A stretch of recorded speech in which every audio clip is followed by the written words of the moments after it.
His first match of the day alongside Marcus Willis, who slept better last night. Did you, Marcus? Yeah, out like a light. Very hot in my room, but if you point the fan directly on your face, it does help. Strategy. And these two are going to have to think through that today. Here's Julian Cash. He was last on yesterday. His win over Arthur Ferry coming 14-12 in the match tiebreak. So he'll be looking to carry on that momentum and adrenaline into this new day. He was 2 match points down in the second set. Serving, Ferry with 2 match points on the return had looked so solid prior to that. Didn't seem to be many cracks at all. And Cash fired 4 huge first serves and put the pressure on. Ferry not quite able to maintain. So that was an interesting result. What are you expecting from this one, Marcus? It's going to be a serve off, I'd say. It's whoever sort of dictates their game a bit better. But yeah, again, I'm going to sit on the fence with this one right now. Longest rally, 3 shots. Yeah, something like that. No, I don't know. I've not seen Alistair play too much. His results have been good though. I've been keeping an eye on that. Again, another player went to college, I think. Yeah, he's still there actually. He's got another year to go at Texas Christian University out in the States. Should be his last semester starting January if, of course, things get back to normal. College tennis was halted early this year for obvious reasons. Julian with his 10x rackets there.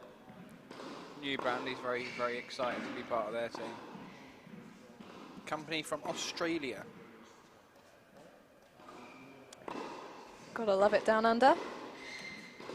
So it's good to see some different racket companies. I did some testing earlier this year. I ended up with Yonex, but Okay. no, it's good to see some different brands in the game. Mm.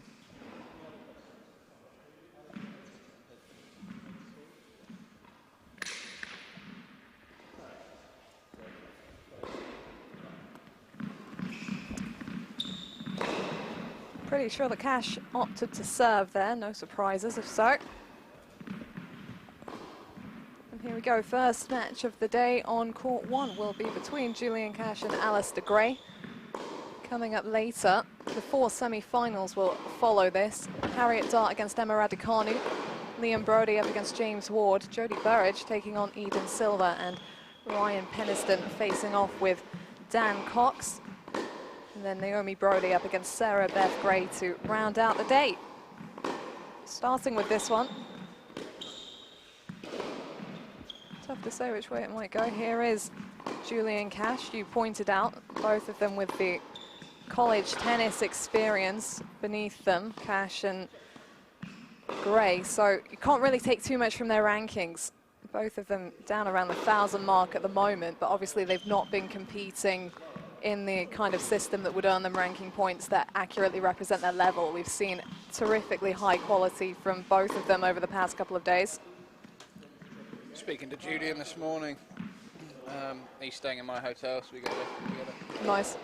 He's had quite a few injury problems actually, quite extreme ones. Had shoulder surgery, groin issue, and then did his ankle earlier this year. Yeah, he had a surgery, I think, just as lockdown hit, took the opportunity to get one done, I thought. Maybe, yeah. He had shoulder surgery a while ago, groin and ankle. He didn't have surgery on his groin, he said. Rehab, which is good fun, I must admit. But he's never really had a consistent swing at tennis. He was playing college, he was 900 in the world off 3 tournaments, so I looked at him when he was younger, and I go to a grass tournament, I think this guy can play. Yeah. And people don't realize, you know, even like 1 or 2 injuries, that sets you back. You don't have the opportunity to compete, earn the ranking points, and it does have an impact. So, yeah, that can definitely have a say. Alistair Gray here. Yeah, these guys, they aren't their true ranking. They're playing a lot higher than what it says there. Yeah, absolutely. Huge serve, Gray, and reason I referenced maybe a few short points behind that big serve, likes to come into the net. He's got really good hands up front. And we'll probably be seeing quite a bit of that, trying to stop Cash from getting into any exchanges.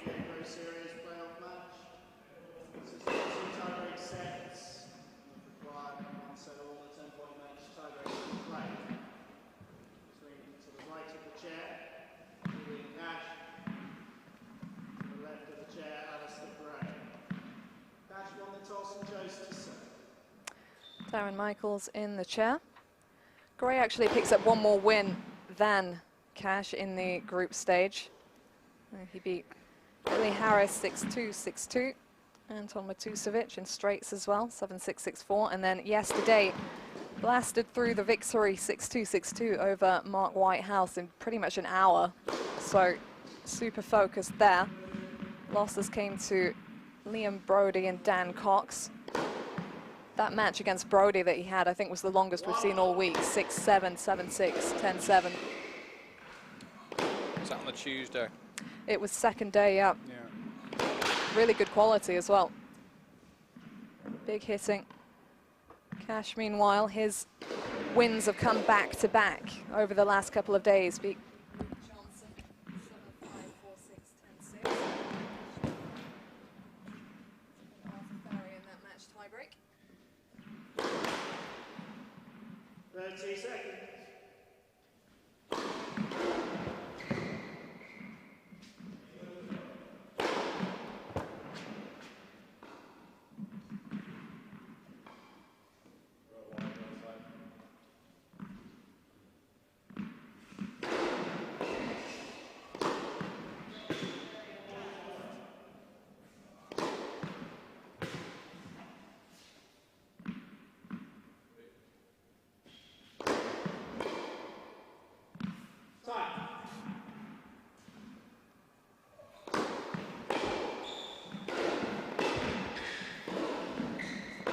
Cash had competed in 4 previous editions of this event.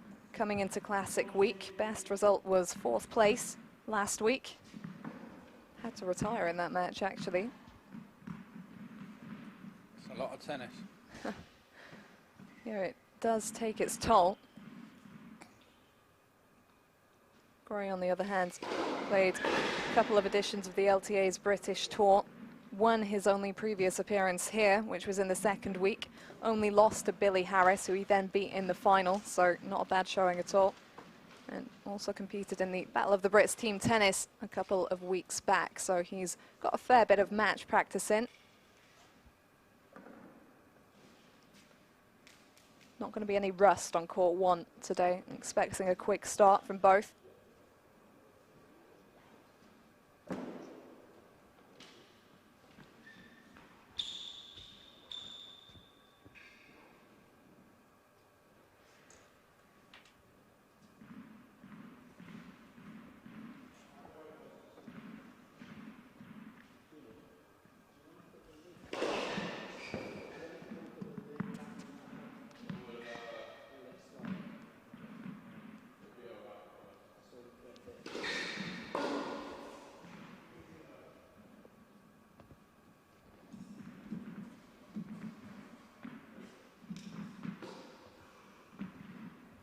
First set. Julian Cash. Ready. Play.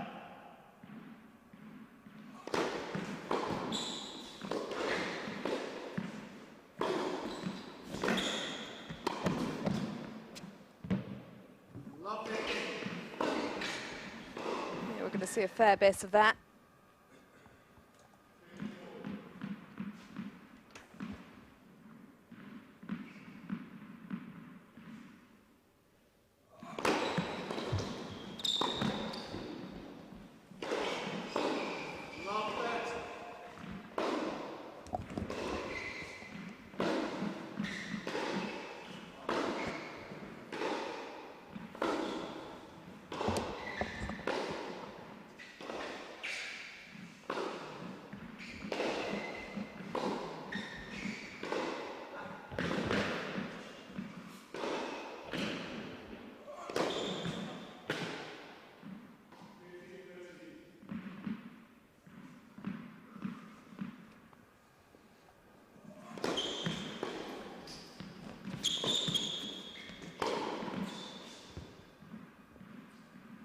Love 14. So good start from Gray. I think he has to just get in there early. Cash, we saw what he can do on his serve yesterday, rattled through that 2nd set.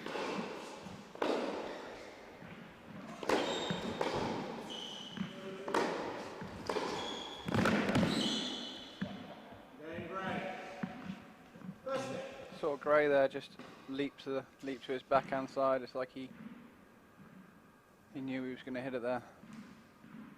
Yeah, the anticipation is key when the ball is coming that fast, and that's a brilliant start for Alistair Gray. Carrying on where he left off with that dominant victory.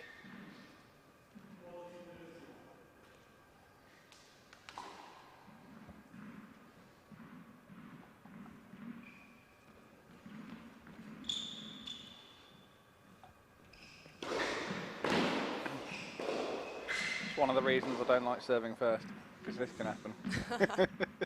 Well, that's what they look for when they opt to receive that early breakthrough. This time Cash chose to serve, and you can understand why. He was serving brilliantly well yesterday, and you'll know that Gray has a big first delivery himself. People are very different with what they do at the start of matches.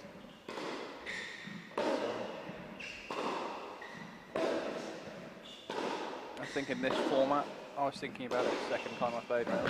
If you serve first and get the early break, you can get a set, and sets are important in this. Not so much now, but during the week to get your sets on the board is pretty key.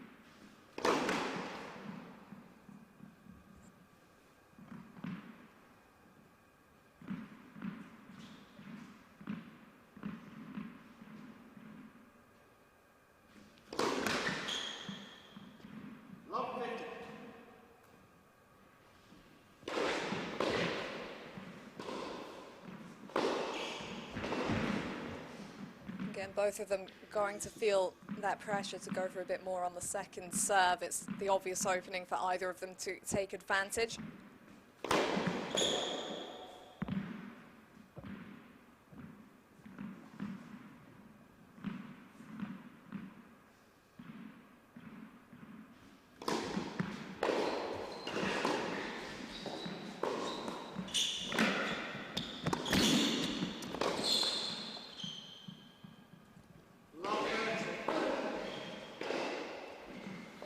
To close the net here.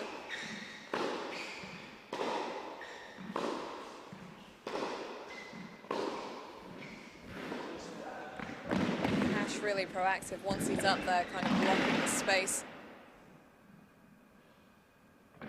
Just waiting to get the ball from court 2.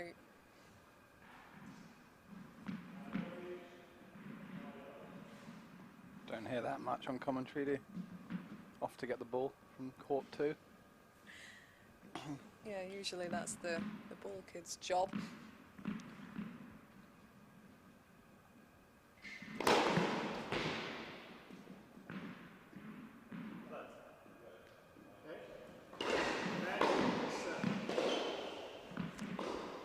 Who called that? Umpire or player? I think it was a collective decision. There we go.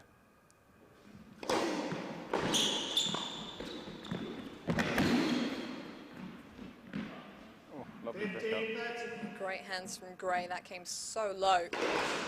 Just had to touch it underneath.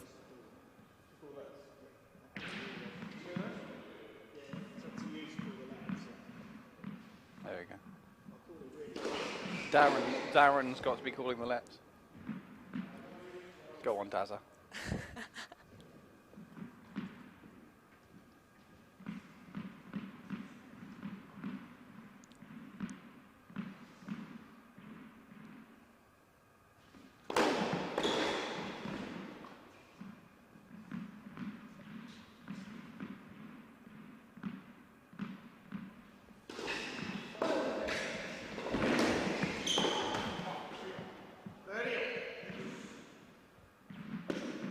Not just about serving big, it's about serving smart as well, being a bit unpredictable with it.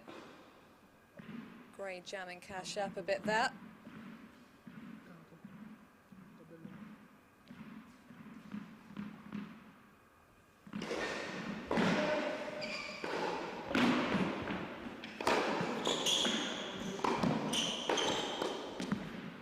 Oh, the angle.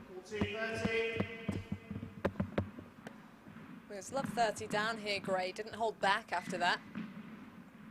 Half chance there for Julian. He had his time again, he would have probably popped a lob up very close to the net after that first volley. But as we said yesterday, he's only got a split second to decide.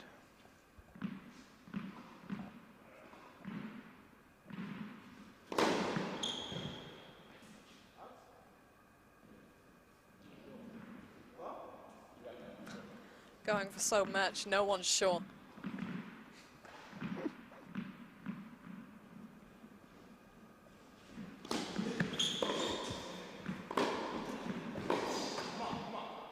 That's huge stuff from Gray. Early stages, had the break. And wins 4 points in a row to close out the consolidation. That could be huge when you think about the weapons these two have within their serves, and how as this moves on and they settle into the match, they're probably going to start rattling through those service games. Early stages are key. As was the case actually when Cash played Ferry yesterday. It was the early breakthrough for Ferry that ultimately sealed the first set.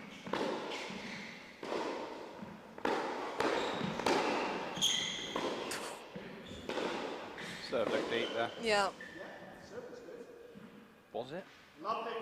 It's difficult because you don't know whether the call's going to come from the chair or the player. You're not listening for the call when you're hitting that serve. You're just thinking about getting it in, right? True, and you do have to play to their call, but if there's a mistake, the umpire's there to overrule it. So, umpire calls lets, the players call the lines. Had the umpire been sure that was long, it's his job to there to overrule it. First point on Cash's serve there. He's in. Yeah, that was big after the first point. Didn't let it distract him.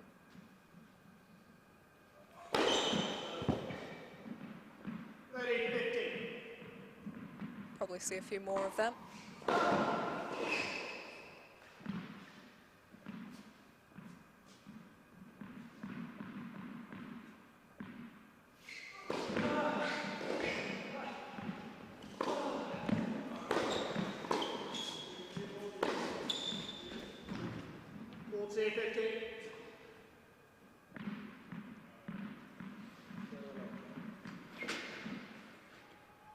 Lovely play. Yeah, really fluid.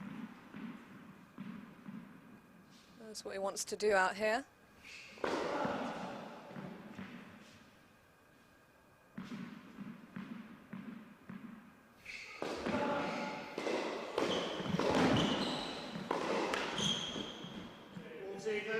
It's the key return, isn't it? Deep to the feet. Try and take the angle away a little bit. Could see Cash, he wants to get into the net there.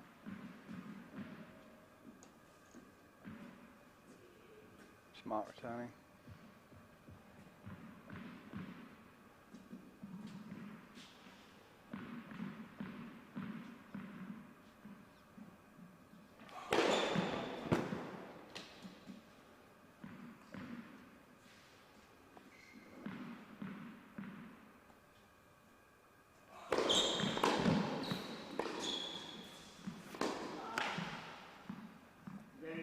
Well, that's fantastic depth of shot from Julian Cash to get his first game on the board. Gray caught him off guard in the opening game of this match, blasted a break to love, looked really secure, so Cash just steadying the ship a bit there with some huge serving of his own, backing it up nicely. And he stays within touching distance as we head to the first sit down.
reminder, if you missed it at the beginning of this match, Gray placed 3rd in box A.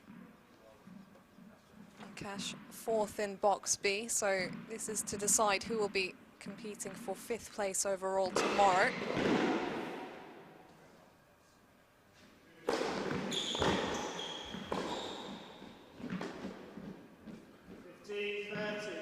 Good return there.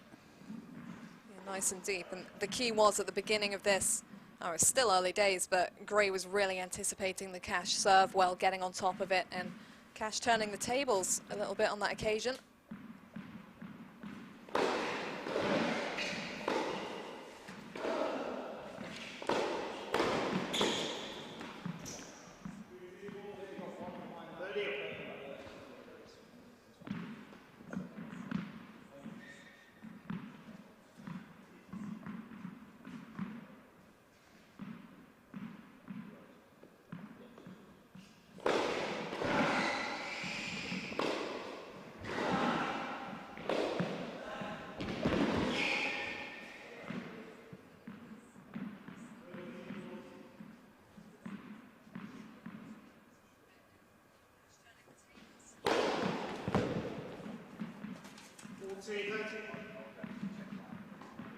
Not much you can do about that.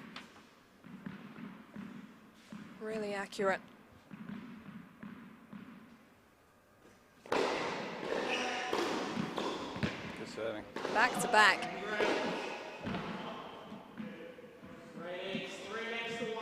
Well, he looks very zoned in and in the moment, Alistair Gray, in these early stages.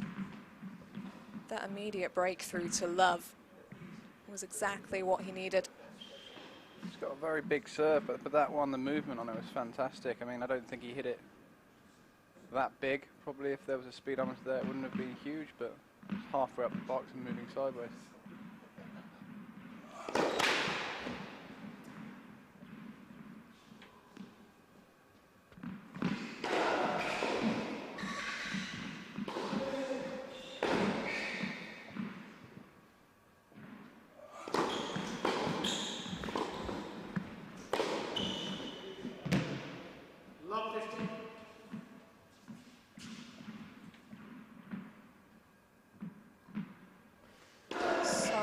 On top of that, stretching Cash out and finishing the job with the control on that brilliant one-handed backhand. It's another of his big weapons.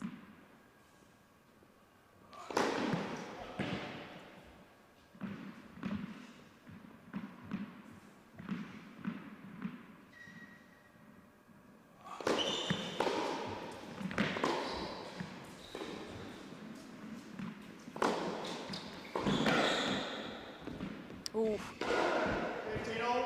Well handled by Cash. He'd got on top of that second serve return. Great. It's important to be ready for that and rushed forward at the earliest opportunity. Good leave. That was pretty close at the baseline.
Whipped that in flat.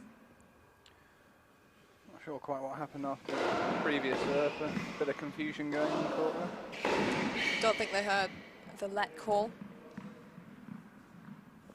Cash really needs to dig deep here and try and keep cool. Gray's playing very good tennis. important to keep ticking along on the scoreboard if you can.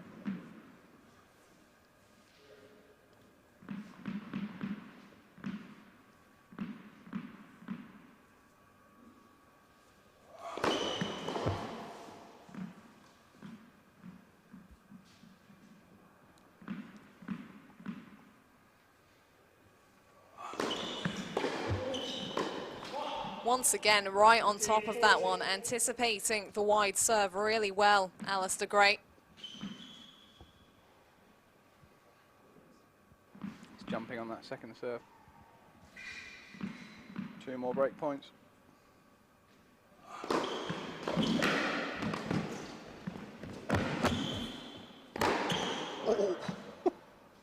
Might as well. 15-40 down. It's one way of winning, isn't it?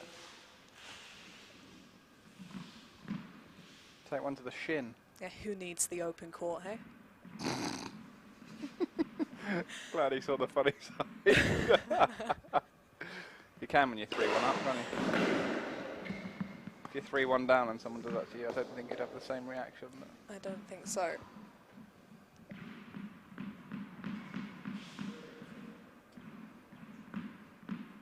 Still a chance.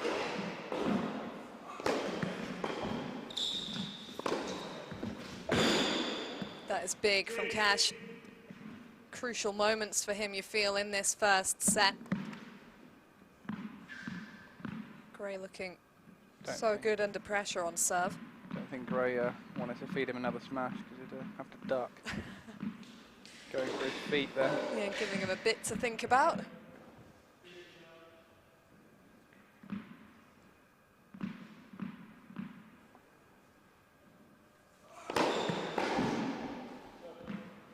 Advantage Cash.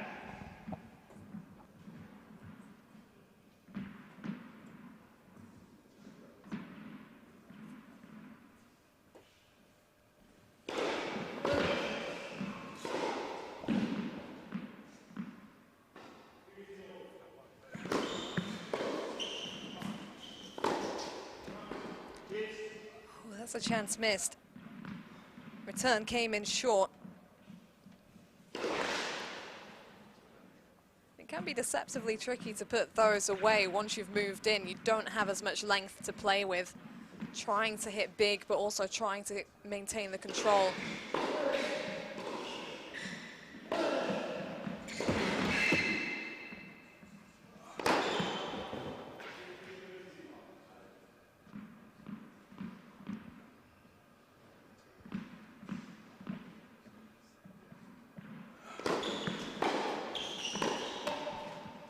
Advantage Gray. Ruthless striking from Gray at the moment. Really not a lot you can do with that. He seems to be hitting a lot of forehand returns in the set. Maybe it's something Cash has got to look at sooner rather than later. He's come out meaning business here, Gray.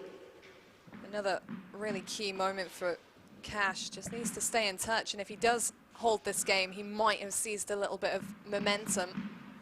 Pressure would be on Gray a bit, having not converted his opportunities. I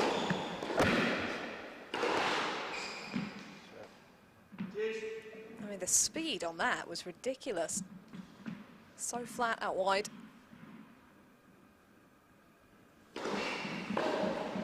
Indoor conditions generally a faster pace, so the big servers can really utilize that.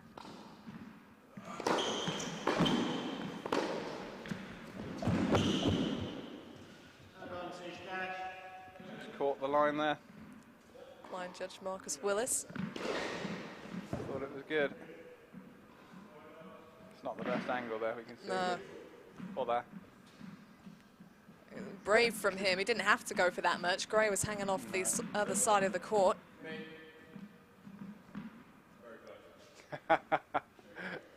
Very, I think Alistair asked him if it was in. He just said very close, so it might have missed. Judging on his reaction there. It looked okay from here, but you're not sure, are you? I really wasn't, but I wasn't going to overrule Marcus Willis.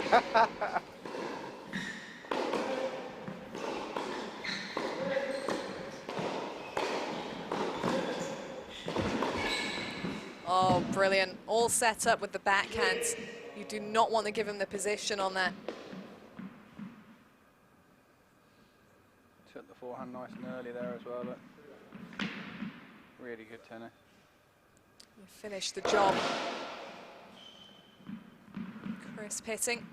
Really getting stuck into Cash's service games so far.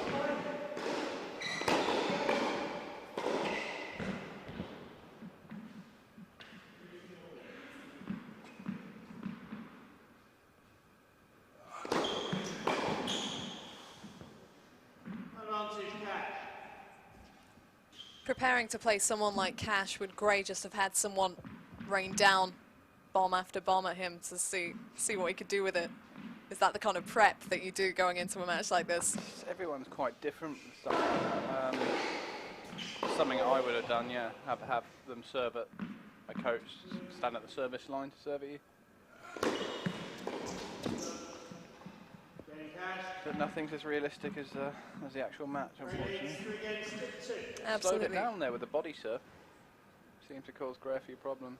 You know, it's huge stuff from Julian Cash to hold on to that game.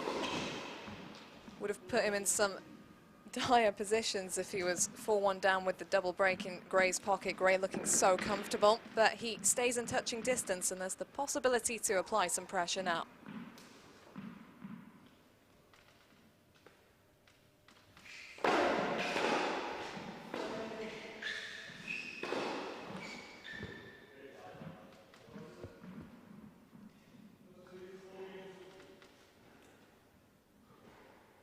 Time.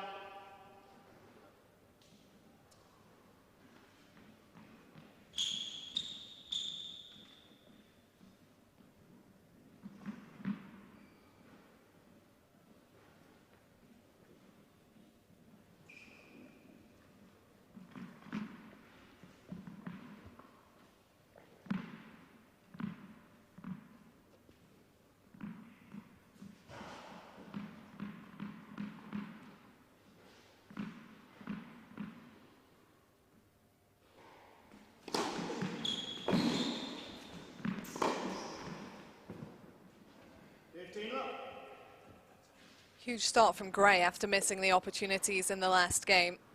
Such a mental sport, tennis, and Cash will just be hoping to get in his head a bit here because he's looked so composed early on.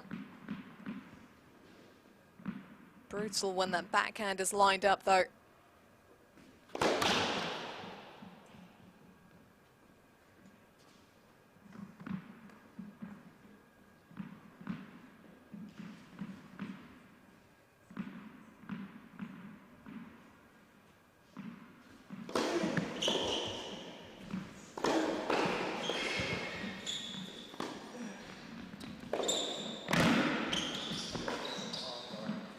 That's a great pass. You can understand why Gray used the slice approach, just to give him a little bit more time to get up to that net, but it also gave Cash a bit more time to line up, and he's seeming to like the target. It looked like he sort of brought him in with that short slice before. I think a lot of net players want to come in on their terms, don't they? It's quite a smart shot. Not one we see too often, but it seemed to work there.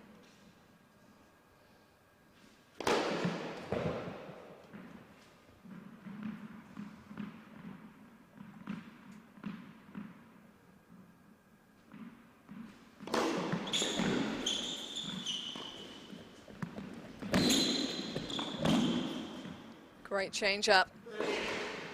I mean, Cash wasn't too far back in the court, but the key is being ready for that ball coming back, which Gray absolutely was. Kept it very low. Nice finish as well. I've seen those miss quite a lot. It's stretched right over there, but the balance is so key. Had it nailed.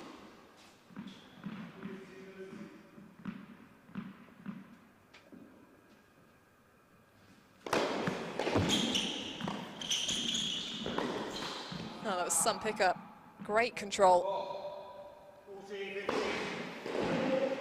feel. Cash will be frustrated running forehand there. Not to have at least made him play. Something that Ferry did so well yesterday.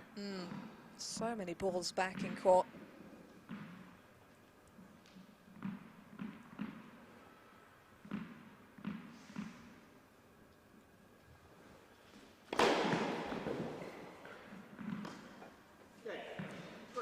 emphatic way to close it out, catching the edge of the service box. Some brutal tee serves from Gray early days, and that's a really key game for him because there was the opportunity for Cash to get in his head a bit, apply some pressure, having come through a tough hold of serve. And Gray moving in as much as possible, didn't give him any rhythm in that one. Julian will want a straightforward service game here. Every game so far has been pretty tight for him.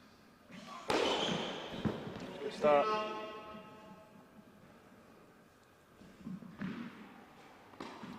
He will bomb those down from time to time. We've started already. It's going to be a long day today.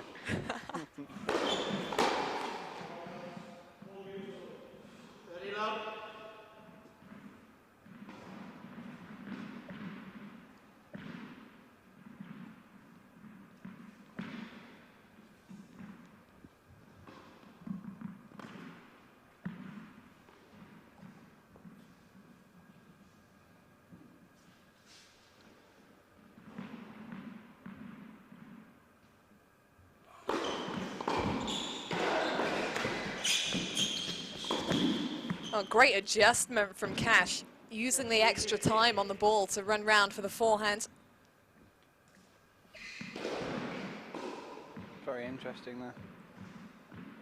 Most players would have lined up, hit the backhand. He had still a lot of work to do there. Very good shot.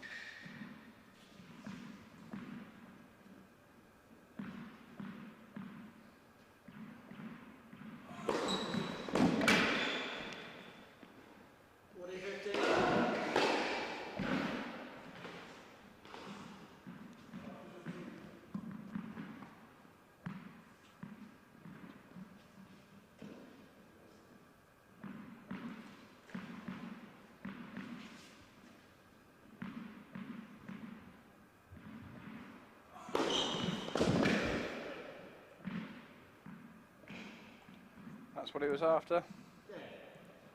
Serious precision. Leads 4 games.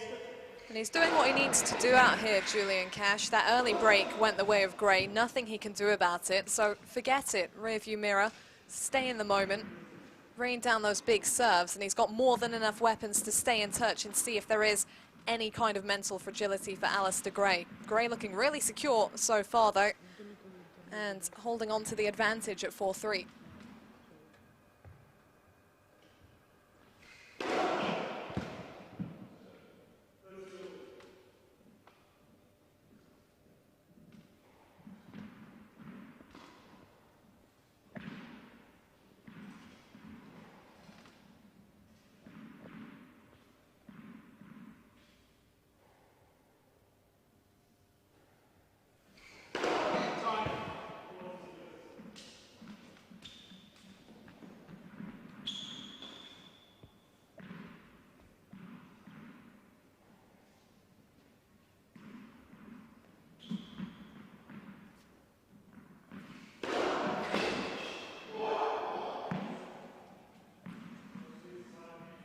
So Julian Cash with a much more straightforward service game there to stay in touch.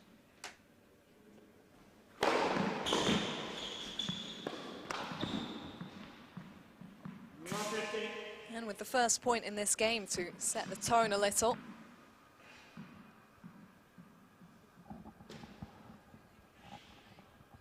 We haven't really seen Gray use the slice on the approach too much. Usually he's taken all the pace off with the big serve and is ready to whack one away. So I like the slice approach. Gives you a bit more time as the net player to get a better position.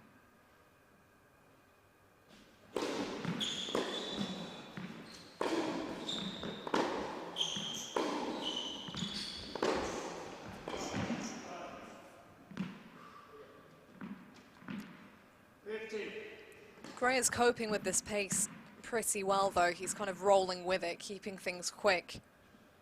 And we saw a bit of that, I feel, from Arthur Ferry early days yesterday. Wasn't really bothered by how quickly and with how much firepower Cash was hitting the ball.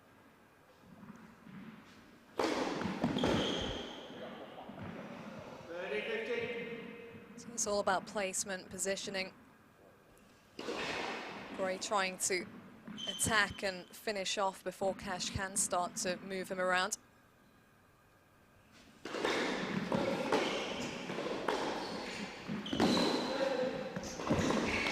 Oh, that's a great get. Kept it nice and low there. I think he was looking to see if he was going to creep in. Really Tough shot regardless there, whether you're at the net or at the baseline. Sprinted across that baseline. Like a gazelle.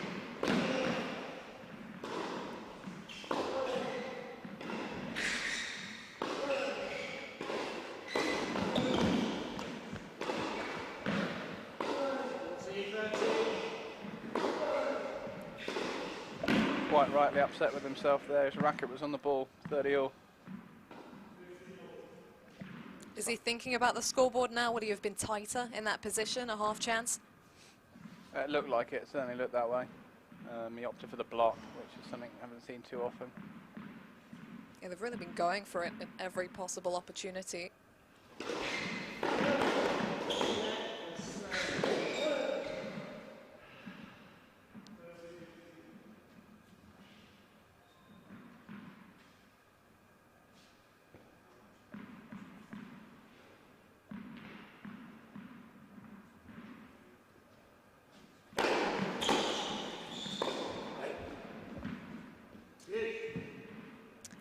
Getting that depth.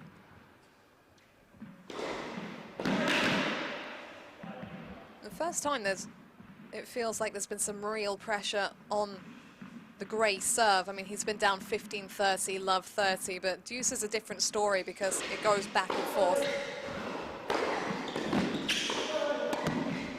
But once again, steps up to fend it off. Very nice push away that.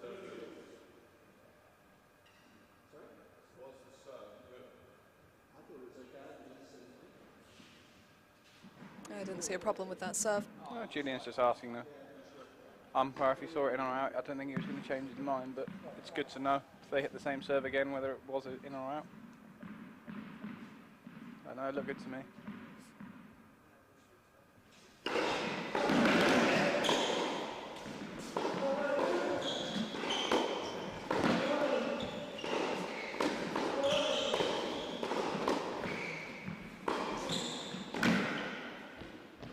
That was a fantastic strike, flinging the momentum into that forehand. Brutal way to close. I think that'll linger in Cash's mind.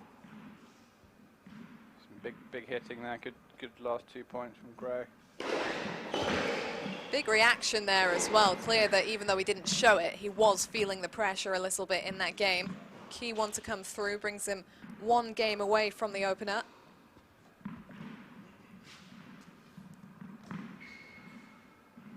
So important now for Cash to stay present and not think too far ahead. Just has to ask the questions, do his bit.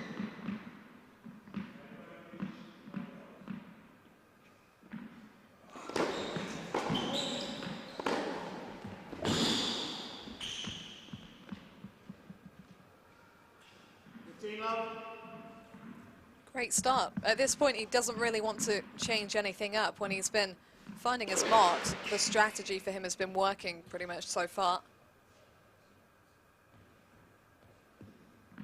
Land that first serve and he's away.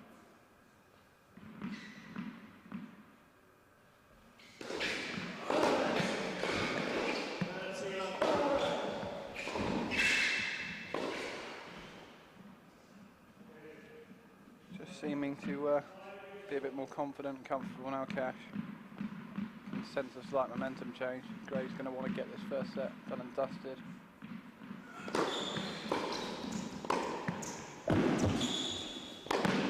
Smart serve, taking away the angle and drawing the softer return as a result.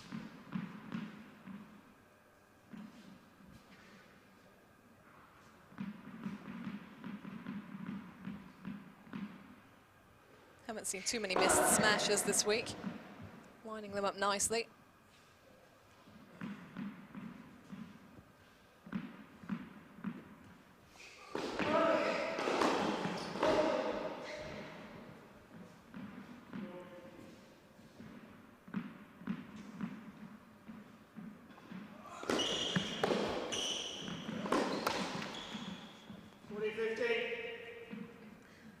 That's a shame for him. A 40 love hold would have been great for him going into this next game. He wants to put as much pressure on Gray as possible, make him think. I feel like Gray was sort of took it early, wasn't too interested there. Ready to sit down by the looks of it, but not yet.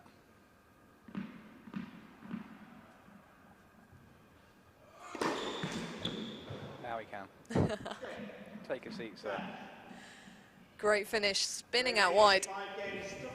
And he does his bit, Julian Cash. Unfortunately for him, if Alistair Gray maintains this level, it looks like the opening break of the match could cost him. Gray brilliantly primed to jump on top of him early days. But all the pressure now and the spotlight on Alistair Gray, who will come out to serve for the opening set after this sit down.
Well, maybe he's not quite as confident as he looks, Gray.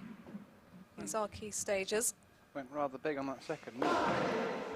Really big, didn't hold back. Cash was stepping in. Interesting couple of points coming up. You can see the little fist bump from Cash when he turned his back.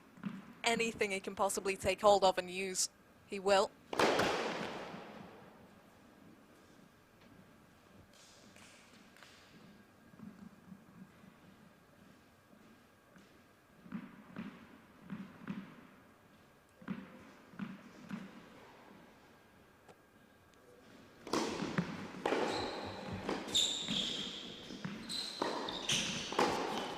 Well, we anticipated right, but didn't have the lift on the backhand. Cash doing a great job there to rip into the second serve. Well, he's come out so focused. This is impressive.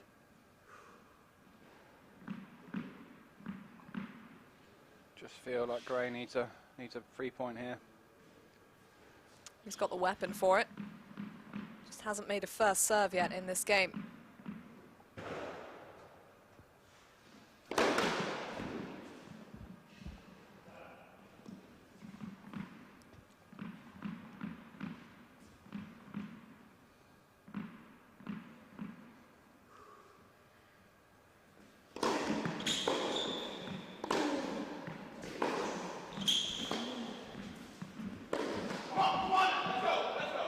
Well, that was important. 3-second serves sent down in this game, and Cash looking to capitalize on every opportunity. Didn't win it his way there, Gray, but he got it in his pocket. That's the important thing. Just a little passive there from Julian. He wanted to come forward. He didn't really look too sure of the shot, though. Obviously very tough with the score, but he'll be disappointed there.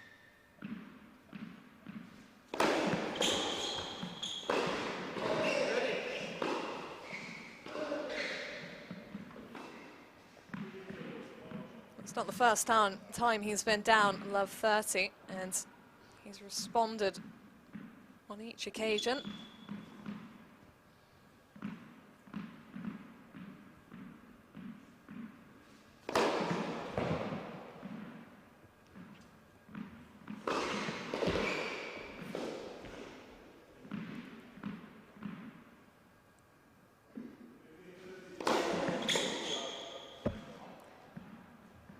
second serve to the face there.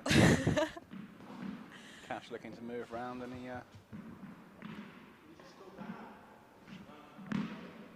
ended up just having to protect himself, shield himself there. Makes up for the smash at Gray, I think, earlier in the set. 1-1. Although I'd rather have a second serve hit at me than a smash. Well, here's the set point then for Gray on serve.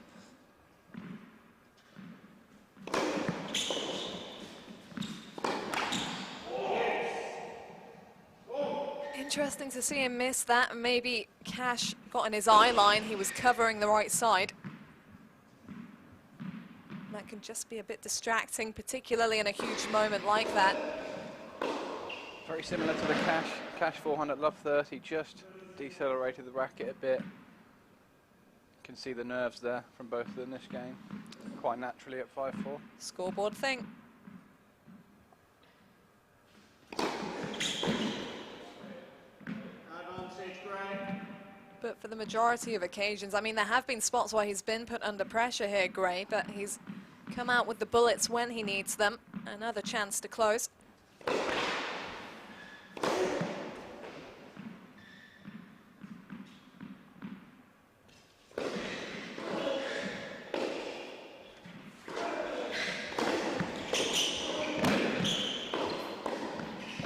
Oh, not this time. Very good volley there as well. After the big question of Cash there. Came up with the answer. Yeah, it wasn't a lack of quality from Gray. He got the pickup, but Cash with great movement. He had to get back behind that, backing off. Threading the needle. Calm as you like.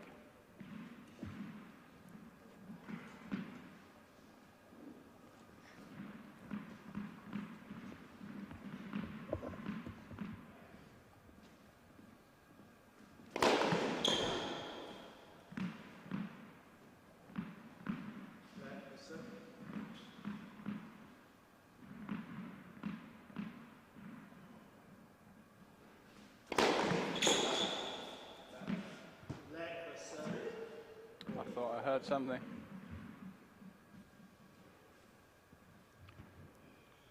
Darren in the chair there agrees.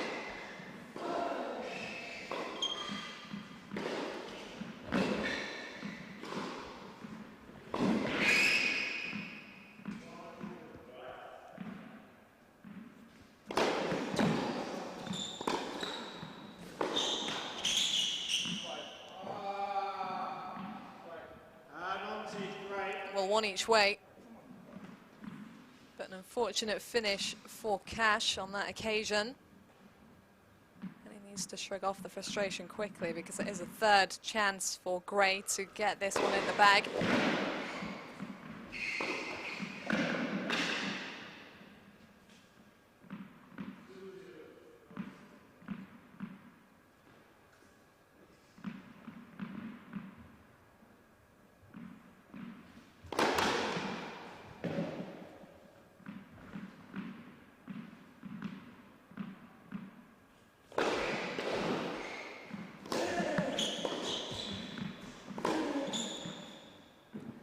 There it is.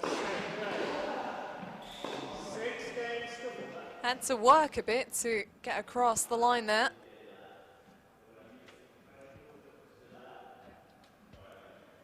But he does it, he finishes off. It all did come down to that first break that he got to love, looked after it. And it's the lead on the board for Alistair Gray, looking good. Have a chat with Alistair now. It's going to be Marcus asking the questions. Off you go, Marcus. Alistair came out of the blocks there, eh? Yeah. Great start. How are you feeling now? A couple of sticky situations at the end, but... Yeah, feeling all right. I feel like the momentum shifted for sure. I started very well, and then I had 15-40 later on in the set as well. So I think it was a chance to give a double break up. I didn't take it, and I almost paid the price for it. He started returning more serving, he's mixing up well. So yeah, I've just got to get another good start here. No, it looks good out there. The tennis is good quality. looks like you're trying to obviously come in as much as possible, but is there an element of staying solid from the back? What are you looking to do in this match, in particular against Julian, that you wouldn't someone else?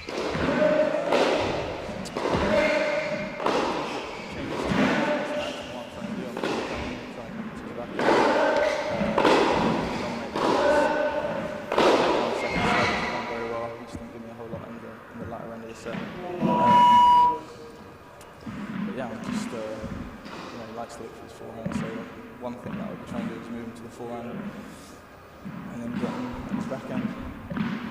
Going well so far, mate. Yeah, cheers. Man. Keep it up. Good stuff, thanks Alistair. Cheers.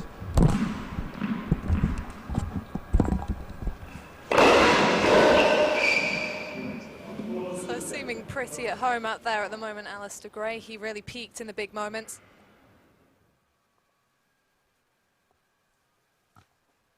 And for Julian Cash, he's just going to want to get a quick start in this second set because he wasn't far off in that opener.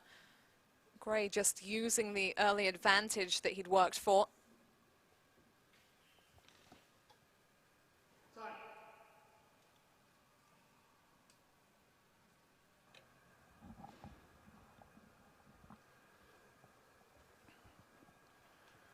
See if Cash can get off to a better start than he did in the first. New balls coming out in a game. See, interesting to hear Alistair say he's looking to go to Cash's forehand to open up his backhand.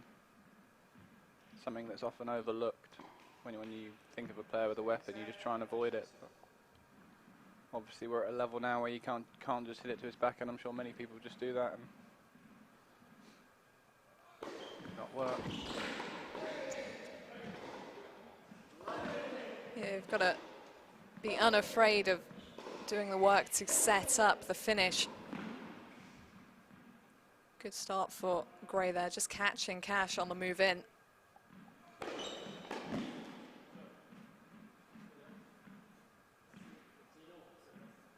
they're playing for a fair bit of cash here. Winner of this match goes through to the 5th place playoff tomorrow. £5,135 for whoever finishes in that position, which is a massive deal for players at this level. Financial backing for them when they get back on the road, and for these guys when they have moved on from college. It's more than winning a challenger. That's sort of money, the cash you're looking at. You're loving this.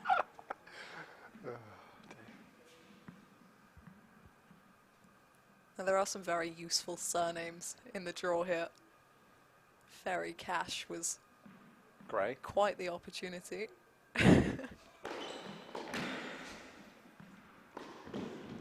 Nicely done. Very good match yesterday. Oh, come on. Great on the forehand there from Cash. Stripped the pace. He focused on the precision because he had Gray stretched out and then looking to recover quickly. So he was out of the way, off balance. Don't want to give anyone a running forehand there, so it's a smart shot. Very accurate there as well.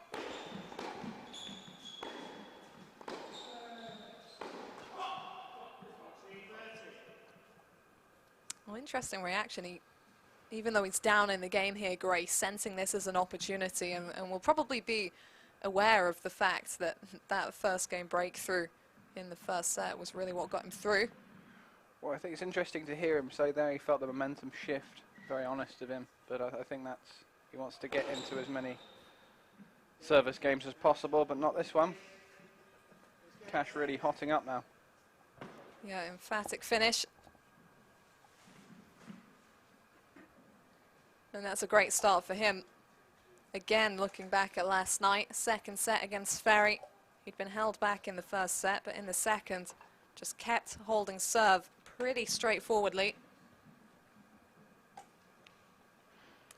Here are all the stats from the first set. I mean, it's difficult with stats sometimes because they don't really tell the whole story. It comes down to a few points here and there. But both players after the opening stages really rose their level under pressure on serve. I think it's safe to say we can ignore the breakpoint section. But the aces and first serve percentage normally pretty good. But yeah, these guys are going to be looking to land their first new balls out now, so they're going to fly a bit.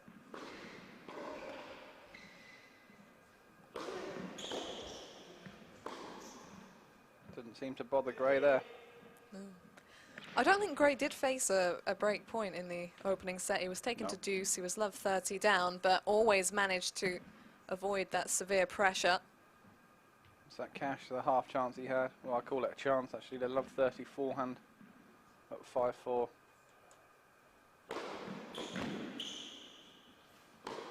Very good. And of course, a couple of games previously, he had the block return that he put in the net. He had a couple of chances, but at this level, that's maybe all you're going to get in a set. And he knows that.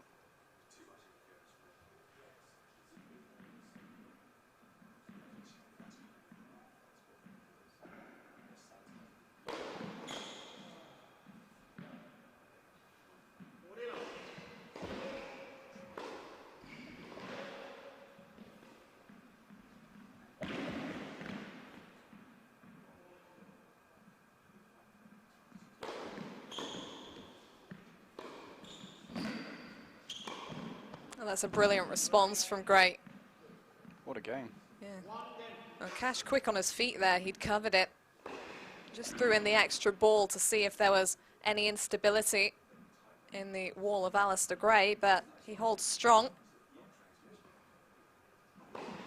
Love holds to get him on the board in this second set. Playing catch up in this one. Didn't have to in the first set because he did get that early breakthrough, so a different complexion in this set for Gray now.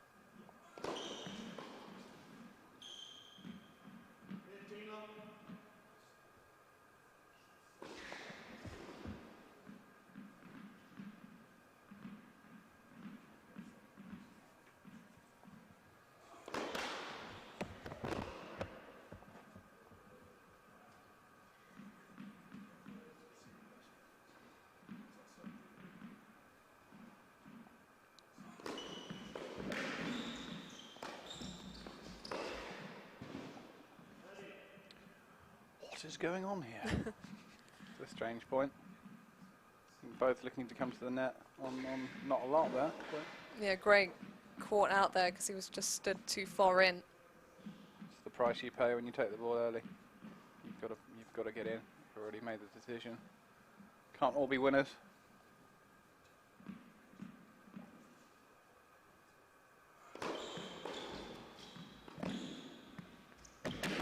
Oh, fantastic hands. Very fast drop shot that, kept it low.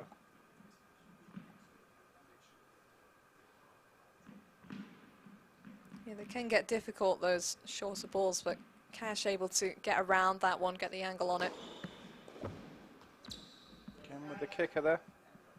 Maybe saving his arm for later in the set. He's played a fair Potentially. few matches here, isn't he? Yeah, he's been racking them up, making the most of this opportunity offered by the UK Pro Series.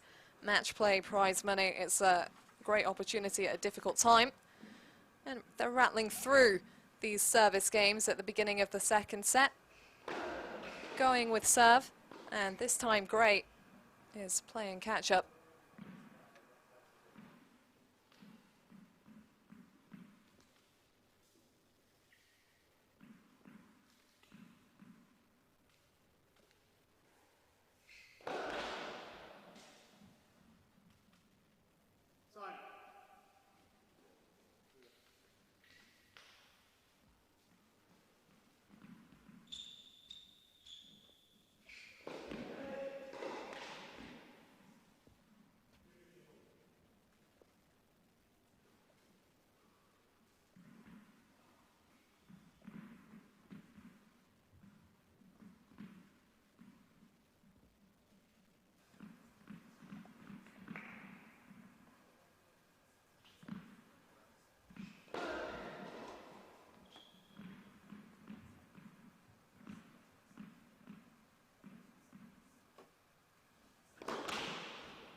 Ooh.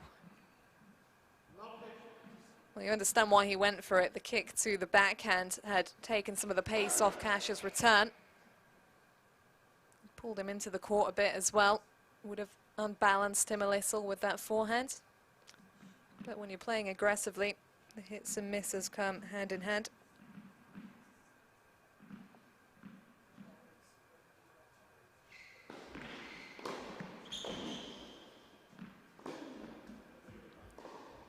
Interesting here.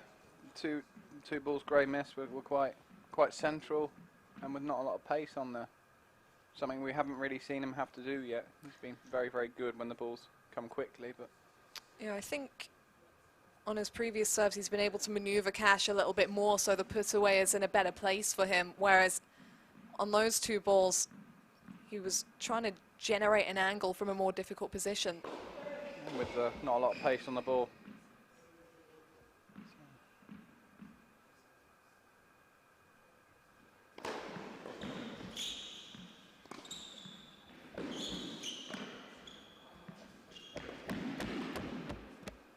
Oh, well held and smart from Gray as well, taking the ball a little bit shorter to stretch Cash out wide. Good court coverage from Cash, just asking the questions, and once again, under pressure, Gray coming through strong.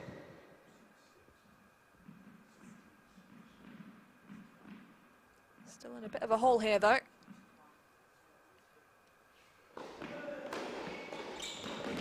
What a return there. First break points for Cash. Yeah, that's huge. Kept it short with the angle. Gray just wasn't quite up in time to have the position to deal with being stretched so far over. Came down low.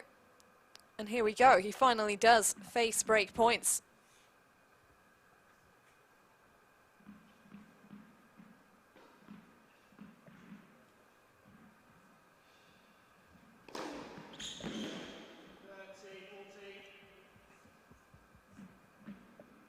The kind of response we've seen when he's been down those deficits, love 30, 15-30. Big serve tends to follow. Pretty useful skill, that.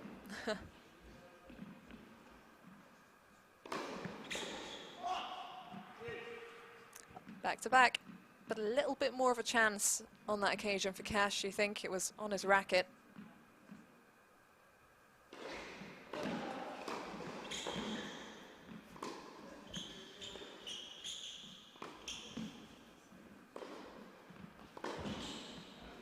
That is superb from Alistair Gray. Cash had pulled him around like he was on a string, mixing up the length and the pace of the ball. Killer blow. Very good angle there. And Cash, having done nothing wrong really, last 3 points, missed one return, but 3 first serves. And Gray. First time of asking for break points down. Pretty impressive.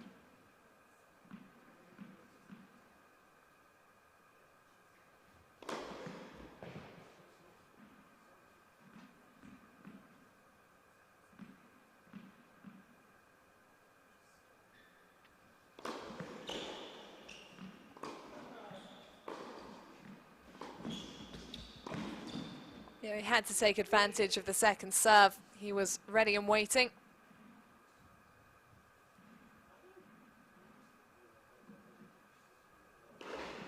Great direction off that shorter ball. Stretching Gray out, opening up the way to move in. That's the way to finish.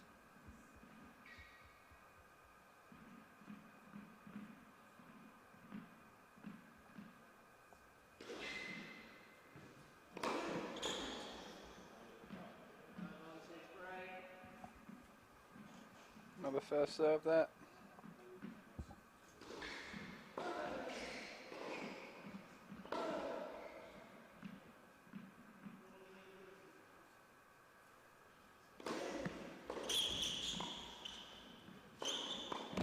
Wow. That is so well handled. On top of the net there.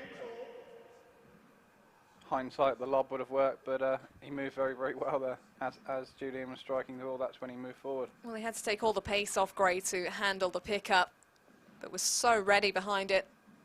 Look how quite tight he is to the net there. Big step in. Still had a lot to do with that volley. Very nicely put away. Good hold. Huge hold, having faced the break point chances for Cash. It'll be interesting to see how Cash responds here, because it's been great from him in terms of his thought process so far throughout this second set. He's looked really mentally sound. But that could change here with Gray having come through that tight hold.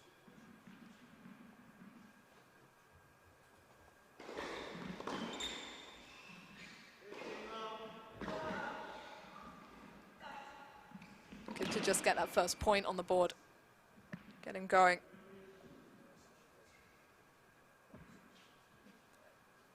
Over on court 2. First set goes the way of Luke Johnson in its tie break over Mark Whitehouse. 54 minutes.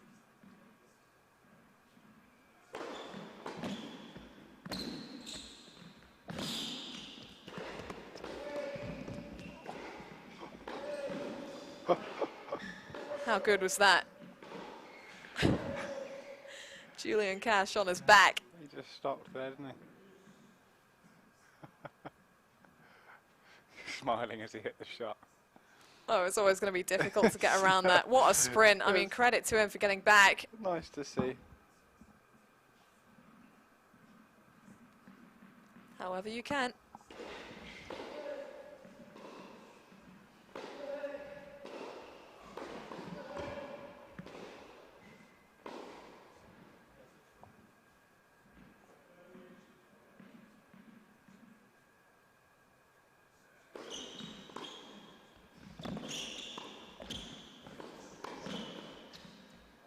Like that. Saw Gray try that a lot in his match against Dan Cox, pretty consistently actually, rushing in behind the return, taking it early. I think that's pretty much the first time we've seen it today, taking it so much on the rise. Had the element of surprise. Good movement around the net again. Cash will be disappointed. He's quite a winnable point from that forehand position, but guessed the right way. Sticky situation now. Yeah, big moment for Gray to have come through. Now applying some pressure scoreboard-wise. That'll do it. That serve's unplayable. So short in the box as well. Really nothing you can do. It would have been impressive if he'd even touched that one.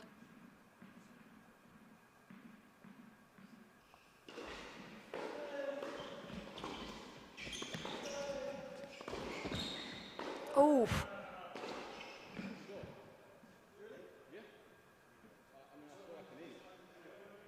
I think he just wanted that one to be in so badly. It was close. I mean, it's so tough to call. From here, we'll get another look, I'm sure. But I was thinking wide at first. yeah, He would have had to generate Julian's a lot of topspin on that sure to about it as well. get it back.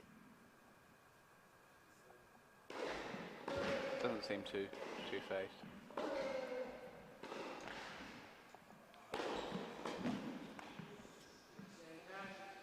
Big couple of points for Julian Cash. That serve at 15:30 was on the money. Yeah, that could well have saved him there. Coming through with some big stuff, and we're seeing the damage that first serve can do. Really saved his bacon on that occasion. So Alistair Gray fended off Cash in the previous service game, and now he's faced with the task once again of serving to level. We'll do that after the change of ends, 2-3.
Great volley there from Gray. Good first point. Just going back behind there.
Willard's telling me that one was wide.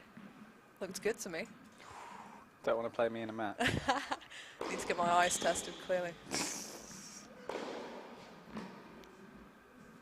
No arguments there. Definitely long. Even I can tell that one.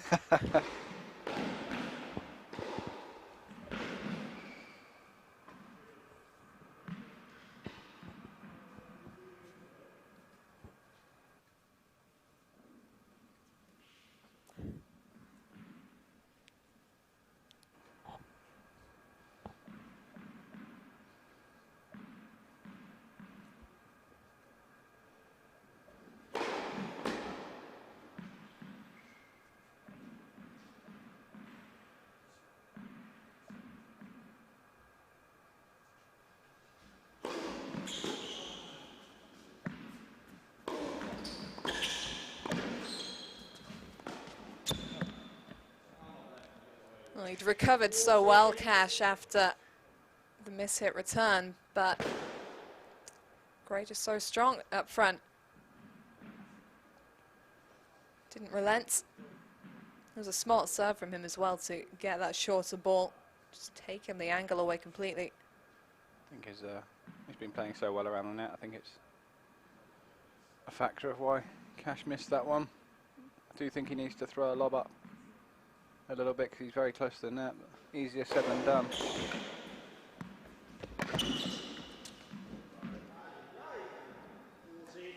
Easier said than done, says the guy that lobbed Federer on centre court. I probably overplay the lob, to be honest. My players come into my backhand and run back because they know it's coming. So I think variation's key.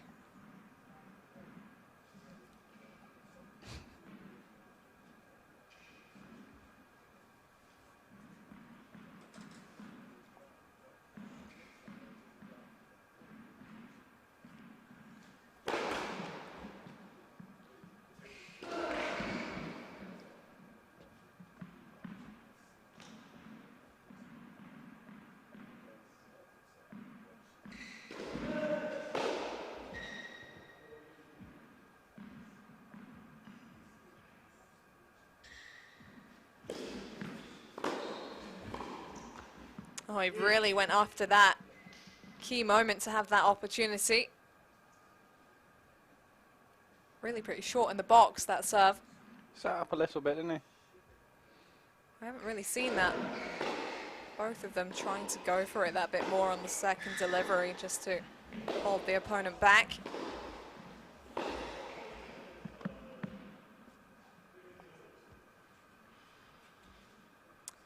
Well, here he is again, under a little bit of pressure. Has responded in style every time so far.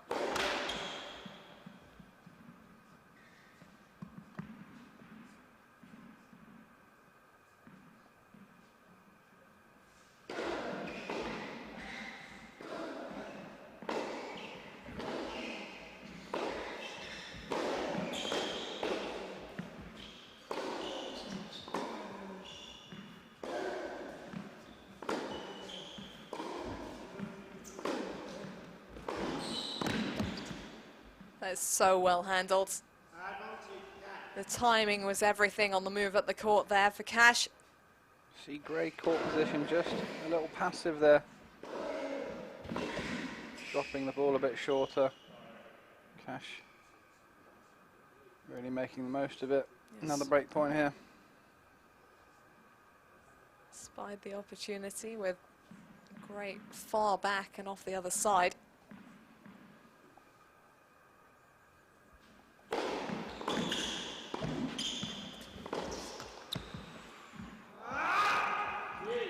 Yeah, he is getting put off a bit by Gray's presence up front. I was surprised actually that Gray didn't go for the wide serve on that occasion, just to try and open up the space a bit more. Decent enough volley, half chance there for Cash, but again, not making him play there. He'll be frustrated, especially on his forehand wing.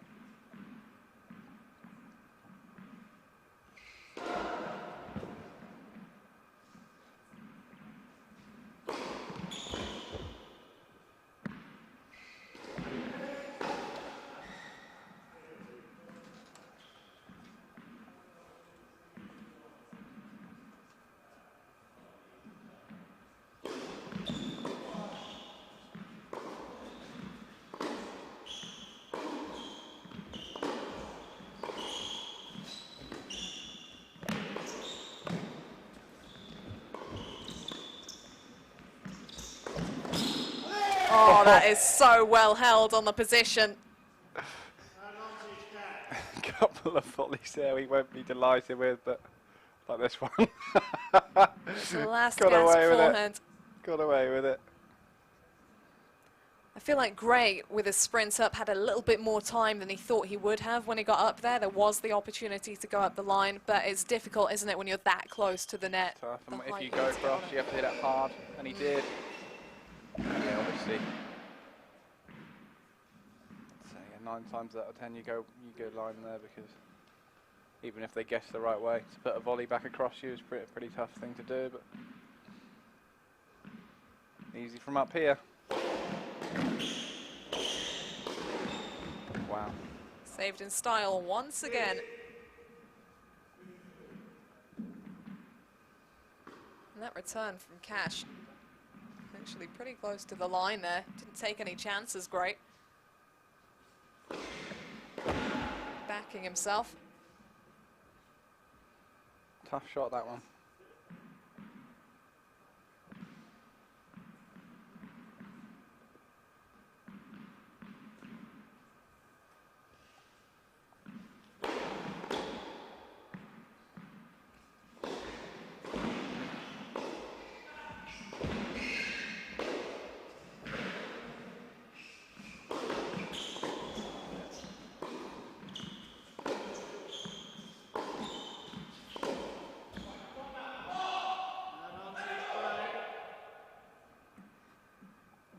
There have been some missed chances for Cash on these opportunities, but all in all, Gray just mentally so strong in these moments.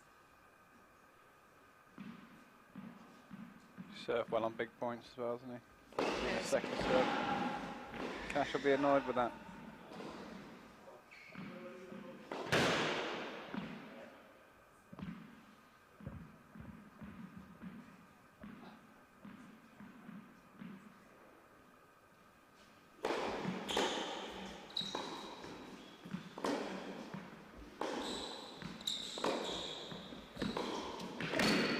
Wow, it backfired. Gray going down as he adjusted, but he got the job done. Just think, I mean, he got through the game there with some good serving coming forward, but when the ball was in the rally, I just sensed Gray going a bit further back, a bit more passive with his ground shots there, allowing Julian a few chances to come in. Got away with it there, but I think as the match goes on, he needs to maybe dictate a bit more behind the serve. Well, we've reached the halfway point here in the second set. Gray been put under more pressure, but has responded every single time.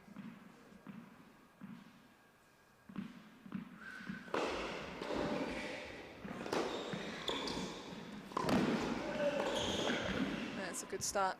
A couple of occasions here where Cash has had the clear chance to break through, hasn't been able to do so. How long before that starts to get in his head? Is he okay for now? Is it easier to maintain focus?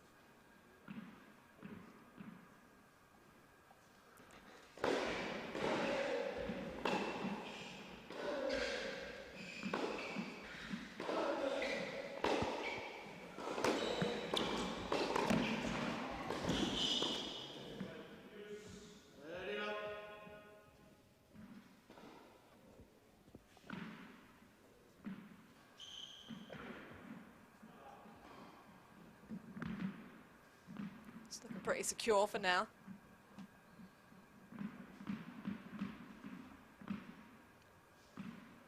Yeah, I don't know how many chances he's going to keep getting, but I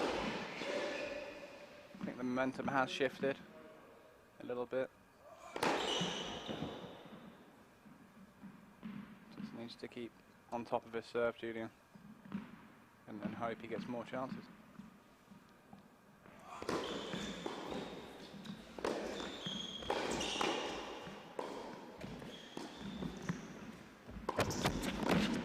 Oh, that is crazy. Get that one on YouTube.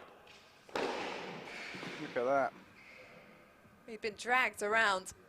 Gray using the height and getting up to capitalise, but flipping heck. Picture perfect there from Cash. Freeze frame that one. Right there. Love to see it. Hot shot, one of the shots of the tournament.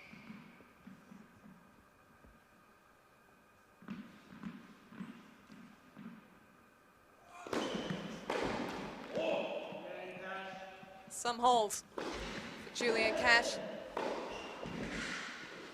You did wonder if Gray, hanging so tough, might just get in his head, might make it a little bit more difficult to stay in the moment and take it point by point, but Cash proves otherwise. Ridiculous winner within that game, and he holds it to love. Edging us into the latter stages here, he leads 4-3.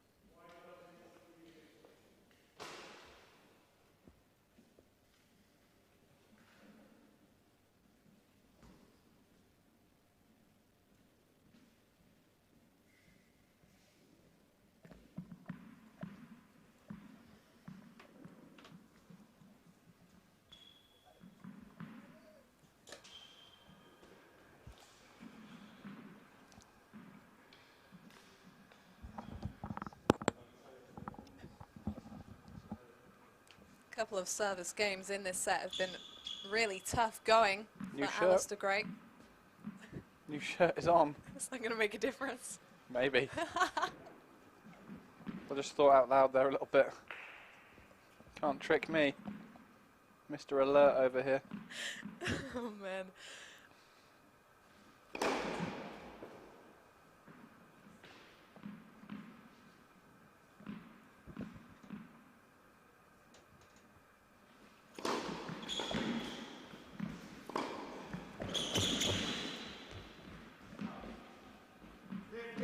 Great start.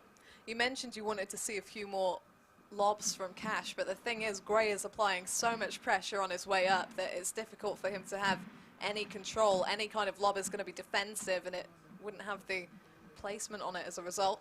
Absolutely. I mean, that one, you sort of have to go with a lob. You can't get that much power from there. Just a couple of forehands, I think, the ones he had time on. Maybe, but if it's not his game, it's not his game. This is coming from, as I said, me, who looks to lob every opportunity.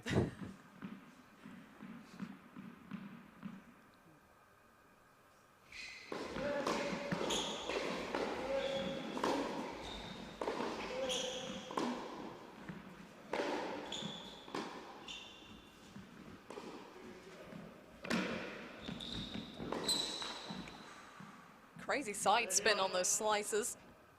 Staying pretty low. Great approach there from Gray. But he has missed out from 4 or 5 times in the net there. I mean, that one was very difficult, but something he's going to have to look to adjust, because Gray's going to keep coming there. He's approaching actually quite a lot to his forehand rather than backhand, which is interesting.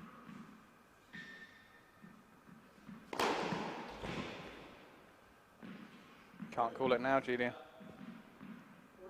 What would you have called it? It looked good, I don't know. It's tough.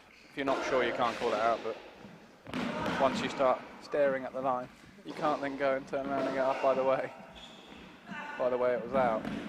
Doesn't go down well, I don't think.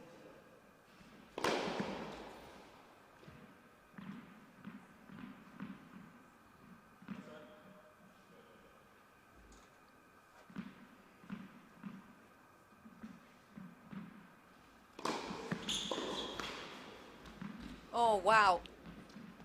At least he's 40 love down. Yeah. And that's where I'd think, why do I get it now? Yeah, the apology and only that had come at 30 Yeah. all. Where's that been all my life? Get the violins out.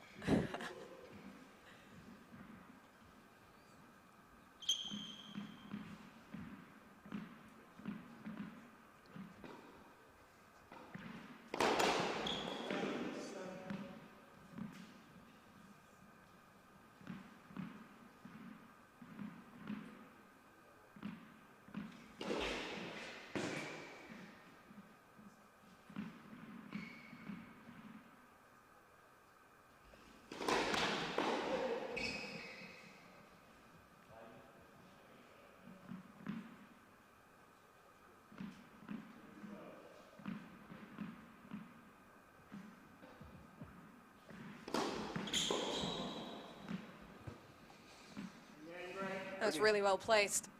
Straightforward game there for Gray. As straightforward as they've come for a while. Bit of a change of that. Very important time in the match. That's very useful for him. See if he can get stuck into Julian's service game now. Yeah, big moments here. A reminder that if Julian Cash does level this match, we go to a match tiebreak. So even if Gray doesn't come out on top here, either way, we're inching towards the end of this clash.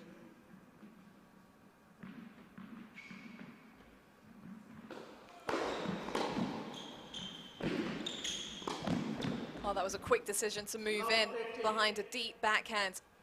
Very, very good. He's come in basically off Julian's first serve there. Put a great return in. Moved in quick. The connection was fantastic. Not a lot you can do with that.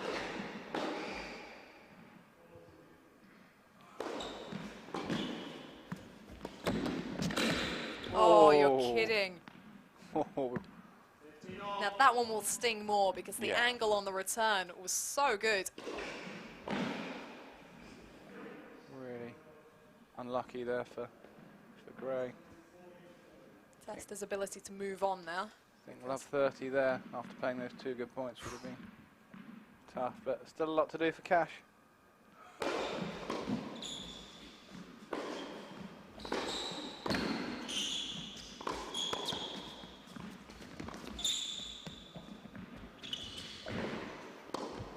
Well played. He deserved that one. 15-30. Saw Cash try that one yesterday, just hitting the tape. Yeah, I recall that. Looks like he's got it mastered. A great hold of nerve from Gray. I think that's 3 out of the last 5 points have been a net cord from Cash. Piling them up. He's on a roll. And that was key, particularly after the previous point. Yeah, this is key now.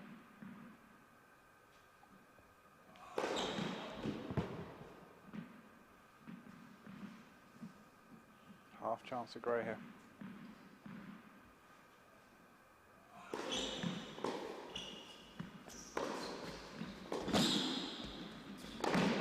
Yeah, well attacked.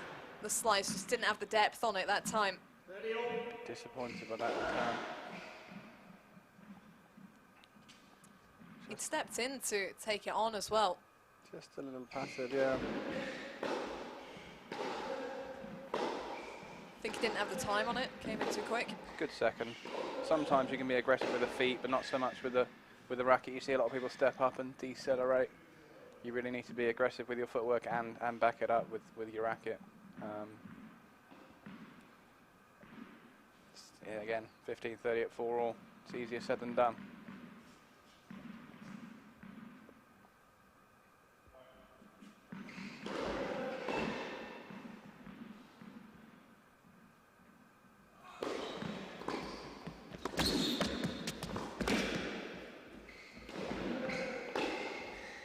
Excellent volley there. Great return from Gray, asking a lot of questions. Smart move, finding a small space on the court there, Cash, to do the damage. After that return, you're expecting at least a pop at a passing shot. Great stuff, keeping him deep. Very good hold from Cash there. You can see what it means to him. He knows it's important. Yeah, I feel like I'm saying this a lot, but that really was huge for Cash, having faced the deficit. Were it not for a let cord, he could have been love 40 down. But he stays out in front, and in doing so, he is one game away from leveling this match.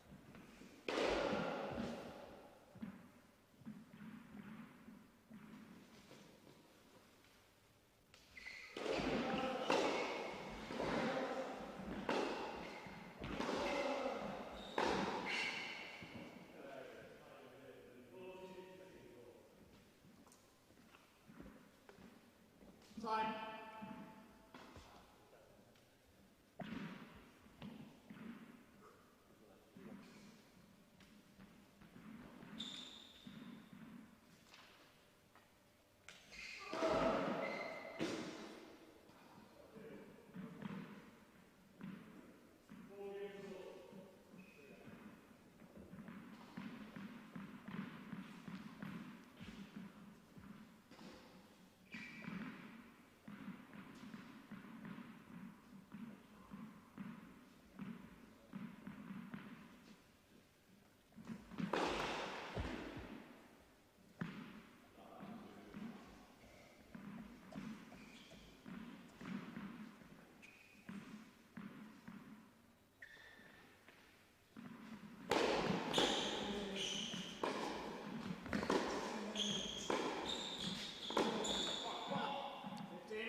Big first point for Gray.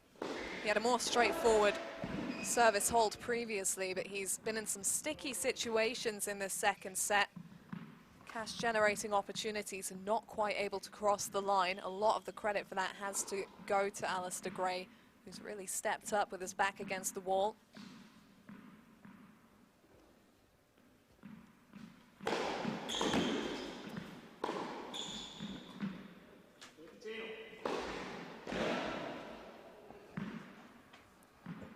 Seen him missing a few more forehands on the approach as this match has gone on. Maybe just feeling the need to hit it that bit stronger, or not quite having the positioning around it.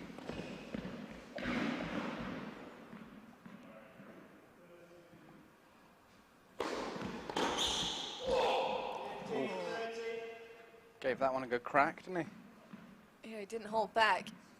Little in the slot there, the serve.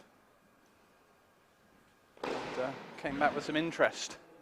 Well, he knows that Gray's moving forward early, so if he's on top of that wide serve, he can have a good think about what he wants to do with it.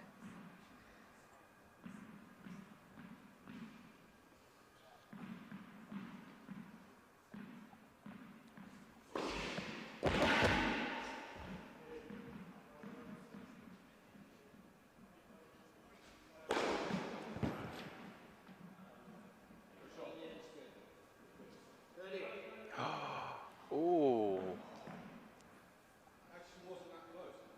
That looked long to me. Yeah, I'm actually going to agree on that occasion. But it came so fast. I mean, how tough is that to call? Yeah, I'm very surprised he's overruled there. You have to be 100% sure. And yeah, no, that's tough to deal with. A reminder that the reason there are no lines judges and ball kids here is to minimize the people present for the safety of all concerned. COVID-19 restrictions. Didn't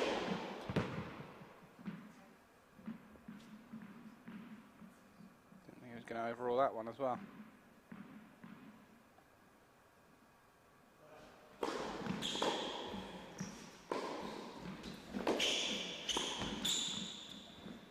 Once again, a terrific response. He's like a machine in these big moments, Alistair Gray. Very solid there. Up the aggression. Cash is probably still thinking about the previous point. That's very hard to bounce back from, but you've got to get on with that, unfortunately. Yeah, it's the moment when it comes, isn't it? It's 15:30. He's earned himself a good point. The serve looked long. That's tough. It would have been set points, but is facing game point here.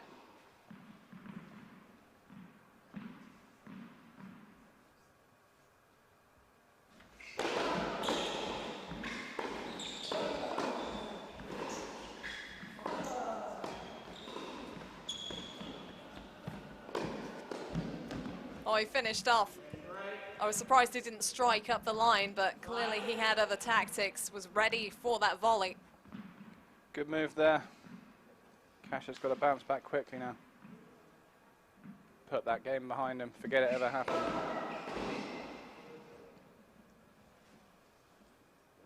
5-all tense moments now. No let up for the rest of this one, whether or not it goes the distance.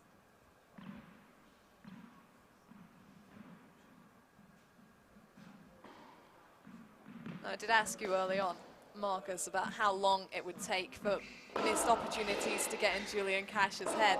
What about now? Yeah, this is tough. This is where something that I struggle with in my career, especially line calls and umpires. In the heat of the battle, it's very, very difficult. It's easy from where I am, and when people talk to me about it, it's put it behind you. Put it behind you, get on with it. You can't change the past, but you can't help feel, you know, hard done by. But it looks like Cash has put it behind him there. Yeah, it's a great first point to win. Gray actually had a look at the space there. But Cash, with the forward movement, continuing to close, just getting in his eye line.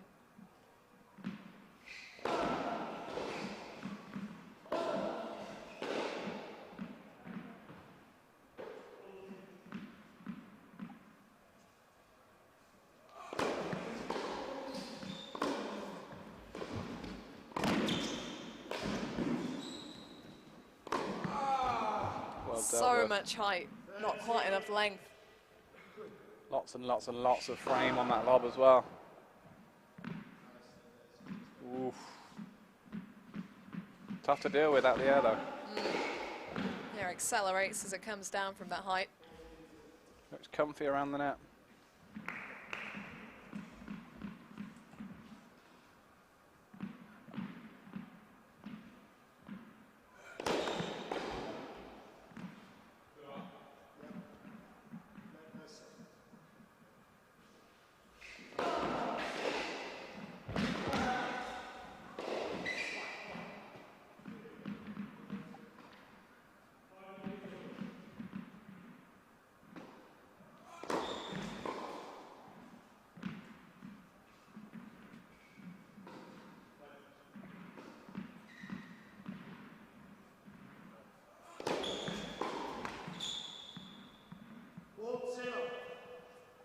Very impressive from Cash here. It's very much moved on from the last game. No time now to get frustrated.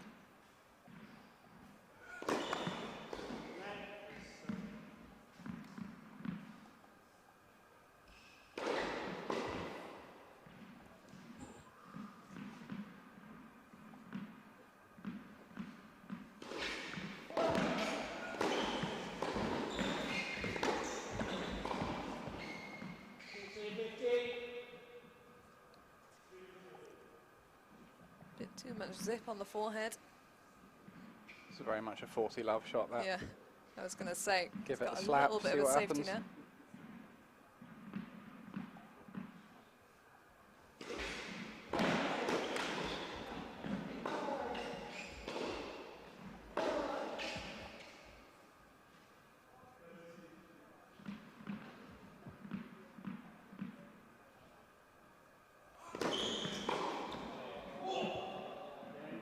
Well done, Julian Cash. Really smart serving to finish that. 6 games to 5. Slamming it into the body of Alistair Gray. And after a frustrating previous game, he does keep himself out in front. It's tie-break or nothing for Gray in this set.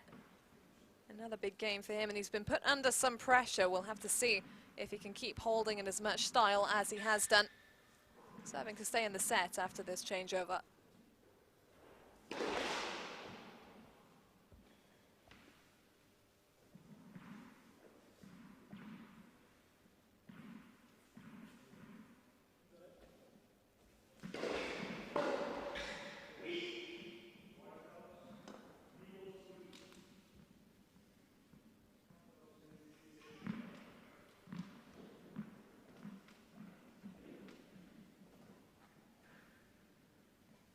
Time.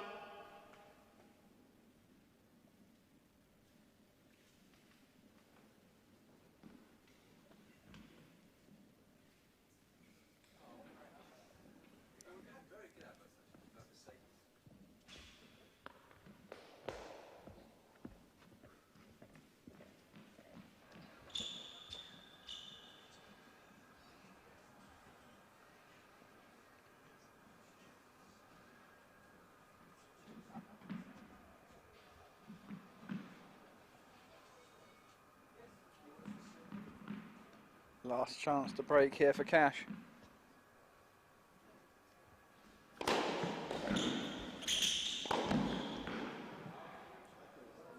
That's not going to make it easy. 15 love. A reminder that each player contested 5 round-robin matches to make this stage. Cash won 2, lost 3, and all 5 matches went to a match tiebreak, so he's looking to keep that streak going on this occasion. Looks like he might need a tiebreak to get there.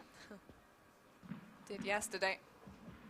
On 3 of the 5 occasions he went the distance, he had dropped the first set, as here. Just want some more court time by the looks of it. He's making the most of it. Ooh. Seared the line. Saw that one well, didn't he? Yeah, perfectly lined up. Just a little bit shorter in the court from Gray, and he got down for it.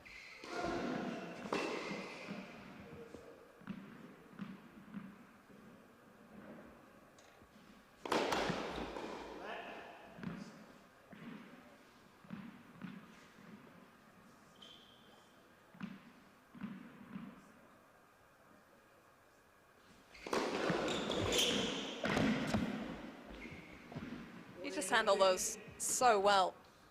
He's in very quickly, isn't he, there? I think the kick serve gave him more time again. Very accurate. Good volley. Battle of the Brits Team Tennis, he played a fair bit of doubles as well.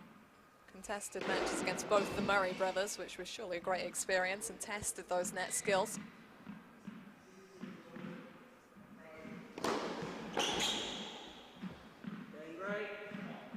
It is tiebreak time. 6 games all time break. For the duration of this one, however much longer it goes, if Gray gets this tiebreak, it's match over. If Cash gets it in the bag, we go to a match deciding breakup. You can't bet against that, can you? You've got Cash for this one? Yeah, he loves going to 3 sets. Well, his record says that. You can probably draw some confidence from that in this moment. Once again, doing his bit throughout the set by holding pretty comprehensive service games for the most part.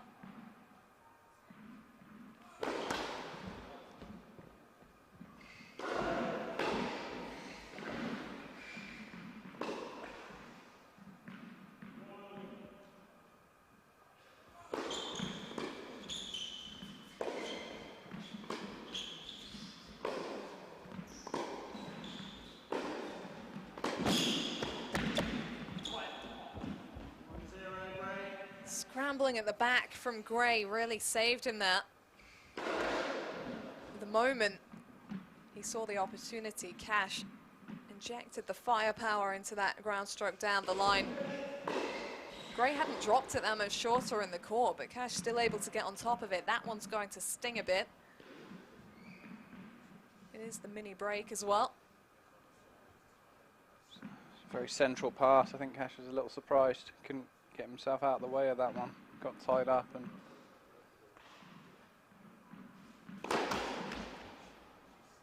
we'll have a look at this one though. Hasn't hit the floor. Does that count as a fault? Couldn't Just do that hanging in again. the air. You never know with the English nets. Notoriously floppy. Someone said that to me the other week. Yeah.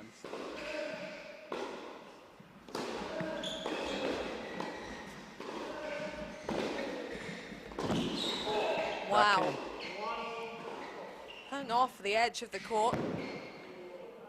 Great return, set up the short ball there. And we're back in.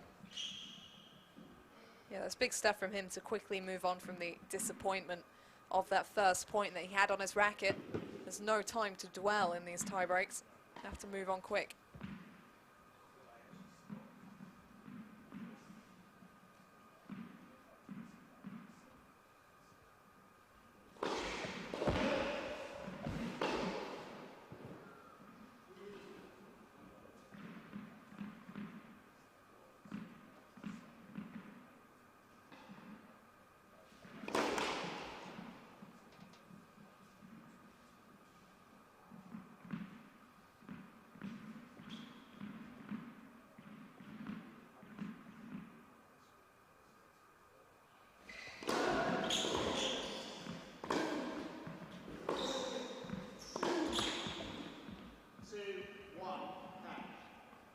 Both service points going the way of the opponents.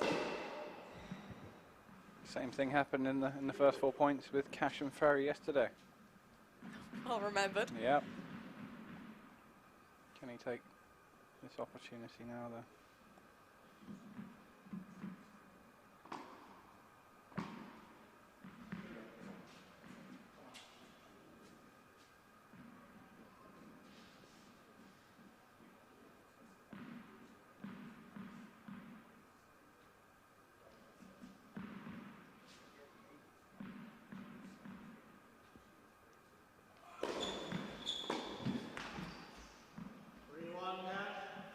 Heavy kick serve there, good mix up. Didn't know if he was coming in or staying back, makes it very tough to return. Wide is the way to go as well for Cash. It's been so effective for him throughout the match.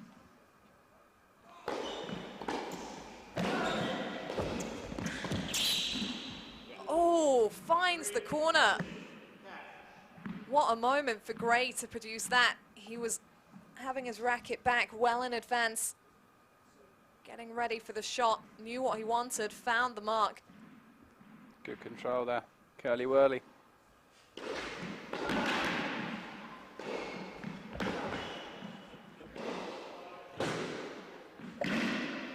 Seizes the mini break back.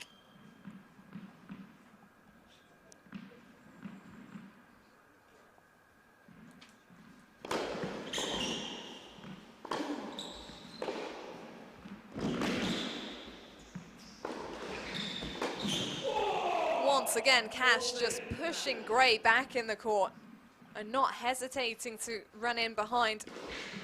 Really has upped his game in this tiebreak. Backhand down the line, definitely not his favoured shot, but hitting it well. Heading into the first change of ends though, just 1 point in this tiebreak held by the server, which is crazy when you look at how big of a weapon the serves have been throughout this match.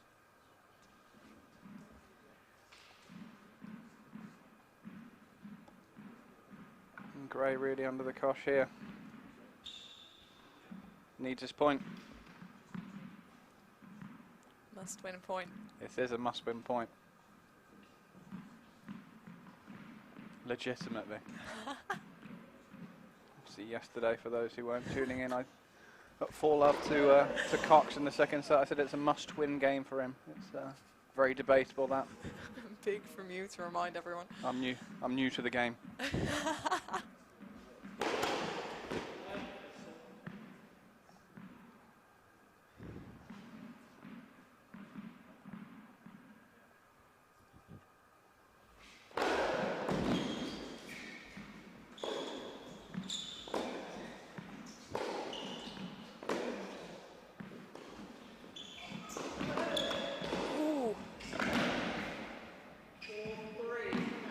Was the chance, but it came down low. He really had to brush up the back of that forehand to get it back and just didn't quite have the lift on that one.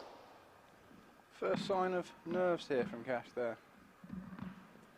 Well, they had something to lose coming into this change of ends with that lead on the scoreboard, and sometimes I guess that's worse when you're not playing catch-up, when you're not feeling like you can swing at it a bit more.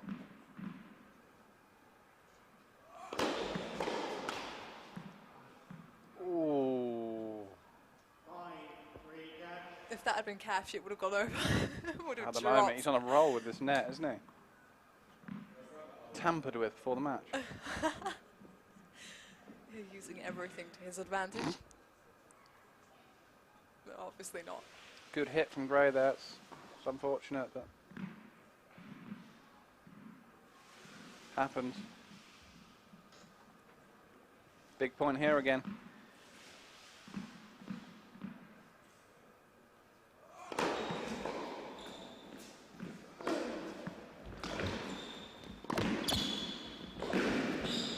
Oh my word! Oh, hello. Are they calling that good? Yeah. What a shot. It was better than good. It was absolutely fantastic. That is phenomenal. Wow. What a get from so far back behind the baseline.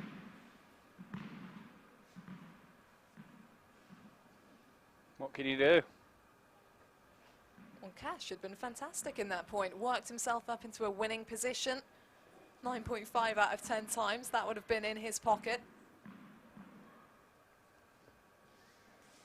Some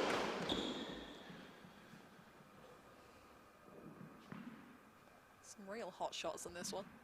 A tense moment here for Gray, having missed that first serve.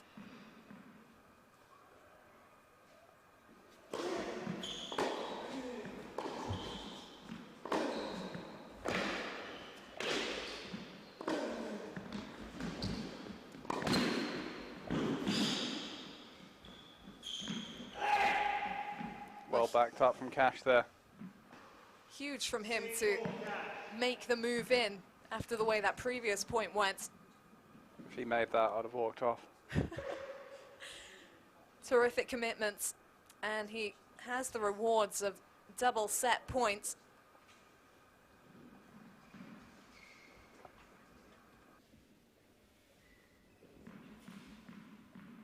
Yeah, might as well.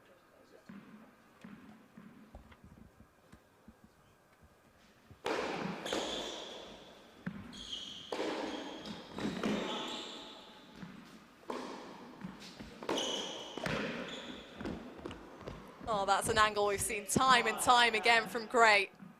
And it's a move that we've seen time and time again when he's been under pressure. Doesn't hold back. Very nice volley. And the control he has up there, so good to watch.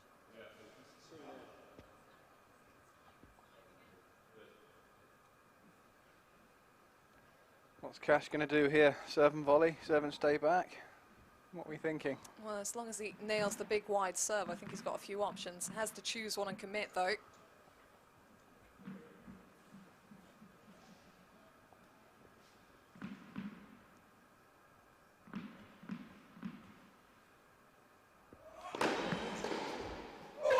There it is.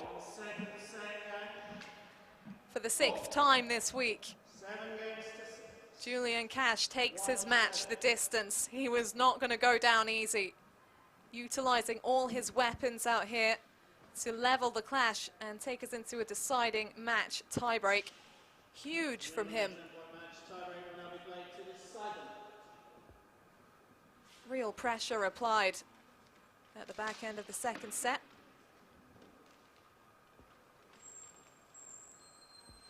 We're going to let Marcus Willis have a chat with Julian about how that second set went down. Hiya. Julian, How's it going? not too bad yourself. Yeah, loving it out here right now. Surprised to see you in another 10-point tiebreak, mate. You need a few of those in your belt this week. Yeah, that was the plan all along. Great set, great standard of tennis, mate. What are you looking to do now? What's the key for you in this match, do you think? Yeah, just try to keep the momentum rolling and keep the serve going. And I feel like I know I didn't get the break, but I feel like I'm on his serve at the moment, so try and keep that going. Good stuff, mate. We noticed sort of towards the end of the first, momentum shift a bit. Is that something you're still feeling going your way? You said you're in his service games a bit, but Yeah, I mean, I'm feeling good, so just got to keep that going. I've had, like you say, a lot of tie breaks, so feeling comfortable and just enjoying it. your back garden. All the best for this one. Thanks, Julian. Enjoy. Thanks, guys.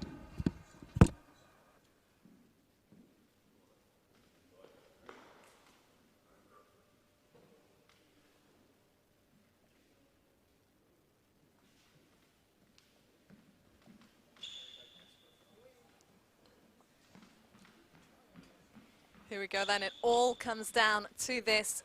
A match tiebreak to decide who goes into the 5th place playoff tomorrow. £5,135 on the line. It is a big deal for these two.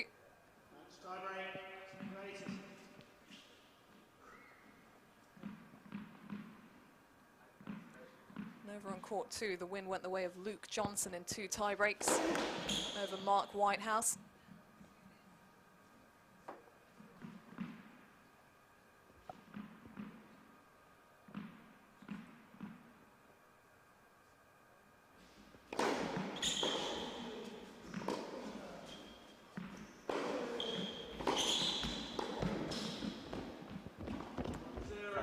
Great tennis from Cash. He seemed very relaxed, very confident in that chat there. Really laid back. He's brought the momentum straight into this, getting the mini break. It's nice to see this confidence. He's backing it up as well. Back garden, you said. Certainly looks like it. Yeah, I don't think he's too nervous about playing a tiebreak now. It's 55th of the week or something like Well, it all comes with practice, doesn't it? that. Great start. And practice makes perfect. We said it was the last 2 matches that he won. Came out on the wrong end of some really close ones prior to that. Level of tennis being fantastic. James Ward, Penniston, you can't. It's good for him to be involved in that, and you take the positives. It's certainly the best thing to do. Now Gray's got to have a quick think now. Yeah, it's What not do you- ideal for him. What do you do if you're him now? He's sort of lost control of the match, per se. Does he take a bigger risk? Does he take a step back and hope Cash doesn't keep this up? He's got to lock in for these next 2 points. 2 big first serves. We know he's got it in him, and it's 3-2 on the scoreboard. Anything can happen from that.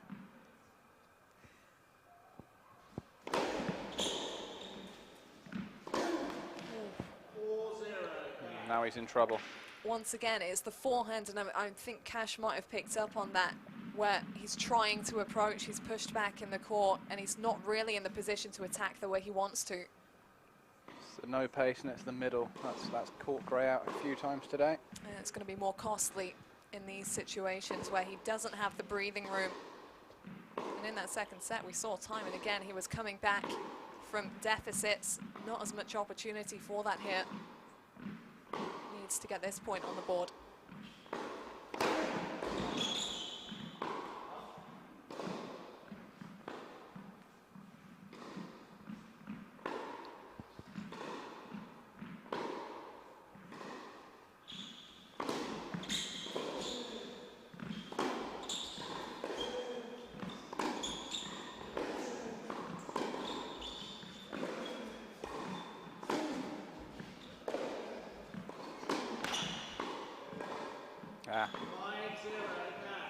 This is tough.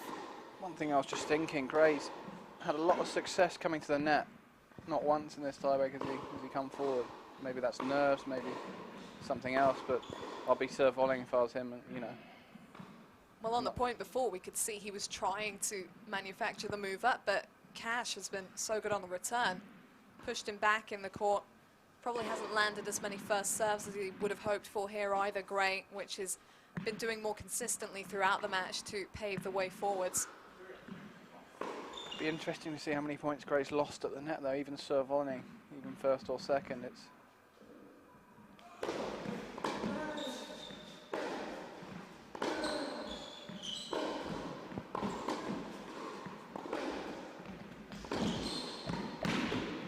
He's getting run around here. That is so well dictated by Julian Cash.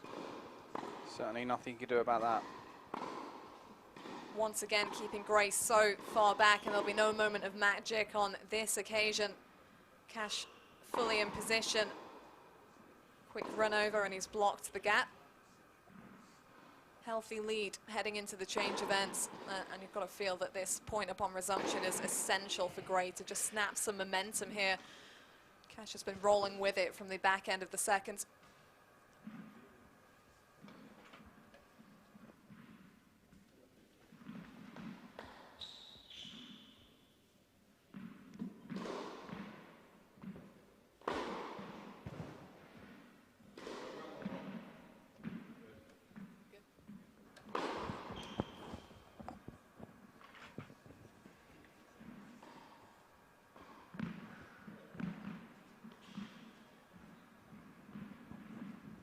Gray's got to be praying for a second serve here.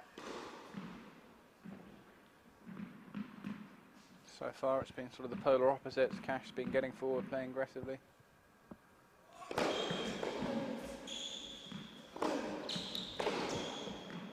Oh, It's on the board. well, he gets going in style. It's a much bigger deficit this time. He was love 6 in the tiebreak, but Lovely the comeback strike. is on. Lovely strike there. Had to make that. There's a few more must-win points coming out for Gray. 2 on serve here. You can't afford to think too far ahead. Just focus on these 2 points. 3-6 is a lot easier to come back from than love 6.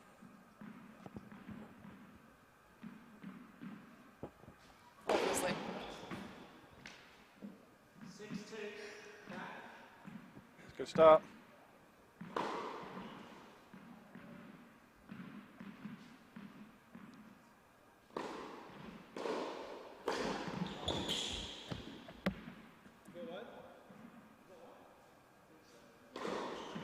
What would you have said? Looked away. Looked away.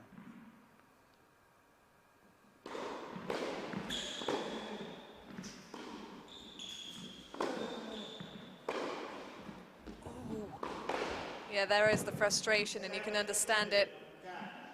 But Cash looking so comfortable and all over the court at the moment. Gray would have felt the pressure to go for that bit more, even on the backhand, which is so flat and so precise. It's only way of dictating from the back now. If he just plays, you know, a solid shot, it's not been enough recently. So it's another thing. You've got to take more risk when you're down, and ultimately you get a few more unforced errors. Blow for him there, though.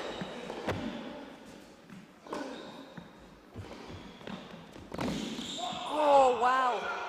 7-3. Cash. Big roar there from Gray. He'd set it up so well, Cash. The direction on the forehand, absolutely right. Unbalancing Gray. Very good shot from Gray though. Got it no pace. Pretty low. Did you think that ball was finding the court from Gray? I thought it was just dipping in, yeah. Just dipping in. That is some response. After a point like that, to come out and execute with that insane angle. Not much let up on Cash's serve for Gray either. Can't remember if he's missed the first serve this tiebreak yet. If he has, maybe one, but I don't think he has. That's so key. 2 points away. Gray with a mountain to climb, so needs to take it step by step.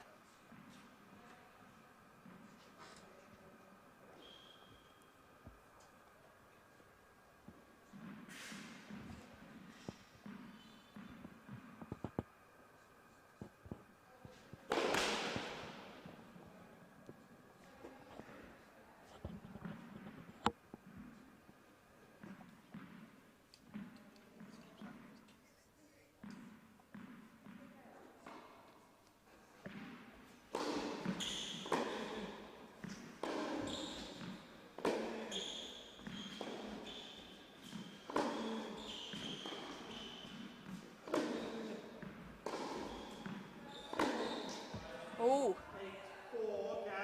maybe wasn't quite expecting the short ball there. We saw Gray mixing it up a bit, just trying to take the rhythm away from Cash because he's been rolling with it. Had a lot of spin on that one, didn't quite get around it as much as he needed to. Got a bit too close to the ball next to his hip, and Still chances here, 4-8 at the change of ends. A massive point for Gray to win there. Cash gets to that number 9, and it is match points. And that just brings a whole different kind of mental pressure. he's creating lots of opportunities for himself. Cash here.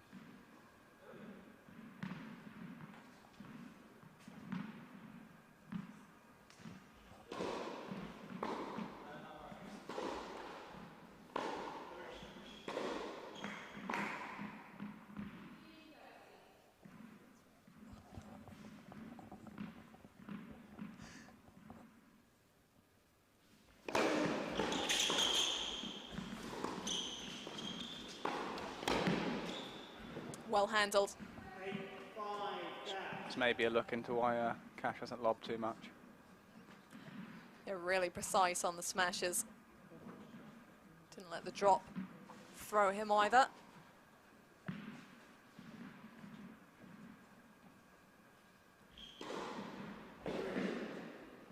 Looking doable for Gray now. It was a big ask at 3-8.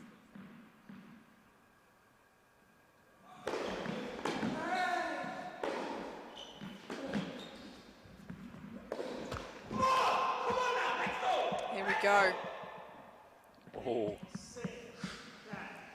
He's not the kind of player to get massively fired up on court, Alistair Gray. His demeanor all the way through the first couple of sets, he wasn't giving much, but now he's really getting himself going. That is the that's the college tennis in him.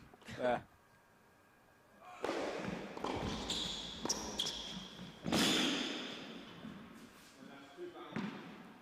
Maybe has regrets there. I think Cash is a little nervous now. Yeah, the tennis and maybe the reactions as well from Gray getting in his head. But he does have the match points. Very good volley. Only one mini break still. But maybe an opportunity in one of these next 2 points for Cash. That's what he's hoping for anyway. Triple match point. So much pressure on the shoulders of Gray.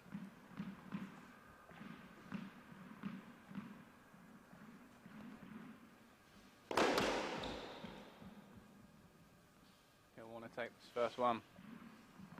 Doesn't want it getting to 9-8.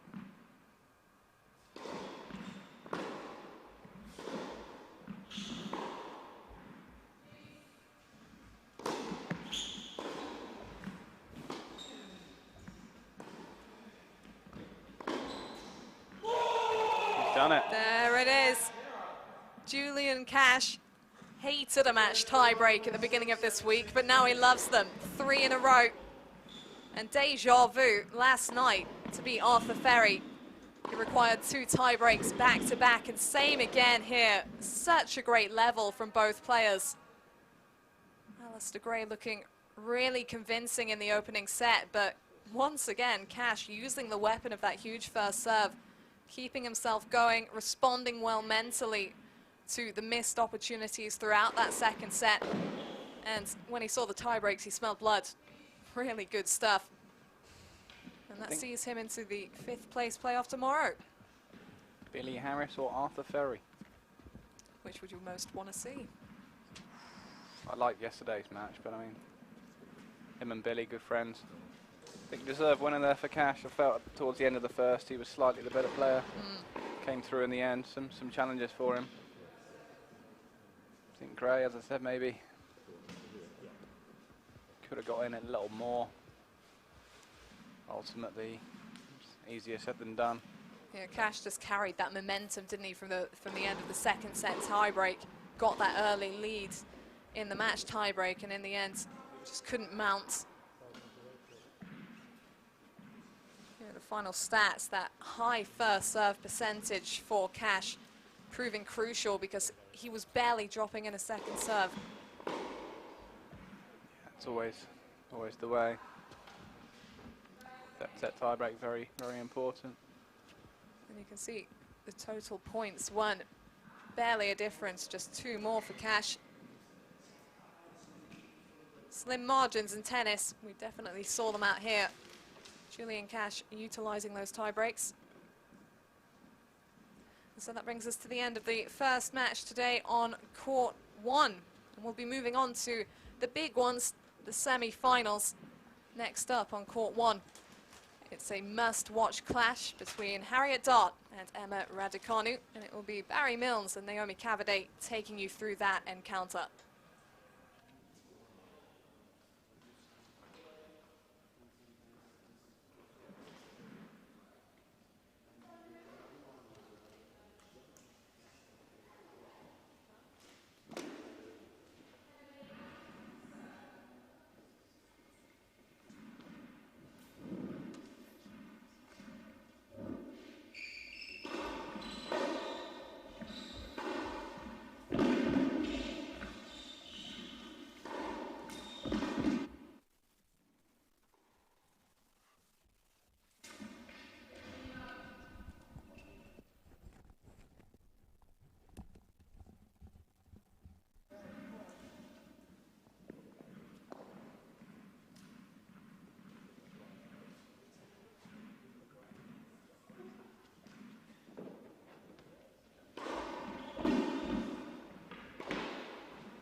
Welcome back to court number 1. Barry Milnes alongside Naomi Cavaday for the first of our women's semi-finals, the UK Pro Series Classic Week. A tremendous match to start things off today, and hopefully this one will live up to it as well. It certainly should do, bearing in mind the calibre of the two players who are going to be competing in our first semi. Harriet Dart against Emma Raducanu will be the matchup. Dart, who was the standout in her box A of the women's round robin stage. Great run of victories that she had in that. In fact, scored 14 of the 15 points possible. Raducanu runner-up in Group B, hence the matchup today.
Okay, let's get into the action here for Dart and Raducanu. This is the first of the women's semi-finals. The other one to take place a little later on between Jodie Burridge and Eden Silver. It should also be a cracking contest. But in terms of what these two have done, Naomi, we'll profile firstly Emma Raducanu at 17 years of age. Her WTA ranking currently 336. In terms of where she stands in the British game, well, her current ranking of 13 in the British sphere. She's had some injury herself. She hasn't played a lot of tennis, but of course Harriet Dart has not played a lot coming into this week recently. So what of Raducanu? She battled through yesterday. She really had to work hard against Gray to work that one out and come through in a match tiebreaker. Just a very impressive young player with a lot of game and a lot of good temperament. Yeah, absolutely. There's a huge amount to like about Emma Raducanu. I mean, the game is excellent. There's just no vulnerabilities whatsoever. Forehand looks good, backhand serve, the movement. She's got a really aggressive mindset as well. And the attitude, the application is just, you know, it's just so far beyond her years. Yesterday it was tough going against Beth there. It was really difficult to get through her, and she really managed that well. So she gets on with business. As I say, a lot to like. She likes to dictate. Still lots to learn, as you say, like only 17 years old, but yeah, really enjoy watching her. Harriet, some 7 years older, her ranking on the tour of 147, and in terms of where she stands in the British game right now, she's the number 3, and obviously enjoyed some notable moments in the last couple of seasons, particularly Wimbledon last year, where she made the 3rd round of the main draw. A couple of very good wins there. She also reached the semi-finals of the mixed doubles there the year previously with Jay Clark. They eventually got beaten by Jamie Murray and Victoria Azarenka, no less.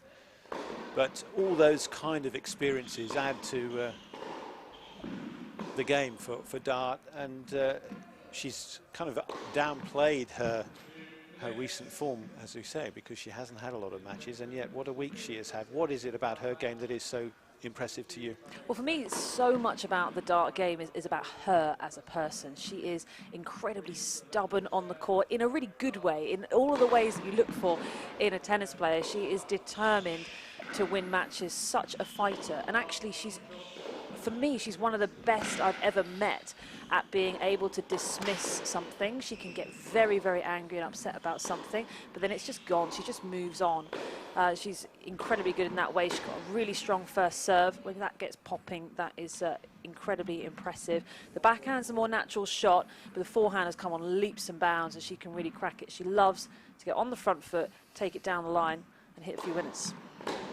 Well, this is getting TV coverage available all around the place, but in terms of exposure, sometimes there's no hiding place on a court, and for some players it might have been too much. She was double bageled, wasn't she, by Sharapova in a Grand Slam, you know, last year, and yet she's learnt, she's developing the game, she's taken it on the chin, and you have to do that as a professional sports person in whatever sport it is, but particularly in tennis, the one-on-one nature of it and the way that you can't sort of hide behind the team.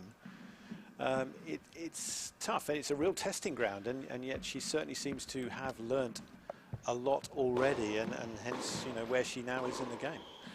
Yeah, it's pretty rough to try and deal with that, especially because she'd come through qualifying. She'd won 3 matches to qualify there, had really earned her spot, earned that opportunity against Sharapova. It was the first time she had qualified for the main draw of a slam outside of some wildcards she had at Wimbledon. Yes. So to be on that stage was absolutely huge. But, as you say, how she learnt from that, yes, she was a little overwhelmed in that particular match, but how she learnt from that, well, then she qualified at the US Open, and then she qualified again and won a round of the main draw at the Australian Open before losing to Harriet Dart. Also reached the 3rd round of Wimbledon after getting a wild card, and that was right off the back of losing to Sharapova, love and won, and feeling a little bit embarrassed about that situation. So just proving that, you know, 3 times she's qualified for the main draw of a slam and she's reached the 3rd round of Wimbledon, that she can comfortably play at that level. It's now just about getting enough matches at the right tournaments that the ranking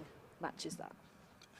At 17, Raducanu obviously has even more years on her side, fitness permitting and health, etc. Hopefully there'll be a great career ahead of her. Where do you see her right now and the potential for her going forward? There's bags of potential, that's for sure. She's sitting at 330-ish, and the next goal is to get into the Grand Slam qualifying. So that is around 220, but if you kind of pitch yourself at 200, you'll be looking fairly good. Then you get 4 big opportunities, like we've seen with Harriet Dart, to actually go on some runs and learn against the best. So once she gets there, we'll have to wait and see, but she'll definitely be there soon enough. So we are ready to go for our first women's semi-final here, and it will be Raducanu to start.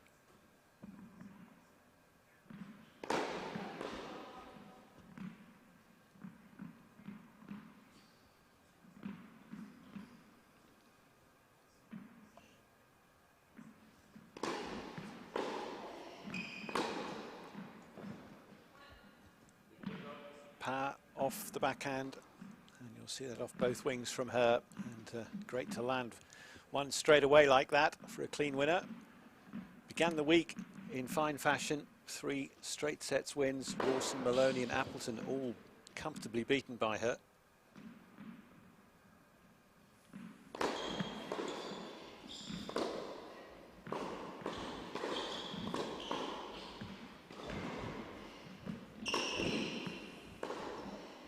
Making full use of the court, Raducanu, but a gap found brilliantly by Dart there. So an immediate response from the Pool A winner, the Box A winner, against the runner-up from Group B. Jodie Burrage won Group B. She did beat Raducanu on day 4 here, but it was a match tiebreak required then. And then yesterday, Raducanu came from a set down to win a match tiebreak against Beth Gray. Gray, who'll be in action later on, in fact the last match of the day on this court against Naomi Brody.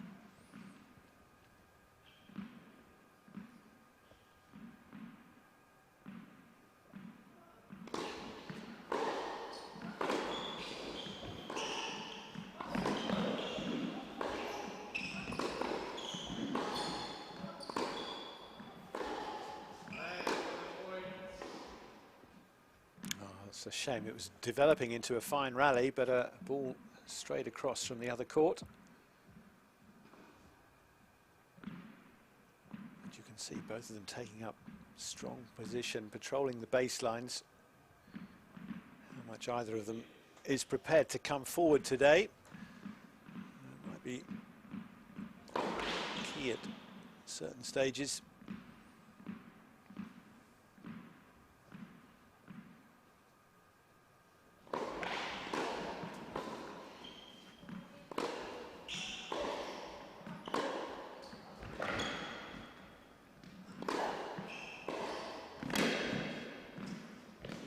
And there is a case in point, moved gradually up, felt confident enough to do that and dealt with a dipping ball very well on that volley. Yeah, really going at dart well here, Raducanu. Both of these players will want to try and take control. They won't necessarily enjoy being on the back foot.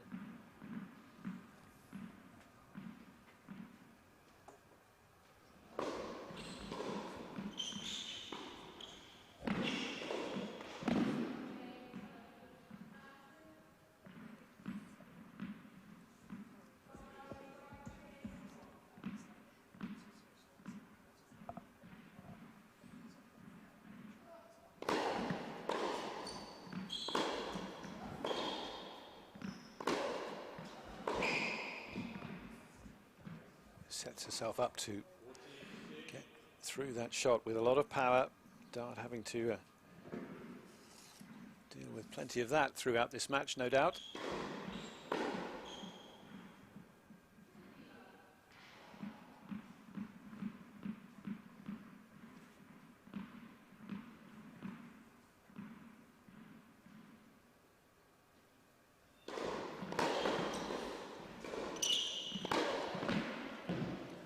And that seals the deal on the opening game for Emma Raducanu.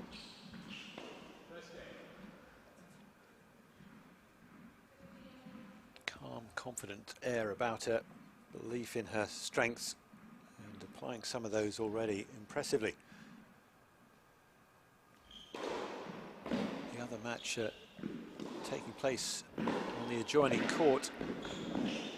Well, that's between Emily Appleton and Sonny Kartal. Kartal currently up 3-1 in their first set, and that is another third v fourth playoff match. The winner of that to take on either Naomi Brody or Beth Gray tomorrow.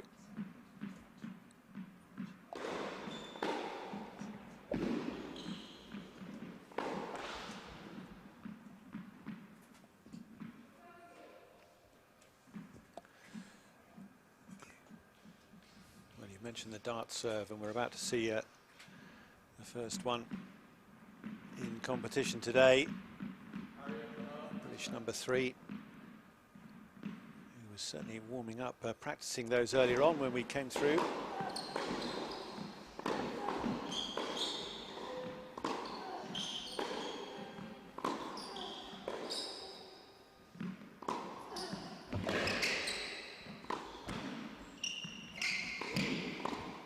She read it well, anticipated the cross court and was there with a good volley herself, because that net cord somewhat played towards Raducanu's favour. Yeah, this is a little bit of the difference that we'll see between these two. They're both big strikers, so it's easy to think they do similar things, but Dart tends to lean on the ball a little more. She's a bit taller as well, and she gets more angle off of her shot, just play with a bit more width. Ball is a bit flatter as well. Raducanu tends to be a bit more narrow.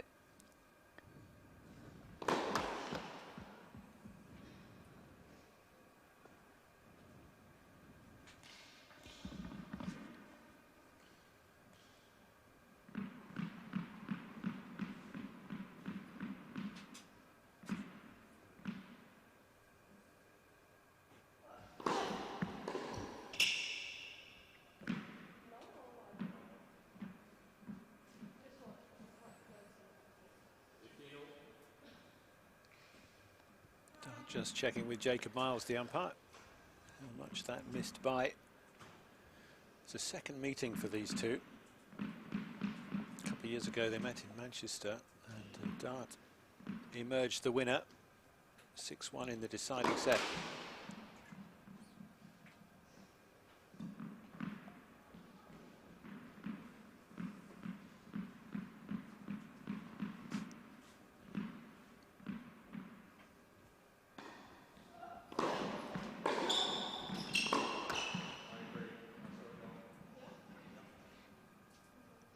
Well, we do know that the second serve of Dart is probably the most vulnerable game. It can be a little up and down, can be attackable. When she's feeling good with it, when she's feeling confident, it's actually really tough to try and deal with as the returner.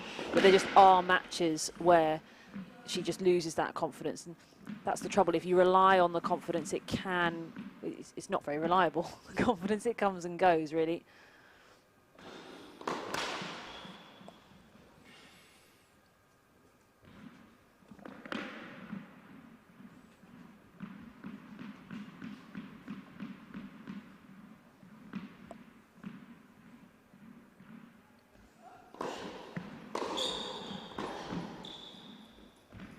Again, easy power applied off the return, and already Raducanu threatening the highest ranked player here, British number 3, in a spot of bother on serve straight away.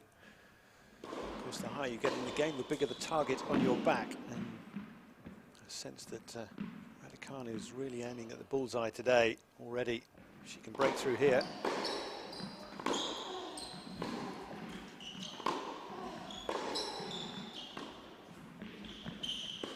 It was a risky play and it backfires against Dart there, drawn in by the drop shot. Raducanu laps it up and leads 2-love in this opening set. She just got completely disrupted in that game, didn't she, by those double faults. Definitely a little off-putting. She didn't miss by far. If she can maintain the first serve percentage a little better, I think that will definitely help her out.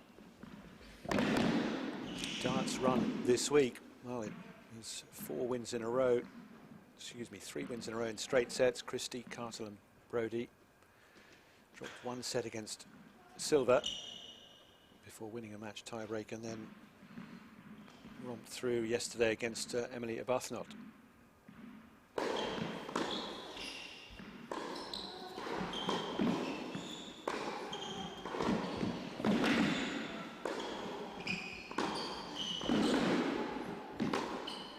This is now the business end of the tournament, and Raducanu clearly means business. The way she has just come out very calmly here, that's no surprise to us because that is her general sort of on-court temperament. But there's a real sense of, yeah, I belong here and I'm going to do some damage, and she's already making inroads.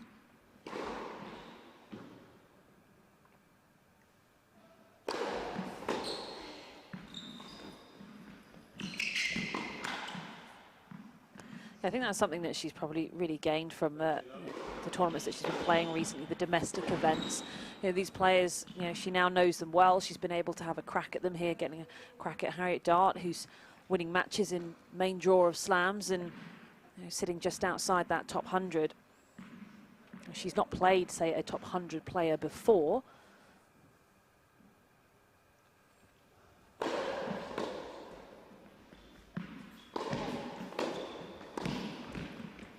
Again, can't fault the volleying skill.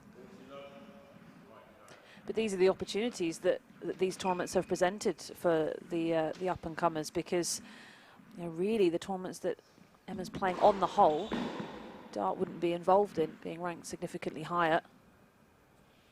Might be the odd occasion where that would happen for whatever reason, but the bulk of the year wouldn't be a likely situation.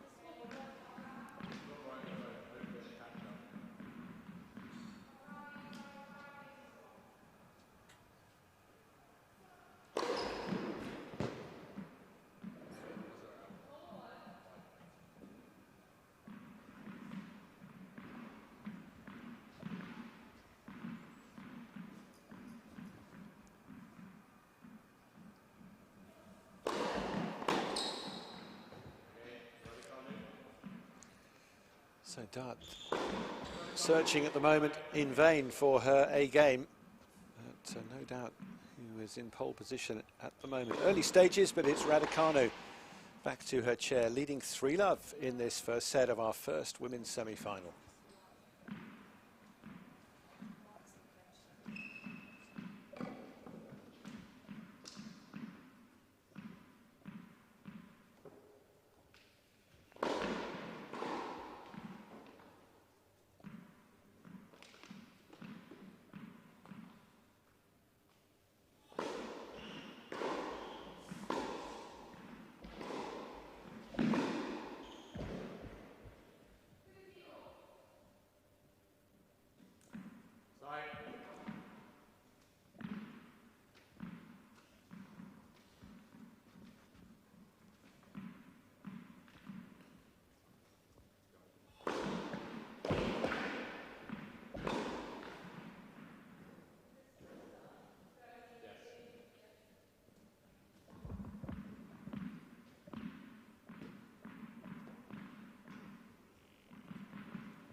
Harriet Dart yet to get on the board here.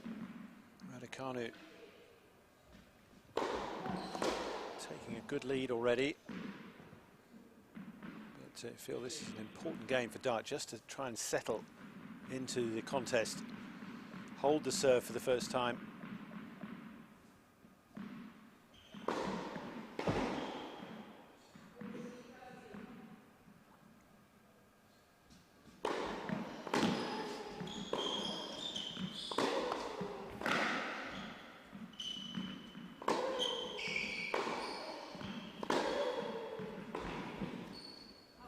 Rasping cross-court forehand from Raducanu, and again beaten for pace. Dart struggling to control her response.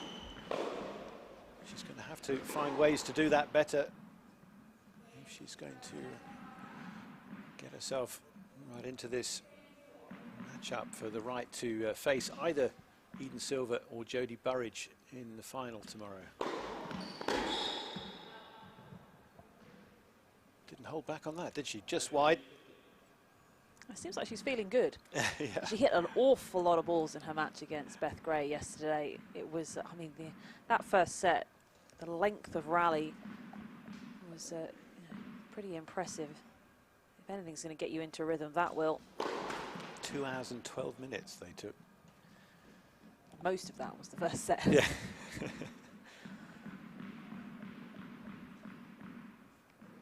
What was really impressive, I think, was the way she did come back from the loss of the first set, having saved a load of set points, got it to a normal tie break, only to lose that, and yet she didn't fade, whereas she might have done, but said she felt more in control, more consistent thereafter, managed to find a higher level, and it paid dividends.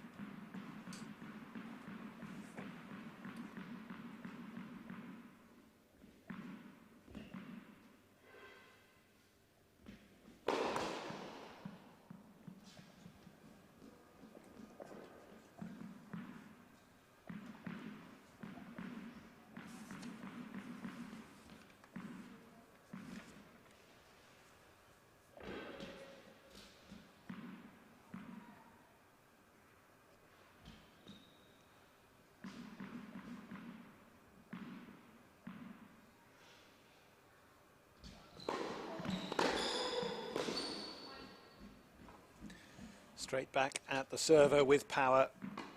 And she's certainly caught out by that. And once again, Raducanu threatening the break. Yeah, setup just hasn't quite been popping, has it yet, for Dart? That one right into the slot. No surprise, that one came back with interest.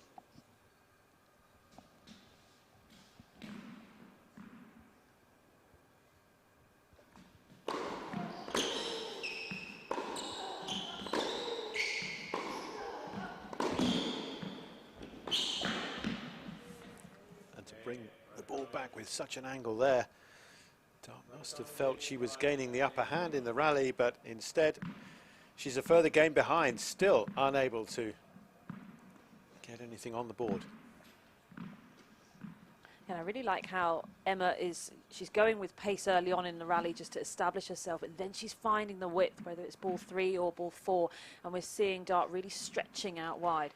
I think that is really crucial in this particular match, and something that is maybe a little different to what we saw from Raducanu yesterday.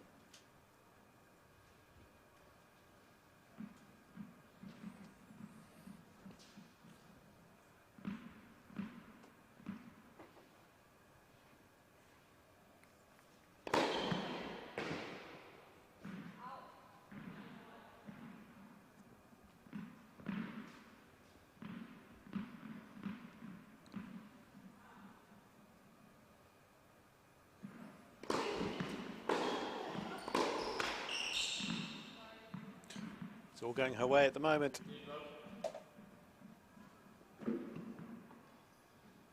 Too soon to panic for Dart, but there must be a sense of need to get something going here as quickly as she can. She's going to ride out the storm that's coming from the other side of the net.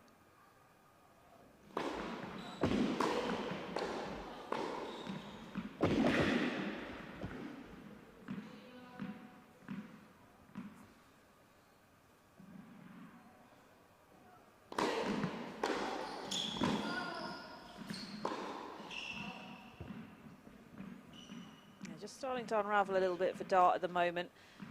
As you mentioned there, Barry, just things not going her way. The double faults, I think, disrupted her rhythm on the serve. And then from the back of the court, the first couple of games, actually, she looked really good from the back of the court. It was just the serve that caused the issue, which ended up with the break.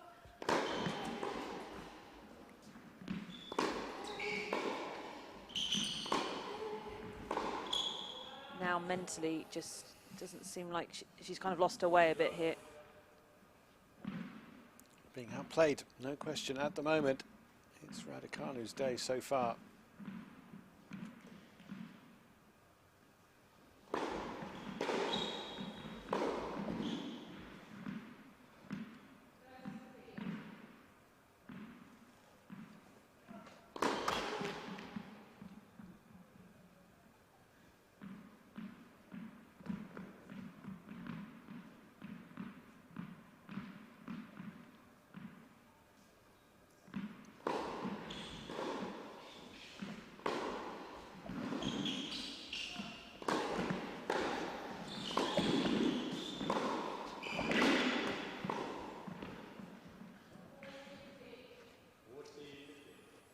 Many points for Dart so far, but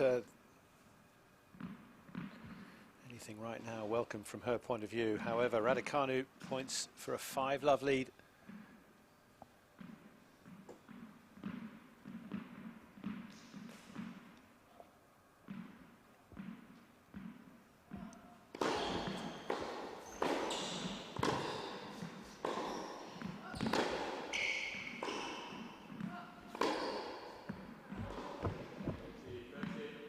Again, I really like that shot, just a little less pace coming, trying to come around the outside of it. I really think that's smart, and I mean, it might not be conscious from yesterday, but if she had been able to do that yesterday, it would have made life so much easier, because she can go kind of a couple of big strikes through that central channel, then get the width. Would have really disrupted the rhythm of Beth Gray, so really pleased to see that development.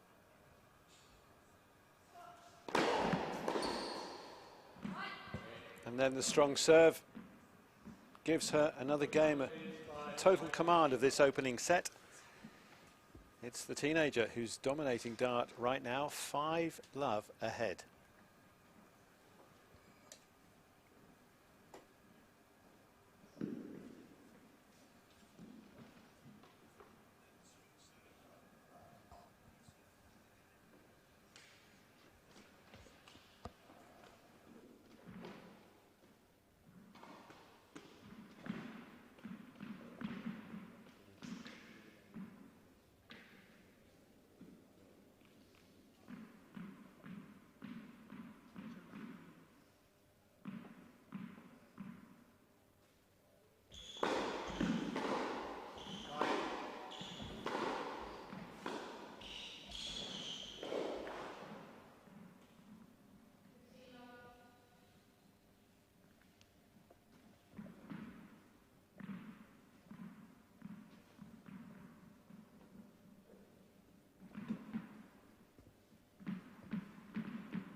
Harriet Dart in a spot of bother here, serving to stay in the first set already without having scored a single game.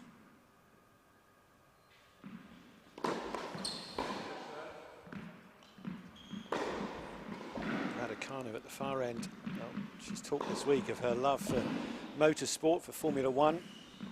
Did a bit of karting and motocross as a youngster. She's still a youngster, but of course now very much concentrated on her profession here. But I wonder if she's aware of the motor racing history nearby to St George's Hill, because we of course have the Brooklands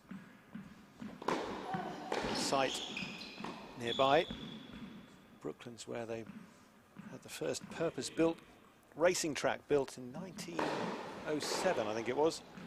It's a great place to go and visit. They've still got a bit of the track there, and there's a museum, and of course they've got the Mercedes-Benz World next to it as well. So all Nice. sorts of wonderful cars and history from way back.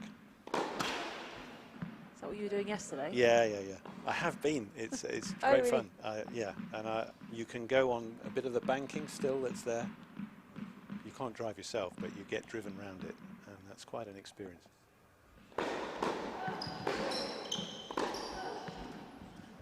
Now that's well taken. Dart on the ball early. Just to get something now, even if the set is too far away from her, would be good for Dart. Anything right now, Yeah, positively. She can't afford a slow start in the second. Absolutely not. So things will have to change. So good to try and break that momentum as quickly as possible. There are some changes I think she can make and get things back on track. I don't feel like Raducanu has played that well that she's overwhelmed Dart. She's played very well. Don't get me wrong, she's done everything sort of right. But Dart does have a strong game to stand up to it.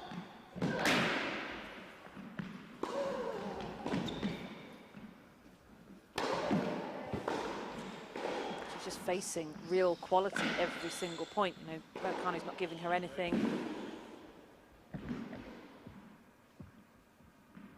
So she's going to have to force her way in.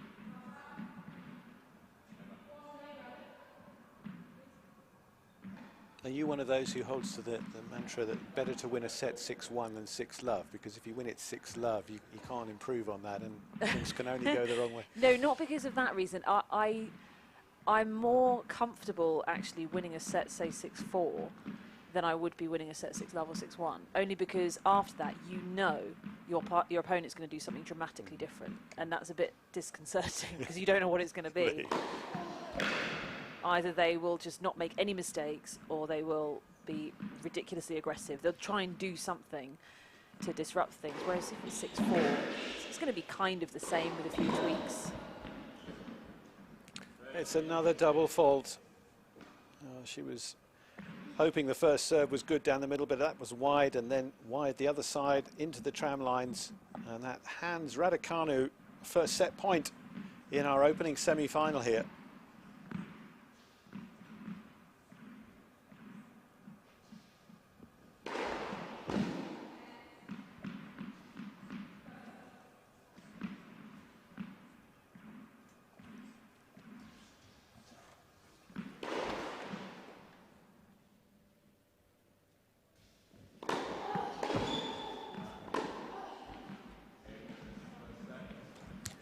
Dart standing hands on hips.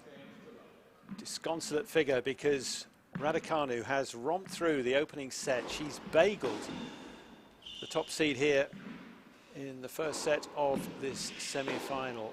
A very fine display from Raducanu by 6 games to love, no less. Excellent work from her, Naomi. Yeah, tremendous effort from Raducanu. She just got off and running and really just maintained. Dart unable to find a way in. I think we're going to be able to have a chat with her now. Just sorting out the feedback. Technical issues. Hello? Hey Emma, can you hear me? It's Naomi in the commentary box. Yeah, I can hear you. Right. Is that okay? Well, what about that first set there? Just got off and running and 6-love in the end. What did you make of it? Yeah, I thought I got off to a good start. Just taking care of my service games and yeah, just sticking to the game plan. Just taking it one point at a time. So she's a really experienced player, of course. She's been in the main draw of Grand Slams on multiple occasions. Are you expecting her to do something different in this second set now? And if so, what do you think it might be? Yeah, of course. I mean, anytime you know, even if you just lose a set, like, you're always going to try to change something up. So yeah, I'll be expecting it. I'm not sure what it might be, but yeah, I think I'm going to try to stay ready for it. And just one last thing before you start the second. If you could pick one thing in that first set you were the most pleased with in your game, what would it be? Probably just my attitude, like staying committed to every ball and taking it one point at a time, not thinking about the score too much. Brilliant. Thanks so much, Emma. Thank you. Yeah, just taking it in her stride, and good to get her views mid-match. A match that has totally gone her way so far. But what might it be, she wonders, that Dart can do differently to try and stop Raducanu, giving more More punishment to the Londoner. Dart, who was born in Hampstead. Of course, Raducanu originally from Toronto, but her parents moved to this country when she was a youngster. And so she's very much part of the British tennis scene, and a great prospect shining here at the moment. Start of the set.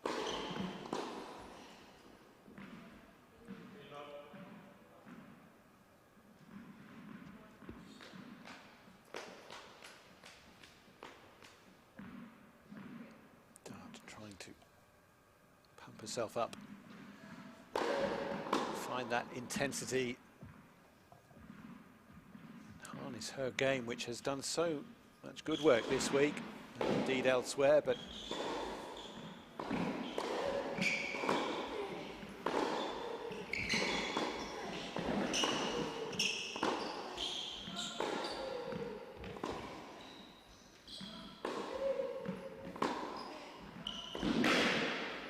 there we go, finally getting some purchase out of a tough rally.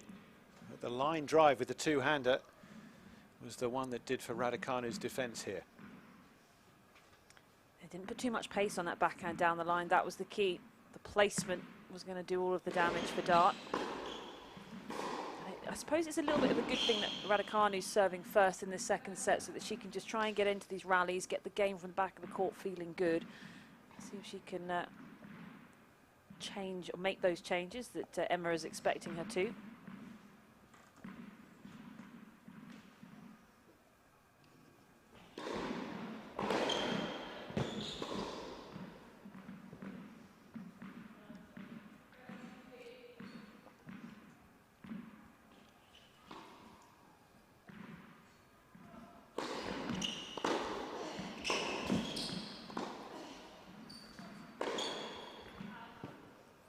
That was a nice little change up there from Dart. The bunt deep, not a lot of energy on it, just inside the baseline. And that's key, because if that drops shorter, say a metre or two inside the baseline, Emma will deal with it and you'll be in trouble.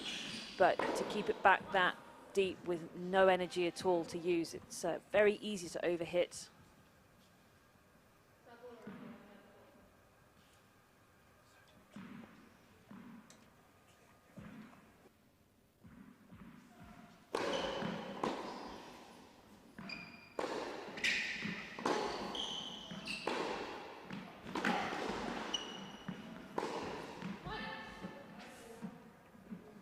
Easy pickings for Raducanu there.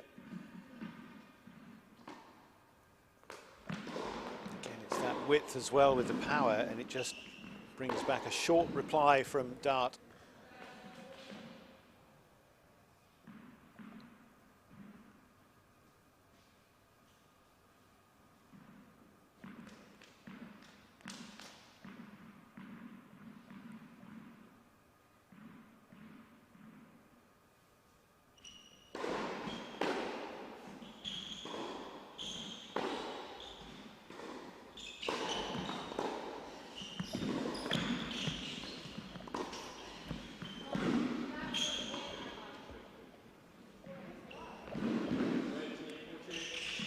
Overall from the umpire. Yep.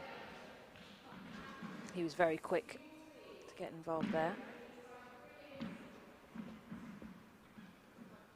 Dart was certainly convinced her shot had made it, and the umpire has indeed sided with her. So Dart, all of a sudden, her first break point of the match, she could do with taking this.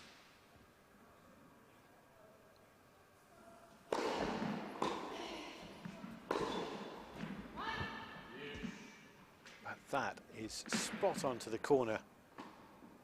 So easy to miss that target, that kind of ball, but she's hit it perfectly.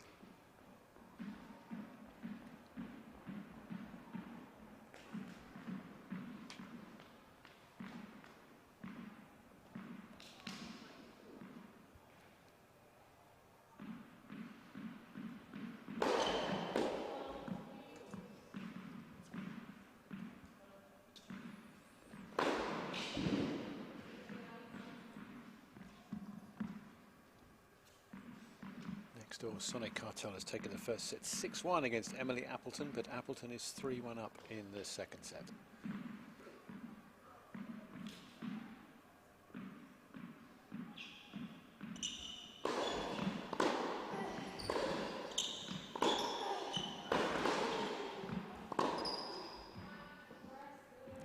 almost overran that last shot there. Dart came in a little close to her right shoulder. And you could see she was already lining up for the down the line one, but didn't give herself enough room for it. And if you do get into a bit of a pickle with your positioning, you can then just pull across the ball and go cross court, because you can make room doing that. But it's very difficult to make that change at the very, very last second.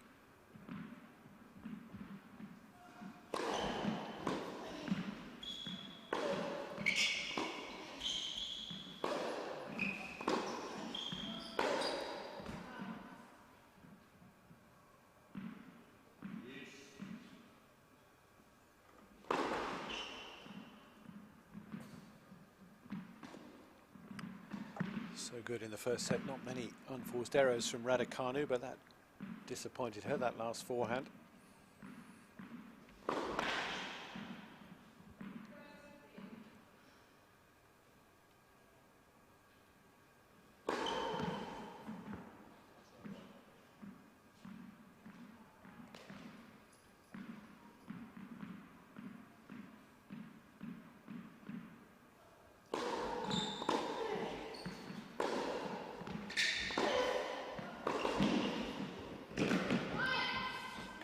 Up off the side to hit that up the line, and you could see how much trouble Dart was in as a result.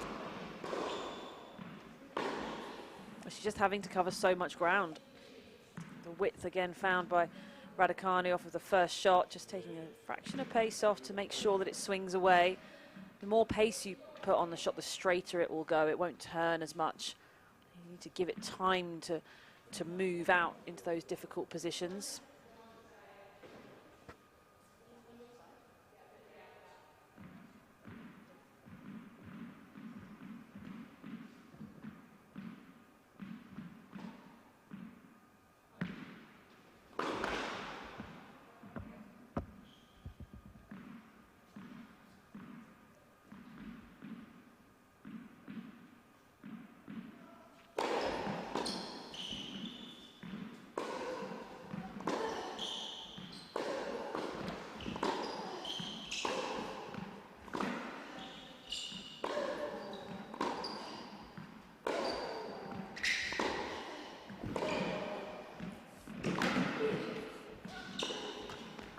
Well, again, so much ground.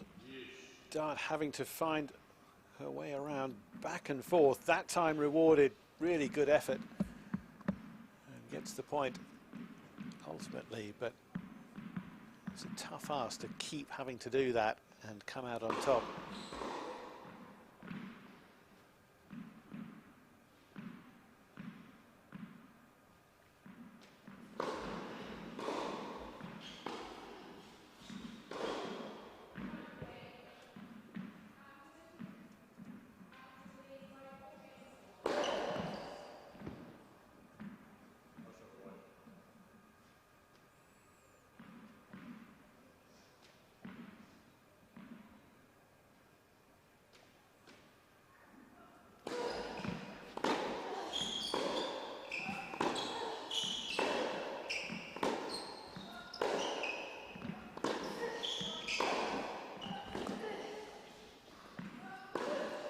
Not sure which way it's going, and Raducanu excellent there. The way she went back behind initially when Dart thought it was going up the line, and then did it the other way to finish off the point.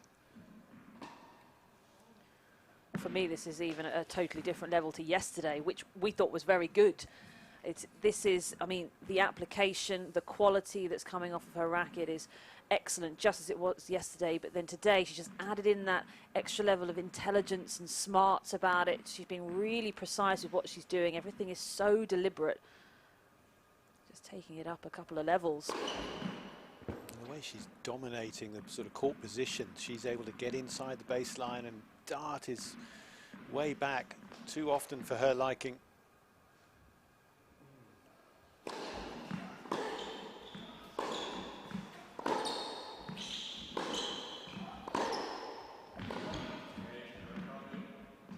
Time she did stay her ground, was able to, but goes long on the forehand, and so it's the 7th game in succession for the 17-year-old. Numbers on that first set, Naomi. Yeah, well, a one-sided set, you get some pretty one-sided numbers, that's for sure. And, you know, it was 6-love Dart, you know, unable to get a game on the board. The 4 double faults there, it doesn't seem like a huge amount, but those first 2 were completely costly because she played a really good first game. And even through that second game where she put in those double faults, she looked great from the back of the court. But that just threw her a little bit, I think.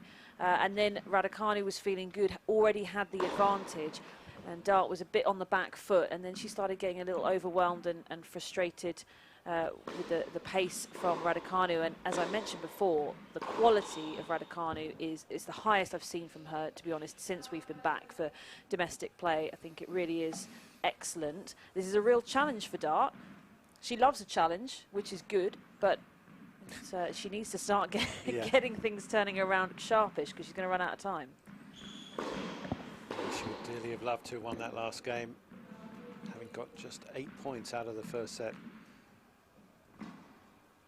But unable to, as yet, took over the scoreboard on her side of things, so I get the feeling now that it is all getting a little desperate, certainly if she drops this next game.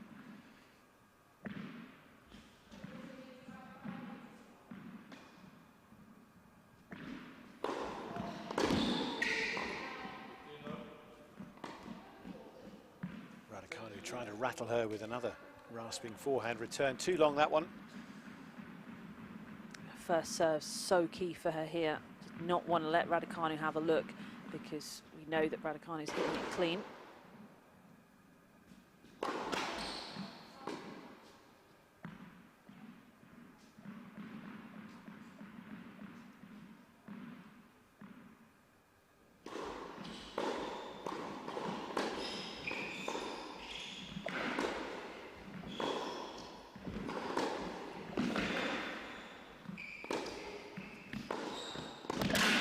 That time, good pass back, the width, catching out Raducanu's attempt on the stretch volley. But it was a bit tricky to pull that off. She manages to, and 2 points to the good at least in this game. But again, we saw her being pushed back behind the St George's Hill club sign on the court, an indication of where she's having to go time and again as a result of the onslaught that's coming from Raducanu.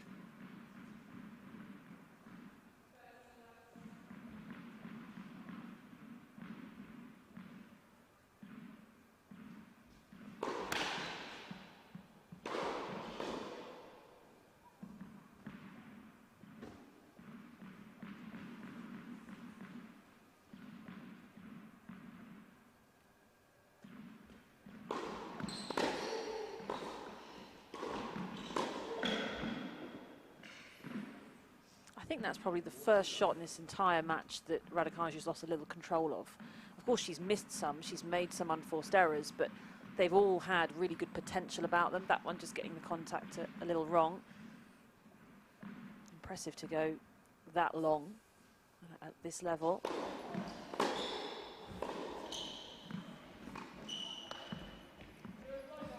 It doesn't work that time, and so Dart finally makes inroads. She's got a game, and that might just be what she needs now to settle into something better.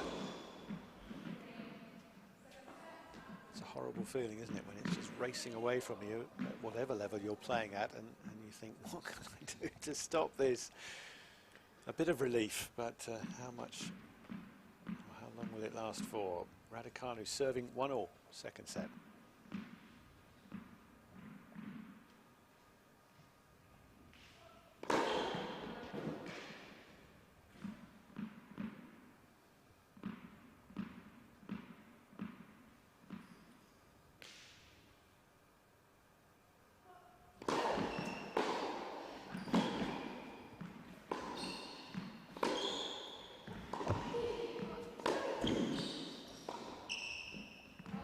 Just drifted wide, but Raducanu very good, getting right down behind the ball when she had to.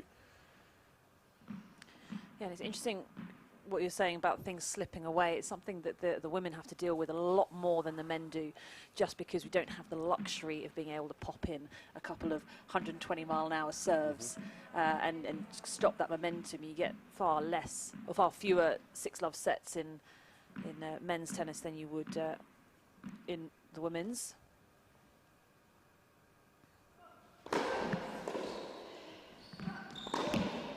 And that really adds to the anxiety level, because it just means that nothing's really certain.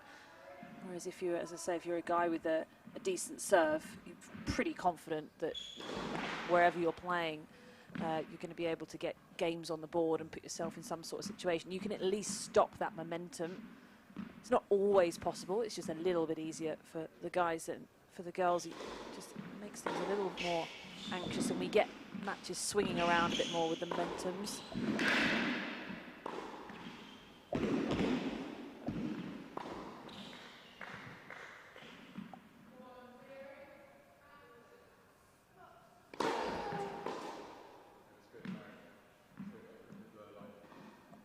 Wow. Dart convinced the serve was long, but the umpire's saying no, that was fine.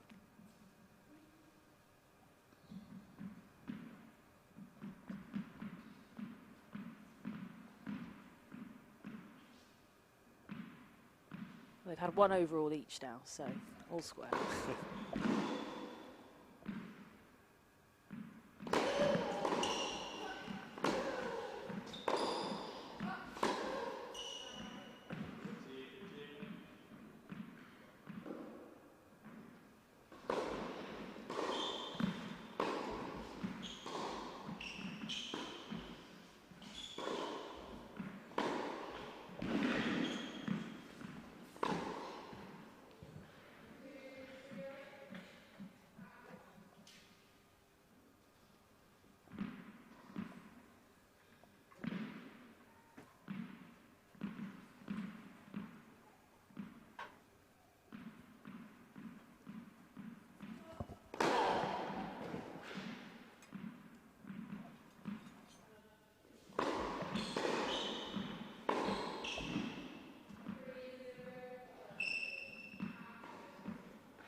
Dart's run at Wimbledon last year included victories over Christina McHale and Beatrice Haddad-Maia. Ashley Barty then stepped up the level and dismissed her. It was a very encouraging week's work at the All England Club.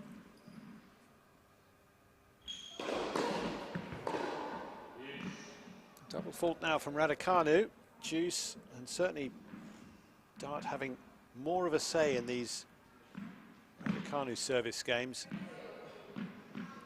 without yet breaking through. Yeah, it was a bit of a jump, wasn't it? Round 2 to 3 up to Yeah. the world number one. Newly crowned world number one only a couple of weeks before that.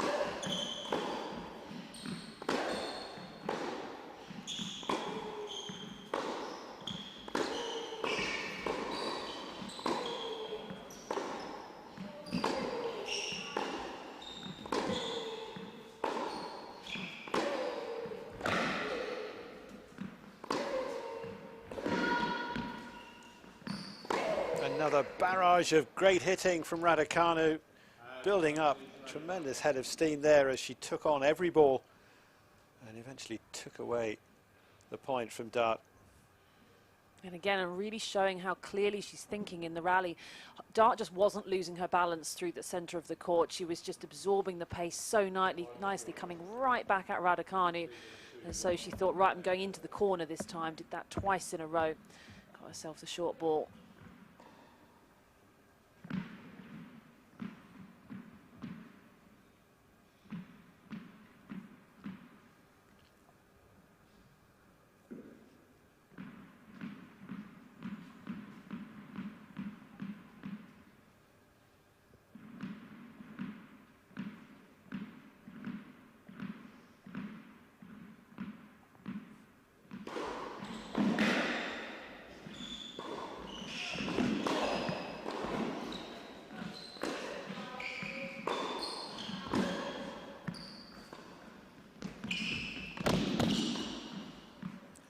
use of the short ball that time from Dart.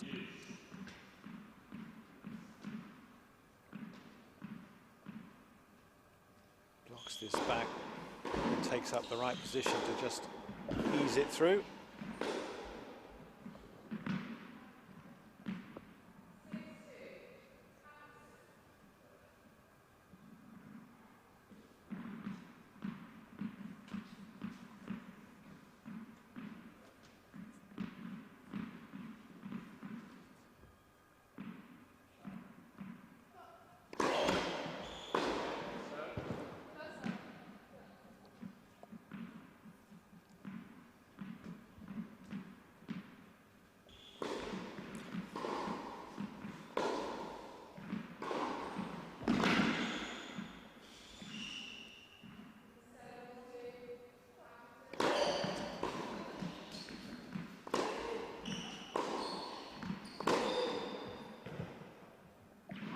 No call.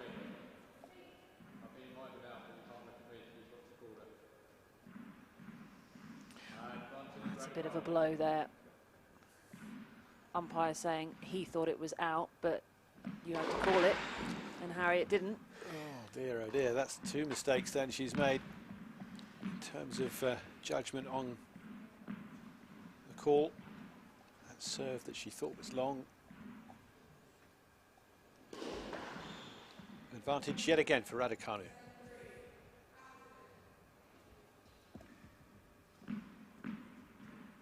Appleton has hit back to take the second set against Cartel, and they are now in a match tie break, which Appleton's leading at the moment.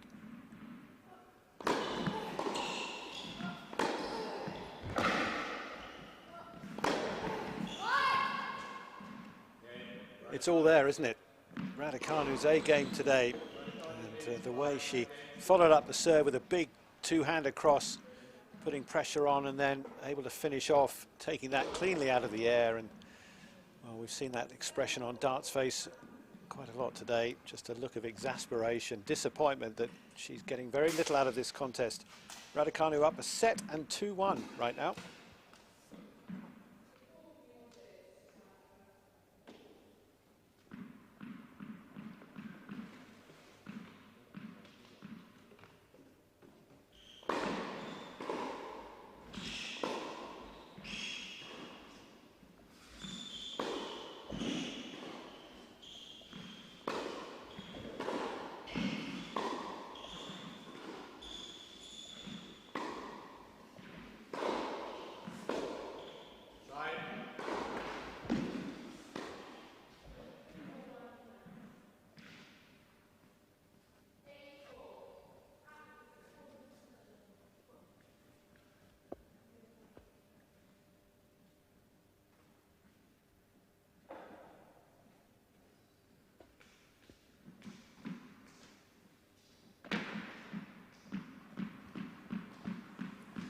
Just joining coverage, semi-final action right here from the UK Pro Series Classic Week. Welcome along.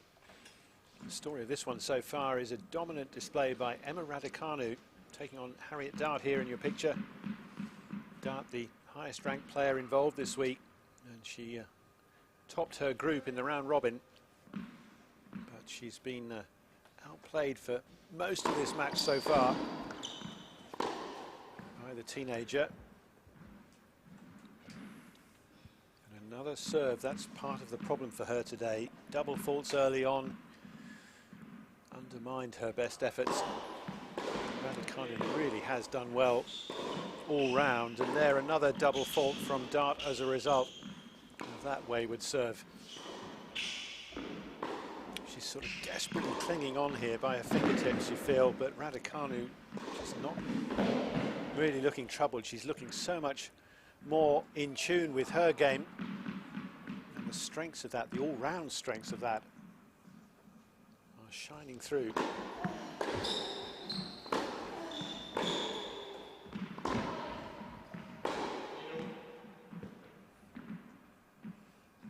Just dropping wide that time on the cross court. But as Naomi Cavaday alongside me has said, you know, the the way she's upped the level even from yesterday's fine performance when she had to battle for a long time to get the better of Beth Gray. But it really has been a different gear from her today. That's a good serve for once from Dart. Yeah, and the real question for Raducanu now, I mean, we've seen plenty of really good stuff so far in this match, but can she sustain it for a whole match? And can she sustain it now that Dart is playing at a higher level? She's facing down a tougher opponent. Dart really digging her heels in and starting to get things going.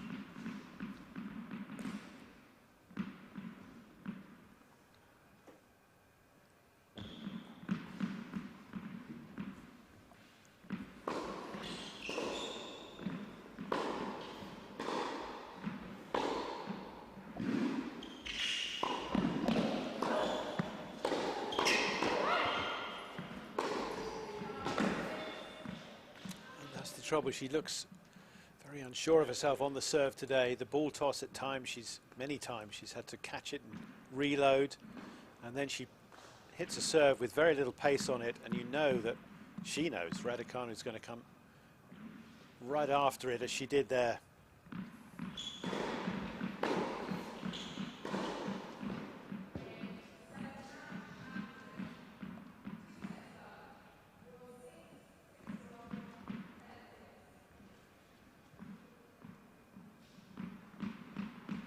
Crucial on these next couple of points going to be.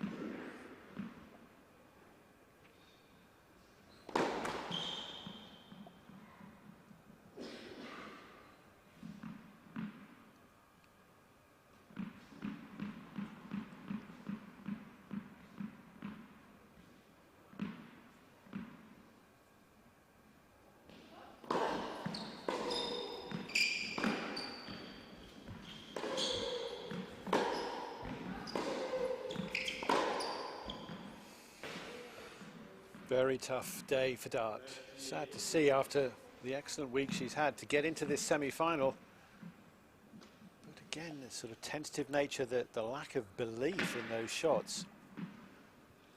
Hesitant and wayward. Not a good combination on a tennis court.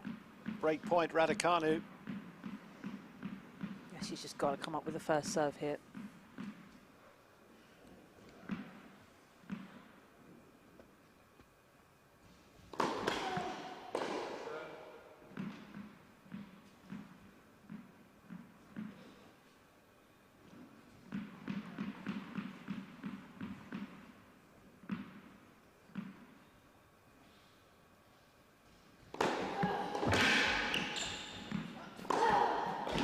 More like it.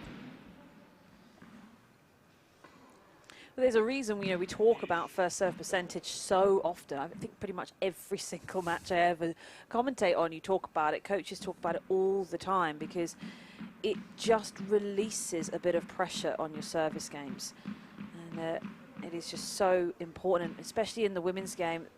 The players are so good at returning.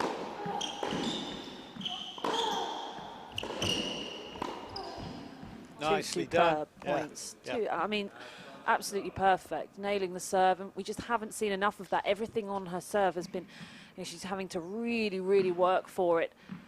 Raducanu getting into a neutral position over and over again. It's incredibly draining. She can keep this going here, start getting some momentum with it.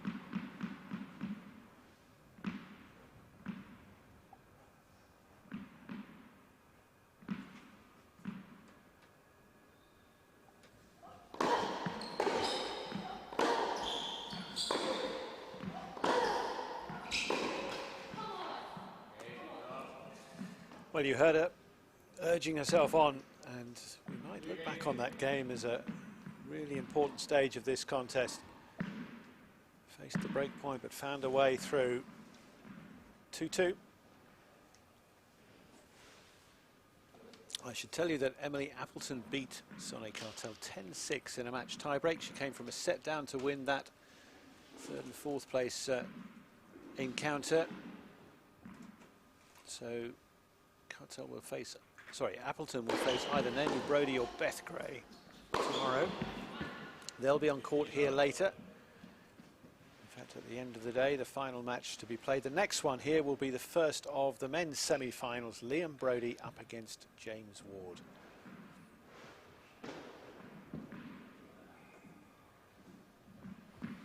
Also to come today, Jodie Burrage against Eden Silva in the second of the women's semis, and then the second of the men's semis will follow that between Ryan Peniston and Dan Cox.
Starting to motor now.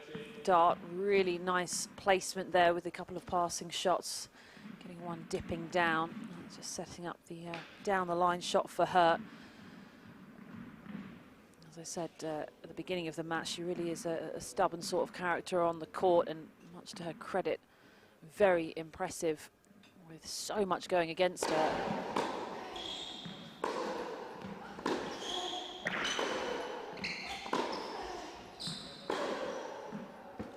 Superb, taking that so early, but also the fact that she's wrestled her way into this match, that she hasn't been given anything from Raducanu. She hasn't let up at all. Okay, there's a little bit of a drop in energy post that first set, but that's a pretty natural thing. It happens a lot of the time.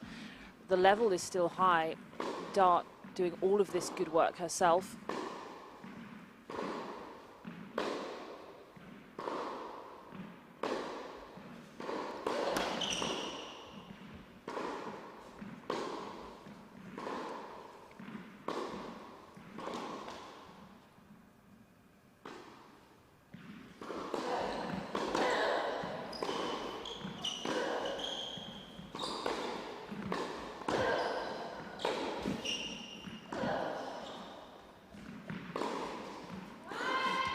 Again, see where Dart ends up. Nowhere, basically. Too far back because she was being wrong-footed again and again. And the power, the weight of shot, the accuracy from Raducanu, too good. Yeah, and the difference between this match and if you were with us yesterday watching Raducanu often going for the wrong footer against Gray, and it wasn't working that well because Gray has just got a lower base when she's playing, so doesn't get knocked off balance as easily. Dart just a little bit taller in her frame, so the back behind she's a bit more vulnerable to.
Sharp angle does the job.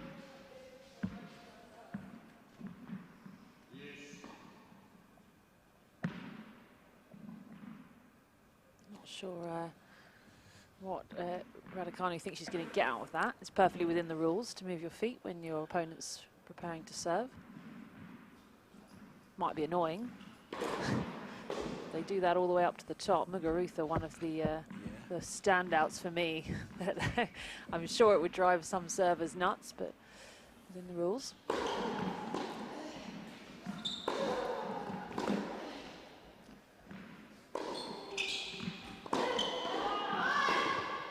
Just trying to come up with something out of nothing there, Dart. Losing a little bit of patience. And I think also she's starting to feel her shots a bit nicer, so she's getting a bit more keen to kind of do something in the point, but that was just maybe the wrong shot.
Well, the umpire had a word with her, didn't he, about that preparation in the return stance, which Raducanu had indicated previously.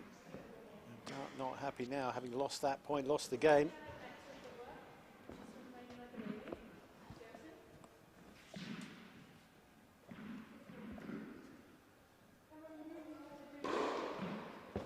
Okay, not sure they're best of friends right now, but it's 3-2 Raducanu in the second set.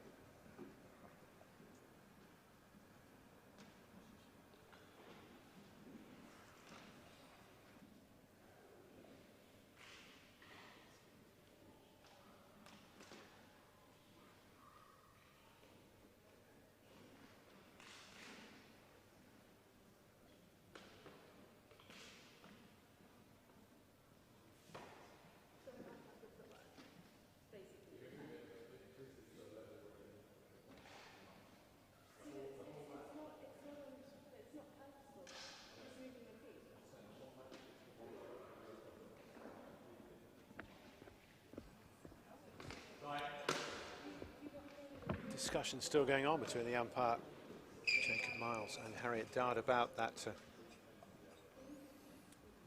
soft warning that he gave her just before the last point to do with her preparation, her movement up and down on the spot, and the noise perhaps she was making. Raducanu had complained about it earlier in the game, but seriously, Naomi, I mean, players can think of far worse examples of you know, noise and preparation and movement. I mean, yeah, I mean, the rule... It comes with tennis, doesn't it? Yeah, the rule is that most of these rules are within reason. You're allowed to do lots of things within reason. And again, it's something that, yeah, some players don't move much, other players do. Some players squeak their shoes, they might move around, run around, they're trying to fake. You're trying to influence where the server goes, leaning one way, that sort of thing. And... yeah, I'm just very surprised because for me it's totally within the rules. Yes, you're not allowed to deliberately try and put them off by waving your arms around or making noise, but for me Dart wasn't close to doing that at all. Do you remember Bruce Grobbelaar in goal, so waving his arms yeah, around? exactly, that sort of thing. You can't do that, okay? You can't be that sort of deliberate, but I mean, come on, we see Kyrgios and Federer sprint to the service line as servers are hitting serves.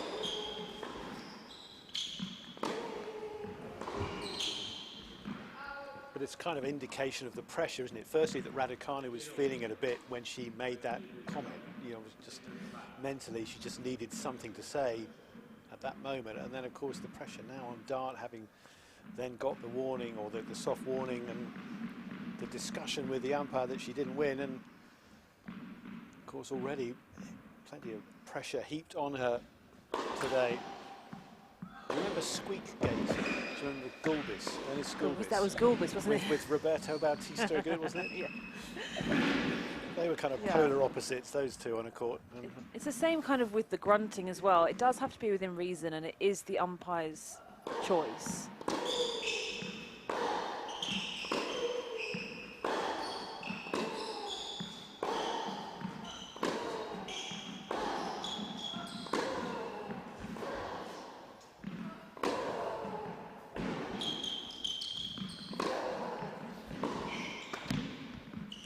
it's a lucky net cord, but she'll take it. She needs it.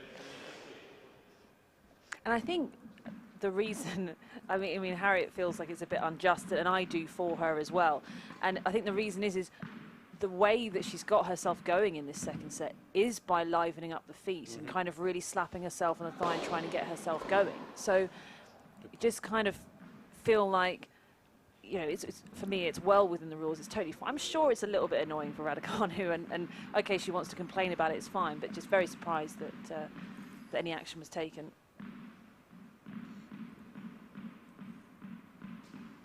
David Ferrer never stopped moving up and down on his feet, did he? Yeah. Well, people He was will like an run engine, around. sort of, yeah.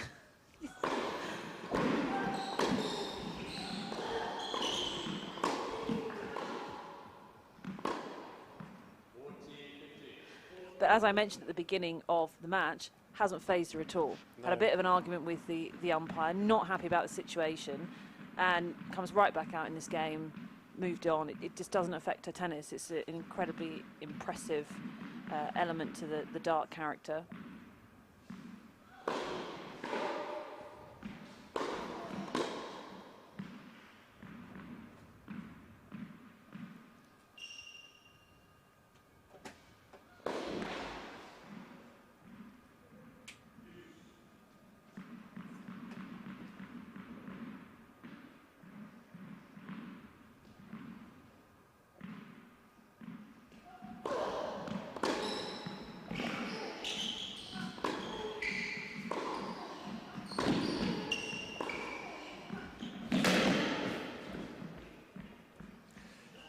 Dart getting Raducanu on the move out of her comfort zone there, and secures another game. So the one-sided first set has made way for a very competitive second. 3-all.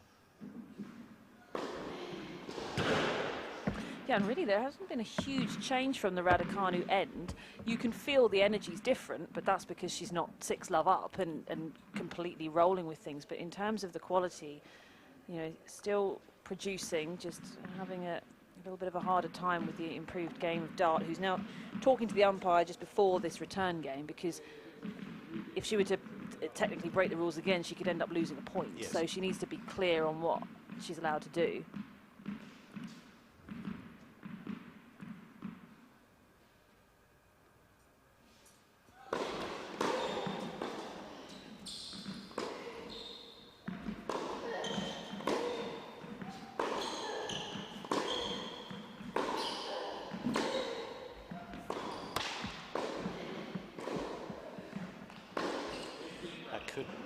So nearly have been brilliant. It's the right shot, one of her favourite shots as well. Just a little off with the contact and execution.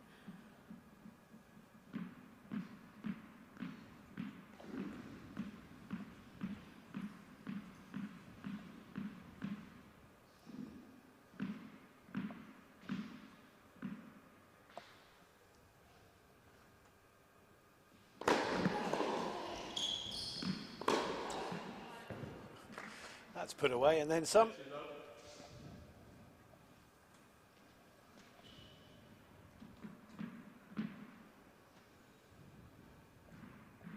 She's got great sort of positive instinct on the court, hasn't she? Yeah, keeping that one super simple.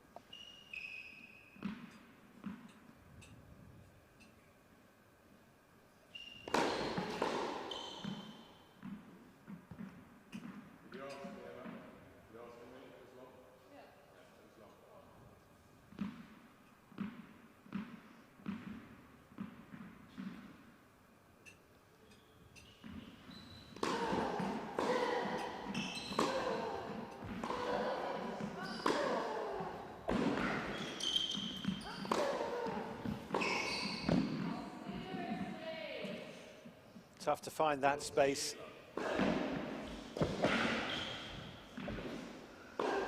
Again, really nice level of controlled aggression from Raducanu, working in the pace and then the width and moving up the court. A little bit of a gap to find by Dart, but she's been giving herself a bit of a hard time for missing that one.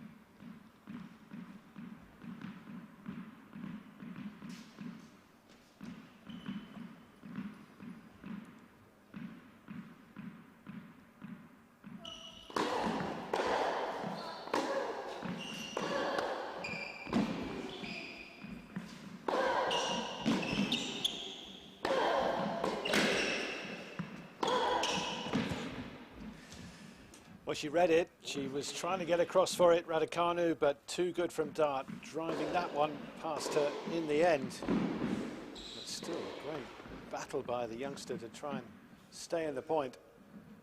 Well, to last as long as she did. It's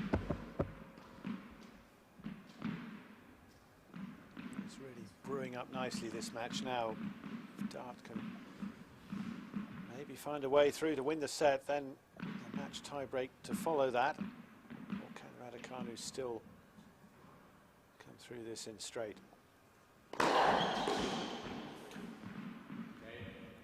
that's an indication of the power she can bring with her serve. Another one forcefully hit to the tee, and again, just further evidence of her real belief that she is going to do great things in this sport. Certainly this week, she's got her eyes on that top prize. Can she get herself to the final? She's up 4-3 in the second set, having won the first. 6-love.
Raducanu and Dart doing battle in the second set of this opening semi-final. It is actually 4-3 to Raducanu. Now the scoreboard behind Raducanu's got a bit stuck.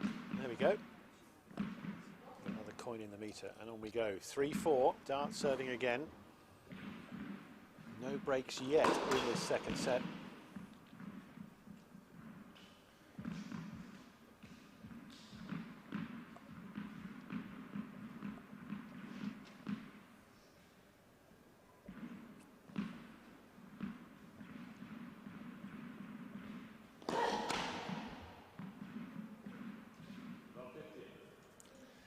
Something that we've seen too much of from Dart's point of view. Another double fault. I just can't shake them, really. And that really has been the one significant factor that has just made Raducanu's life that bit easier. Look at that. That's an awesome hit from low down there. And she knew Dart was anticipating the cross court. And what it, oh, sorry, I was just going to say what it means is that after the double fault, the first serve takes a bit of pace and placement off, goes right into the slot for Raducanu, and she did so well moving through back of that one. Didn't hit it too hard because she was coming forward so quickly. of a sudden, an ace from Dart. Nick of time, perhaps.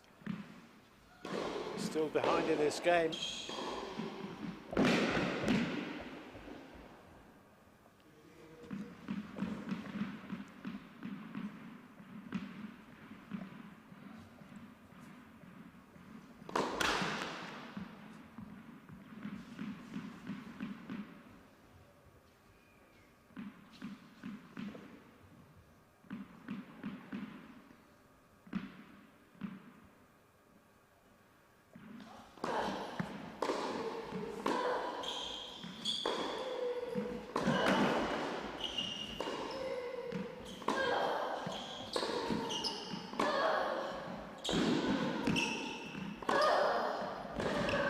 Wow, what a shot!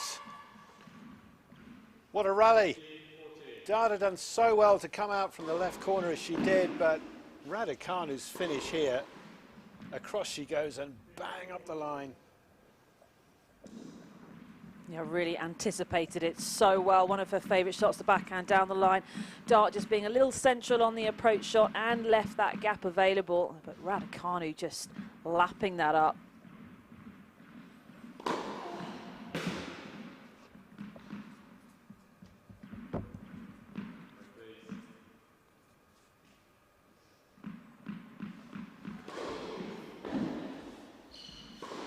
Wait, the ball coming back on the court, but now crunch time here, facing break points.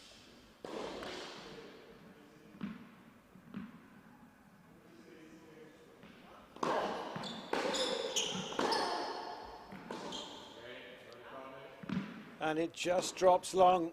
We had a fairly close look at that from the camera angle, and it means that Raducanu is now a game away from the final here at St George's Hill in Weybridge at the Lawn Tennis Club, and she is looking to finish off what has been an excellent display today. Finished runner-up to Jodie Burridge in Box B in the round robin.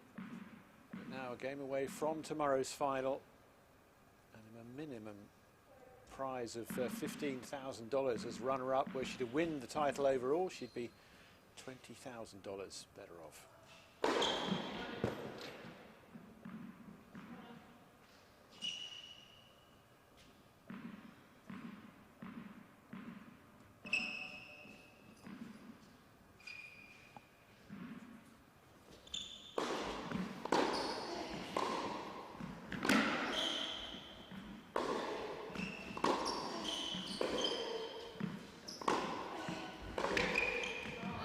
Again, charges in, builds up some momentum there, Dart, but is beaten by a handsome pass. This time, the cross court off that two-hander. Quite amazing to think that if Emma does wrap this up here, I mean, it's been a tremendous performance from her and a well-deserved win, but the fact that the score has been love and 3 just does not really match what we've seen out here. It's been such a good level. Still time for Dart to turn it around, but if that were the situation, it'd be extraordinary.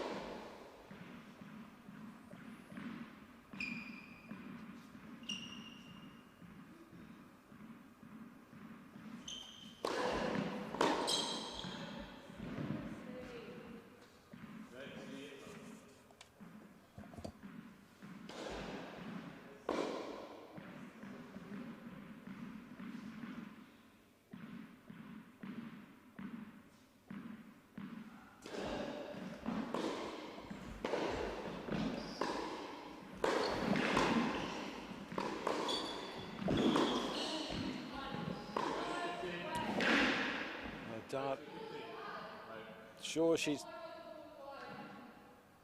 made that.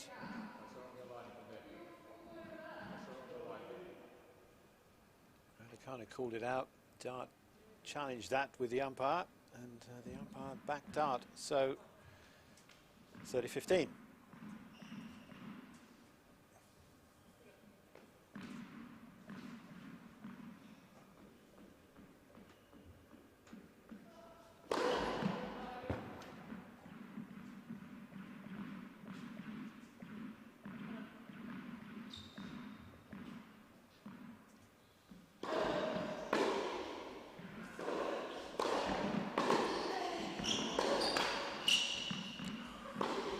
rubbing salt in the wound.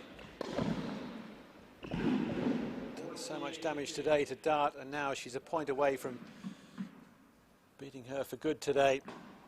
But that fortune obviously off the net cord. All she can do is hold her hands up and say, "So sorry."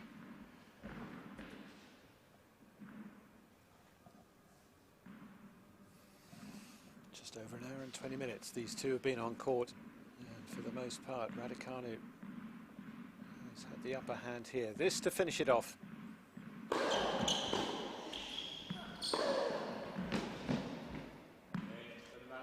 The teenager takes her place in tomorrow's final. A fine performance from 17-year-old Emma Raducanu, the youngest player in the draw this week, but she has shown Harriet Dart the way today and seen her off. 6-love, 6-3. Excellent day's work, and well, the level yesterday was tough for her, but she did well to come through against Gray. To do what she's done today, there's almost a sense perhaps of disbelief that she has beaten Dart as handsomely as that. Yeah, just an absolutely tremendous performance from Raducanu. So impressed with her. She took everything that she did yesterday, which was great, and we'd seen a lot of that level from her over the course of the week and through the other events as well. But then to just add that extra dimension of intelligence, smarts, strategy about it, and nail it all, and all the way through, and nailing it when Dart wasn't necessarily feeling good in the first set, nailing it again when Dart was putting far more pressure on her. Really an excellent performance from Raducanu, looking like a proper player out there, completely calm, completely unfazed, and just so good to see. Some of the best tennis I've seen from Raducanu. And when we take a look at the stats, the 6 double faults there, okay, you can look at that and say it's only 6 points, but the impact that that had on Dart, I think it just made her head drop. She got a little uncertain with the first serve as well off the back of it. And it just allowed Raducanu, who was already going to be a very tough challenge, that extra little bit of room to really hit freely and take it to her. And it's no surprise seeing Raducanu smiling after that one. That's a big win. Her previous highest, well, her highest ranking that she's ever beaten is 130. Harriet Dart not far off that, just inside 150. So for Raducanu, it's just positives all round. Thought that was great. Cannot wait to see her in the final tomorrow. And that final will be against either Jodie Burridge, who did get the better of her in the 3-set battle in the round-robin stage, or Eden Silver. They will be on court in a couple of matches' time, but the next one for us very shortly will be the first of the men's semi-finals today, and that will be between Liam Brodie and James Ward. Would you rejoin us for that very shortly?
Back we come for more action on semi-finals day here at the St George's Hill Lawn Tennis Club in Weybridge, just to the southwest of London.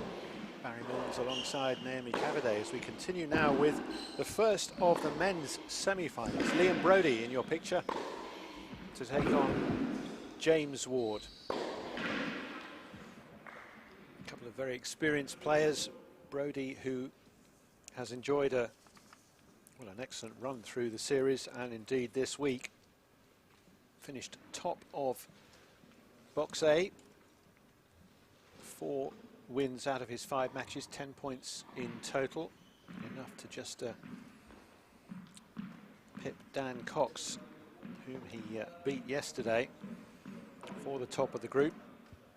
Cox will be in action later on against Ryan Peniston, who was the winner of Box B, where James Ward, as you now see James sitting in front of us, James finished second. He also had 4 wins. It was Peniston who got the better of him in his 1 round robin defeat, but other than that, Wardy has had a good week.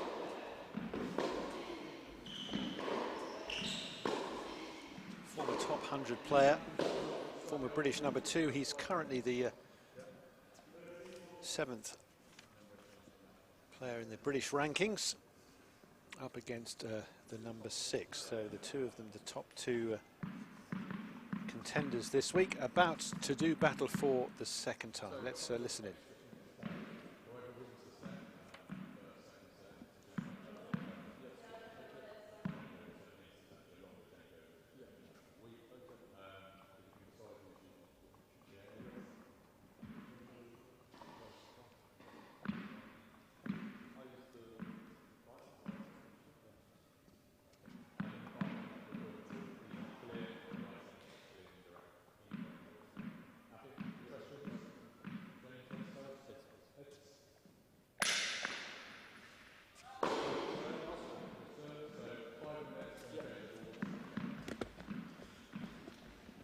So it would appear that Liam Brodie on the spin of the coin, and I think has chosen to serve first after this warm-up.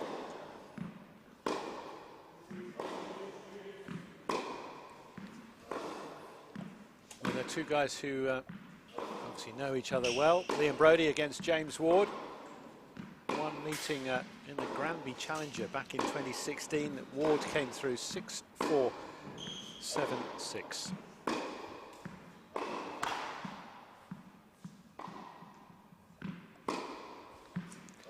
James is 33 years of age. Outside the top 250 in the world rankings right now, but previously inside the top 100, his career high of 89.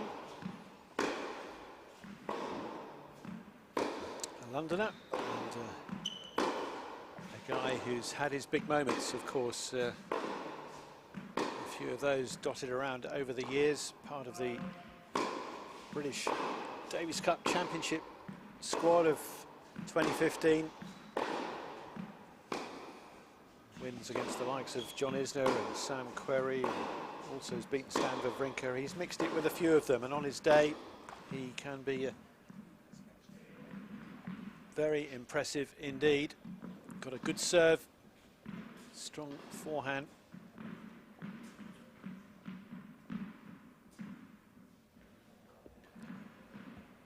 And in terms of those strengths, I mean, he's very level-headed, very quiet on the court, really. You don't get a lot from him to read. We were talking yesterday in his matchup that we saw against Henry Patton, how sort of under the radar James is. He always is. But Liam's a bit more vibrant, shall we say, on the court. Lefty, of course, 26 years of age. Sister Naomi didn't quite follow him into the semi-final level. She's playing later, but missed out on a semi-final place. But in terms of what Liam's done this week, I mean, he's had, what, 4 wins? The 1 loss coming to Billy Harris. But aside from that, very good indeed. So how do these 2 match up now? Yeah, I am a bit gutted that the Brodie double is off the cards now, to be honest. I wonder if they ever have actually won a tournament, the pair of them at the same time. That would be... I'm going to find that out. But yeah, as you say, I mean, for Wardy, he's kind of a deceptive sort of player. But because he's been around for such a long time and played at such a high level, his opponents won't fall into those traps. They know that even though he kind of looks like he's just bowling around the court, not super intense, that doesn't mean anything. You know, he really is focused. He's paying attention. He plays at such a high level. He really likes to redirect pace, and he has fabulous timing off of both strikes. Brodie likes to kind of muscle the ball a bit more, faster racket head speed, a bit more spin on the ball as well. Not necessarily far more aggressive than Ward is, but just has a bit of a different way of playing his shots. And of course, we use that leftiness, but this is the third lefty in a row for James Ward. He is very much in tune with the lefty players. He played Ryan Peniston and then Henry Patton, and then now, of course, Liam Brodie. So he should be off and running with the returns, because it does sometimes take, you know, about half a set for players to just get used to that angle coming. So he'll be feeling pretty confident. Might be strange if he has to play a righty in the next round, but yeah, it's a really interesting matchup this. We've seen some fabulous tennis from Liam Brodie through the week, but he has been a bit up and down, and I'm not sure whether that's to do with fatigue in the legs. It was the same when we saw him at Battle of the Brits as well. Some great tennis, but it's been a little bit patchy, and I think he's going to have to maintain it throughout this match against James Ward if he wants to come out with a W. They've been given a bit of a longer warm-up here, so because they weren't able to get on to court with the other match taking place next door. But once they have completed that, then we'll get underway with our third match of the day here on Court 1. Jacob Miles, who will oversee this contest as well. To limit the amount of people interaction on court because of COVID and lockdown and everything. There are no lines people here this week, nor ball kids. So the line's being called by the players. The umpire can overrule, as we've seen on occasion. But also the players having to field their own balls between points, and indeed some coming through from the adjoining court. But it has worked very well, and the format has been great, hasn't it? Because it has given every player involved each week 7 matches in a row. It's been absolutely fantastic. The amount of opportunity and just having that guarantee, I think it's been only positive for these players. Just incredibly fortunate that we've had these events take place in this country. There will be many players from various countries around the world that would not have had this level of structured competition, or if there was level of structured competition, it wouldn't have had the strength and depth that we do in this country. So I think it's been a real triumph for British tennis and for the fans to get to see these players pretty regularly before they go out onto the international circuit, so they can be followed a little closer, and so they should be. Wardy just ticking over a few more of those big flat serves of his. The accuracy of those yesterday really helped him through. And of course, a place up for grabs today for one of these two in tomorrow's final. And there's plenty of prize money on offer to the eventual champion, $20,000 no less, about £15,800. For the runner-up, $15,000 US, £11,850. So certainly worth all the efforts they're going to put into this on top of what they've already done this week.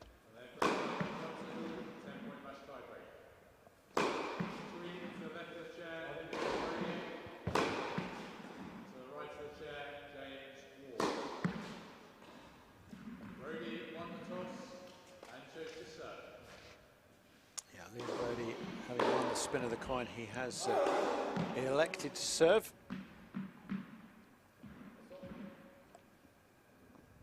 Started off with a straight sets win over Mark Whitehouse at the beginning of the week. Got the better of Alistair Gray. A match tiebreak in the second day's action. Billy Harris did beat him in straight sets on day 3, but he bounced back by beating Tom Hands on day 4 in straight sets, and then the match-up with Dan Cox yesterday. He came through eventually 10-5 in the match tie-break. Wardy, meanwhile, took out Julian Cash 11-9 in a match tie-break on opening day. Arthur Ferry fell in straight sets to him subsequently. And Ward then beat Luke Johnson, 6-love, 7-5 on day 3. It was Ryan Penniston who stopped him on day 4 from getting an unbeaten run. He beat Ward 6-4, 7-6, but he bounced back yesterday, Wardy, to beat Henry Patton, as we've mentioned, in straight sets. Well, who's going to make the faster start to this semi-final? Of course, Emma Raducanu, we saw in the first of the women's semis doing exactly that against Harriet Dart, and she was able to see it through in the end to win in straight sets. A very impressive display by the teenager in the women's draw. But now it's down to these two men to hold court here and get this third match of the day underway. Brody to serve.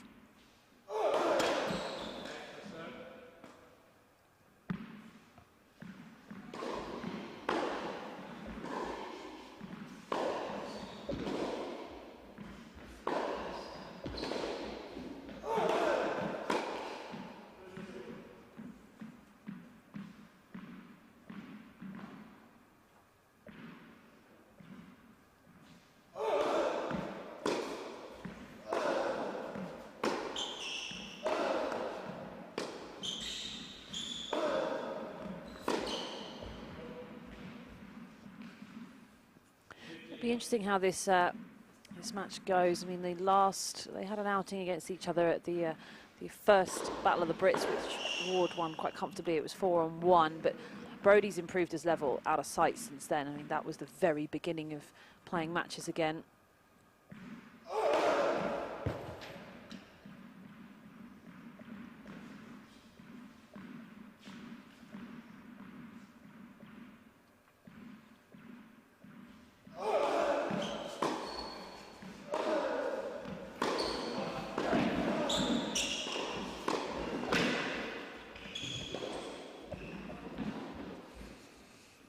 Searching for the corner, just straying too far, trying to find that range.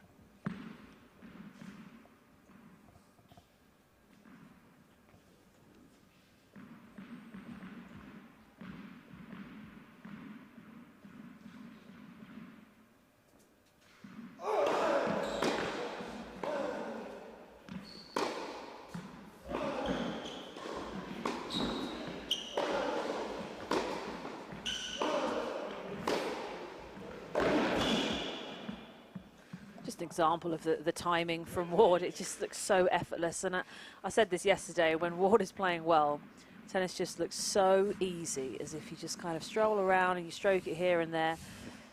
It's such a stylish sort of game.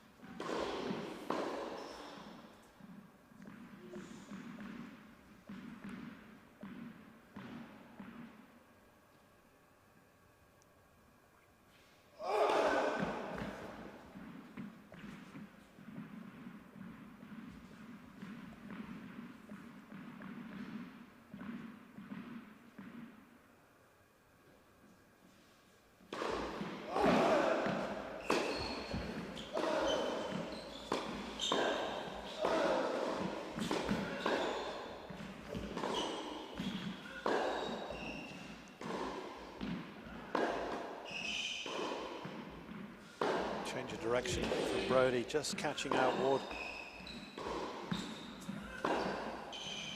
Difficult to read sometimes which way he is going to launch his attack.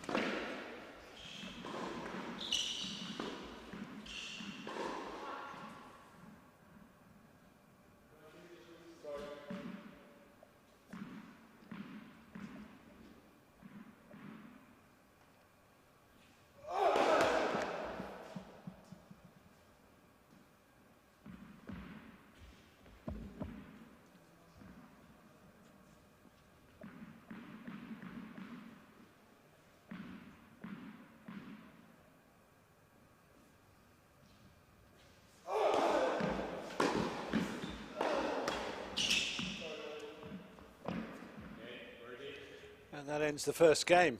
going with serve. Brody's choice to start things off, and no problems unduly for him getting that first game on the board.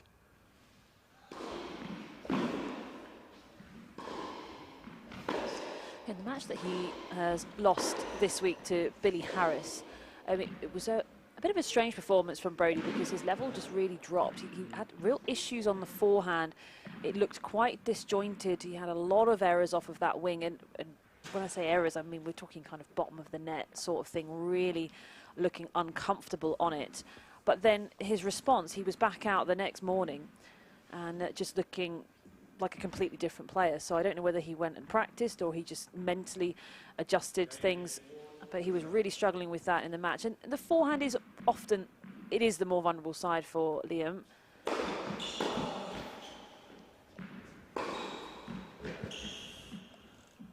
But it was interesting to see that. But again, even when he was struggling in that match, he did maintain a pretty good attitude with it.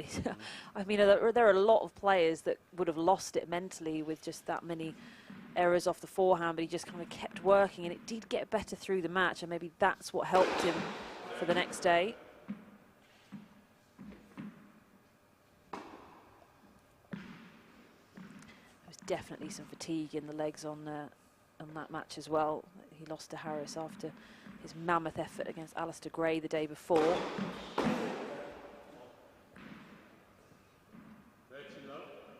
And he topped the group. I mean, 3 players finished box A with 10 points each, but he had 4 wins. Dan Cox with 3. And although Alistair Gray also had 3, he had lost to Dan Cox. Gray beaten today. Thrilling start to the day. Julian Cash ultimately getting the better of him in a match tiebreak.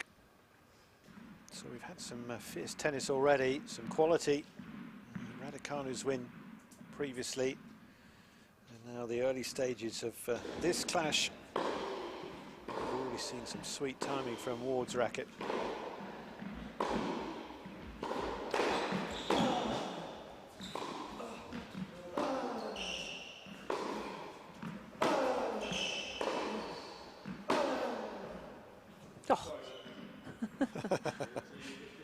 And some very fine timing from Brody's. He apologised for that one because I don't think that was where he was aiming. He was trying to go down the line, to be fair, but yeah, he'll take it. Maybe the forehand's feeling good today. Yeah.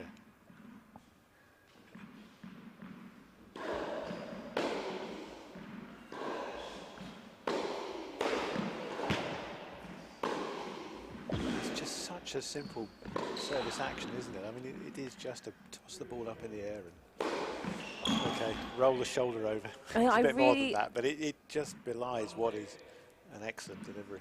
Yes, and I know this isn't the case, but it looks like there's been absolutely no coaching. It's almost as if you know he says, right, I want to play tennis, what do I do? And they say, well, chuck the ball up and hit it, and you go, okay, and it just does his serve, like just chuck it up and do it, right? That's how it works, isn't it? And every shot is so natural, so relaxed. Nothing about the James Ward game is forced.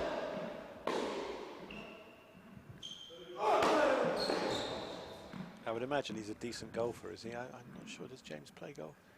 You're a decent golfer. I'm sure. Oh, I wouldn't say that. You're a lot more decent than I am, I tell you that. That is that's a huge compliment, Barry. I've played together a couple of times, haven't we?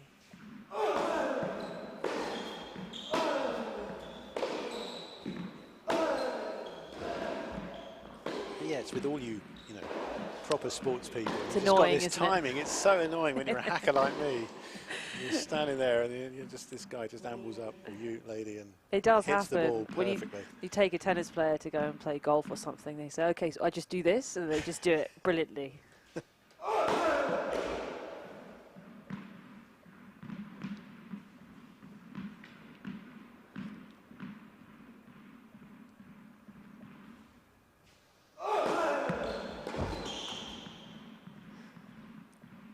That's a nice swinger there from Brody. Needs to be careful. It goes into the Ward backhand, and with these courts and conditions not being, and balls not being super lively, He won't be able to get it up too high on the backhand to make it awkward. So if Ward times it well, he could be in a little bit of trouble.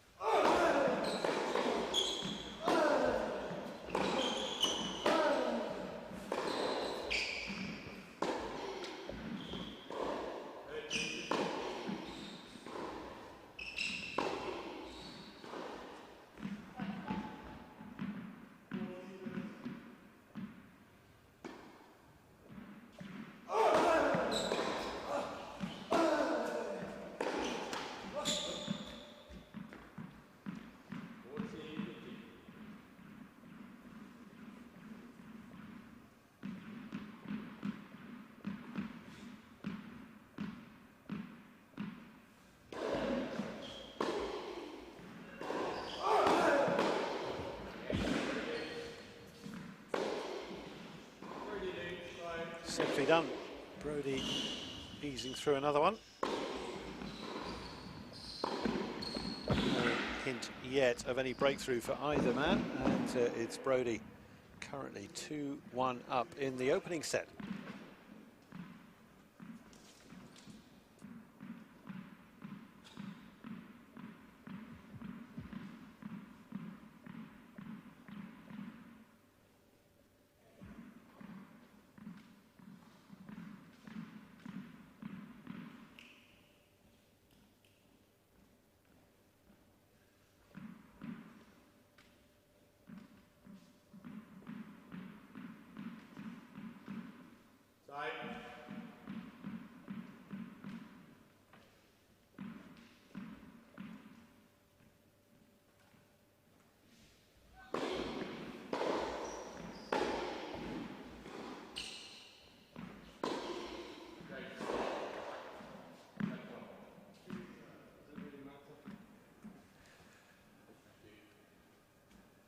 Played in good spirit, these two know each other very well. And Ward just collecting the balls, ready for his next service game.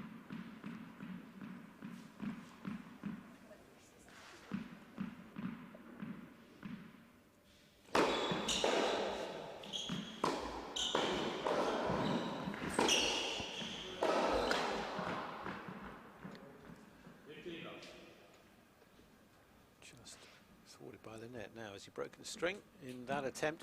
Certainly looked to let go with the ball. No, he's just doing a bit of fielding for us. It is something to get used to, isn't it? With because you just kind of where they're walking off to. Okay, they're going to get a new racket. No.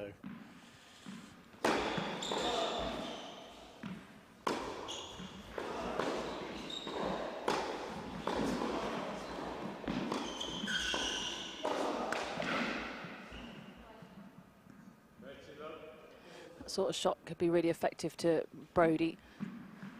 Slice, not a lot of energy on it, a bit of funky spin, a little bit of the inside spin, so it's moving sideways to the forehand side.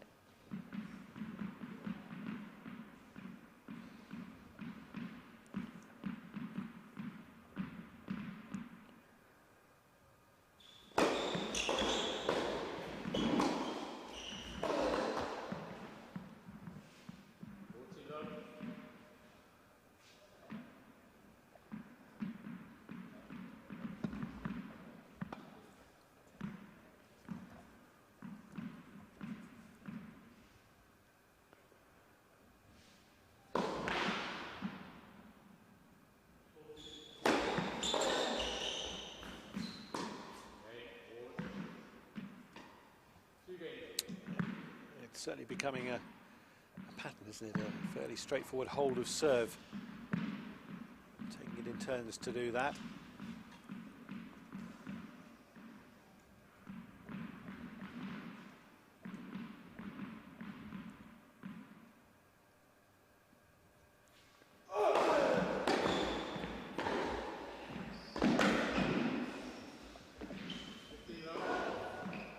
Currently the higher ranked of the two. Only in the UK rankings, one place higher at number 6, but also on the ATP Tour, 211 at the moment, 273 for Ward.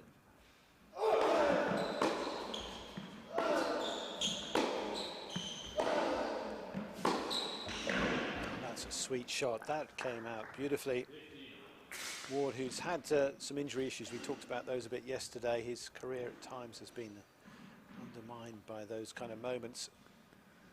But he's something to watch, isn't he, when he's hitting the ball like this? And you'd love for him to just have another good run, because he is obviously 33. Is this kind of the start of something once they get back to playing regularly on the tour? Fingers crossed, sooner rather than later, that we can see not just Ward but plenty of the British players here who've been putting together some good performances over the last few weeks in this UK Pro Series, being able to take that on and raise their levels around the world. That's the optimistic view, isn't it? I mean, we have no idea at the moment, unfortunately, how much tennis is going to be over the next half a year or so.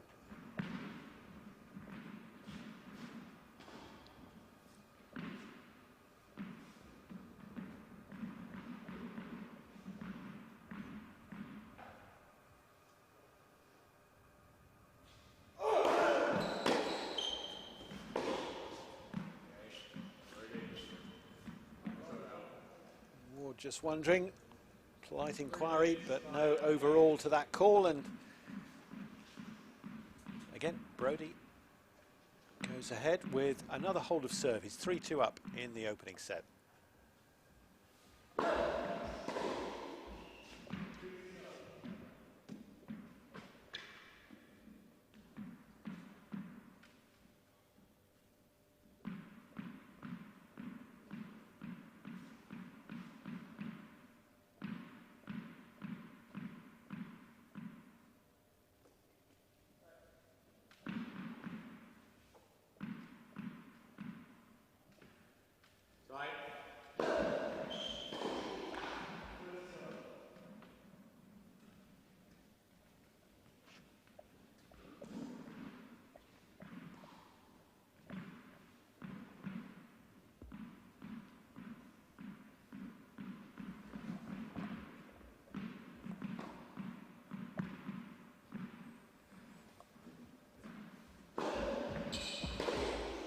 James Ward has 3 hardcourt titles on the Challenger Tour to his name over the years.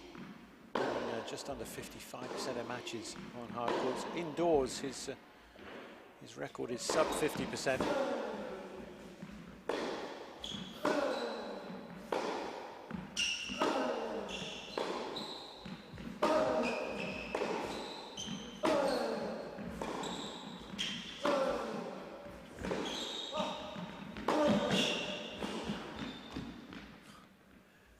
Brodie's efforts there paying off handsomely in the end. Really came across quickly to that ball to his left and fired it back strongly. His numbers on the Challenger Tour on this surface, well, no titles, but 50% of the matches at that level and slightly more indoors. Really much to choose between them in those numbers, and indeed not much to choose between them yet in this matchup.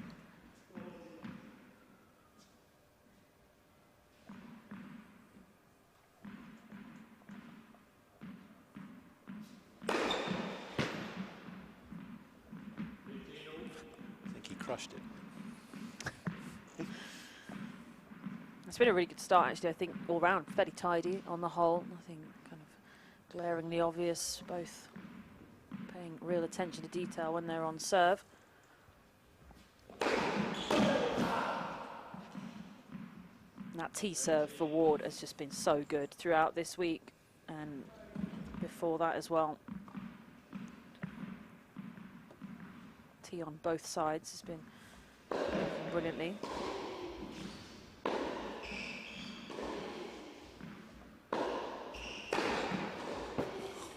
That's all right as well. Blink and you miss it. Don't Just blink and you still miss well. it. Yeah. Just serving well. Yeah. That covers it, I think.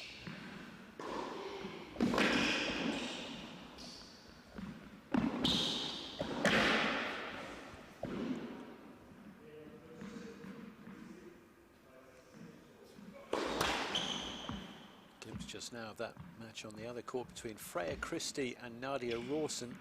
Christie's currently at set points, leading 5-4 in their first set.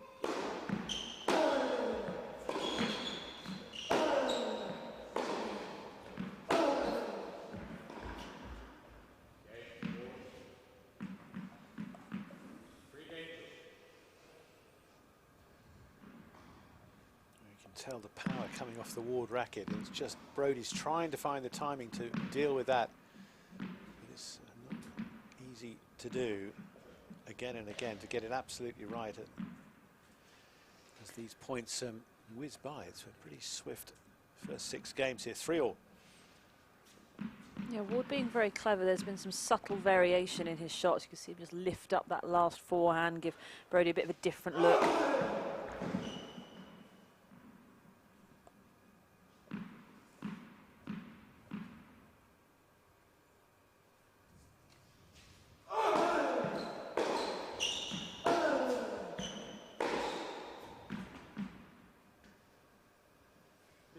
It's been really good to see Brody. I mean, both of these players have kind of had a little bit of a resurgence, as it were. You mentioned Ward and his injuries, that big knee injury, the most recent. And for Brody, he was talking about how he just lost things a little bit mentally. He'd been really struggling with life on tour. And it's really difficult when that happens, because you can feel the pressure as a player. You've only got a limited amount of time to be able to play.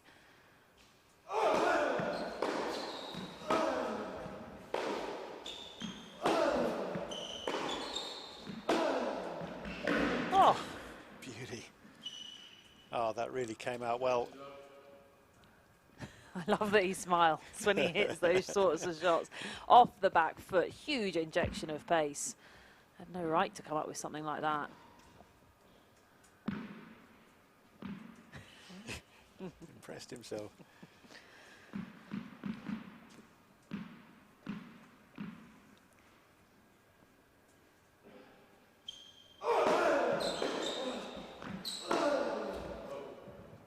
Was a loose one, but just what you were saying about the time out, as it were, and Brody struggling for a while on the tour. But if anything, players may look back on this period of this lockdown and the reduction of matches as a time when they really took stock of where they are with their careers and how they want to go forward to improve upon it, make the most of what they have remaining. Think of a few players down the years who've had injury layoffs, unfortunately at the time, but actually it has given them that chance to weigh things up, have that real time to consider where they are, rather than be rushing around all the time in pursuit of the next match, the next practice.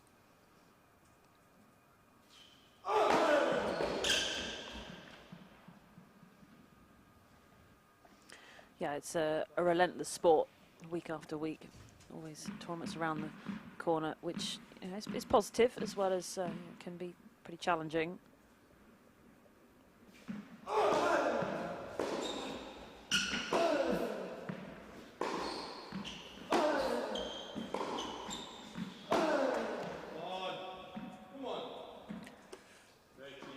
Well, despite the quality earlier in the game from Brody, a couple of errors now could set up Ward here to make the first big move of this opening men's semi-final. Break point.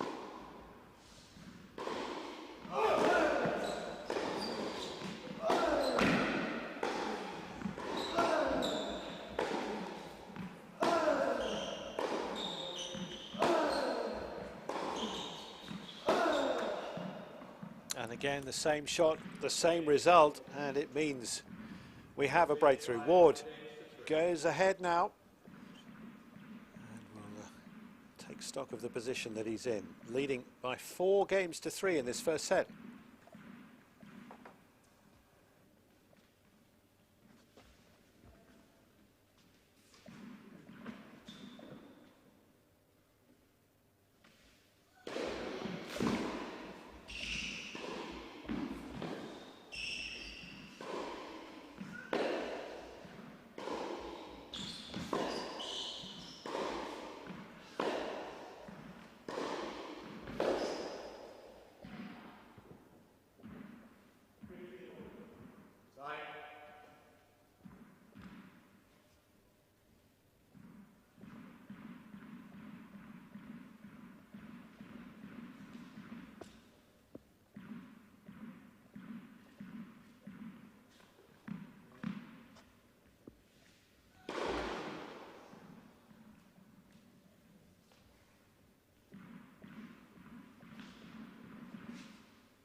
James Ward taking a lead here now and looking to build on that. 4-3 up in this first set.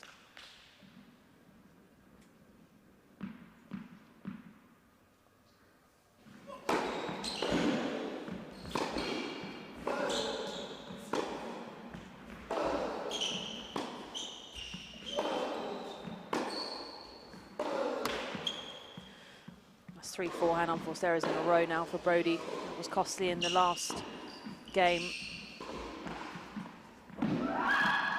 Definitely has improved, and as I say, you know, he knows it's something that he needs to focus on.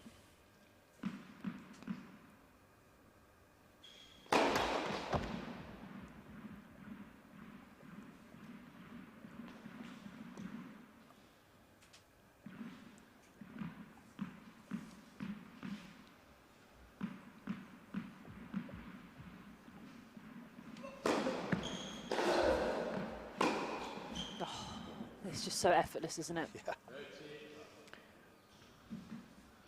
And as much as it's something that I love about the game of James Ward, when he was in the top 100, and when he's feeling confident, it's looking really good. But when he was getting into tight situations, sticky situations, or if he wasn't quite playing well, you kind of felt like he needed a bit of intensity to sort of spark something in his life. So it's so impressive to watch. But then when he's really under pressure, it can sometimes be a little bit of a negative for him when he gets up to that high level. Just that little bit of tension through the body might help a bit. It's a tough balance to find, you know. There's pros and cons to different ways of different styles of tennis.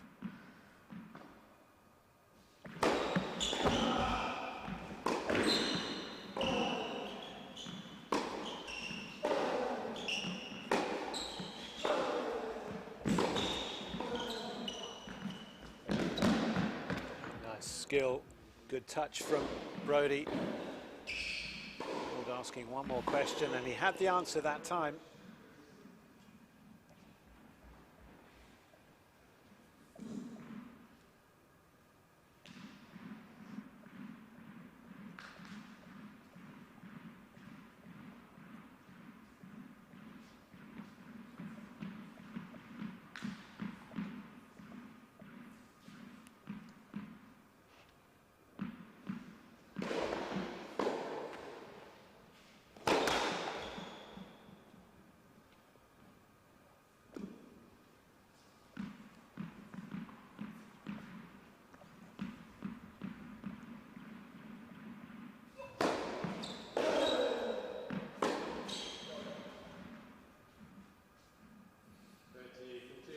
Set on his feet, perhaps as the ball came in with a bit of a loop on it.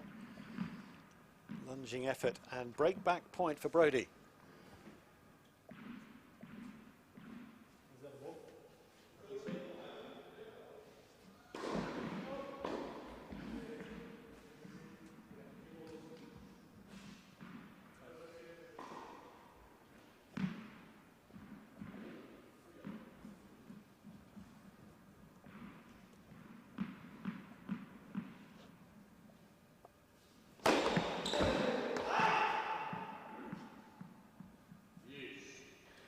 Yeah, and he's frustrated there. It was a good serve from Ward, but he had the ball on the strings and he was quite on balance. And you got yourself a break point chance. You've just got to find the court somehow. Try and put some pressure on.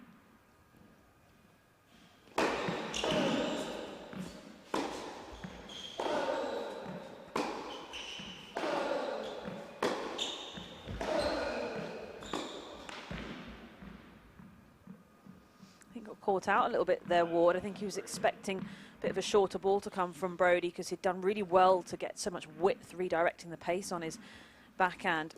And actually, Brody found a really good neutralising shot from that position.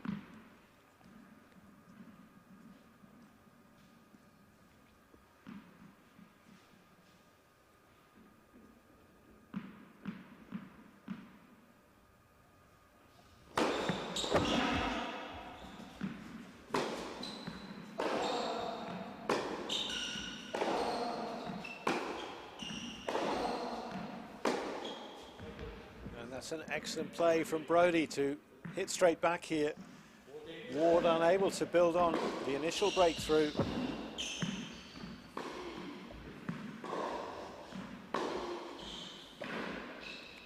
So it's as they were previously. The games go on serve, now at 4-all.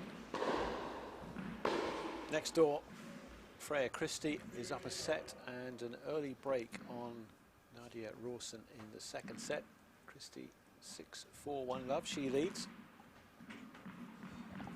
Tomorrow the winner of that will play either Emily Arbuthnot or Elise Maloney. There will be an action later on court 2. Big match after this one will be the second women's semi-final between Jodie Burridge and Eden Silva.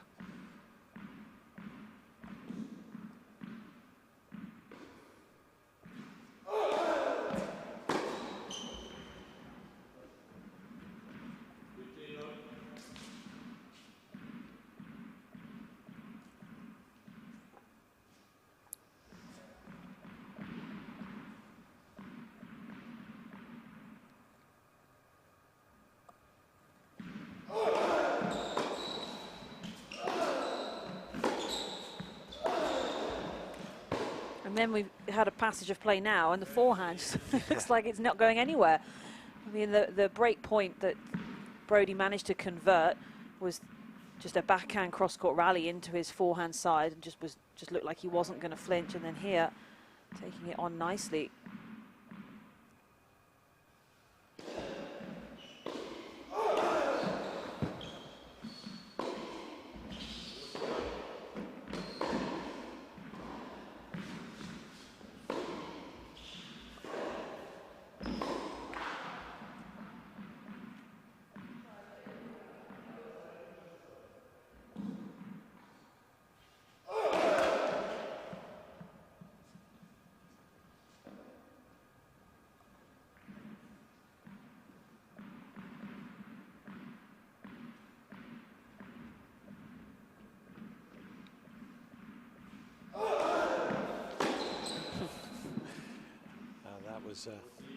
Cannon fodder, wasn't it?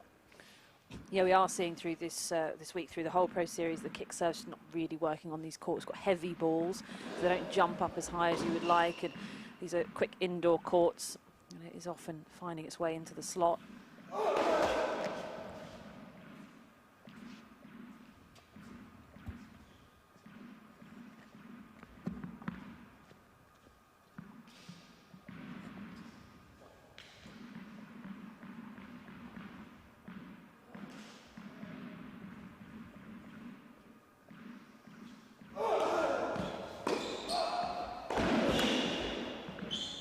Width on the return. Brody rushed into error.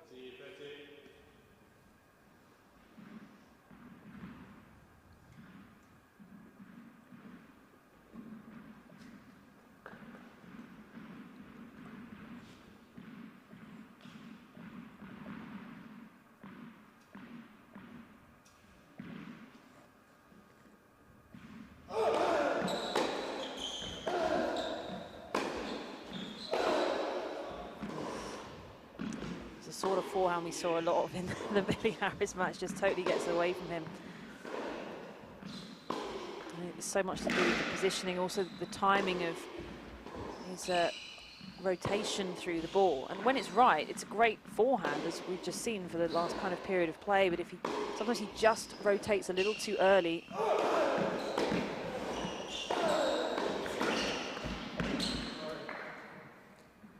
And that's just unlucky on him, tagging the net cord, taking it past his racket.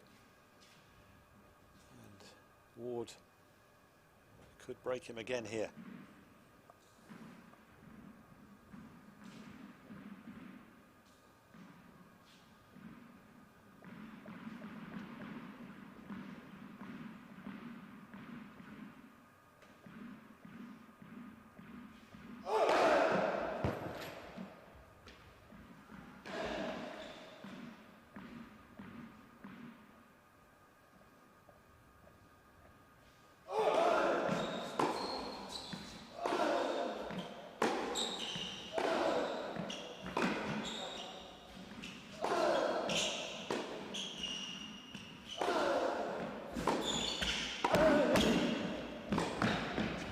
No way!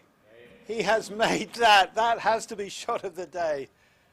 Perhaps of the week. That is wonderful from James Ward. Have another look. Look, from there, he's found the corner of the court. Screamer up the line. Brodie, well, you just saw his head drop. He couldn't believe what Ward did there. But that was superb. And Ward will serve for this first set. 5-4 ahead.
James Ward serving for this opening set. And pulled off the most amazing pass on the run just now to get another break.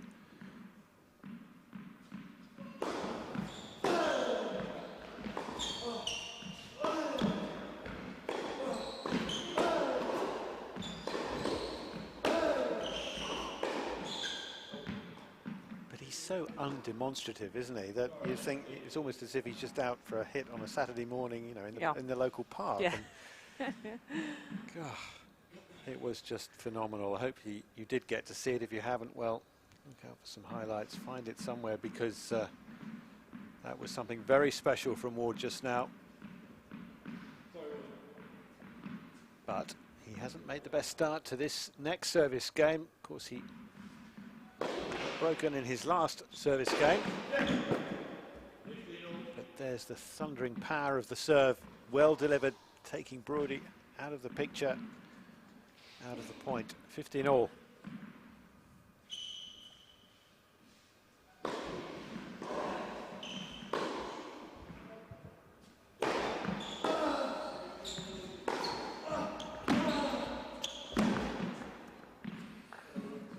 Dominates that quick exchange, and now closing in perhaps on taking the first set. It's been a good quality set, hasn't it, really? Seen lots of good stuff from both players, just a little more clinical from Ward. A couple of those forehand errors a bit costly for Brodie as well.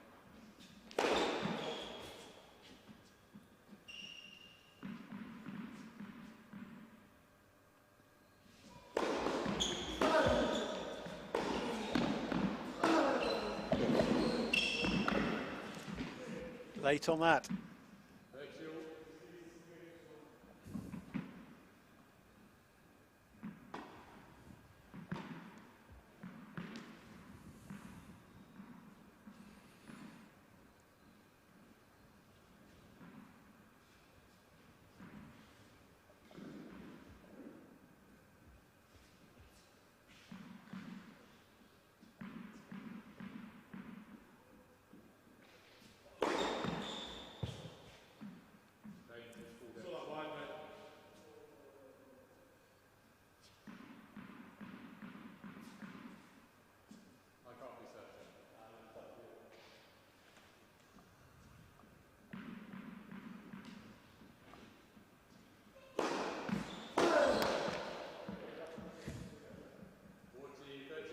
Ward does have the lead, having had that previous serve called out. And now he has set point.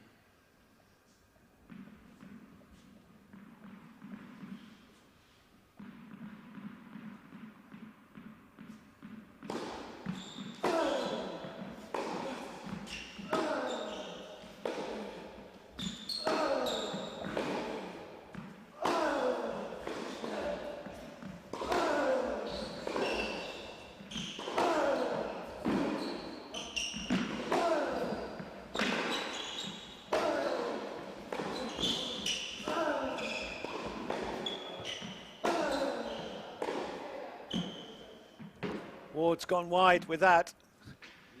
He'd absorbed so much. Brodie, the one being the aggressor through most of that attack, that point, but Ward looked to finish it off and miss. So back to juice now for these two. This 10th game, an intense contest through this first set. 2 breaks to 1 in Ward's favour. The last 3 games all going against the serve.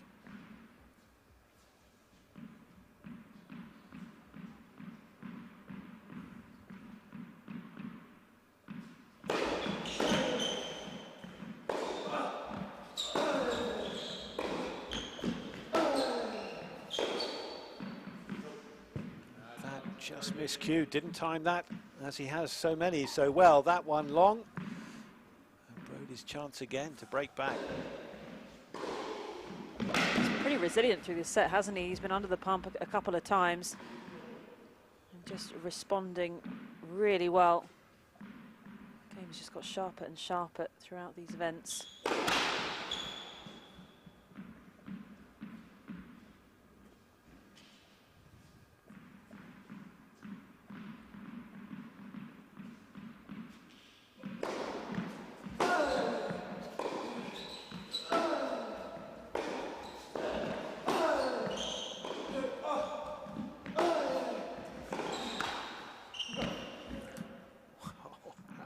Was that, or unlucky, depending on which side of the net you are. Not really putting a foot wrong in this game, Brodie, though. This is exactly what you want to see. If you're down a break, your opponent's serving for it, putting all the pressure on, but also not being afraid to be aggressive, not just making balls, like really maintaining the balance, but just trying to keep that level so high. And we have seen a couple of errors come in from Ward.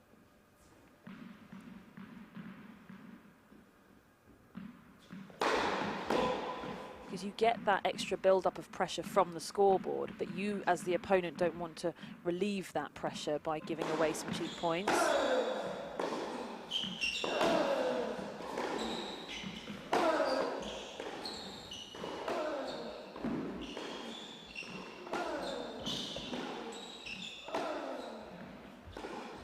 Got it.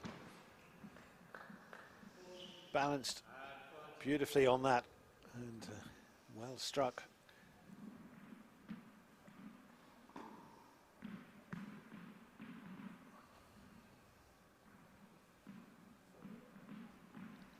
Not quite the screamer that we saw a couple of games ago, which he hit on the run up the line. But still a very good time for another clean winner. It's brought him another set point.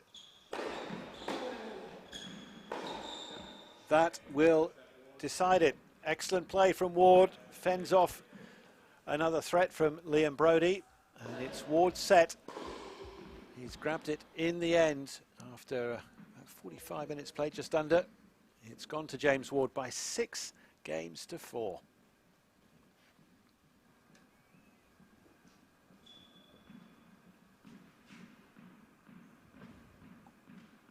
And very shortly, hopefully Naomi will be able to have a quick word with James. Catching his breath after an intense first set, but I think he's ready to talk to you now. Hi James, it's Naomi up in the commentary box. That was a really good set there, plenty of good stuff involved. What did you make of it? Yeah, it was. I think we both played well, we both served right. Maybe I haven't served as well as I have in the last few days, but as the balls get heavier, it plays a bit into his hands with the rally. He moves great and doesn't give you too many cheap points. So yeah, it's just trying to keep the points a bit shorter. Striking the backhand nice sometimes when you're pulled out wide. Is that a result of 3 days of leftiness to face down? Maybe, or maybe my backhand's the best shot. Either one. It's looking really good. Thanks, James. Thanks, cheers. Yeah, perhaps it is, but hey, he's played some shots, hasn't he, this week and indeed today. A couple of them that have really been out of the very top draw. And look how excited he is about it. Yeah, he's just under the radar, isn't he, Wardy? But wow, you can't dismiss the excellence of what he's done this week and indeed what he's doing today. But he's got to keep it going because Brodie wasn't far away there, had one break back, nearly got another, and we'll see how it goes for the remainder. It was a very competitive set of tennis, some really good stuff, and there were moments where you just kind of felt like Brodie was getting things going, looked like he was going on a charge, and then he was shut down by a couple of screaming shots from James Ward, and it was a little bit of sort of a tossing and turning around in terms of the momentum of that set. But I think on the whole, Ward just a little bit better, I think, from the back of the court. But as he was saying, they're both serving well, and they're both really just kind of executing to a high level. Liam just back now with us after a quick leave of the court, and while they prepare to get underway in the second set, to update you that Freya Christie is up a set and 2-1 with a break on Nadia Rawson on the adjoining court. In terms of the semi-finals today, the main matches that we have, well, we've already had an excellent performance from young Emma Raducanu, the 17-year-old, the youngest player this week involved, but she's got through to the final tomorrow. She dismissed Harriet Dart ultimately with a scoreline of 6-love, 6-3. It was a very competitive second set after a very one-sided opener, but Raducanu underlining her great promise with that performance. And she will face either Burridge or Silva, who'll be in action on this court next.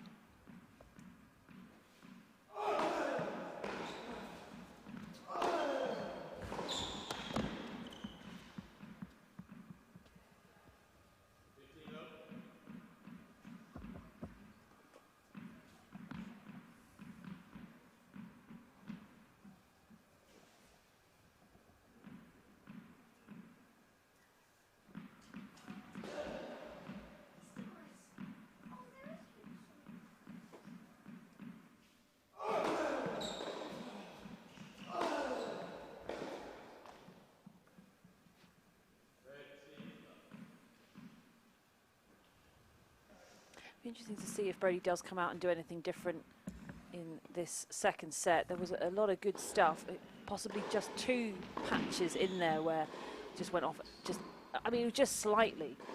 A couple of errors and giving up that break. So it's not really the case that he needs to make any adjustments to his game overall. It's just to not have those patches come in because Ward will be able to capitalise.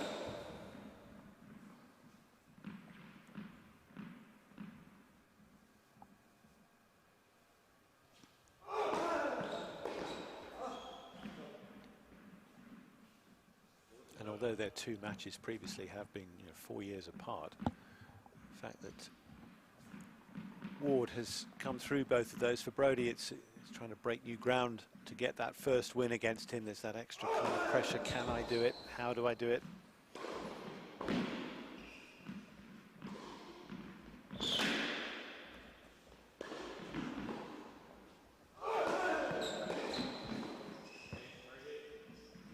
Well, he's got the first game to love at the start of this second set. Not going to roll over. You wouldn't expect that at all, and certainly still all to play for. But here a look at those first set numbers. Yeah, and it was pretty tight all the way through. You can see there we had 3 breaks of serve through the match, and Brodie doing really well to respond and get things back on track, and then nearly respond a second time. He pushed Ward all the way in that final service game there. So when he's been down in the score, I think he's produced his tidiest tennis. That level of controlled aggression has been excellent, and really forcing Ward to play his best tennis to maintain that. Couldn't do it the first time he was a break-up, but then did manage just to close out the set. So if Brodie can just try and hang on to his service games a little better, then could be looking good in this set. But as James Ward was saying, definitely when the ball change comes in, that will be important for him just to get things quickening up. He's got much flatter strikes. The balls will zip through. Ball change right now, in fact.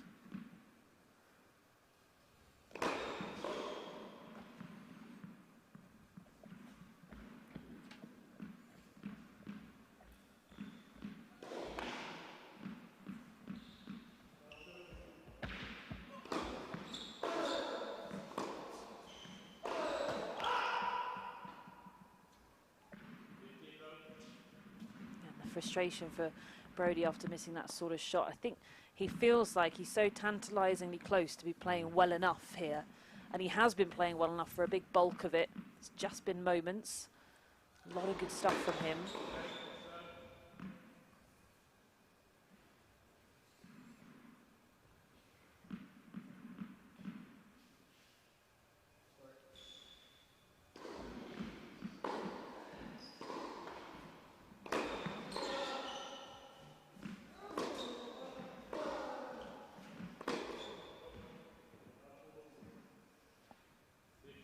Time the pace of the new ball's working against Ward, zipping through.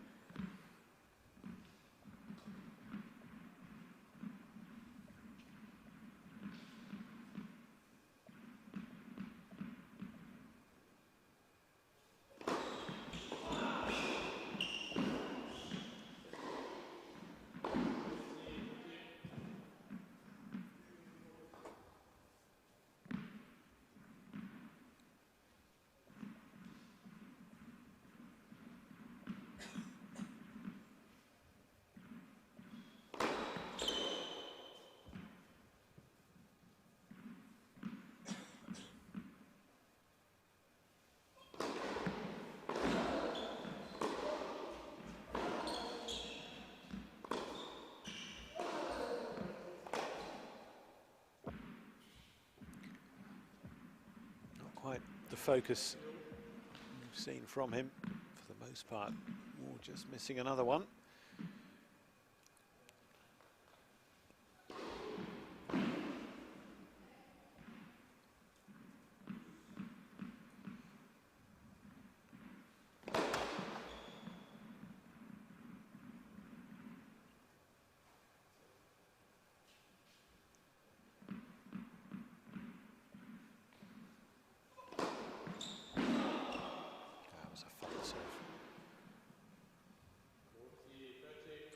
Brodie out very wide there.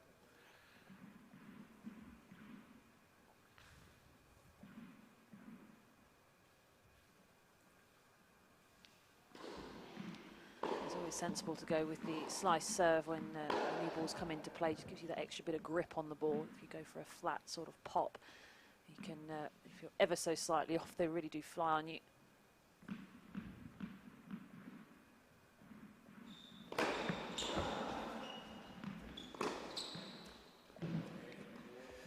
Ultimately, it's a fairly comfortable combination to finish off that service game. 1-all.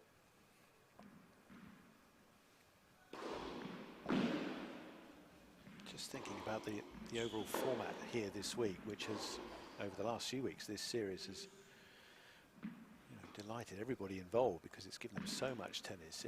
Is the tour, the main tour, are the main tours missing a trick, or should they adopt this more, perhaps at a certain level, for tournaments going forward, that you have a round robin followed by, the knockout weekend, but everybody's involved right through, because then players aren't sort of turning up.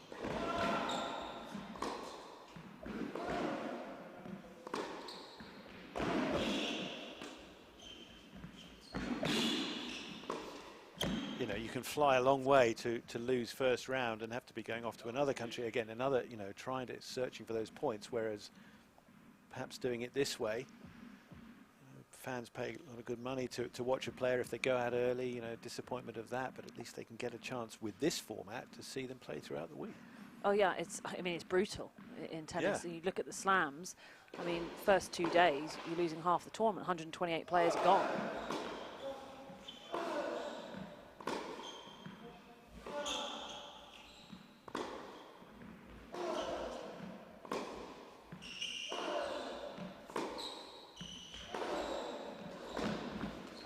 Done. I wouldn't want to change everything and just do away with the kind of a lot of the traditions that I think are great traditions and all the history of the sport, but some of the more regular tour events, be they the main tours or the challenger level, the level just below on the WTA side, that they could look at that seriously now, as we've got to look at so many things because of coronavirus and all that it's doing to the world, that maybe there's a better way to organise how these events and give the players more chances to play. There's definitely a huge argument for the development of players, and as we've mentioned a number of times, there's just no doubt that all of the British players have benefited so much from a series like the UK Pro Series that we've got here, and some of the other domestic events, whether it be team events and those sorts of things. You can see the opportunities that they get to play up and play against players they wouldn't normally play, and to learn how to bounce back day after day, get the volume of matches, get competitive, and get competitive amongst themselves as well, really important.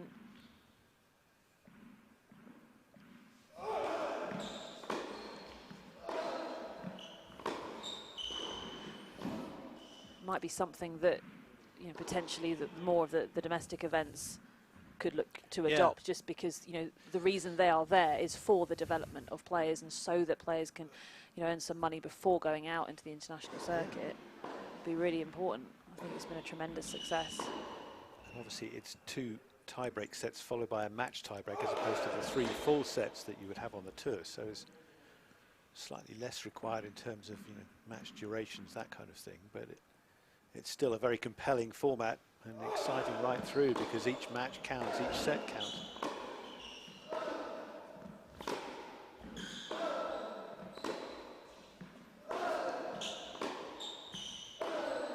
So good, Brody taking that on the rise. And another game well won by him. He's still very much part of this matchup, this first men's semi-final, and he's currently 2-1 up in the second set after just losing out on the first.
Ward and Brody Continuing our third match of the day here. The penultimate day of this classic week of the UK Pro Series. Of course, a week that began with the intense heat outside and indeed indoors. It was like a sauna in this arena. Very tough for the players to deal with, even if they were out of the direct sunlight. But now, of course, we're quite glad they're indoors. The amount of rain around. That's a good one again. Difficult for Ward there, the net call ball, and Brodie then has him at his mercy.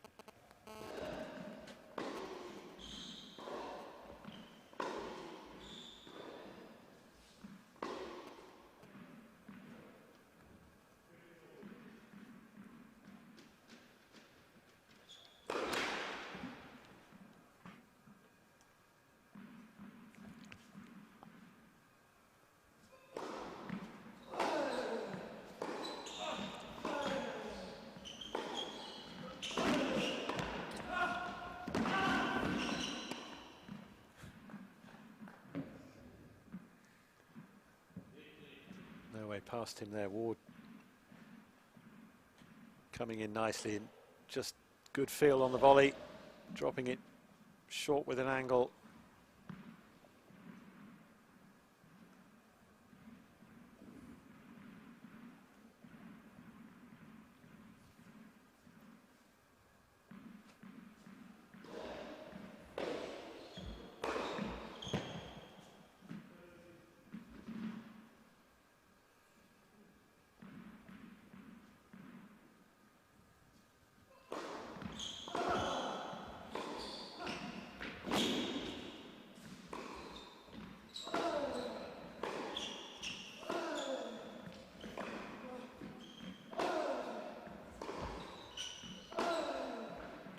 Again, it sings out of those strings from Brodie when he's timed it as well as that. We've seen some shots from him as well as Ward today. Yeah, when he goes with the full commitment, it's such a good shot. There's so much racket head speed, a little bit more muscle through the ball than James Ward opts for. Really fizzing it away.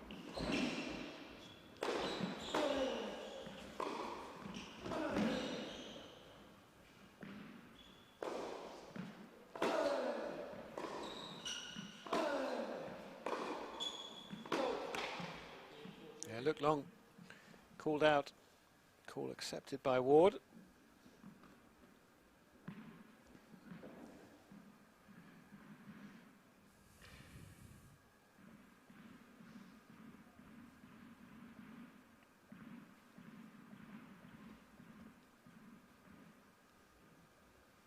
Done well to get the first set, obviously. Will do well to get the second. Brodie is still right up at him. And saves one of the break points. And again, something we've seen so well from him through this week. The serving under pressure when he's been down in the game. That tee serve really has come up trumps for him. 30-40. Does again. Another very well placed, powerful serve. Takes it to deuce.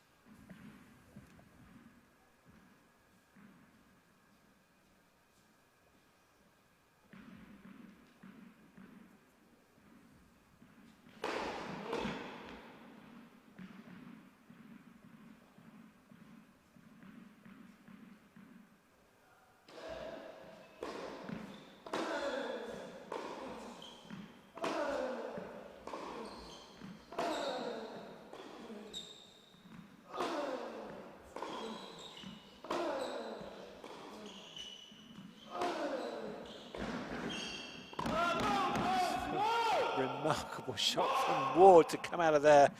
Brodie opting to chase in and try and volley the ball, but it dipped so quickly as it came over the net.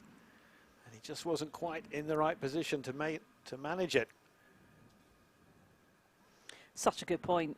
I mean, you can understand why he's frustrated. He's clearly frustrated about that final shot. But the setup was just quality striking over and over again.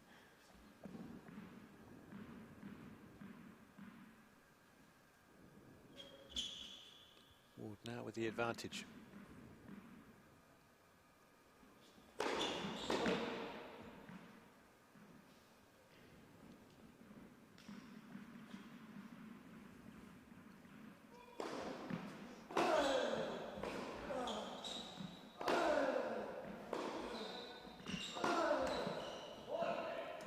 He's dug in well there, had to work very hard to fend off potential break for Brodie. 2-all.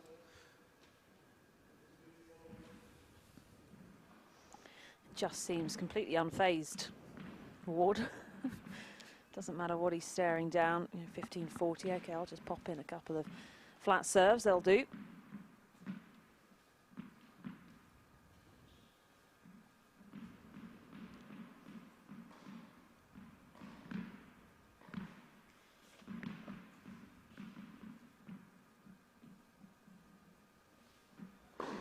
See how that might weigh on Brodie's mind after not coming out on top of that game.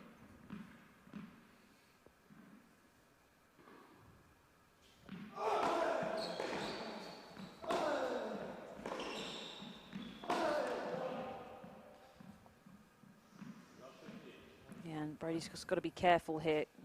Definitely frustrated after not capitalising in the last game and doesn't want to let that roll over.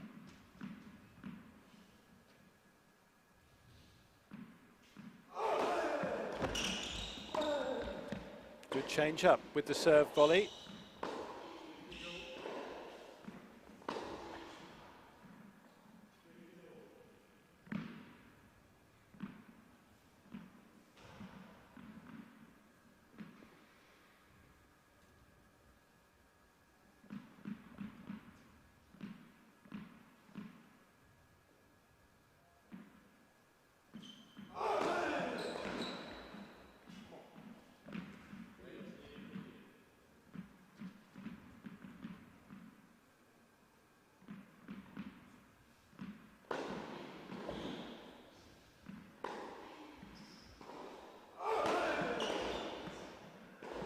Nice variation there.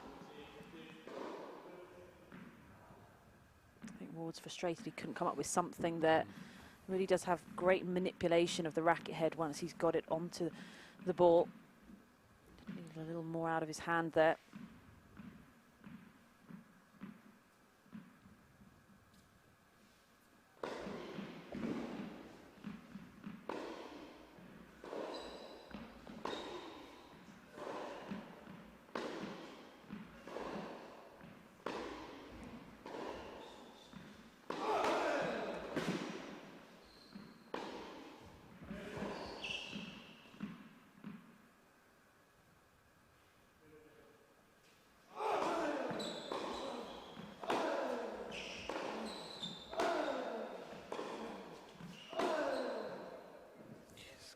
Well, again, up the line very well.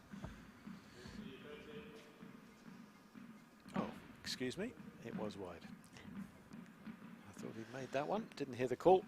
Yeah, slightly more difficult when they're calling their own lines because they don't tend to be as vocal as a lines judge might be. So sometimes just a little uncertain.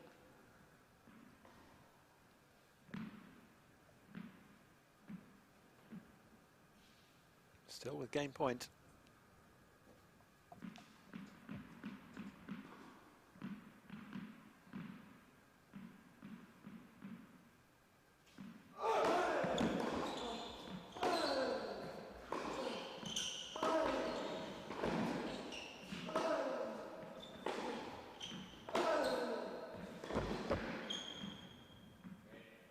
Definitely was a good cross court from Brodie. Ward couldn't handle it, and it's Brodie once more leading the score in this very close second set. He's up 3-2, having lost the first set by 6-4.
James Ward getting forward early in the point.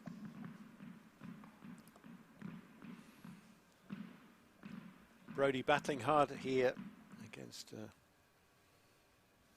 he knows well. They faced each other in the recent Battle of the Brits. Ward the winner then. Brodie making more of this encounter than he did that one.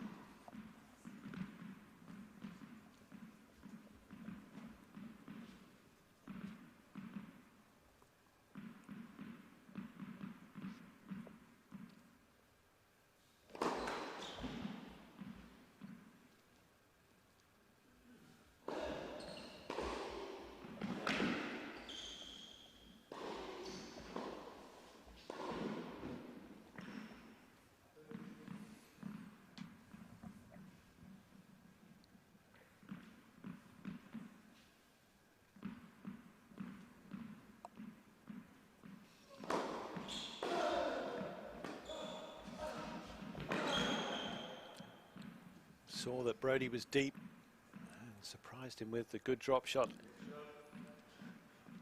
Yeah, nice little change up. Haven't seen a huge amount of drop shots from either player. The odd one here or there. That one nicely done. Not going for too much.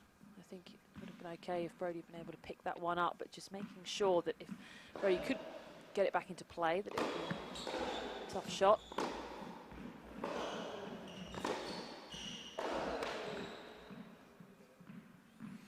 A swift hold then for Ward to even things up again. The winner of this first semi-final will face either Dan Cox or Ryan Peniston. They do battle later on. They're the 5th scheduled match of the day here on Court 1. Their match will follow the one that comes after this between Jodie Burridge and Eden Silva. It should be a fine contest as well. That second women's semi-final, the winner of that to face Emma Raducanu. The big noise earlier in the day made by her, the 17-year-old, upstaging Harriet Dart 6-love 6-3.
Pierced that one through. Punchy shot up the line. Yes, one thing to go to the backhand side on an approach shot to James Ward. It's a dangerous situation to be in and a risk that you're going to be taking. But then also when it's the back behind shot, he's already in that corner. So as long as he maintains his balance, I mean, he doesn't even need to move to get to the shot, so he can line it up perfectly. So double risk there really for Brodie.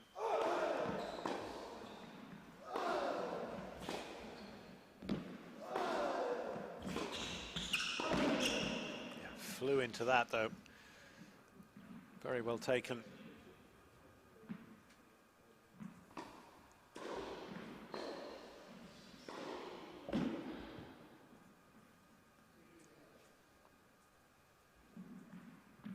Just at the right height to pop that one back for the winner.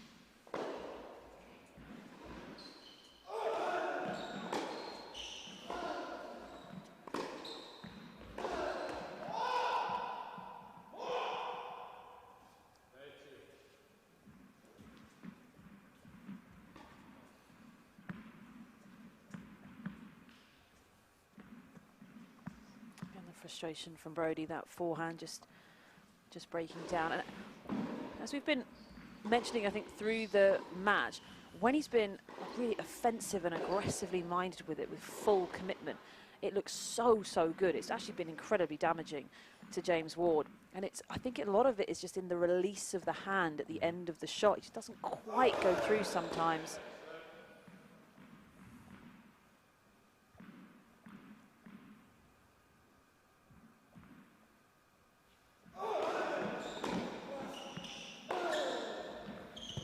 He's overcooked that one, and he's put himself in trouble now. 30-40. Break point for Ward.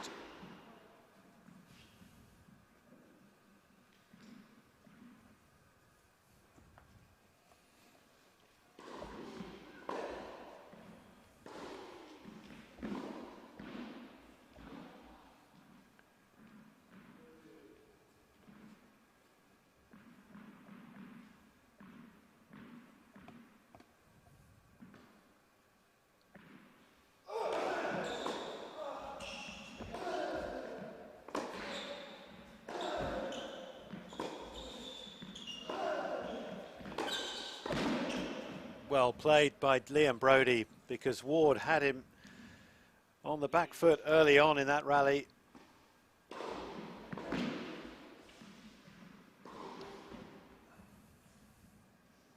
Just keeps coming back at him, doesn't he? Took the backhand really nicely, had to shuffle up the court quickly to get that at shoulder height and not let it get up too high.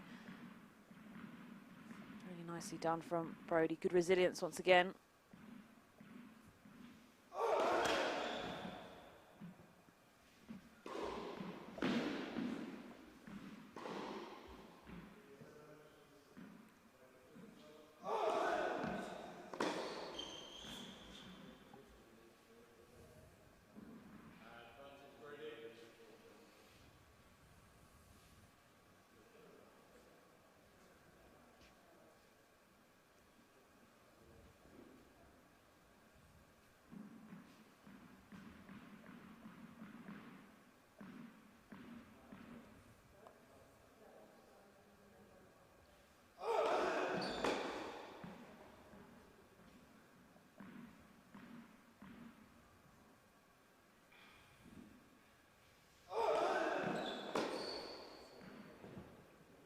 Swing and a miss. Ward overdoes the return attempt, and so there is no break yet still in this second set, and Brody again just in front of it. 4-3.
No clear indication yet as to the outcome of this contest. Although Ward is up a set, he's again behind on serve in the second one. And of course the serve is generally very strong from him, and there's another example of it. One more match result from the second court. Freya Christie has completed a straight sets win today against Nadia Rawson. Christie winning 6-4, 6-3.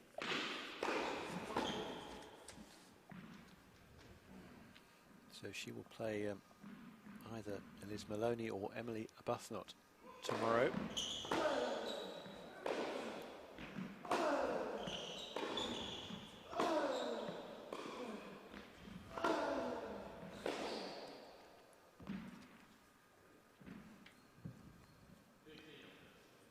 You're still not seeing much reaction from Ward. He's, as we mentioned, fairly unflappable. He had opportunities in that previous game, but just cracks on with it. Next point. Quite interesting, in one of the events in the first Battle of the Brits, he had Andy Murray on the bench, acting as his coach. And Andy trying to instill the level of intensity that he was looking for. But there's a stark difference between the two of them in terms of intensity levels on the court. So what's intense for James Ward, I think, is, you know, it's nowhere near what Andy Murray would produce. One of the most intense characters you could ever meet on the court. How did Murray deal with that? Did he get, having not got the reaction perhaps he was after? Well, he was trying to lift James and say, come on, you know, you're going to the States now and you can just sit around and have a nice time. Let's get it all out on court. And he was really trying to get into him, but yeah, it's a bit different.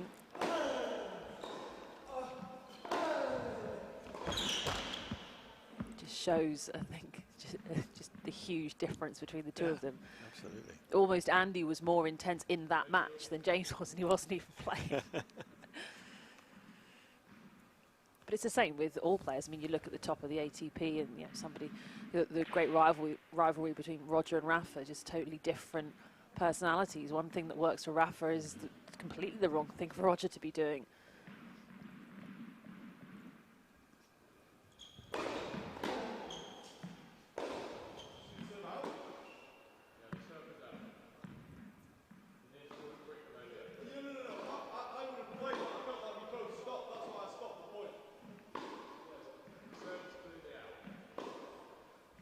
Yeah, the serve was quite far out. Brody didn't call it. Bit of confusion.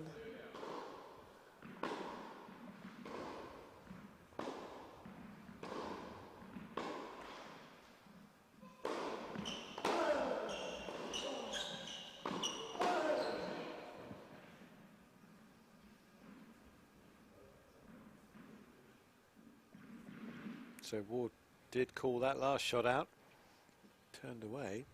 Not sure that Brody heard that.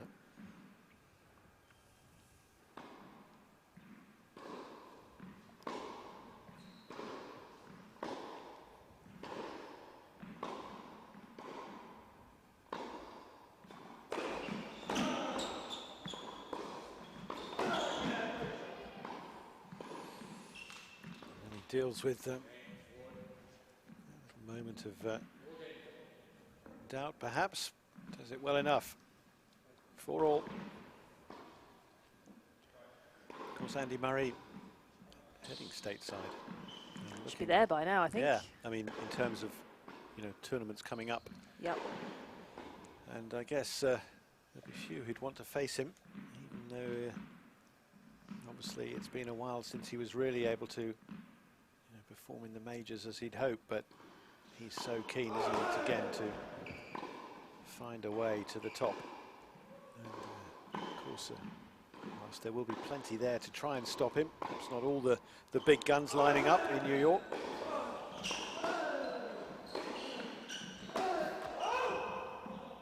Yeah, the ATP Tour due to kick off next week with the Western and Southern Open in New York. It'll be the first event. All looking fairly positive so far as the WTA events have started and seem to be going pretty smoothly.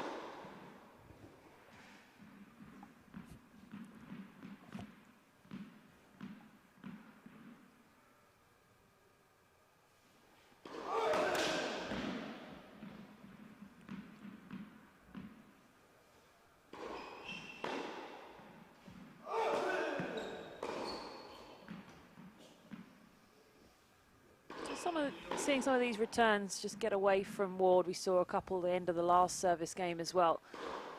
Ones that really he's got a good play on them. He's not necessarily outstretched or under too much pressure.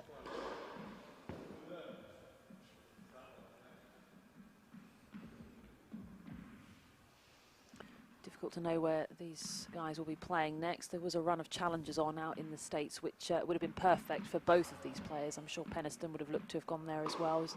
6 events they could have got stuck into, but they've all gone now.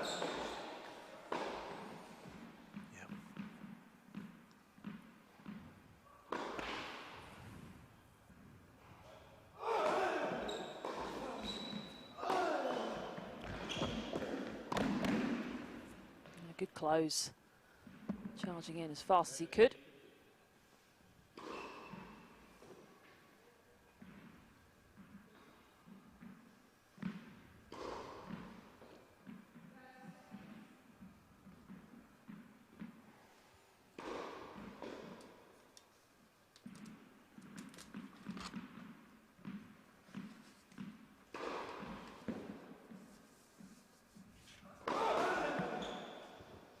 Super serve. Ward not picking that one that time and just getting stuck right in the middle.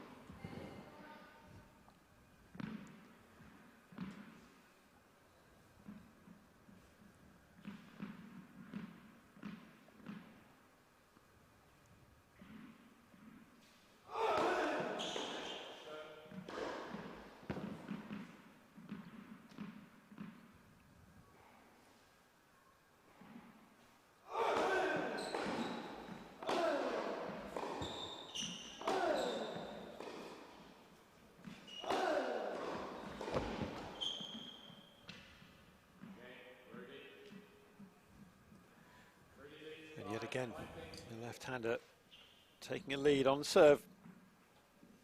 There's the fight for supremacy in this second set, but it's Brodie now, again potentially away from winning it. 5-4 is his lead.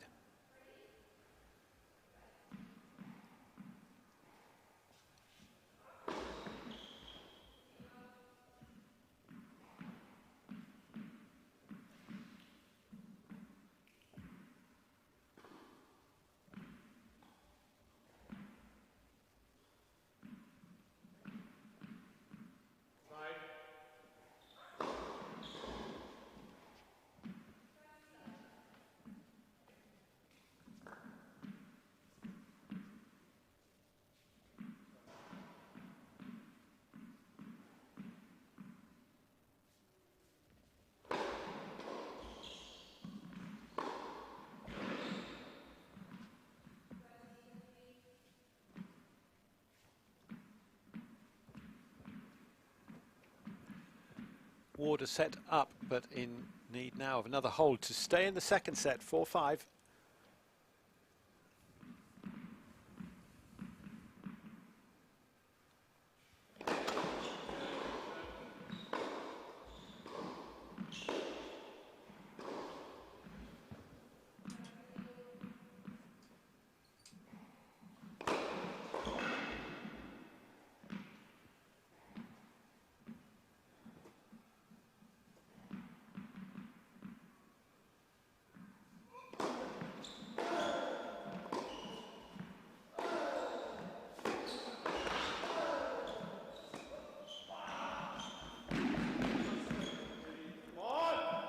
Hugging the sideline, excellent drop shot just over the net.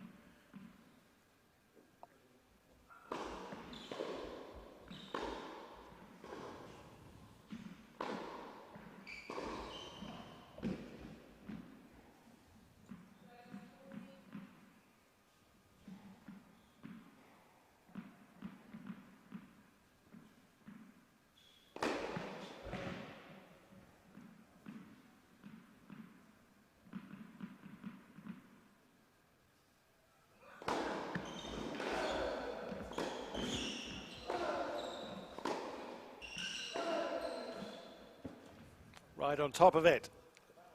Excellent up the line from Brodie. Weight on the front foot to that one and indeed to this. I think his aggressive game has been great. It's been looked really, really good through this match.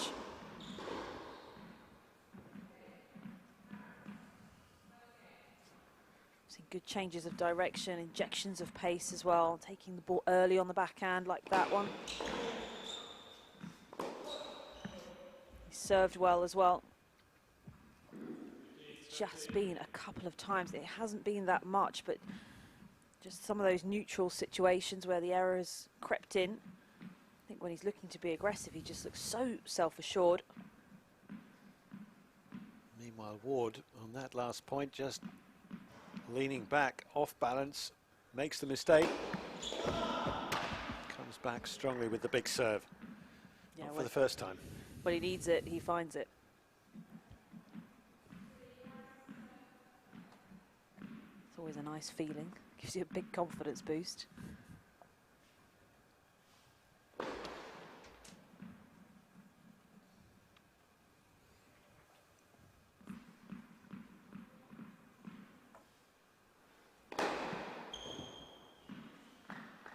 Right down the tee again. Searing pace.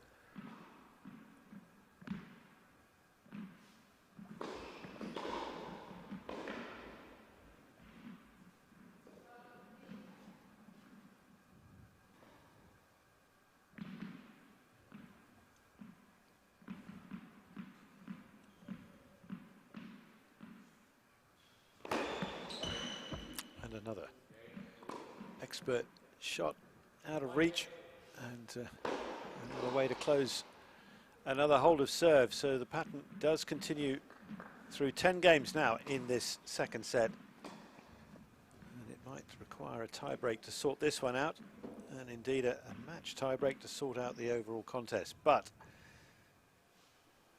yet still for Ward to come through this without the need for that, perhaps to get to a final here, to await either Peniston or Cox.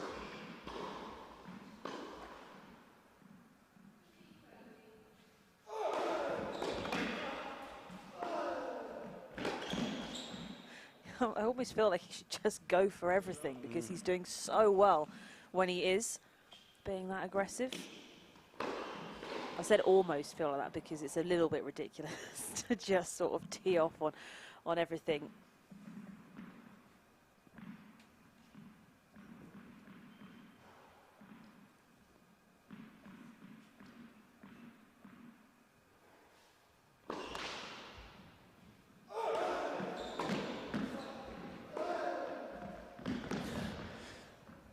Very fine work, covering across a strong return from Ward, considering the difficulty on that serve for him.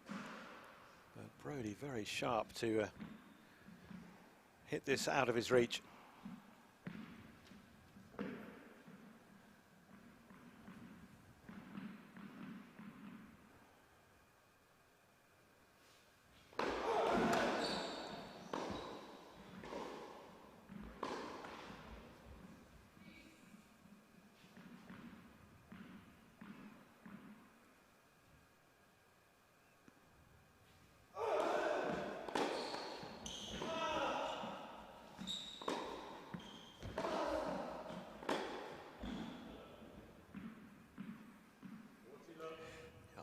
Going for it, but going wide.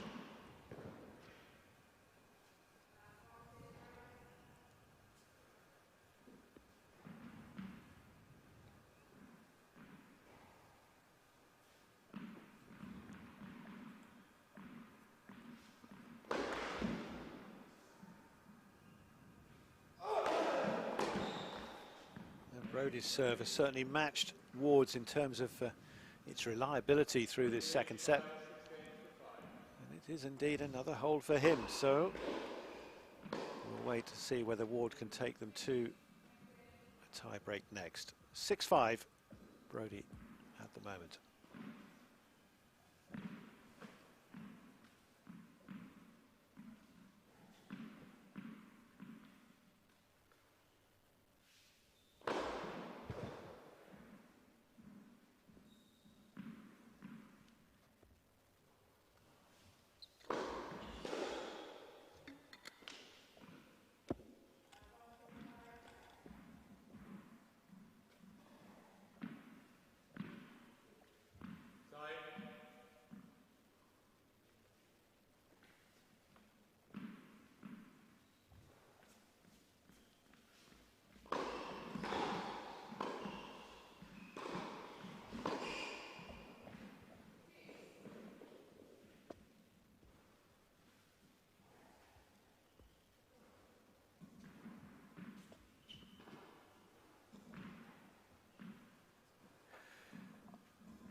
Fighting hard for a place in tomorrow's final. Liam Brodie topped his round robin group Ward was runner-up in his, hence their match-up today. Ward with the slight edge on the scoreboard at the moment, but that might change very shortly. Serving again to stay in this set.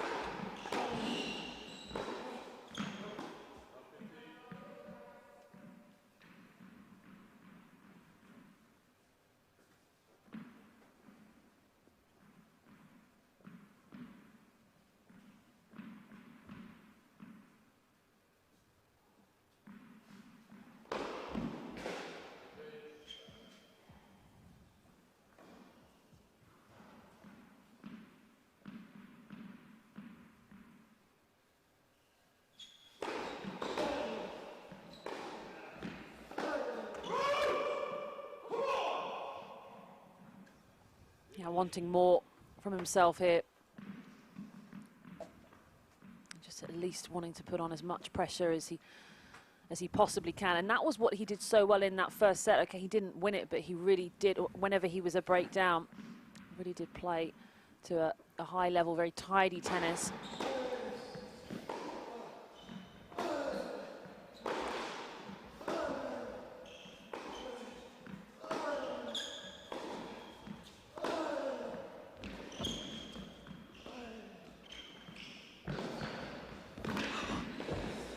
Well, he retreated. He felt he had to cover the down-the-line shot, and Ward read that beautifully, moved to it very well, and back across he goes for the winner, whipping that past him. Yeah, that shot just had to be a winner from Broady, because otherwise he was just in trouble, as you could see. Just didn't know where to cover. There were too many gaps available on the court. Probably about 4 different options Ward had on that shot.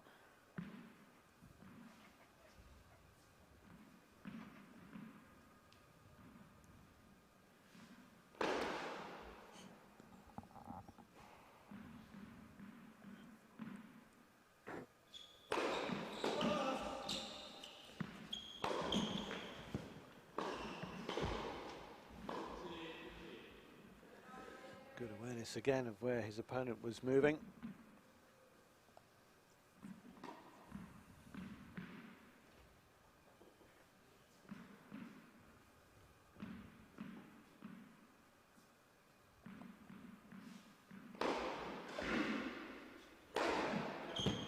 There is another tee serve.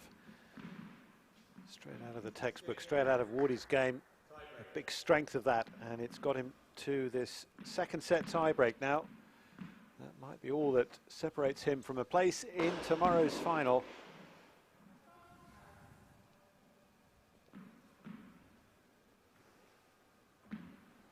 See some really good serving through this set, well, through the whole match, to be honest.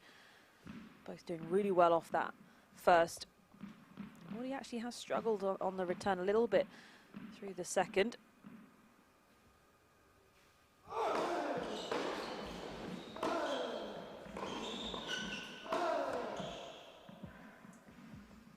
That's that sort of neutral shot that has been causing Broady the difficulties. Basic rallying ball. Maybe it's the uncertainty, the decision making. There are more options. You know, once you've decided that you're going to be aggressive on the shot, other decisions are kind of already made for you. You're going to have to hit it in a certain way. Whereas when you're in that neutral position, you have to make all of those individual choices. And it can sometimes really catch you out. One thing leads to another. Ward then, knowing that another big serve to that tee more than likely will win him a point, and it's done exactly that with another ace.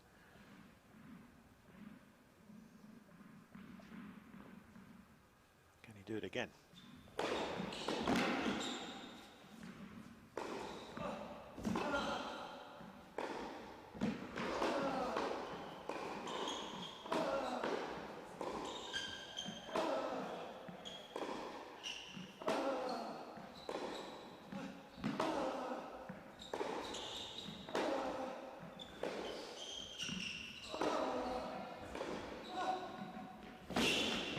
What a rally, and it is Broady who ends up the beaten man.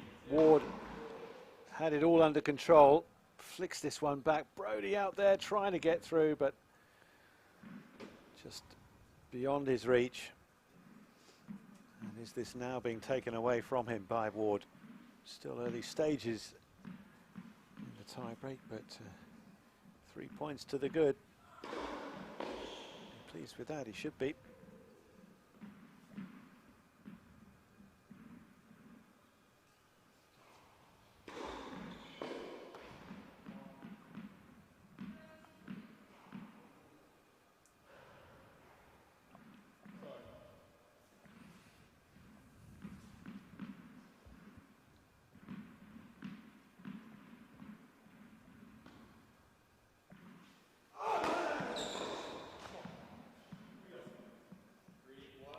Telling himself make the most of these 2 points, win these. It's just one mini break at the moment.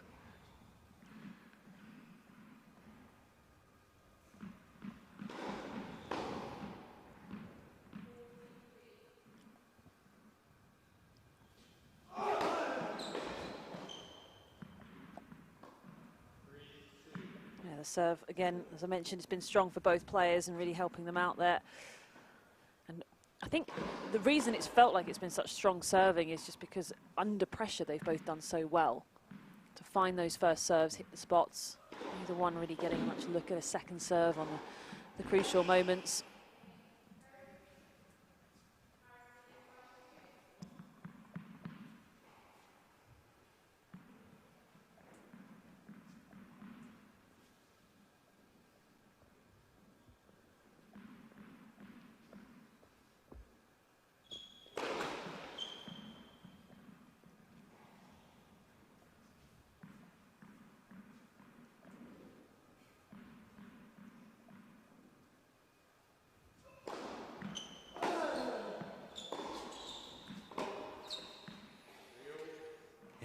Overdone. 3 points all. Change of ends. He just lifted up on that backhand, which is unusual for James. Pulling the head and shoulders, and that just lifted the ball up and out of the back.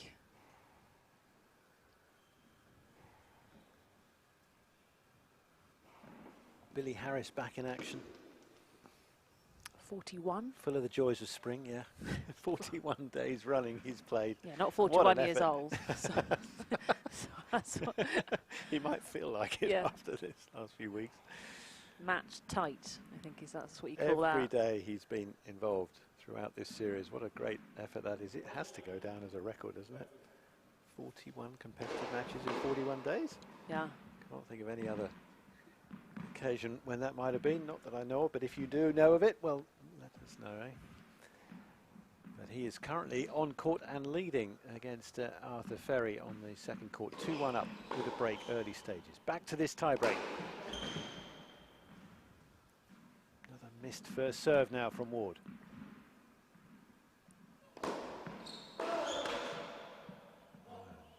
Brodie will be very disappointed with that.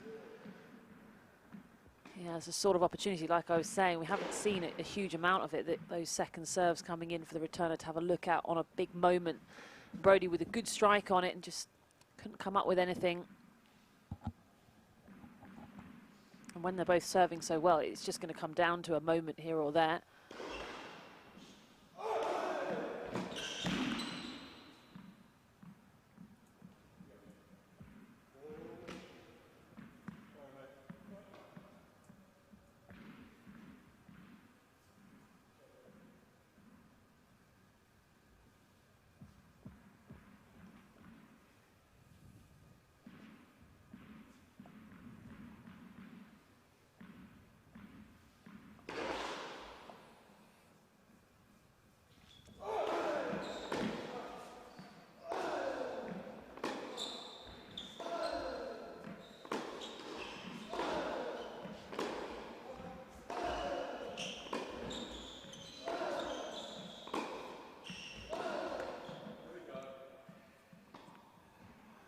Might be the moment.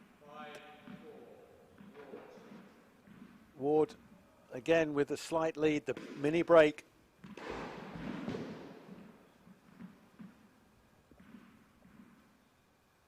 this stage it's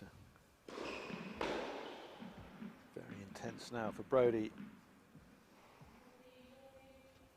Can he produce a bit of magic to hit straight back?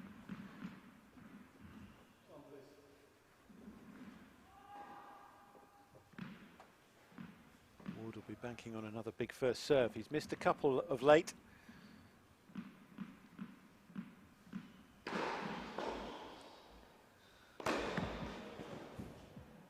Did he get it? No. No, it's called wide.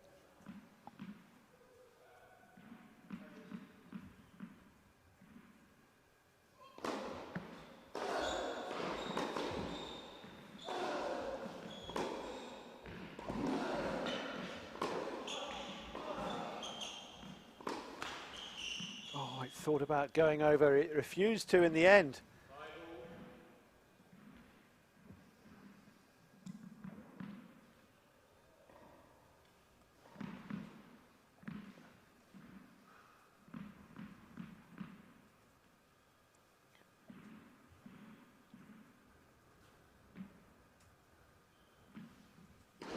It's always been, throughout this match, it's been Brodie up against it. He was down a break, then came back. He was down a break again in the first set and then almost came back.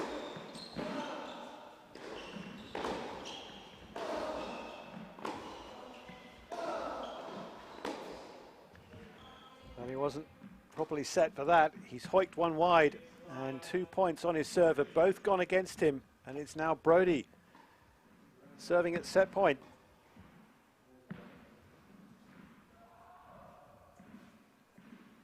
He's done very well to hang around, hasn't he, as you say.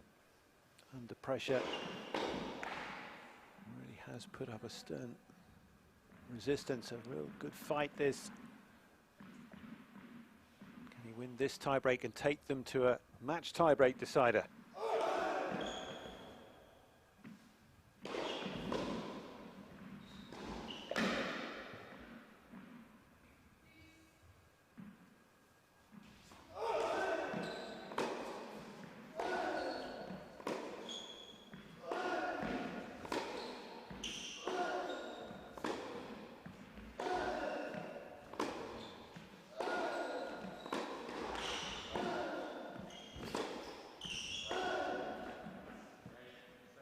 He has made it. It skims off the line. And that is a lovely close from Liam Brodie to the second set. Fended off Ward's bid to clinch the win, but they'll go on. They'll go to a deciding match tiebreak very shortly after Brodie claims that tiebreak by 7 points to 5. He did really well there, didn't he? It was just so tight all the way through. It'll be interesting to hear what he makes of it. Hello? Hey, Liam, it's Naomi up in the commentary box. Can you hear me okay? Yeah, all good, all good. Well, how about that for a set? It was so tight, but it was full of quality from both of you. What made it go your way in the end? A little slice of luck here and there. I think Wardy missed a couple of firsts in the break that helped me out a bit because obviously his serve's so dangerous. And yeah, I mean in breakers it's always a lottery as well, isn't it? So yeah, looking good on the front foot as well, and with your first serve. I mean, how happy are you with your game as it stands at the moment? One more set to play, of course, but feeling good? Percentage today, Cav? Pretty low now. First serve percentage. Yeah. it was a little bit low in the first. Yeah, got a bit higher in the second. Yeah, haven't quite seen the stats yet for the second. Yeah, God, sorry, can't buzz you through yet. That's fine. But that was a big part of it as well, you know, because Wardy also returns really well, especially on the second, takes it on. So, you know, I've been looking to make a few more firsts and get myself in the point, and like you say, on the front foot always helps too. And what's the focus just for these first few points in this third set? Wardy's gone to the toilet, so I don't want him to hear me when he comes back. Okay, fair enough, fair enough. Well, have a good one. Thanks, Liam. Cheers, Cav. I don't want to give away the big secrets, the tactics for the remainder of this matchup. But well played, Brodie, to take it the distance as he has done. And if we look at where they are for the week in terms of match tie breaks, well, he beat Gray in the second day, 10-7 in one of those. And of course, he beat Dan Cox yesterday, 10-5.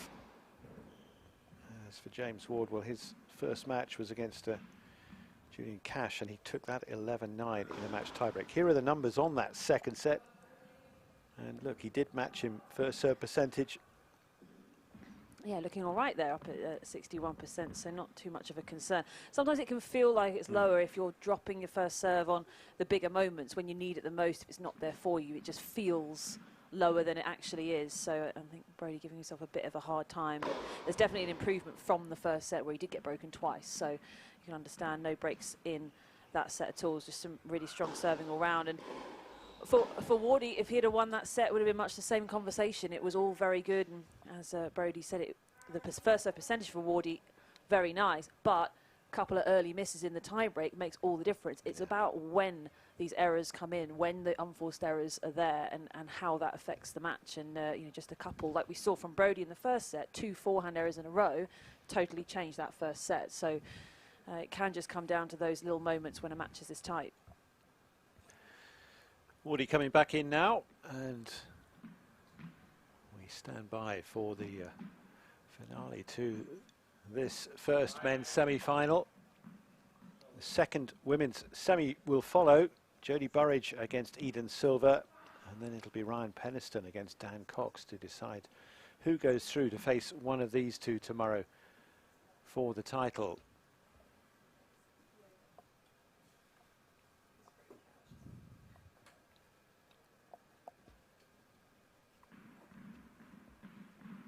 Will be Ward just collecting the balls he wants to start the match tiebreak.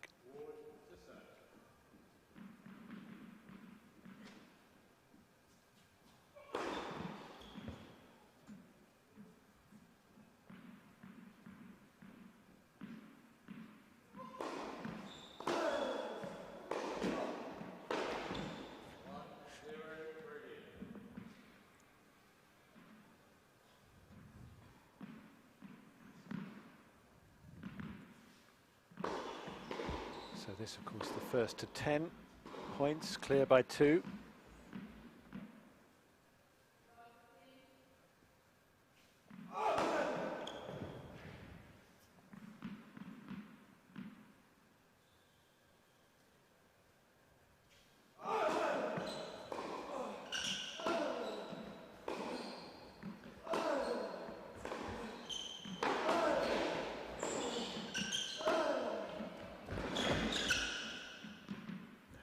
Looking back, just hoping that would go long. It did drop out a few inches away. Really like that backhand approach from Brody. Didn't try and do too much with it. It was about taking the time away and the placement of the shot. Didn't want to add pace into the mix because the risk level would kind of go through the roof, but playing smart.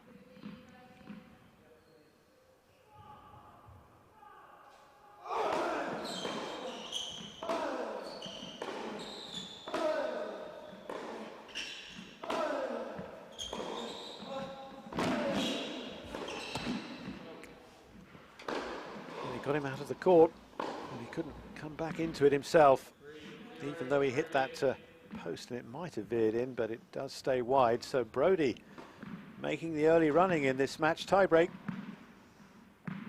Yeah, and he left himself a little vulnerable there because, you know, one of Ward's favourite shots, the backhand down the line off of that forehand cross, and he did have plenty of space, but I think Brody just put a bit more juice on the shot than Ward was expecting. Really did fly through. I wonder if he's still thinking about, you know, serving 5-4 up in that tiebreak and missing both points. Of course, he can't afford to do that, and there he latches on to a straightforward short ball put away.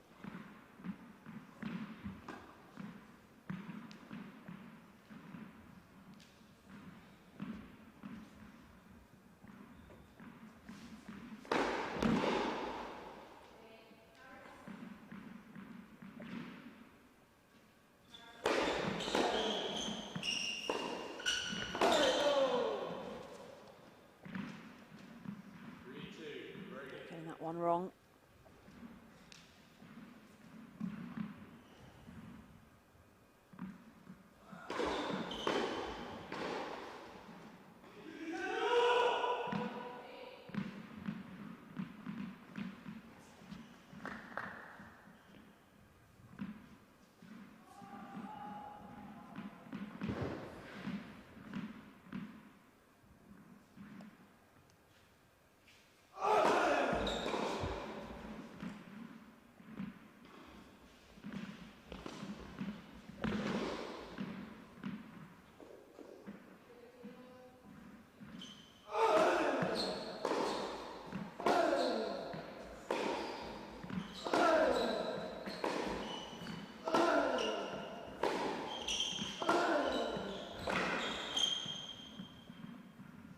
Very flat, very good up the line.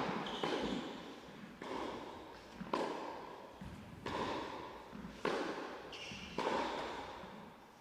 wonder if Ward is maybe feeling a little bit fatigued. I'm not certain, just feels like the energy is a little down with him and his footwork.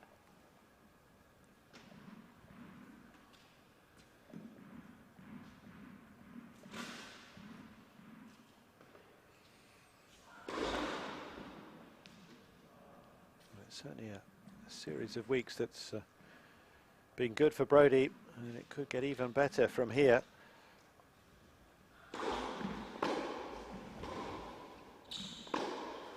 Himself in a very strong position in the course of the last few days, and now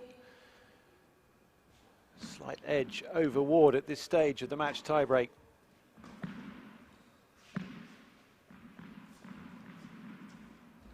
If he can just convert on this point, who knows?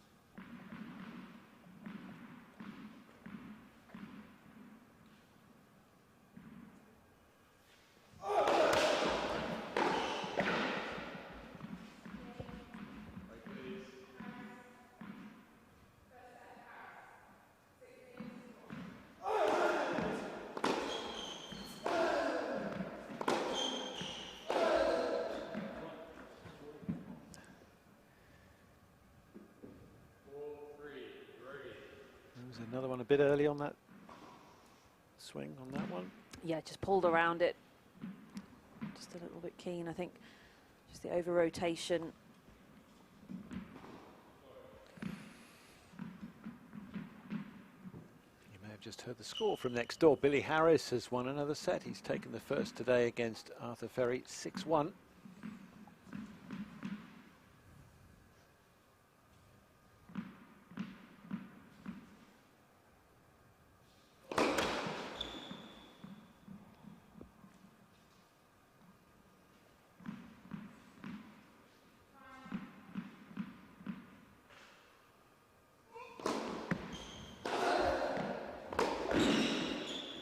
Really sharp that was, using the kicker serve and then going back behind after missing another first serve.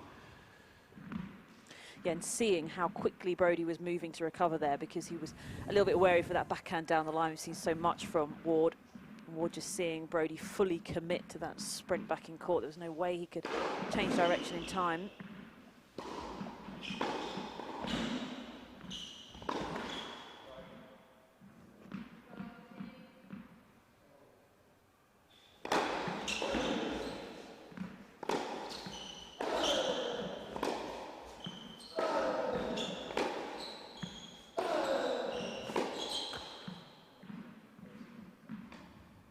Good. Again, the level from Brodie, depth, the quality, looking relentless.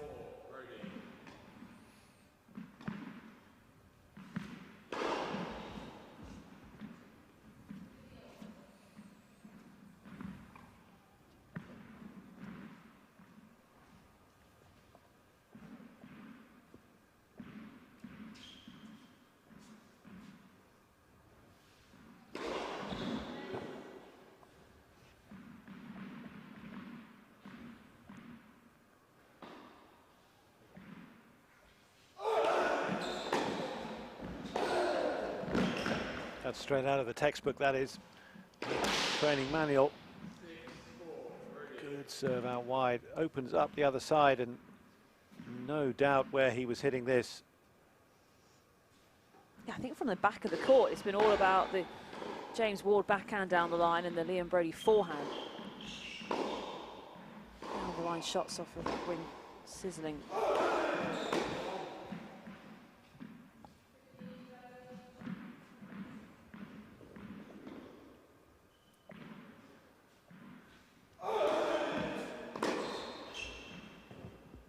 And it's another 3-point advantage for Brodie in the tiebreak. Won the opening 3 points, now up 7-4. 3 more points required for him at the moment.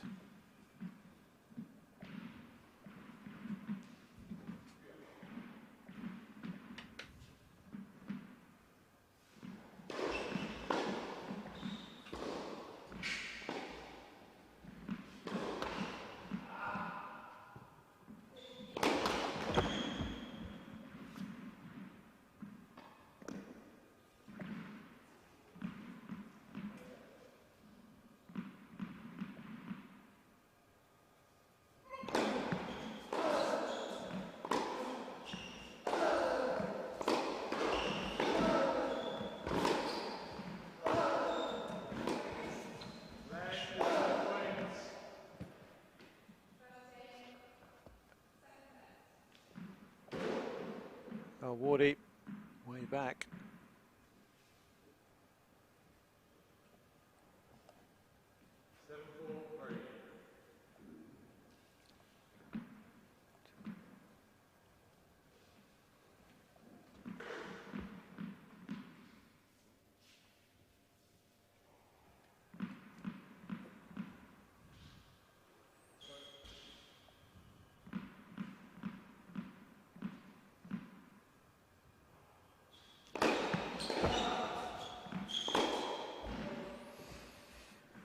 Fell off his balance there, hoiks it wide, and now Brodie really eyeing up the possibility here. They'll change ends again. Could be for the last time. Yeah, 8-4. Definitely feeling there's a bit of fatigue with the Ward in the Ward legs, because in the first set we just never saw him in the wrong position, and it's just kind of grown as a feature of this match. A couple in that second, but he got away with it, and then through this third more and more. In the end of the second set, a couple of those returns where he wasn't under much pressure. And here's sort of similar, that last shot, just needing a couple of extra steps around the ball. And as much as he's not the most intense, he's a very quick guy, a very quick mover. And he does take those steps when he's feeling fresher. Well, it has now taken over 2 hours to reach this point.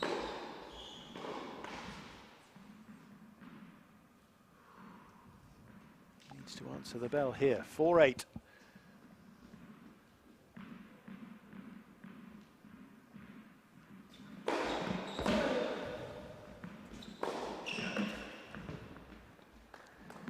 Step by step, well worked. Again, getting Brodie out wide, he has to cover across and then is wrong-footed.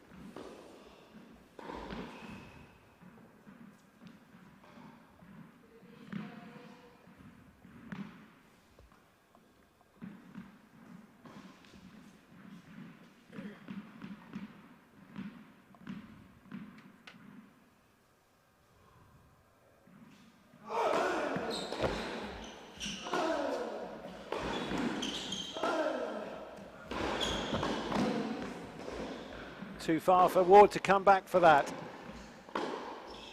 Brodie putting it on the money, up the line. Another .1, and just the one more required now for him. Very nice touch on the ball. Had to get this right and does absolutely that with it.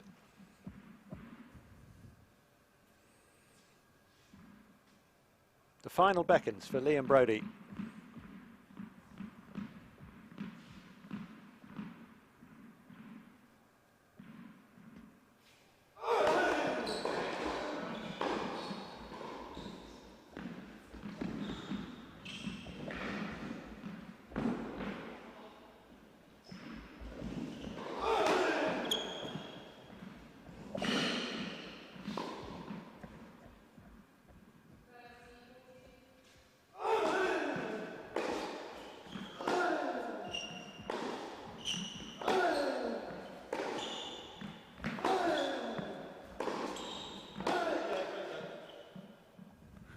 On the line, just shooting through. I'm sure he wanted to. I'm sure he was thinking about it, but yeah, it was clearly in. Brodie's a pretty fair player. Ward just hanging on to it.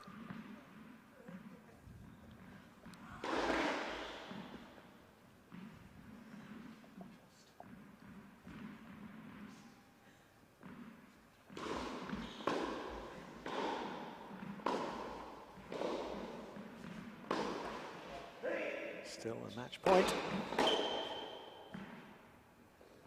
Ward misses another first serve. And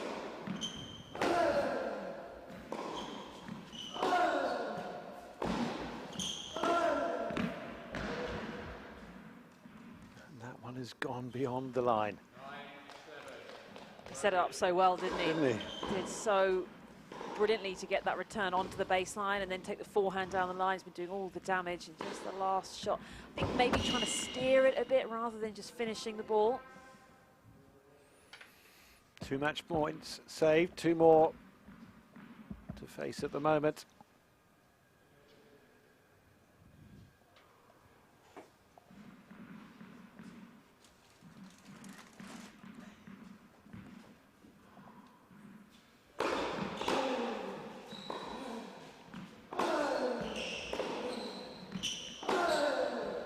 that'll take him to the final. Liam Brodie lights it up at the finish. A super shot to get his first ever win over James Ward. They fought valiantly throughout, both of them. A very good match indeed, but it's Brodie's day in the end. And he sees off James Ward from a set down 4-6, 7-6, 10-7. Congratulations to him. A great effort from Brodie. He's played an awful lot in this this domestic return to tennis that we've had. And it's not always been plain sailing for him. He's had a lot of ups and downs. He's had some difficulties to deal with. He's had to really play through some difficult matches. His game has not just been there on demand. And for me, this is one of the best performances we've seen from him. Played at such a high level. Came up with it where it really mattered. His aggressive play was just so good. There wasn't an awful lot that Ward could do about it, and we had some fantastic serving, and he just got better and better through that match. There was so much to like about it, and keeping things steady at the end. So a well-deserved victory. It really was, and another excellent performance on this big day, the penultimate day of this classic week. The final numbers on that victory. Ward may have had the higher first serve percentage, but it was a lack of first serves down the stretch that certainly undermined his best efforts, and ultimately a few more points won, the critical points won by Brodie when it really mattered.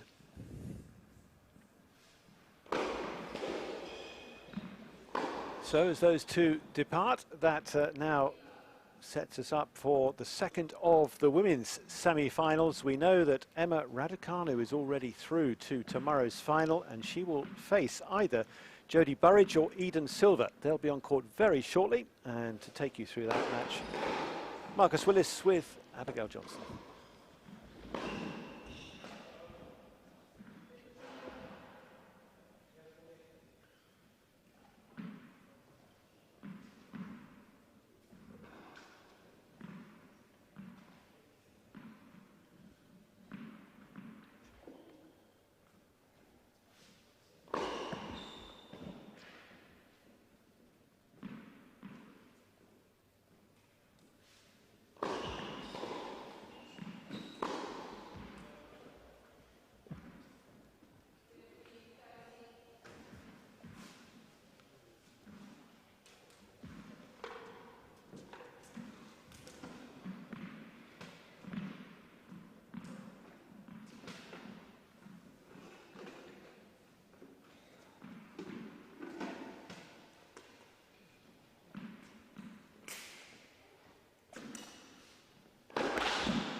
Second women's semi-final of the day is next up on court one, continuing the fantastic lineup on this penultimate day of Classic Week.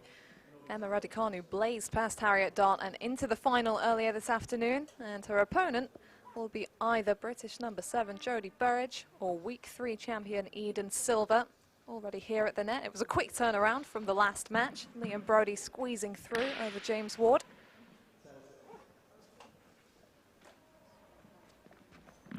His opponent will be decided later, but for now, to sort out who will be the second finalist of this Classic Week, the grand finale of the UK Pro Series. 6 weeks in length, a great opportunity for these players. Abigail Johnson here alongside Marcus Willis to take you through this fourth match of the day on court 1. We watched Burridge yesterday complete a 5-love record in the round-robin stage. What did you think of her? She was very, very steady. Impressed with maturity, impressed with her game.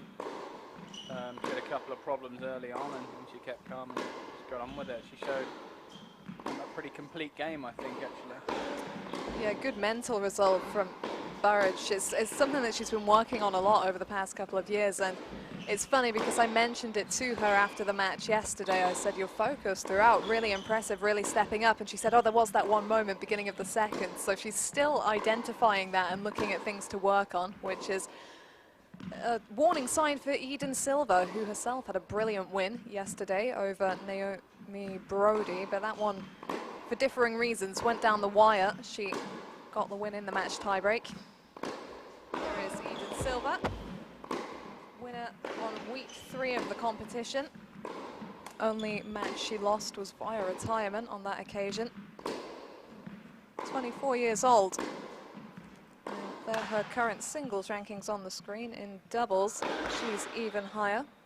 Career high ranking of world number 132. And a highlight of hers to date, Wimbledon quarter-final showing last year alongside Evan Hoyt in the mixed doubles. They gave the eventual champions a run for their money, beat Grand Slam champs along the way. So that made her more of a familiar face on the scene. She's had some difficulties before that, Silva. I think it was 2015 that she suffered an ACL tear after an ITF event, and that set her back. She then had an ear infection that was so bad it required an operation. Ooh. Couldn't practice for months after that because she wasn't able to sweat, because that would have messed with it. So she wasn't able to practice for a good few months. Credits her family's support for getting her through that, and now has come through that with a really strong mentality. So she'll have taken the whole situation with lockdown and the setback well in her stride, making the most of these opportunities to compete as well. So far here, 3 wins to 2 losses in the round-robin stage. Should be Emily Arbuthnot first up. Straight sets. Lost a tight one to Freya Christie in the match tiebreak. Sonné Cartal, she edged her in a match tiebreak, but dropped another one to Harriet Dart and steadied the ship with that win over Naomi Brody yesterday, 6-1, 3-6, 10-2. She said the swift start to the match tiebreak was really key for her there. Another big hitter here in Jodie Burridge, who probably has that touch more on her shots as well and is really steady at the back of the court. 21 years old, so the younger player on court, but further up the world rankings and the British rankings. Career high 2-3-3 there was achieved last year. Burridge as well had a fair share of injuries, a 3rd ankle operation for her last year that saw her miss the grass court season, but she's rebounded and has picked up where she left off in 2019 and has provided some great showings during the domestic events the last few weeks. Picked up a career best win as well at Battle of the Brits Team Tennis over Johanna Konta, top 20 player, which really opened her eyes to her potential. She said ahead of that match she was just hoping not to get blown off the court, and then she really put Konta on the run.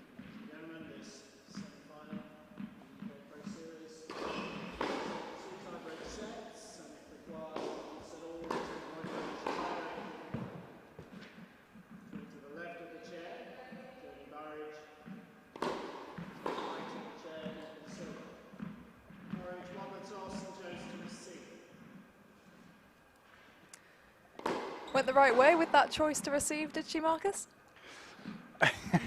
We'll see, won't we? You don't believe in serving first, do you? No, I don't. I don't.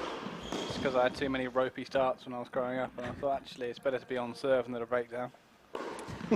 Darren Michaels back in the chat. That's up. Had some good calls earlier. Yeah. It's interesting, I was chatting to Eden briefly earlier about her strategy in this one. She said that she was looking to be solid and stay with Burridge, Burridge is the big hitter here. Silva is a great counterpuncher. She said she was going to try and stay with her and then wait for her to get frustrated and try and take advantage of that, because players that know Jodie Burrage know that the frustration does crop up for her from time to time. She can get quite down on herself, but it could be a difficult day for Silva because she's really kept a handle on that throughout the round-robin stage. Burrage, the closest she was pushed was to a match tie-break by Emma Raducanu, and she was able to find the mentality and the form to come through that one. Silva played really well yesterday, though. I don't know if you caught any of that one against Naomi Brody, but Brody hitting seriously fast balls, and Silva able to time it well to redirect the pace. Well, she looked very steady from the back, nice technique. Yeah, I watched quite a lot of that yesterday. I was sat in the balcony.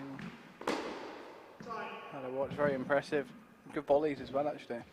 Looks very comfy in all areas of the court, good mover.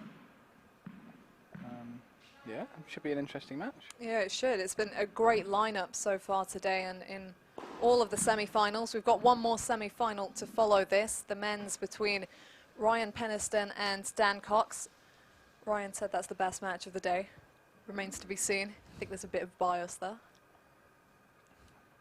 Yeah, it's been some good matches today. Here we go then, Burrage versus Silva for the second time. They first faced off beginning of last year, sorry, at an ITF event in Loughborough. Burrage the winner on that occasion, 6-4, 6-1, but much has happened since. So it's a new start, different conditions, different setting, and a spot in the final on the line.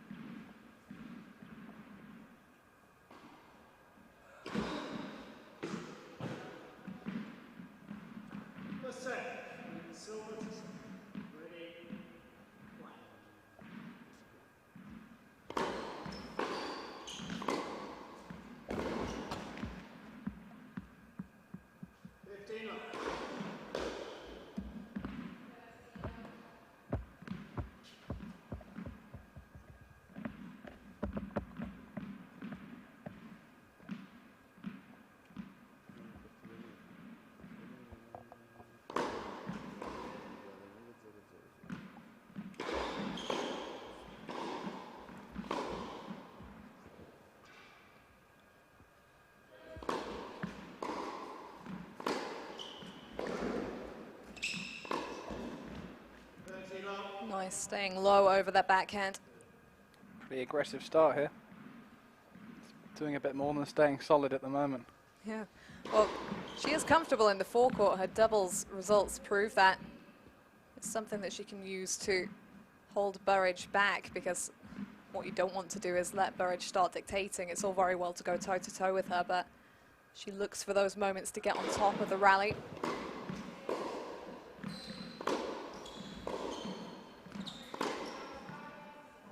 Yeah, I think she changed her game plan at some point over the afternoon. Yeah, maybe she's feeling it. Maybe some days you get out on court and you feel really, really good. Well, I guess it's different on serve as well. Much easier to get on top early and dictate. It'll be interesting to see how she handles the return.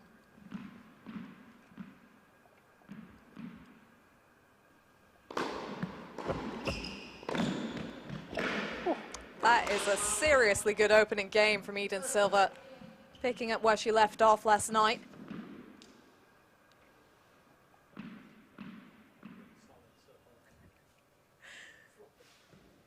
Fire from Silva. Don't think we'll be talking about silver linings anytime soon.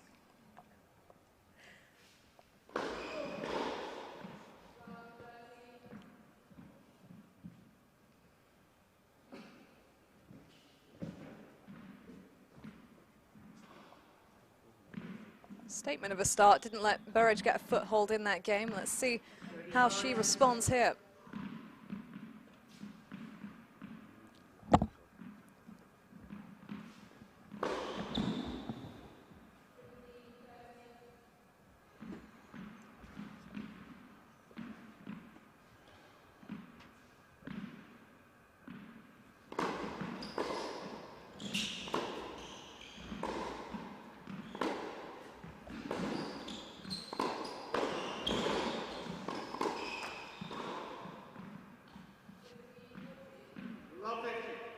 So deep on the return from Silva to kick things off, and that's where the power of her timing comes in.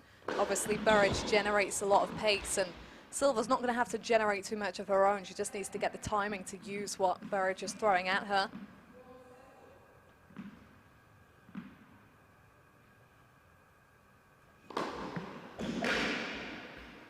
Lovely serve there. Yeah, one of her big weapons, big serve, brilliant backhand.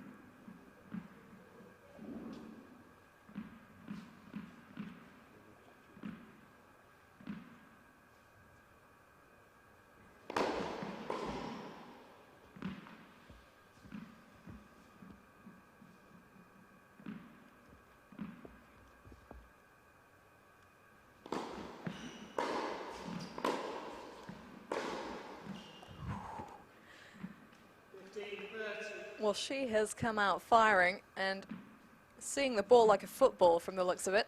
What did she have for lunch? Yeah, I want what she's having.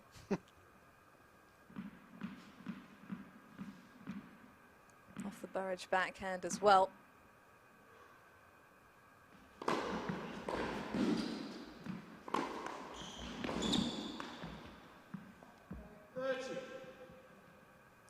Really kept that approach low, Burridge. You heard it clip the net.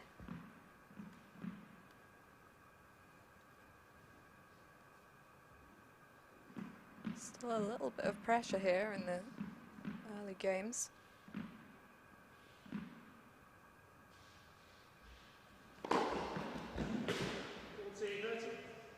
That's how you see it off.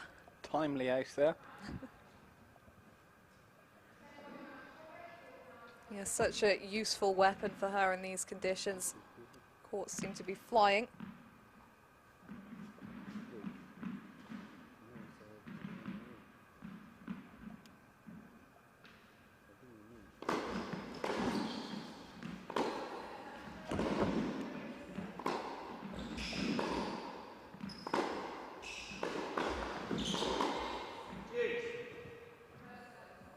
Silva is such a great athlete, and she was so well balanced at the back there, and you can see what she means about staying with Burridge. You know, she can rally for days out here by the looks of things. Hasn't really needed to early on, but there, Burridge was really strong on the backhand third shot.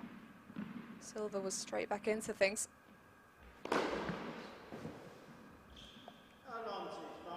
Why not? It's 3 points already this game. Very useful. Silva's not done a lot wrong at all, apart from that missed ball off the net cord. There's been nothing. Look at that. Karlovic. Seriously impressive. 4 aces there? 3 aces, 1 unreturnable. Still mightily impressive. Well, that's the key for Jodie Burridge. Just ace. Don't let her get into anything. Use that first serve. As I said, Silva has come out the blocks playing as well as possible, and it's still 1-1. So we'll see how this pans out now.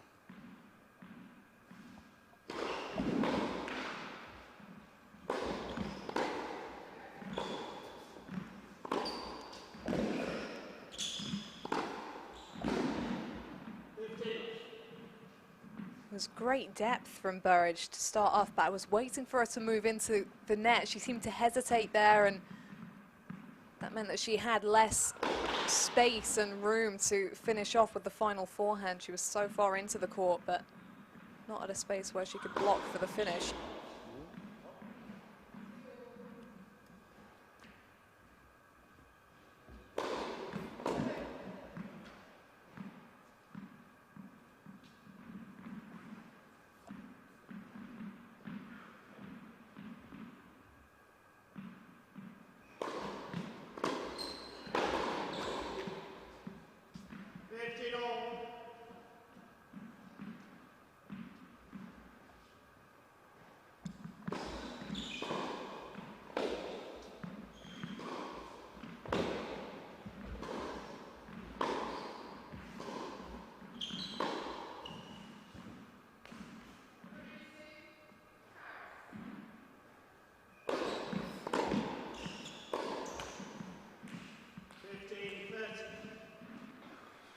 Had a bit more time than she thought there.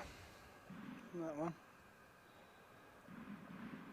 Only takes a couple of points, doesn't it, for the momentum to swing? I mean, Silva came out firing, but here's Burridge with a little bit of scoreboard pressure on her now.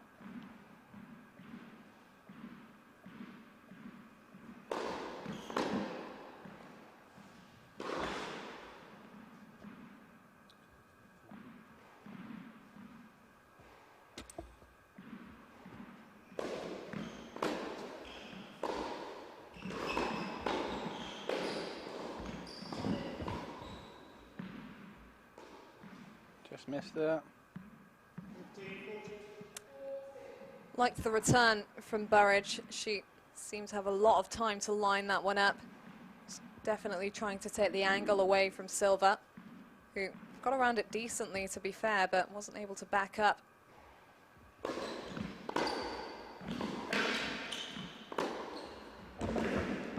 Well, that's huge from Burridge. Very impressive. That second game was key. First 6 points of this match, she was dominated, but you have to keep it up, and a couple of quick points went her way there, and she was quick to capitalize. A brutal finish. You've got to hand it to both these players. They've come out of the blocks firing. It's been a compelling start, but Eden Silva does relinquish the early break, and it's Burridge who heads into the sit-down in a pretty comfortable position, but it's not a break until he holds, so she'll be looking to consolidate after this changeover.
Silva started so impressively. It quickly slips out of her grasp in the last game. Does she just keep going about things the way she has done here, or does she have to think about changing it up a bit already? But I don't think she did a lot wrong until 1-0. She missed 2 balls there. And now Jodie looks pretty confident. I mean, what more can she do? 2 first serves there. Tremendous finishing angle, just dropping it short. Not just hitting big, but playing smart here with the placement, Burridge. Silva was never getting under that.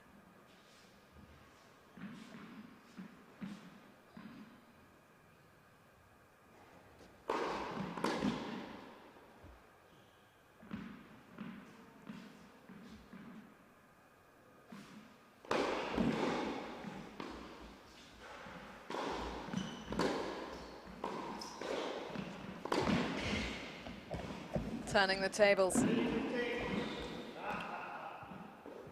She's not going to out-hit Burridge today, but she could out-early her when she can.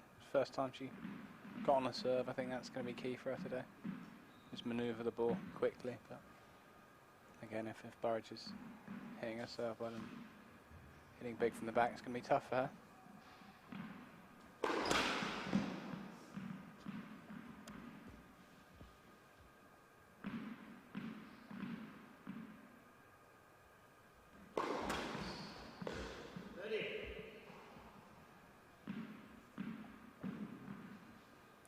Well, Silva had stepped up right behind the previous serve, drove it to her feet, backed up quickly. Maybe that was playing on Burridge's mind in that moment. Absolutely. Feeling the pressure there. Makes you go for a little more.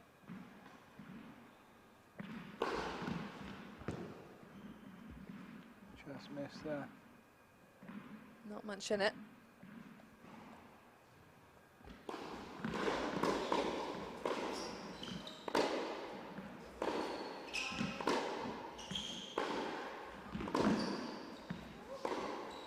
Oh, so well maneuvered. Felt like Silva could have done a little bit more on the second serve return. It really sat up in the box, but Burridge ready for it and strong with the backhand. You knew where this was going, but she couldn't do anything about it. It had been lined up. Just didn't quite take it as early there, Silva, as before, but 30-all. It's not always easy to dictate the whole time. Yeah, you've got to do at least one a game, haven't we? Seriously, seriously impressive. And when you think about all the match play that she's had, this is her 6th day in a row playing now. These conditions, got used to it. She's just looking very comfortable. That serves her very, very nice. Wonder what that's clocking in at. I wonder the same. It's, what's also good to see from Burridge is the first few points, first game in a bit just flashed past her, but she didn't let that get her down. She didn't panic in the face of that. She just went about her business. And that big serve has been key in doing that. It really got her back into things in that second game where it looked like she was in a little bit of early danger.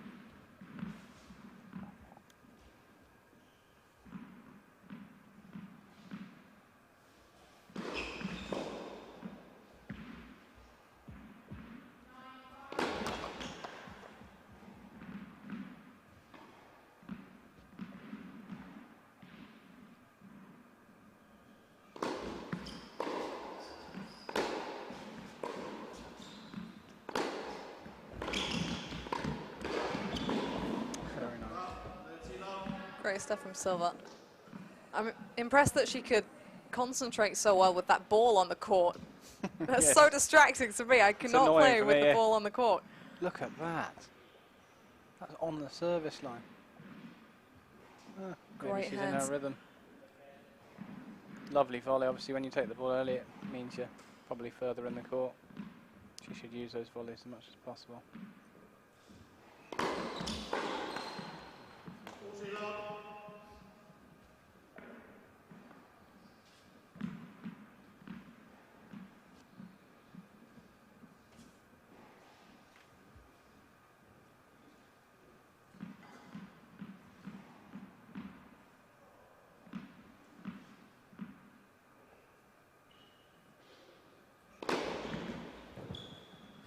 Well, There's how about one that? back. One back. Giving Burridge a taste of her own medicine on that occasion. Big stuff from Eden Silva. The break went away from her, but she hasn't broken stride. She's just got straight back to business. Shorter balls from Burridge. Few and far between, but she's taken advantage of them when they've come. That's another comprehensive hold. Her second love hold already. Burridge out in front.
Silva just having a little chat here.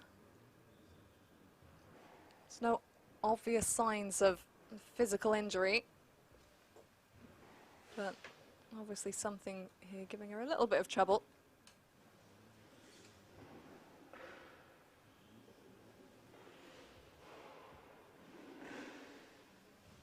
Really impressive previous service game from her, firing to yet another love hold to stay in touch. 2 service games she's got on the board have been held to love. On the other, Burridge was able to step up and capitalise for the break, so she's out in front with that advantage. But Silva's staying very much in touch.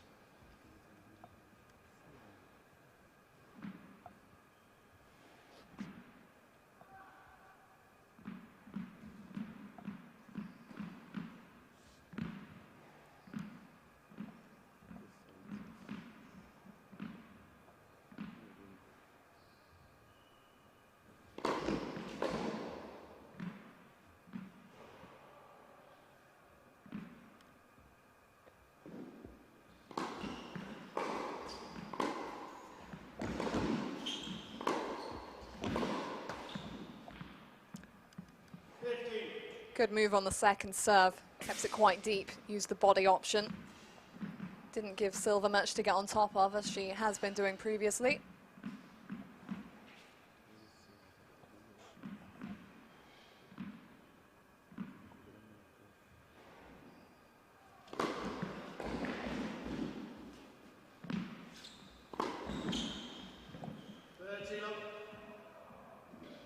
And well put away. Silva kind of lingering in the middle of the baseline.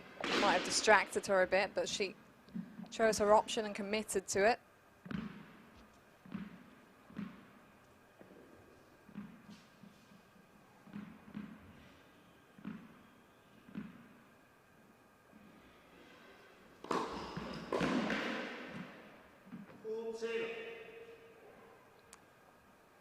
Slow down, Jodes. You need to get an ace here.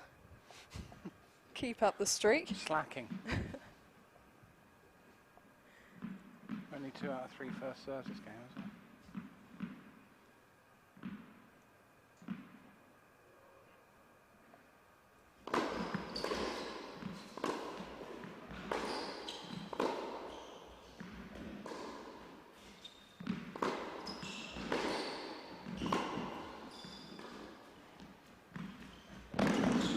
Oh, it's really well played by Silva. Good hands there. It's quick from Burridge too. Yeah, she set it up really well though, Silva. Made sure that she was well back. Had her on the run to the backhand side after pummeling the forehand. So it was always going to be a way up.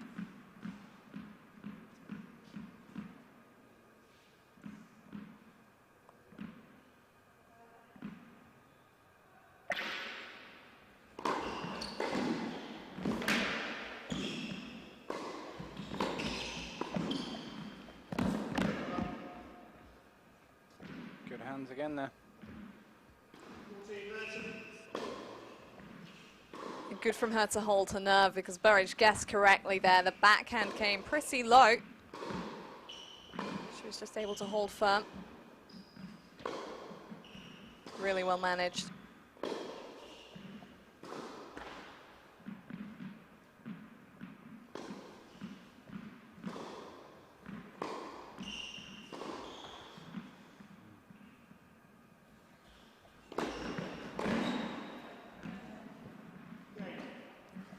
Well, no aces this time, but she'll take that. Got a little bit dangerous backhand there. Silva with a couple of quality points back to back.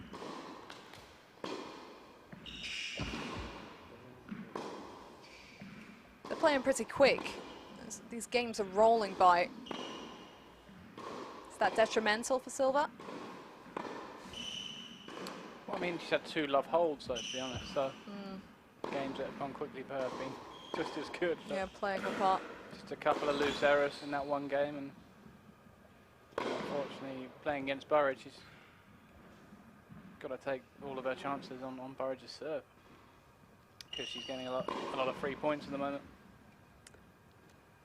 Yeah, that game, it just completely, it was like something snapped inside Burridge. The moment she saw that opportunity, she was like, hello, my moment.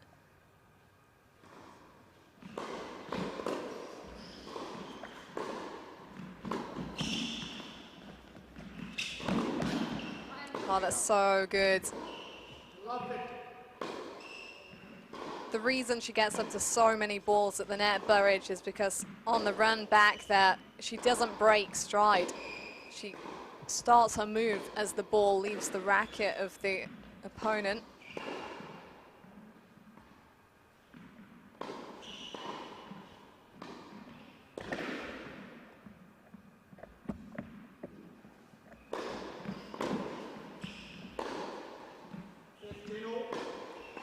Good 1-2 there. So deep.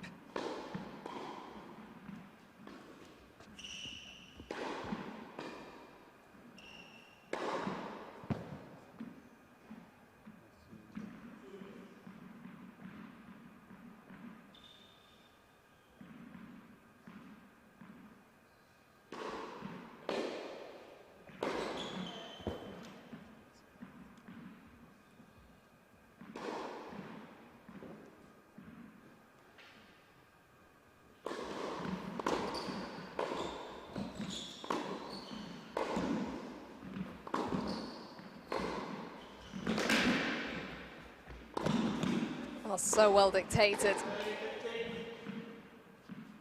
Particularly with Burridge's positioning at the beginning of that rally. She was up on top of the baseline. Silva really had to generate some depth to push her back. And once again, sharp mind, spotting the moment to move in. She really sort of transfers the ball so nicely. Cross or line doesn't look to bother her. She hits it just as well down the line as cross court, which is such a rare skill to have. It's really nice to watch as well.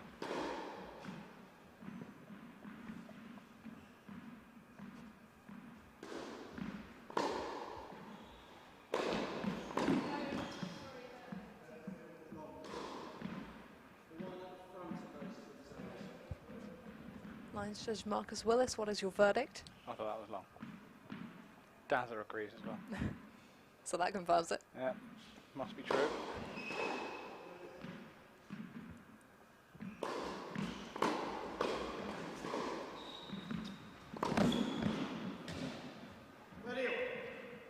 Seizing advantage, Burridge.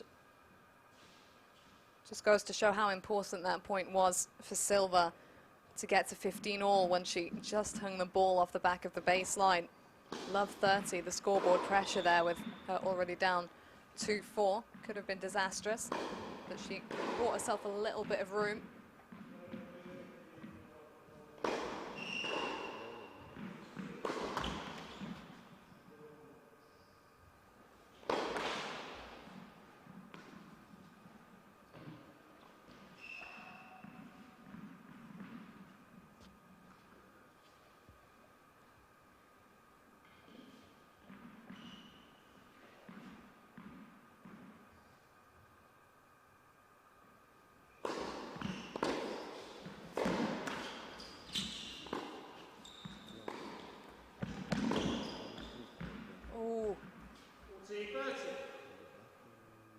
Well, the time it took to adjust cost Burridge a bit. The chopped forehand didn't have much depth in the court, and Silva's been so proactive. She was straight on top of that. It's a lovely slice. Kept very low.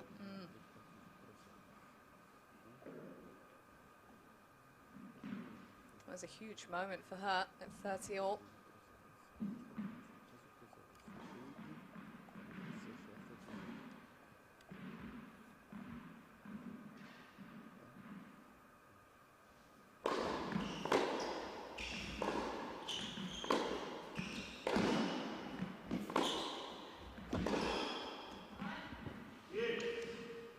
Well, she couldn't have gone any deeper than that without going wide.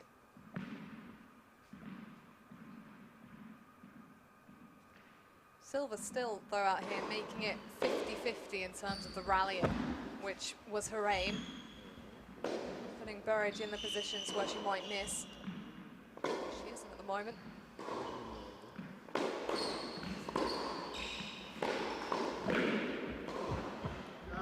Just went a little bit bigger there. Is that because in the last point Burridge forced her into an error?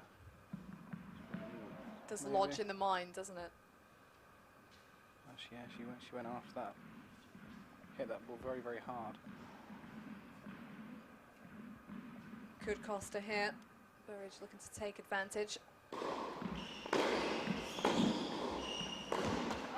Oh, back to back.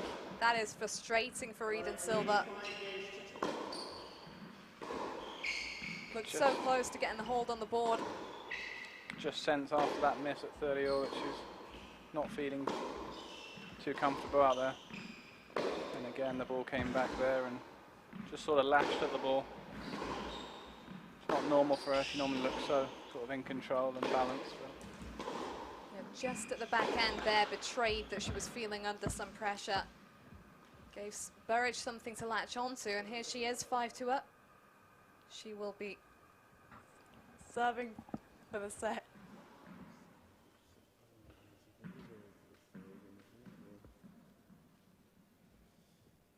Time.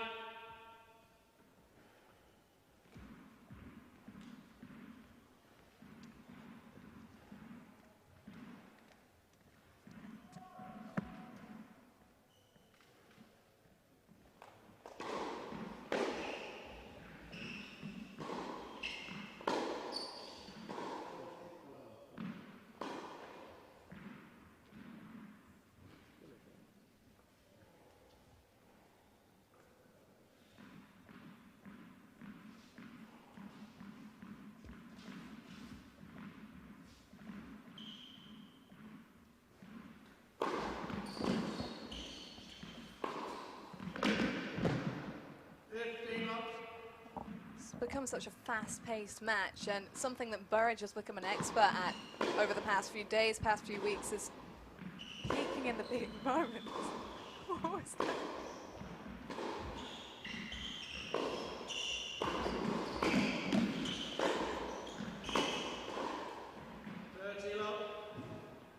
I'm glad that Burridge doesn't have a surname you can make a pun out of, because you would be non-stop in this match. Oh, it'd be bad, yeah. I've already taken the silver lining away from you. Can't Yeah, be exactly. using I that can't one. use anything else.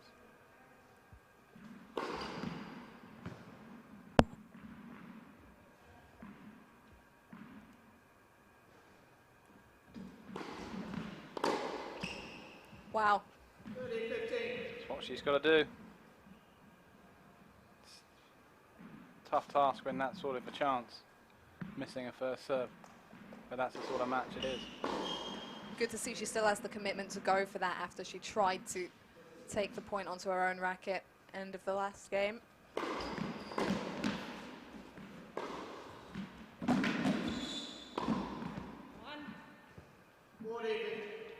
Well, it hasn't felt like a 6-2 set, but that's the way it's heading. Oh, she came out the blocks quick, didn't she, Silva? Burridge had a tight first service game, served her way out of it.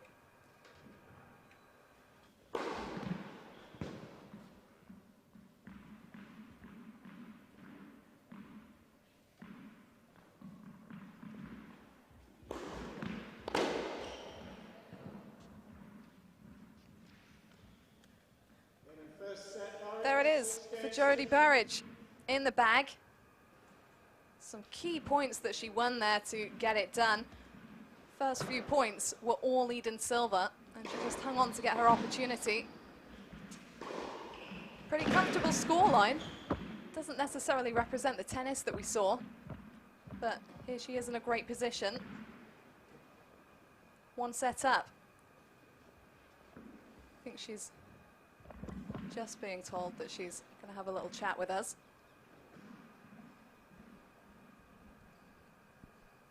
Hey Jodie, can you hear us? Hello. Hello. 6-2 set for us though. Hello. Can you hear us, Jodie? Jodie I can't Burridge. hear anything. Oh, she can't hear. What about now? Oh yeah, better, bit better. Can you hear? Just about, yeah. Okay, Jodie, 6-2 set. Didn't necessarily feel like one. What was the key to coming through? I think just I was staying tough in the games that she played very well in. She had a great start. I mean, first game, I think she slapped about 4 winners past me. But that really made me think, okay, I've really got to get up the court, take control of the match, and I feel like that's what I did for the rest of the set. Did you have a solid game plan coming into this one? Not massively, because I haven't played Eden. I mean, I don't know how I haven't played her over the last like month and a half. But I mean, I haven't really played. I mean, I've seen her play, so I kind of knew a bit about her. Trying to look to get into her forehand and get on her serve. But I think mainly for me, it's just trying to play my game and getting my game on the court. Great start. All the best for the next one. Thank you. Well, we got through in the end, and Jodie Burrage sounding pretty calm out there. No reason why she shouldn't. Really well handled mentally by her when Silva came out, hitting so strong. Looking at the statistics there, high first serve percentage for Burrage, pretty key, Marcus. Yeah, I mean, very effective as well. When her first serve lands, it's very, very accurate. So, obviously 72 there, and how many points did she win? What percentage of points? I can't remember many points that Silva won on Burrage's first serve, so she'll be very happy with that. Yeah, absolutely, but it did just come down to the 1 or 2 points here and there that made the difference. We said it lopsided set by scoreline, but didn't feel it by level of play. So that's just something for Silva to have a little think about. Now, for Jodie Burrage, she just needs to keep doing more of the same. But what about Silva? Does she want to try and change up her tactics a bit? Change the rhythm? Yeah, I think she just played a couple of loose games there. I think that was it, right? She hit a couple of third ball unforced errors. And Jodie capitalised on that. So it's just keeping the errors down whilst trying to dictate. I think she overpressed at 5-2 a little bit. I think that's the 4-2, 5-2.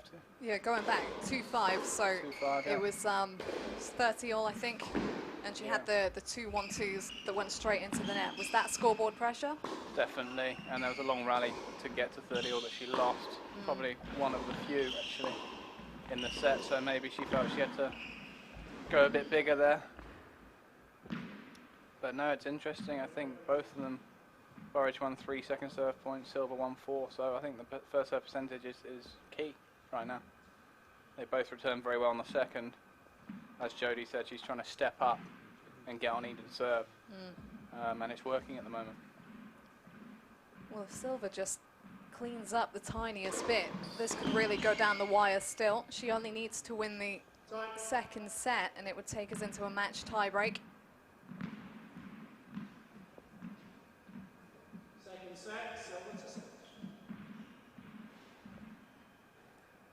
Serving first again, it was the flashy love hold to open this match. Let's see if she can replicate.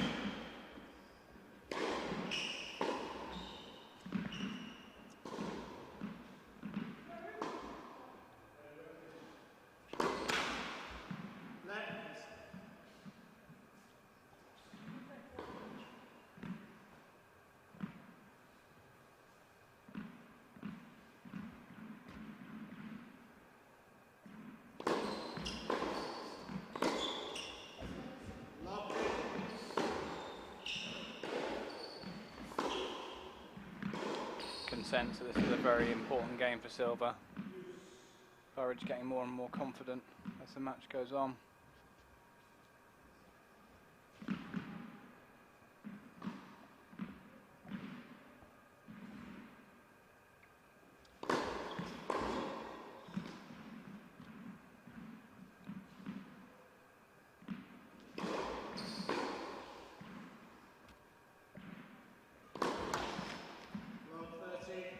This is an interesting first couple of points from Silva. You expected her to go off at the change of, well, at the back end of the second set there, reset, come out, fire again like she did at the beginning of the first, and it's been quite a limp couple of points from her. Doesn't have the same injection of pace into the ball. Yeah, she looks a little flat at the moment. Got to try and get through, get on the scoreboard and push Jodie as far as she can. Need to try and pick up the energy in a second.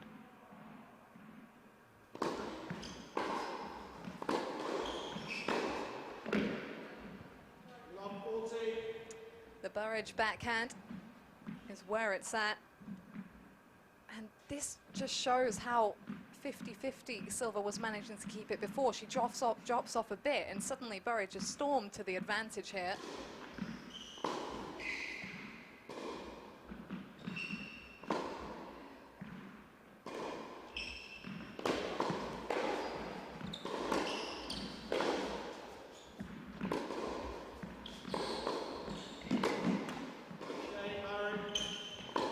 Well, the polar opposite of the opening to the first.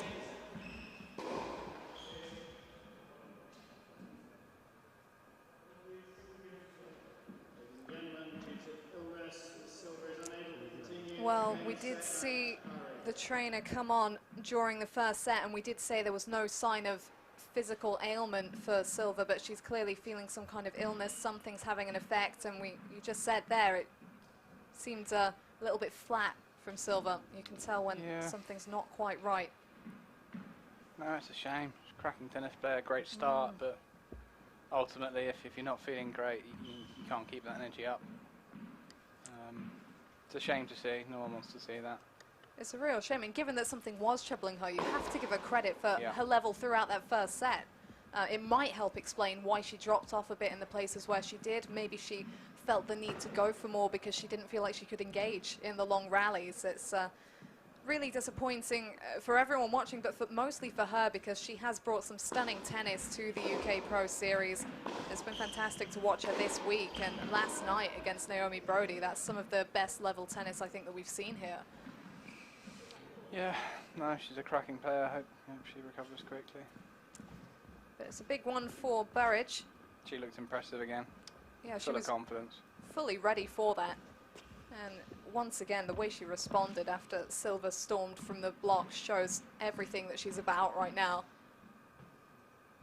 Just keeping it nailed down, backing herself, playing her game, and it does mean that she's through to tomorrow's final, and it's a rematch with Emma Raducanu. I'm sure many people were looking for that one.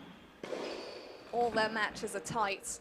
It's become quite the rivalry, and we look forward to seeing that one resume. There are the final stats, not much change to the first set, as of course we've only had one more game, and you can't take much from that because Silva clearly not feeling 100%. But there it is, the win for Jodie Burridge, not the way she would have wanted it, but she will take it, and it was a very high quality first set from her.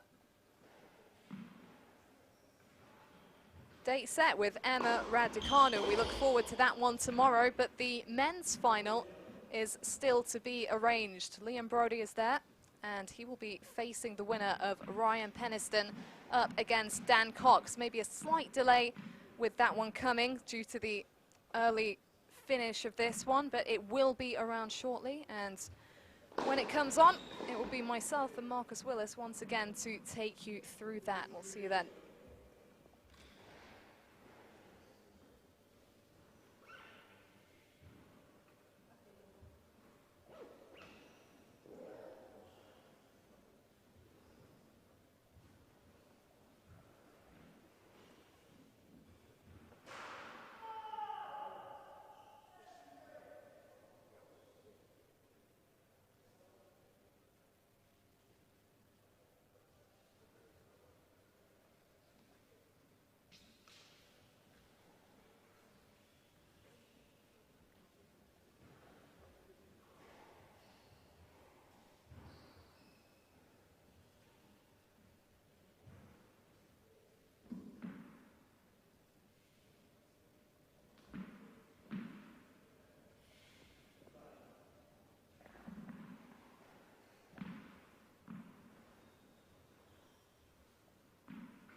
semi-finals down, 1 to go here at the UK Pro Series. Classic week is drawing to a close, and the women's final tomorrow has been confirmed as a rematch between Jodie Burrage and Emma Raducanu. Quite the rivalry that's becoming. But Liam Brody's opponent on the men's side is to be decided now, and a clash billed by Ryan Peniston as the best match of the day. Time will tell. He's taking on the comeback man, Dan Cox. On his way back out of retirement, winner here last week, and looking seriously good here at St George's Hill. Abigail Johnson back in the commentary box, joined by Marcus Willix, Cox, the Wilk Willis, bomb. combining the two. You just made it, Marcus. You just made it. Phew, some traffic around here.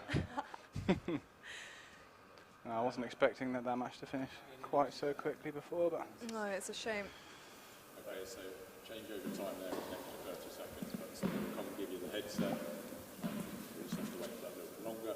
Then the upper thing, you'll put in your own lines. It's clear. The after Happy? Any questions? Ryan, heads, tails? Heads?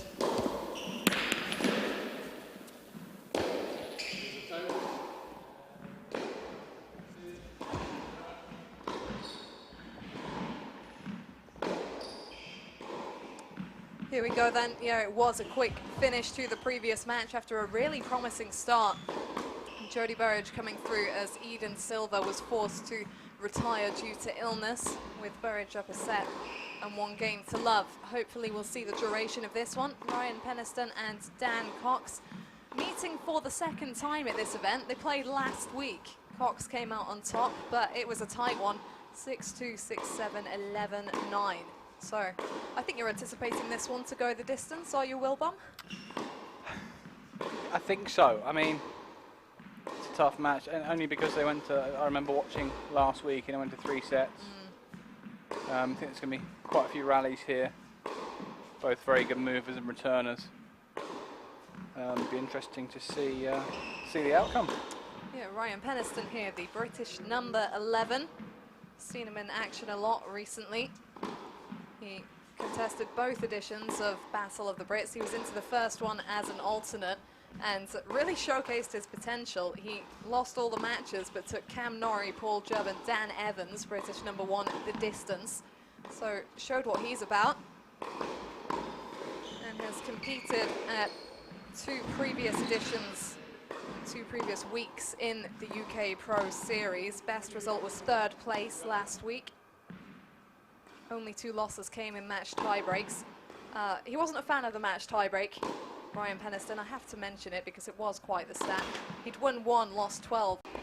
I watched a couple. I watched the tiebreak against Brody. Didn't look like he did a whole lot wrong. He certainly doesn't just give you points. No, so I don't know. Obviously, it was a bit of a mental block for him. Which one did he win? Don't ask at the moment. I can't actually remember, but he has managed to turn the tide a little bit this week. He got a 14-12 match tiebreak victory over Julian Cash in the second match, so that was one to get him back on track. Cashy was handing them out earlier this week, wasn't he? He's back now, though. Yeah, he loves them now. They're his big thing. Dan Cox won't be daunted by one.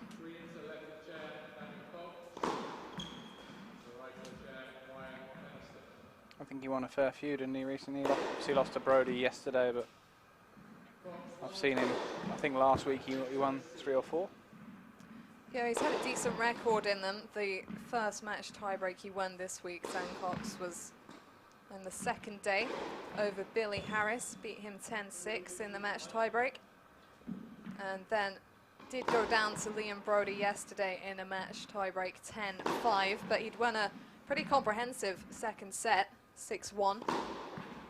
And we commentated on his match the day previously against Alistair Gray, or I did. 7-6, 6-2. That was a really high standard from him all the way through. So solid he was, and a high level that he was able to maintain throughout, which was quite intimidating. Maybe he was feeling the after effects of that one a little bit up against Liam Brody, who is already into the final, looking strong. came through over James Ward, 4-6, 7-6, 10-7, working his way through those pressure moments, Brodie. It looks precarious as they headed down the second set wire. Could get a rematch of yesterday or the Battle of the Brits match. Either way, it's going to be fantastic. Yeah, it should be a high level. Peniston, the lefty. Cox got to look out for that wide serve, right? Yeah, he likes using it. It's the third ball that I found tough playing against him. I found he didn't get a whole lot of free points on his first serve, but when the return's in the court, he's very quick onto the next shot. I'm not as fast as I want to be at the moment, so maybe Coxie will do a bit better than me, but no. What was the toughest thing about facing Peniston in these conditions? His movement. I mean, yeah, you have to hit a lot of big shots. You have to be very accurate. And other players I've played, if I've taken the ball early and pumped it into a corner, it was normally enough. I'd get a short ball volley. With Peniston, sort of neutralises the ball back at you. So I certainly overpressed in the first set, went for probably a bit too much, and then you find your rhythm in the second. And that was 7-5. I had a few break points to break back, and I was pretty happy with the performance in the end. But he does make you feel, made me feel like it had to be amazing if I hit a winner, and I felt like he wasn't going to miss too much. So Coxie, obviously good mover, good ball striker, so he won't feel as pressured. But Peniston's very, very fast. Yeah, I think there'll be a lot of rallies in this one. We shall see. Time will tell. Here we go, fourth semi-final of the day.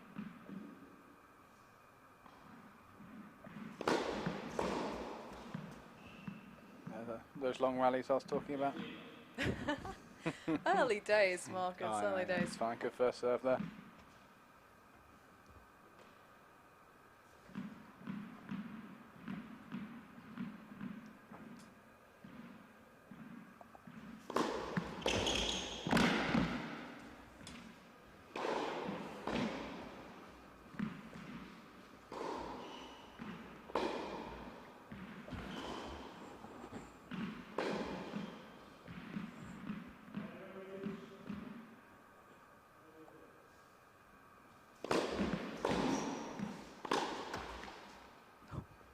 Seen a few of them. It's Generally always in on the same serve. place, isn't it?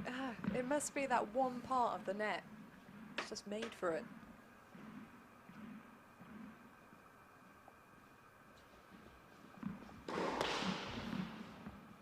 I've said it before, it's only a fault if it hits the floor, right?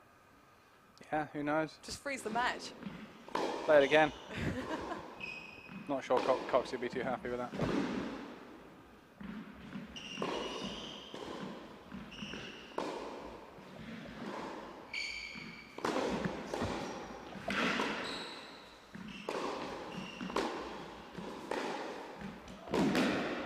Wow. Pace he generated on that off forehand. Looks like Coxie's looking to make moves here. That was a lovely strike, nice and early. Seems like maybe he anticipated some long rallies as well and wanted to get on top before they could happen. Yeah, I don't think you can go in and even Coxie, I don't think he'll want to be hanging around in long rallies too much with Peniston, but he's probably got a little bit more natural firepower than Ryan at the moment. That's going to be the difference today. He's going to have to play very balanced.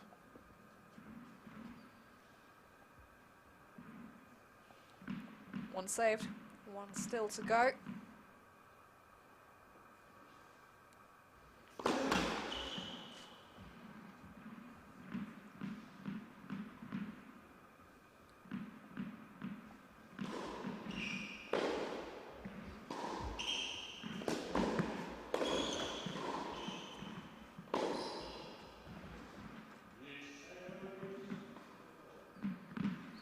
Quickly erased.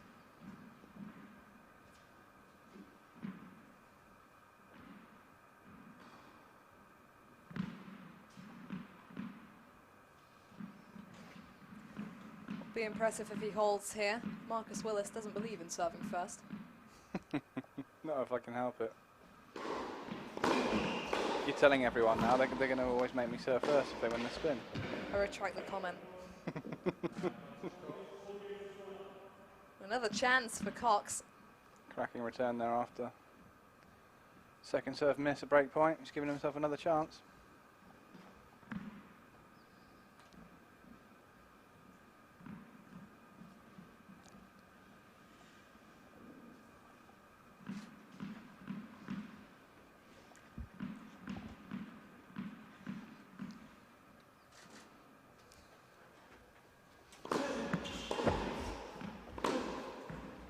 Oh, that's big. So the early third ball. Yeah, probably not the biggest hit in the world, but so early and so accurate. All in the timing.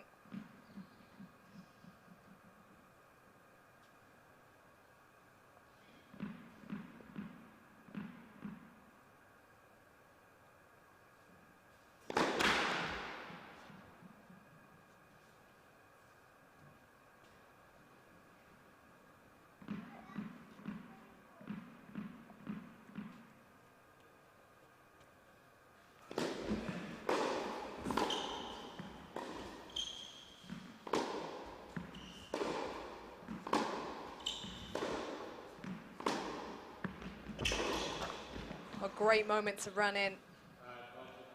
Just drop the ball slightly, generating the angle. Raced in to close the space.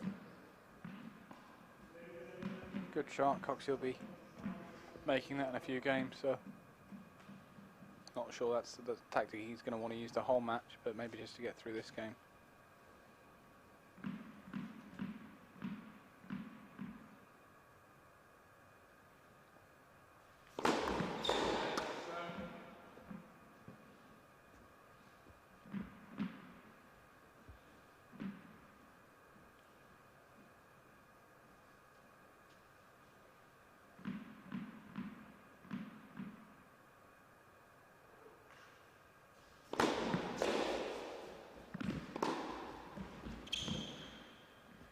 Well, that's a great finish. And he does avoid going down the early deficit. 3 break points came and went for Dan Cox. Penniston getting the practice in, extra warm-up in that game. Holds on to the advantage.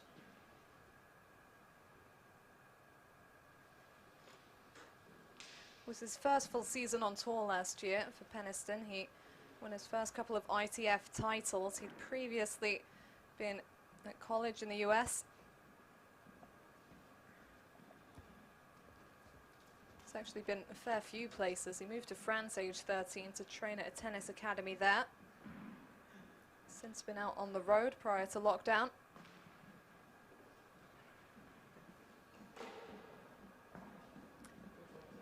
In contrast to Cox, who made his comeback to the game at this event. He'd taken a few years out, got back in shape over lockdown and decided to give it another go. You have a history with Dan Cox, don't you? Beat you up in a final, didn't he? Yeah, ITF. he's hit me a few times. I made that sound brutal. He beat you in a final. Yeah, as much as he could beat me up, he probably did.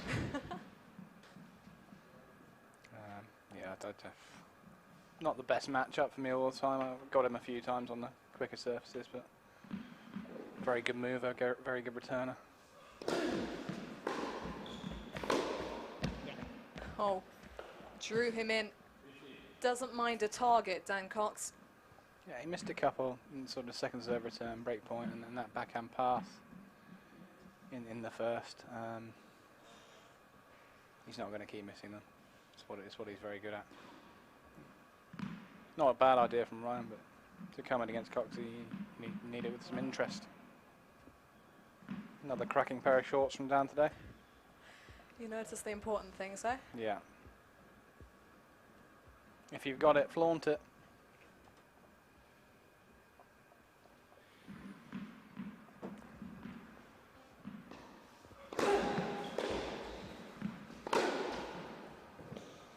Good 1-2 punch there.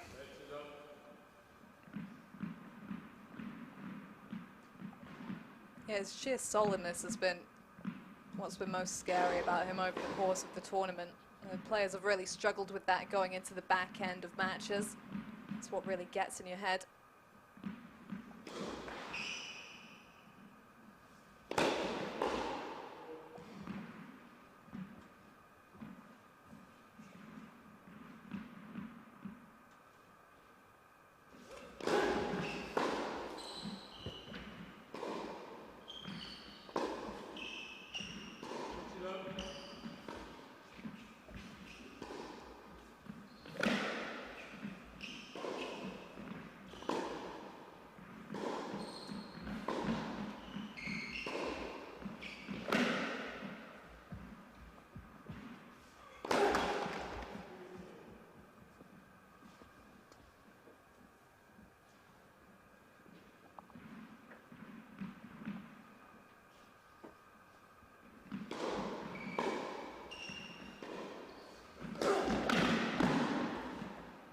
Oh, so easy.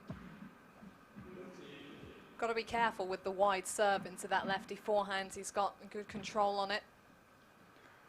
Took it very early there.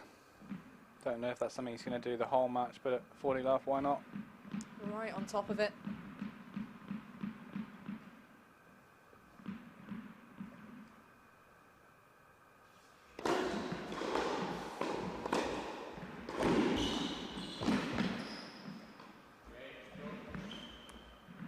On the board.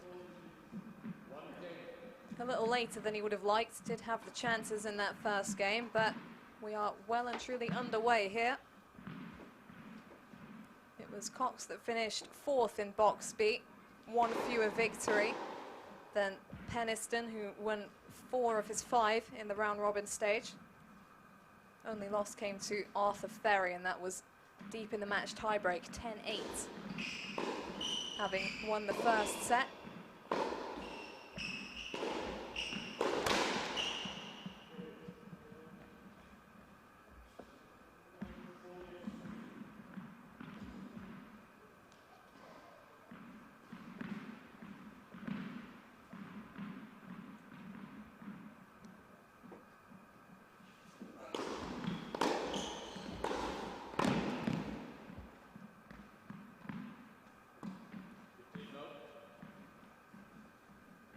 Interesting move behind the return to try and get on top of it, maybe just surprise Peniston a bit there.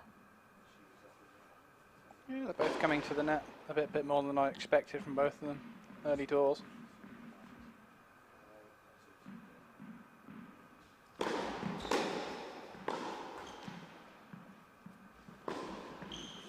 Such an underrated return, that one deep down the middle. Yeah. Interestingly, it's not taught that much. So growing up, I never had anyone say return middle. Really? I think it's become more of a popular shot recently, in the recent years. Oh yeah, it traps the opponent, takes time away, takes the angle away. Very hard to do anything with that ball.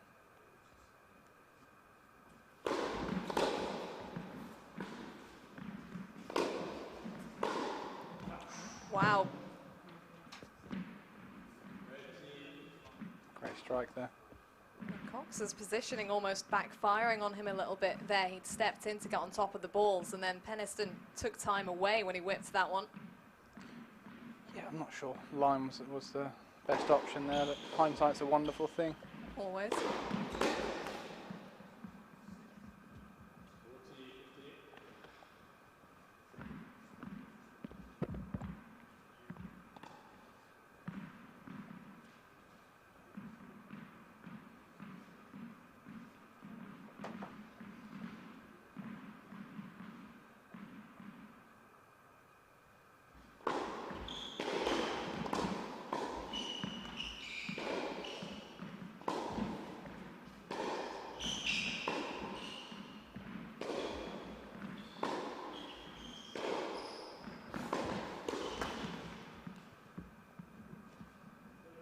We've said it once, we've said it a million times, feeling the pressure to put a little bit more on that second serve, whether it's pace or kick, because Cox has been taking his opportunities to move in, get in front early doors.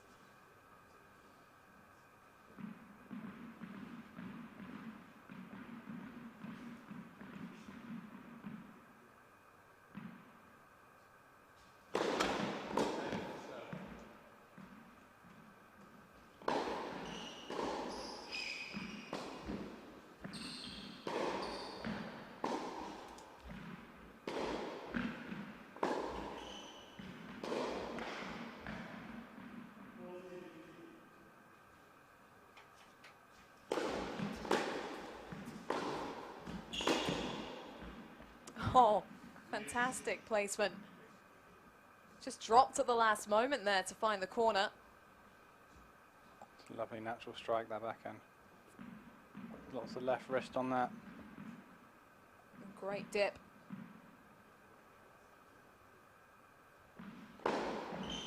Didn't even respond. Cool as a cucumber, that's second nature for Dam.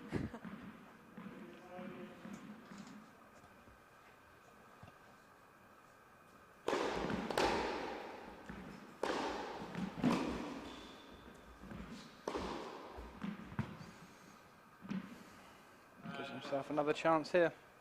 Yeah, it's interesting, quickly turned around. That was good speed after the serve to get across to that shot. Maybe Penniston should have looked to come in there, but obviously scared him off with the last pass. Gets in your head. Here we go then, break point chance.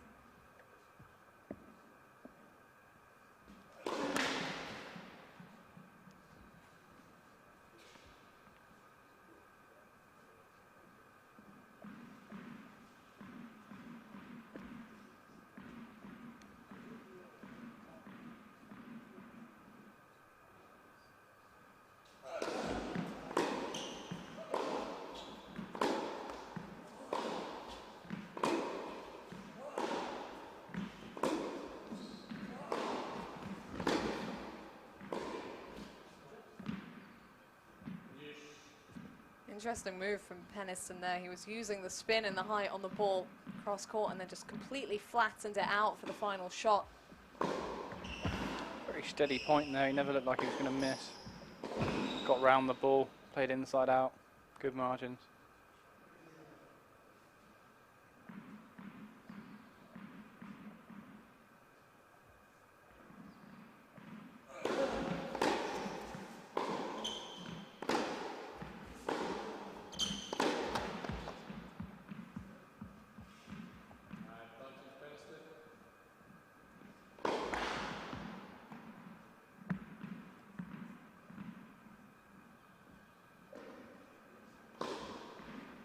Really focused out here in the early stages, Cox, to get over the disappointment of the first game, bring himself another opportunity, but Penniston on the brink of closing out another close one.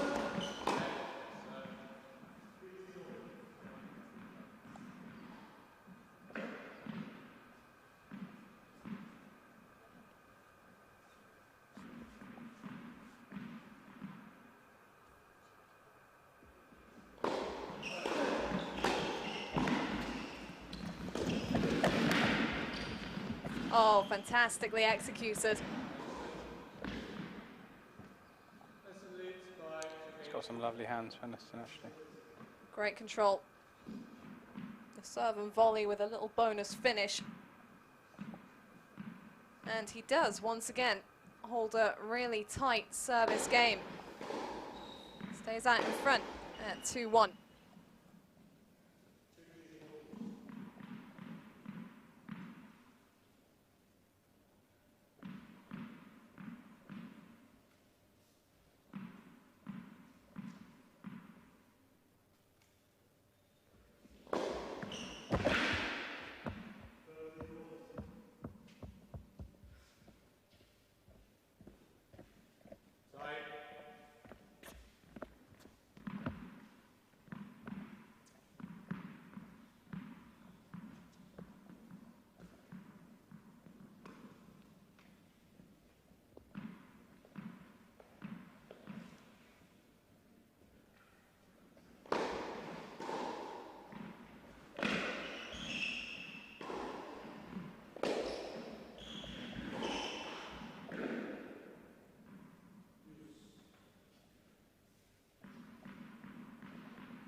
How was that for you? The volley? Yeah. Well, I was waiting for the Love 15 call, I've got to say. Can't disagree there. Oh, really? Okay. I don't need an eye test after all. What do you think he thought? Because he lingered there. Yeah, I think he thought it was out, but didn't want to call it too late. Cox will be devastated.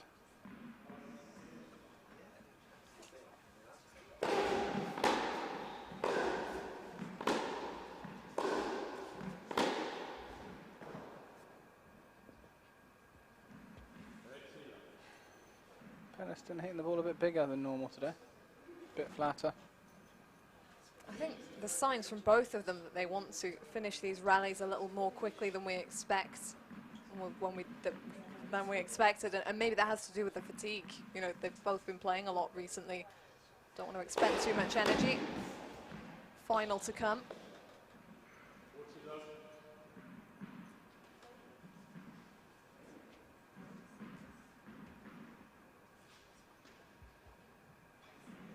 Doesn't really want to let this one go too quickly though, Peniston, after he's twice had to scramble through on his own serve.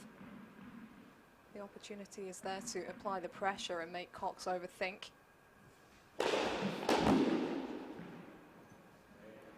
Fully on Cox's racket there though, utilising the big serve. He certainly come out a little better of the two, break points in both service games. And then two pretty comfortable holds, right? Yeah, that's really positive for him. Showing no signs of cracking, even though he's been so near and yet so far from breaking through. It's got to be quite intimidating.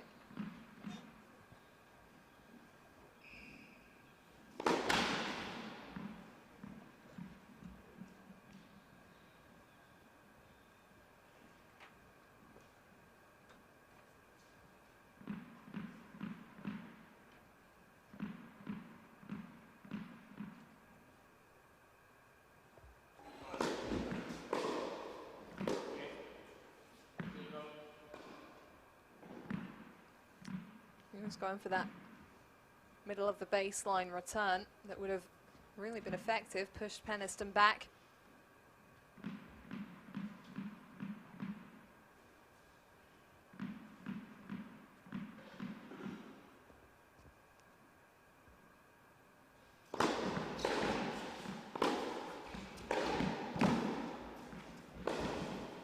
Oh, not that time. Great run at the back from Cox. We've seen that shot quite a few times. Hit by Yes. Cox over the years. Getting rather comfortable with it. And his positioning behind the baseline there, he stayed quite far back to give him that extra bit of time to line up. And just the right spin and placement. Wasn't a bad first volley from Peniston Not either. bad at all. He's got to keep coming forward.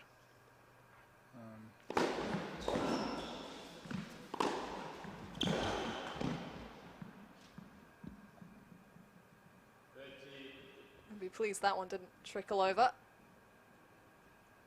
Great serve, set up the short forehand, and even Coxie can make that one.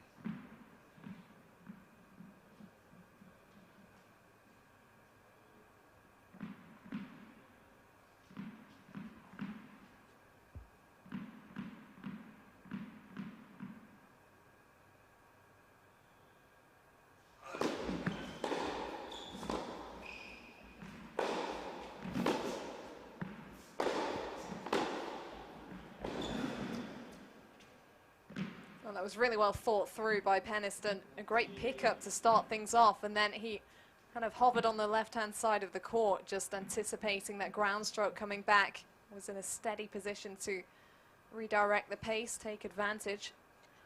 That's what he's very good at. That's what I found frustrating playing him. Cox played a very good point there, and you end up losing it. It's tough to deal with over and over again. He's got that early third ball.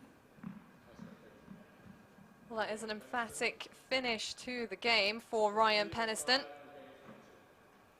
The most straightforward service game he's held so far. First time he hasn't faced a break point. He'll be pleased to have that one in the bag, and we're getting into a nice little kind of rhythm in this opening set. Peniston just out in front, 3-2.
Cox is getting a bit of a taste of his own medicine here with Peniston so solid in the rallies. He's pulled out of that backhand a bit.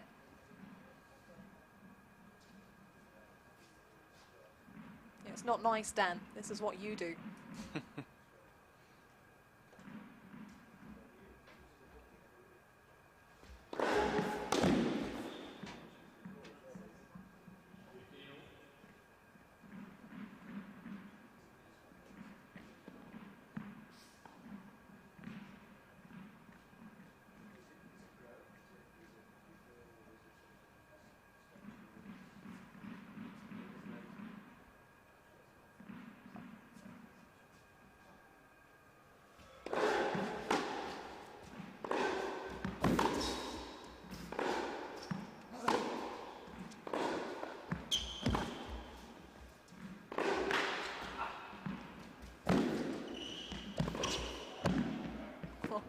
You got a couple there.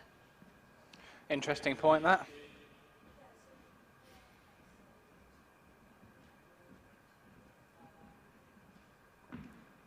It's had some real side spin on the approach, but Cox able to get around it and utilize it.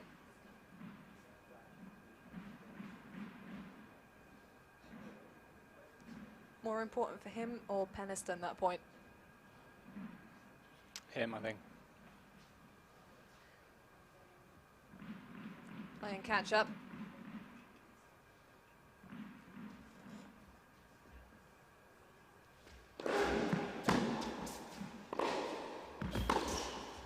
Oh, well done. Cox taking that approach so early, but once again, Peniston anticipating on the right side of the court. In position to deflect. He was onto that, wasn't he? So sharp.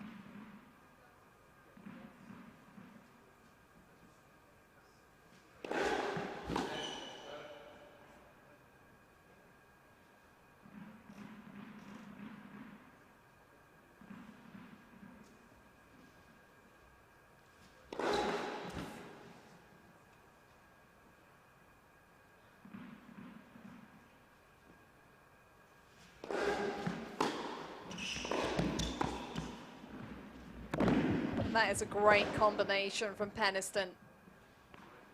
Tough volley, that, especially down the line. Really, really good feel there. He had his mind completely made up about what he was going to do in that point. Straight in on top of the return, backs up behind. Great hands once again. Guess it had to be a winner. He didn't want to give Cox another bite of the cherry. First break point for Peniston. He's faced several, but a chance to break through.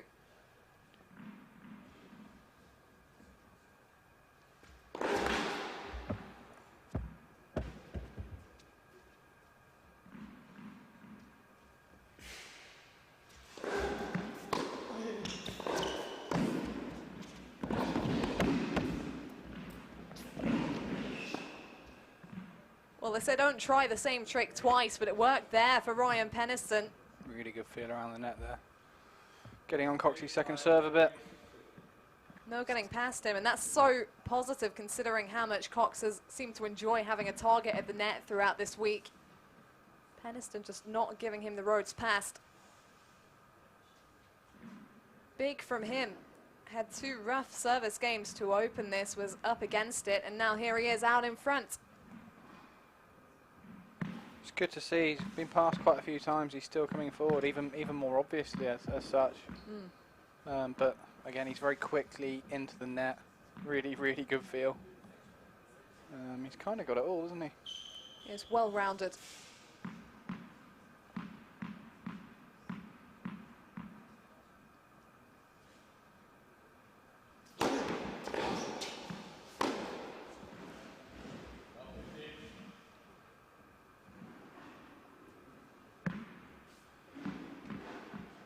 Still though, Cox very much there. Both of these two moving decently behind the baseline and just adding the pressure to go for that touch more. That's good, and for Cox obviously now he's going to have to watch out for his first serve percentage, because he dropped a couple there and Ryan was on it.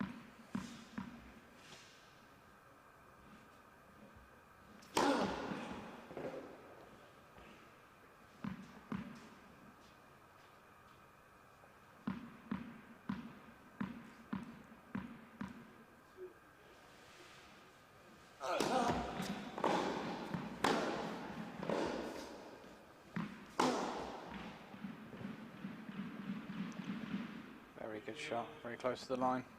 Set up the put away there. He just works it through. Coxey expecting the inside out. You kind of had to try and anticipate there, Cox. He often does go inside out, Ryan, so he's got to mix it up. He mixed up well there.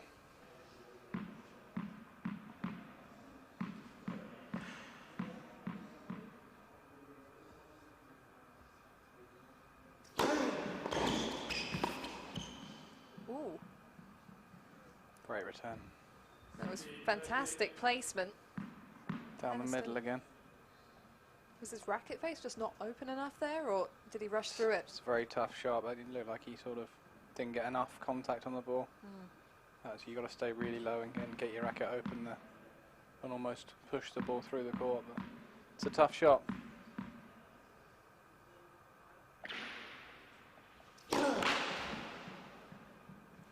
Half chance here for Cox.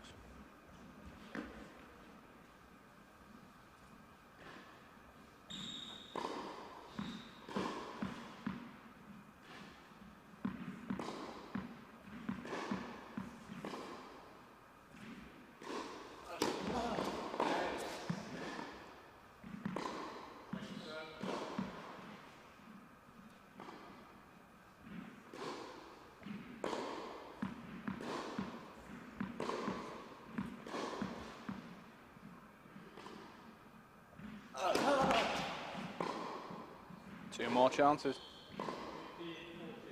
That's interesting. Both times Cox had the wide serve well covered, anticipated it. Obviously the favoured serve for a lefty. Get more slice, more protection on it going that way. If you take that away, he's going to have to take a risk.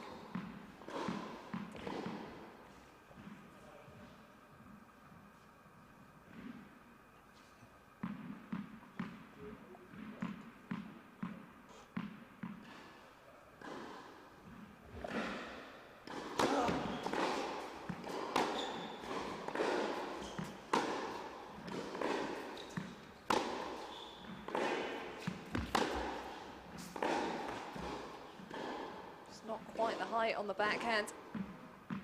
Flatter shot.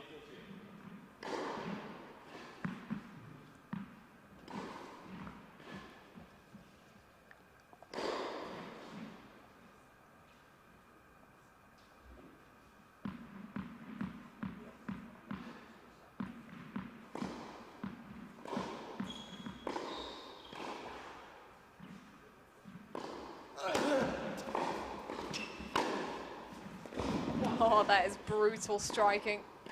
All in the timing there on the backhand. Back to Juice very, very quickly there. He took that so early. Such a nice natural shot there. Lots of wrist movement. Never looked like missing it there. Good job they're only knocking up on court 2. That would have disturbed a rally.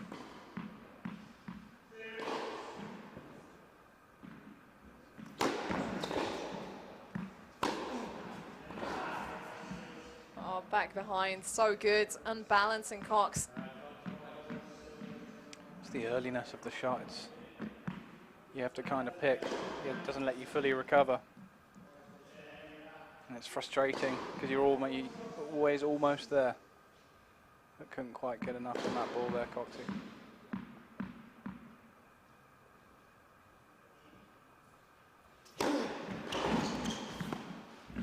Oh. No, I don't think that one was so deliberate. He was almost forced into that one, Cox, but Peniston's big serve backfiring. He had to go for that. He was way off the court there. Makeable, but tough. Stretched out.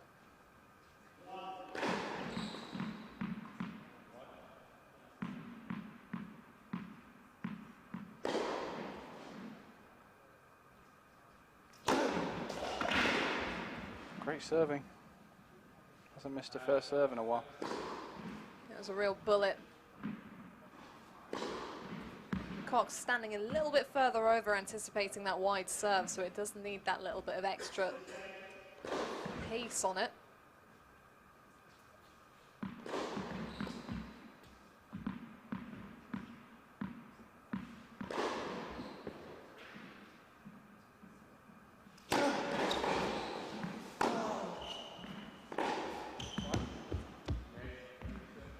Not quite. It was an all or nothing one, that one. Really, really well played from Ryan there. Yeah, fantastic stuff. Double break point down. He really upped the ante, put a little bit extra on the serves, and wasn't hesitating to back up behind. Looking really comfortable in the forecourt. And Cox is going to have to use that placement to try and put him in some more uncomfortable positions. It is the 5-2 lead for Penistone, one game away from clinching the opening set.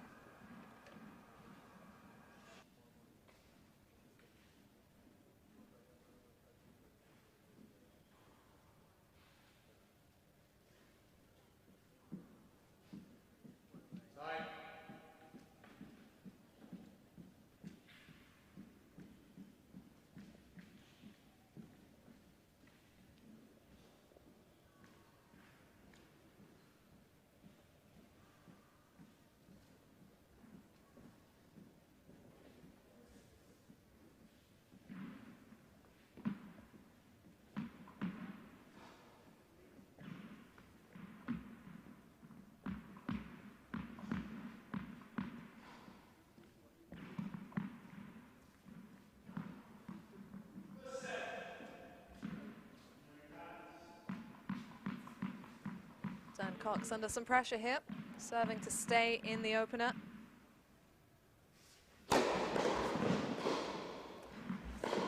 Closer than the scoreboard would suggest, 2-5, but just the one break, so needs to do his job here and just stay in touch.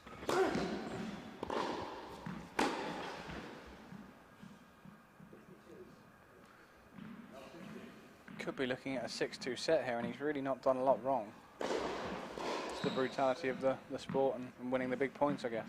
Well, we saw it in the last match. Cut short it was, but Jodie Burridge had her own 6-2 set, and it didn't feel like one. She just got the big points.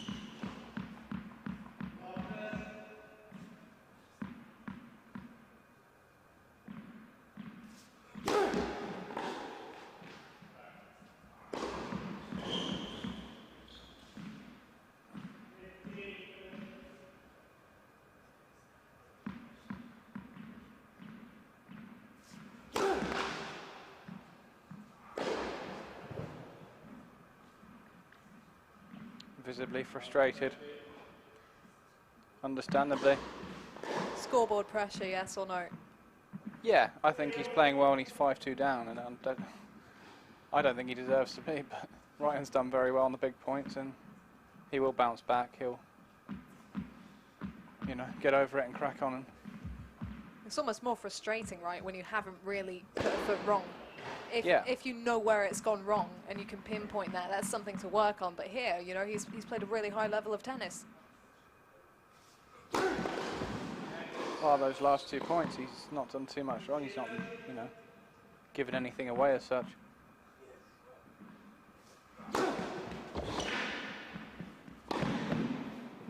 Very quickly in there. Yeah, the serve did all the work. Had a lot of time on that final volley. Almost too much, actually, but there was no way he was missing that one.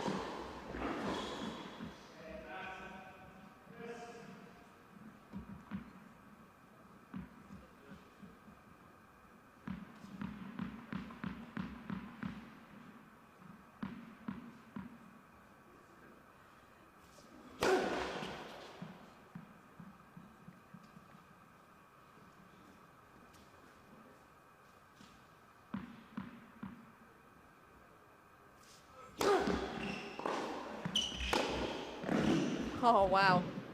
Turned it back on him. Took the return so early, Penistone, but it did drop a little shallow in the court. Cox getting down to get on top of that. Kept it nice and low there. He also took the third ball early, which didn't enable Ryan to get close enough to the net as he'd want. Good shot. Really good. We'll need another hit.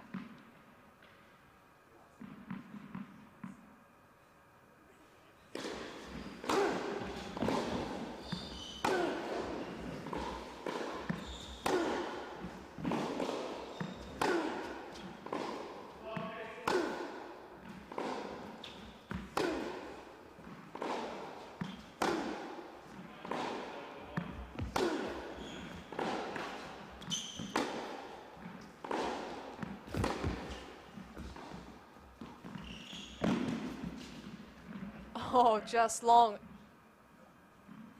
It was great improvisation from Peniston. You feel like if the forehand up the line hadn't clipped the net cord, it could have been point over, but he didn't flinch when it came back. Kept rallying, and then great touch to force the final error.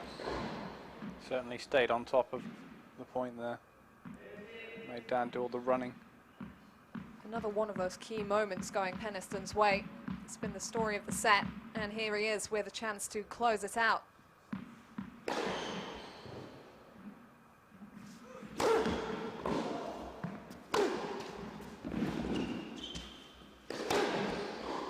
Not this time, says Dan Cox. Very solid overhead. Bit of interest in that one. Smashing. You had to get one in, didn't you?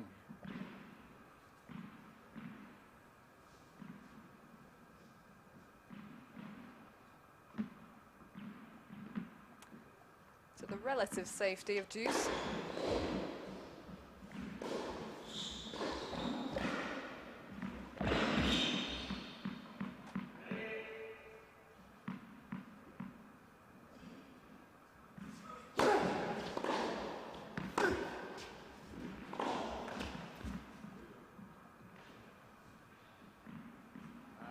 Good return.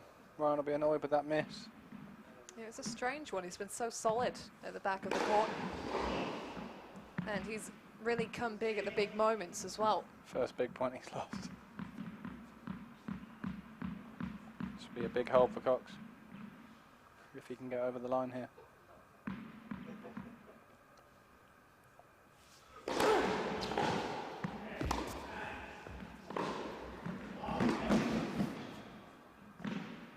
Taking that ball so early, Peniston. The roof was in the way for Dan there. Honestly. Indoor tennis, eh? Well, we need it at the moment. Certainly. Not quite the conditions of the beginning of the week, as I'm sure the players are happy about. It got really difficult in that room. Really hot and sticky. It was, yeah, hot last week too. 38 degrees one day in there, that was tough. Brutal.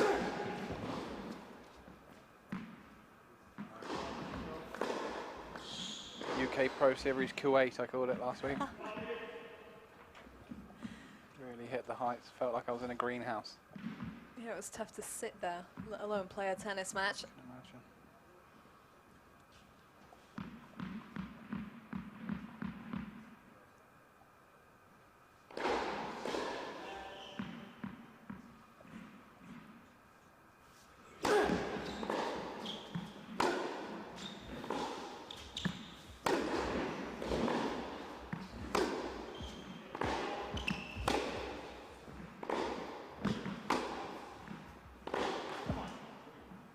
Lifeline hold of serve. Was on the brink there, Cox. And as you pointed out, for the first time, a couple of key points went his way. Enough to swing the momentum or not? I don't know, he's just been in so many service games. Ryan in the last game really did serve well, so I'd say it depends on Ryan's first serve here. Totally on his racket. Let's see if the new situation of serving for the set does anything to get in his head. 5-3, but still just the one break.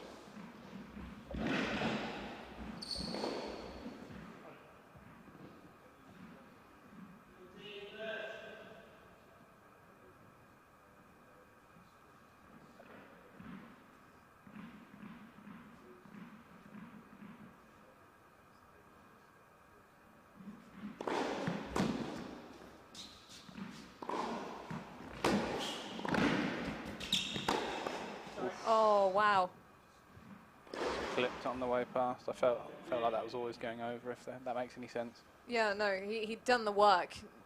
Net court didn't make any difference, and he just flung everything into it from so far back, Cox, to make Peniston feel under as much pressure as possible. The volley was almost forced into the middle of the baseline. A cracking pass. Very athletic there.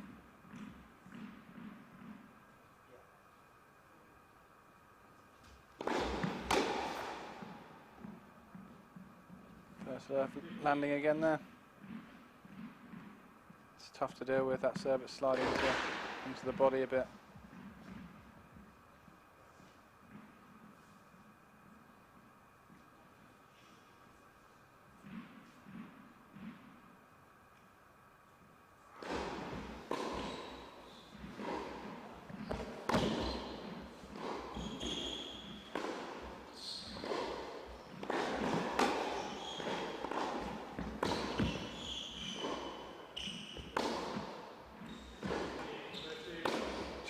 Hitting that backhand just long there. Yeah, I was wondering whether it was going to be called, but it did look fractionally long. Now's the time. Tough getting on top of that backhand in the middle of the court. Obviously the backhand generally a flatter shot and you don't have as much length to play with.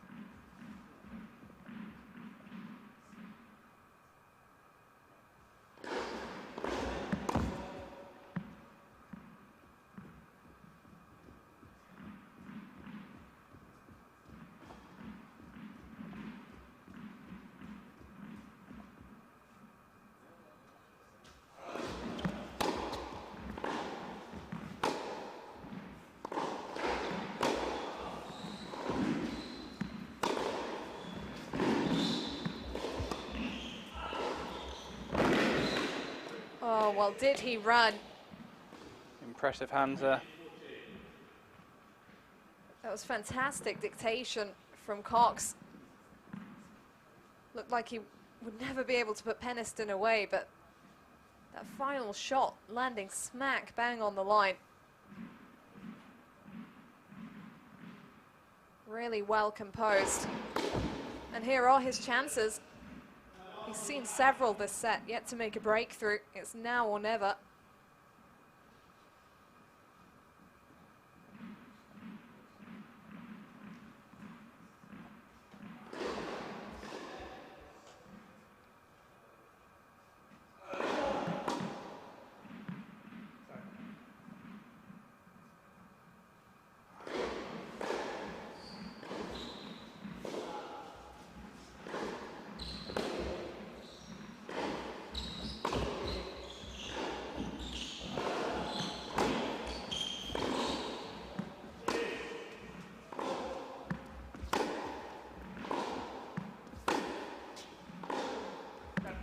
There's a breakthrough.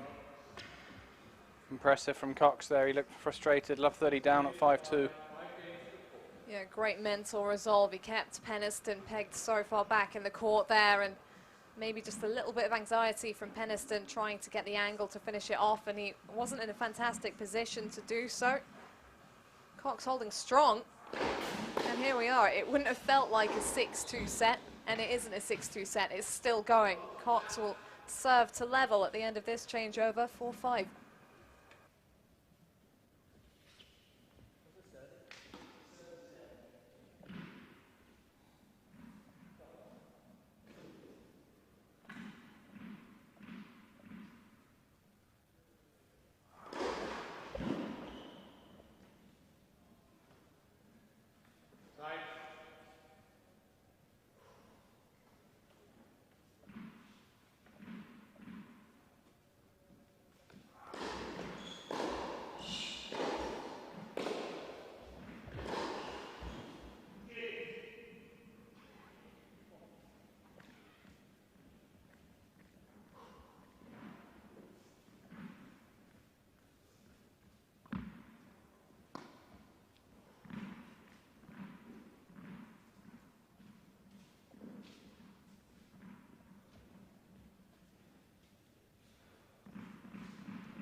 Dan Cox got the break back, but he needs the consolidation.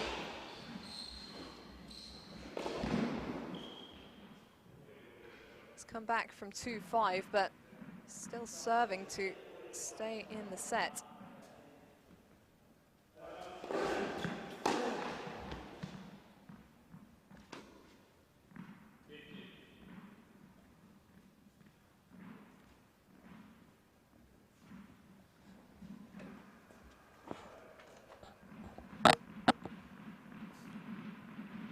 Still work to do here for Cox, but in a much better position than he was 10 minutes ago.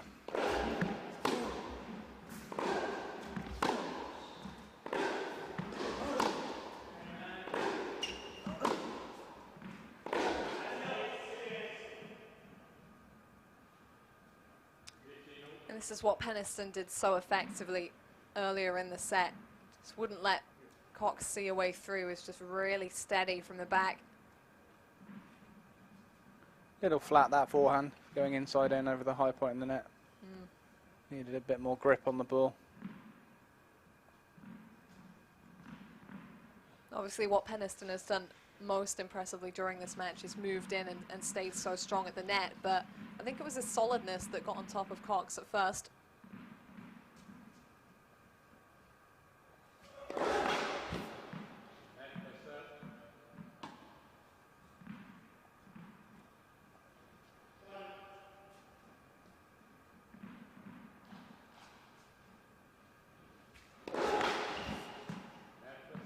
Have another go, sir. It's just messing here.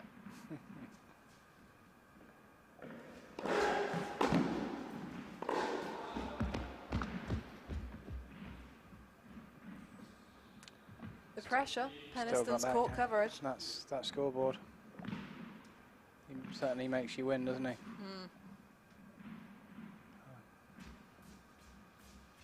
Big point here.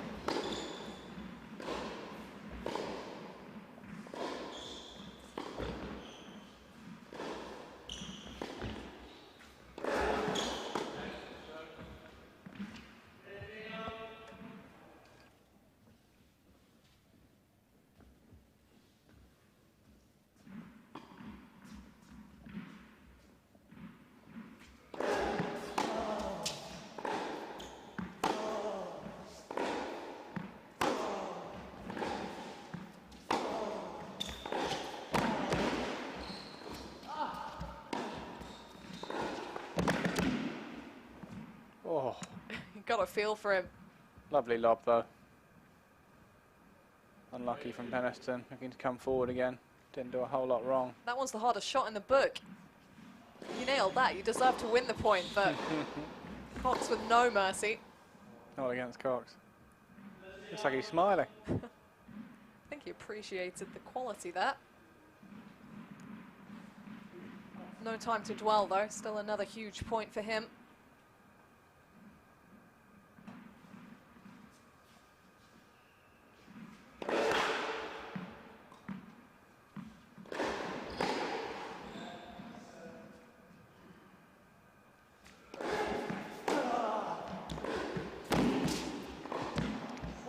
Did his thing, in behind the return, taking the time away, and it pays off.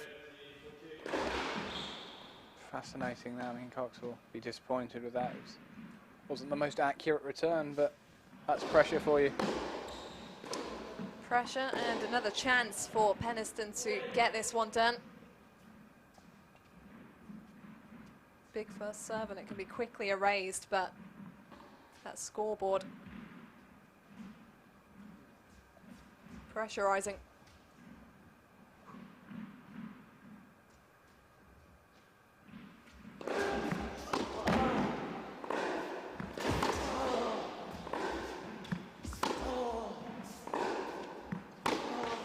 Oh, that's a missed chance. He recovered so well, Peniston, after a smart serve from Cox.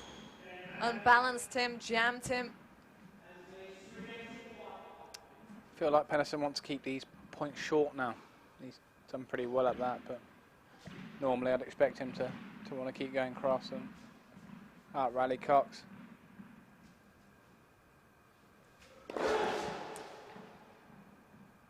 in that moment, just probably wanted to slam the lid on the set. He could have had it earlier, could quite easily have had it 6-2. Doesn't know how many chances he's going to get now. I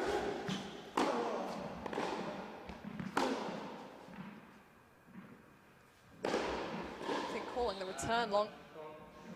Umpire confirming there. Didn't have the best view myself, but looks like no dramas here. Another huge point here.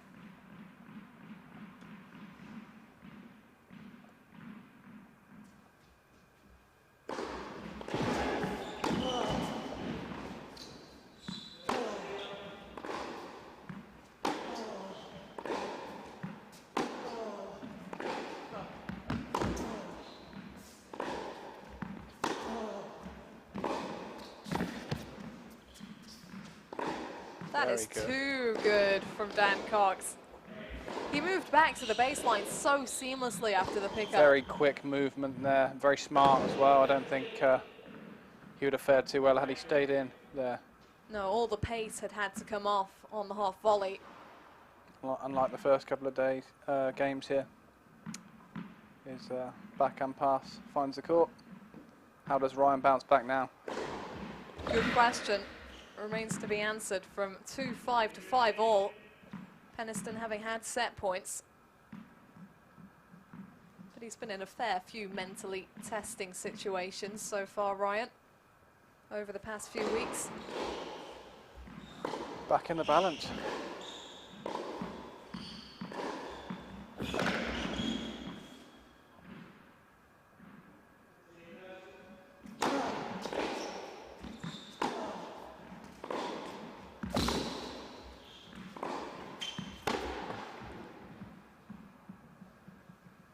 Few errors coming from Peniston now. Cox putting that pressure on for him to try and finish things more early. He's gone flat down the line a few times, not his favoured shot. He's got to dig in, just like Dan did at 2-5. It's now Ryan's turn.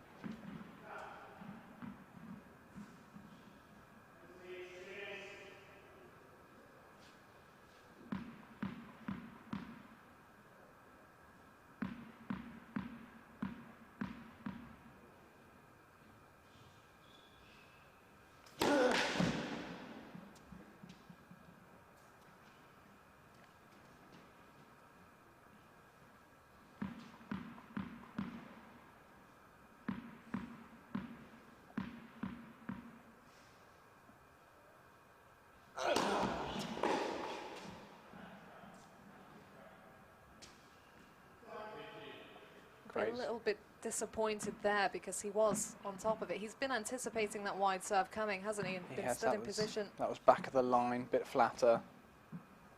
Taking a few more risks now, Ryan is, as he has to, I guess. Yeah, really slid that serve. It was a good one from him in a big moment.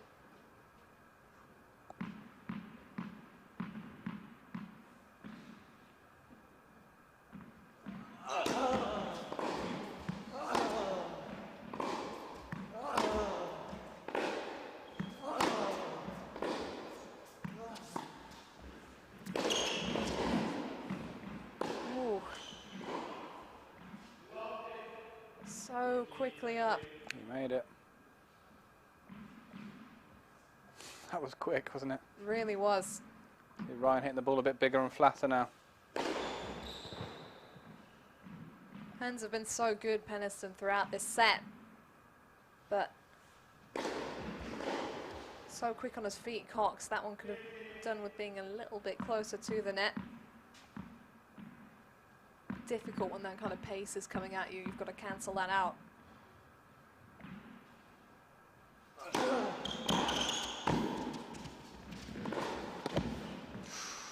He's putting him under all sorts of pressure now. He's taking one in the FACA. It's not what he was after there, I don't think.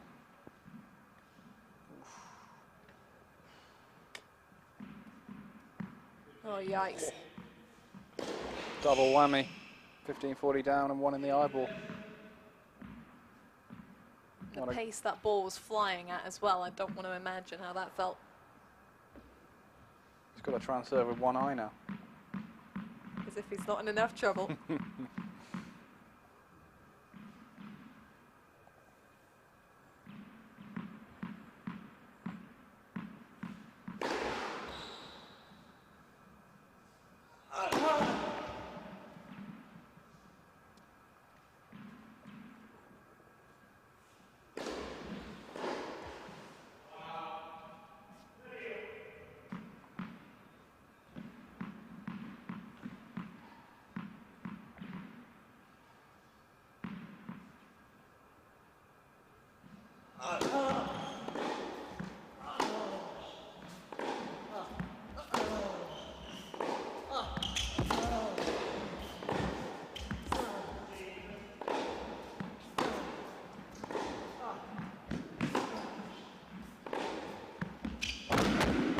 Fantastic point there.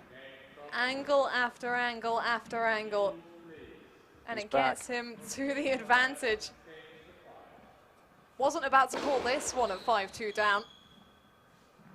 But Dan Cox, absolutely relentless. He's back on top. Ryan Peniston served for the set, couldn't get across the line. Now Dan Cox will have the opportunity. Rolling with the momentum. New balls in hand. Looking strong. All the pressure on Peniston. One game away from the set, Dan Cox.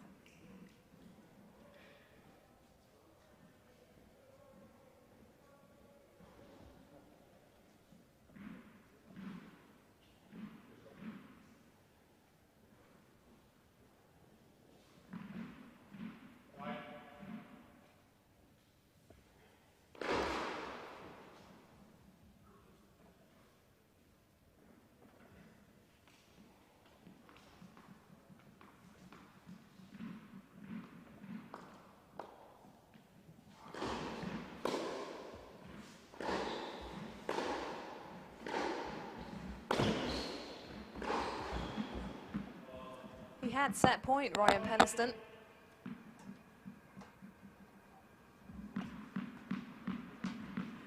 He had set point. Ryan Peniston on the return. Didn't convert. He really went for it on that occasion as well. Tried to get on top of it. Found the net. And since then, Cox has found the form.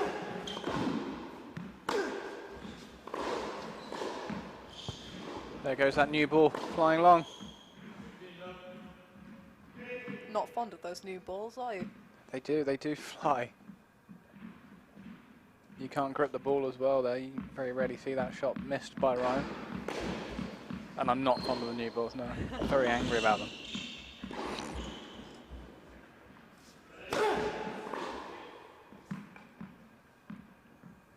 Peniston's going to be pretty angry about this if he loses the set. Hasn't done a whole lot wrong. Ooh. Just misfiring there. Yeah. He hasn't done a whole lot wrong, really. But this is where it starts to feel like he has, because the mistakes are amplified. How many times has he missed coming to attack the return early? Not a lot. That might even be the first time, but Yep. it comes at a moment like this and it stays in your head. Yeah, momentum has shifted, most definitely.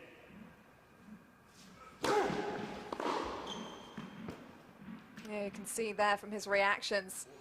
I worry for Ryan's racket now. He's going to have to put it down pretty quickly. Well, the racket didn't get him to the set. No. Dan Cox, though, on the brink. Triple set point.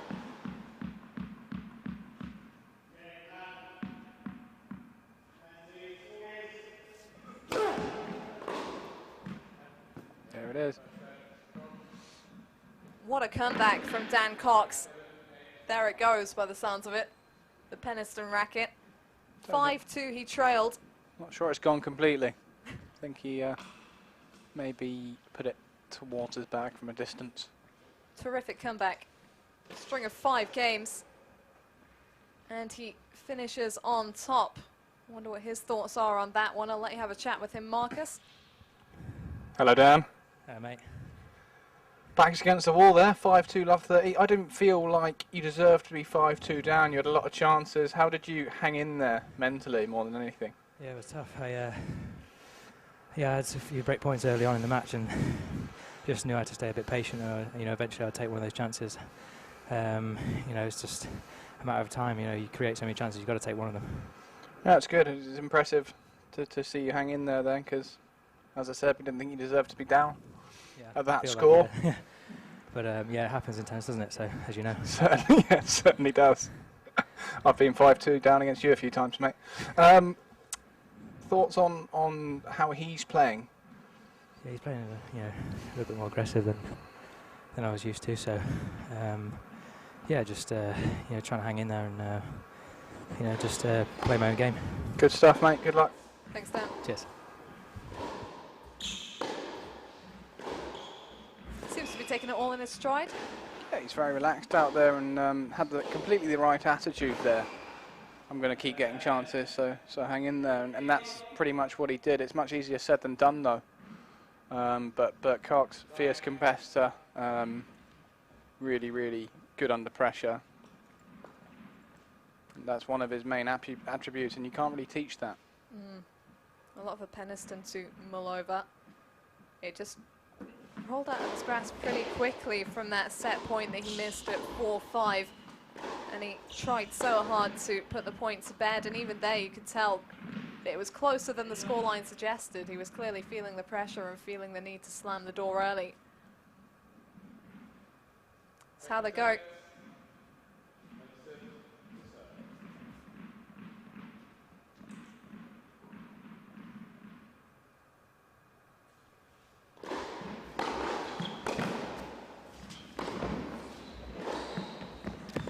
Oh. Good start. What a way to get going. Brilliant combination, reminding Cox of what he was finding so difficult earlier in the first set. Hand skills.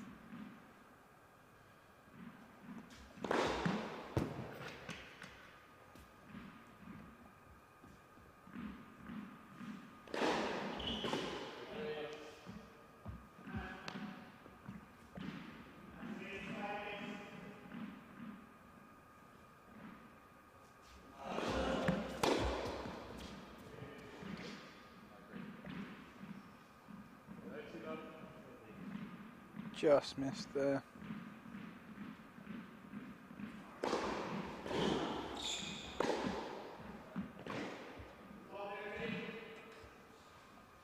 Quick game on the board.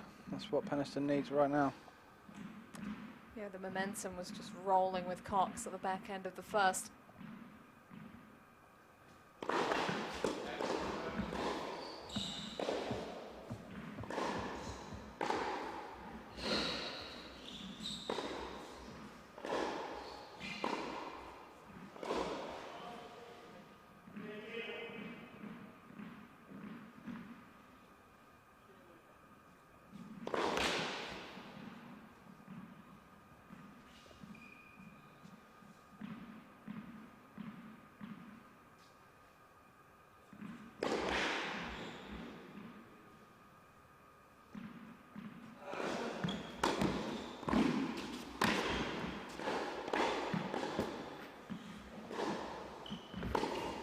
Got back into his groove here, Peniston. It's interesting to hear he's as surprised as me about how aggressively Ryan was playing, how much he was coming forward. Now he's going to expect it probably a bit more. But second serve volley there. Yeah, maybe Peniston was just trying to catch him off guard. More difficult when there's a set out of the way.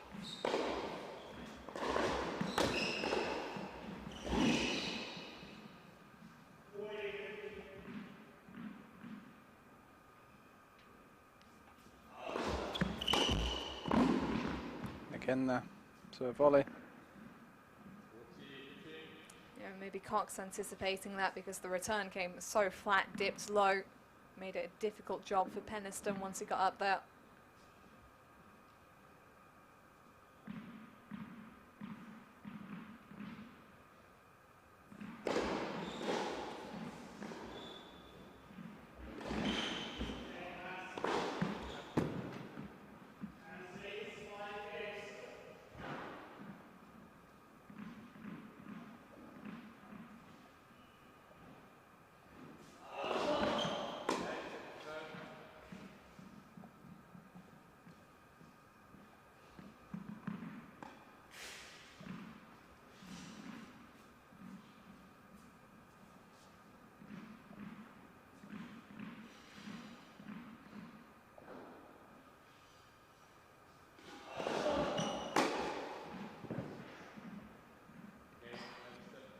Missed by far there. On the board again. Very important, that first game. Yeah, essential almost for Peniston. He had a real forlorn look on his face after the first set. You can understand why. So near yet so far. Stats from those first set. It was huge from Cox actually to stay mentally tough after he was the guy that had the first chances early in the set. First 2 service games of Peniston's, he got right into it. Dug in, generated opportunities, didn't cross the line. And so it would have been pretty gutting to then go 5-2 down with just 2 or 3 points really making the difference, but focused on his own quality and his own level. Great thing about this match, points generally being won as opposed to lost, if that makes sense. Winning the points on their own terms, these two.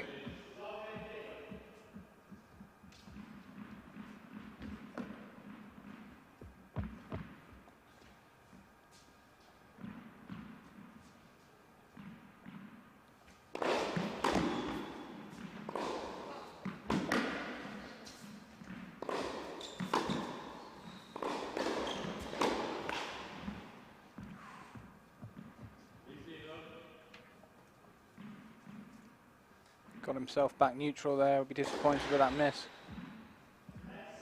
after having fought so hard in the point.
Lose a couple of points here from Cox. Looks like he's lost a little bit of energy. Looks a little flat at the moment. I'm sure he'll pick himself up. Yeah, well, we saw a similar backhand at a stage in the first set while he was still a few games down, but he was able to regroup.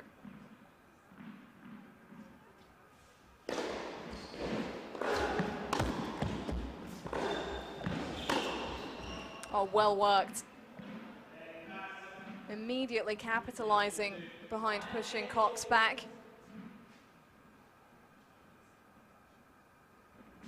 Great depth of shot and then right on top of this forehand down the line.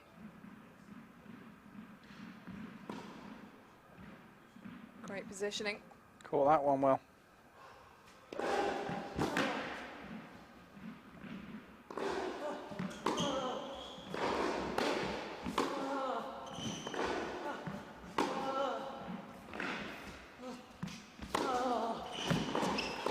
Well done, Ryan Peniston.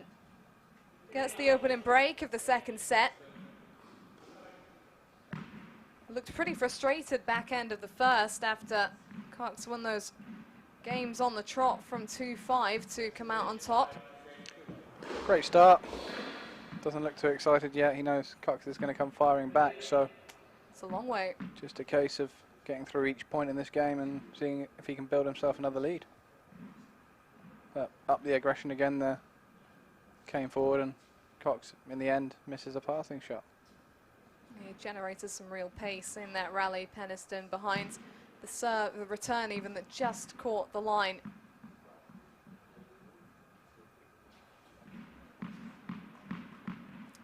Not a break till it's consolidated.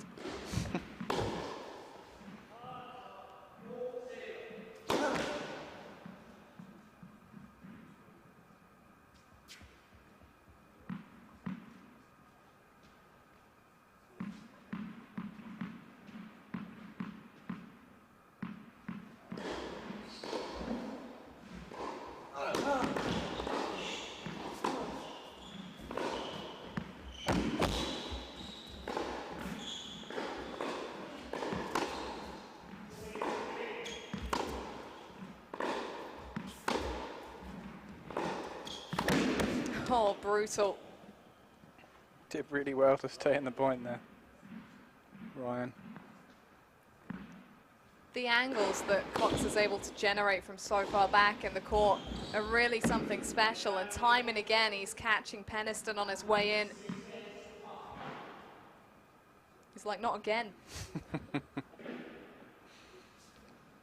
he's doesn't surprise me when I see Coxie do that. I've seen it. I've said an awful lot. Seen it up close. Exactly. Being on the receiving end of that one. It's just a bonus if he ever misses one.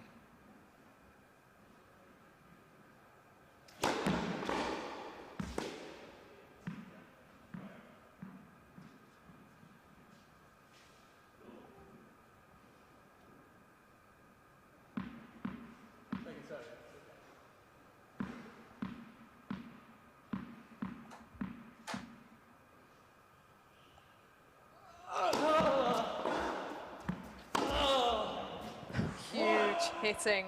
Big second. Well, it had to be. The way Cox got on top of that first serve, I don't think he would have minded being called a fault. It's very, very good play.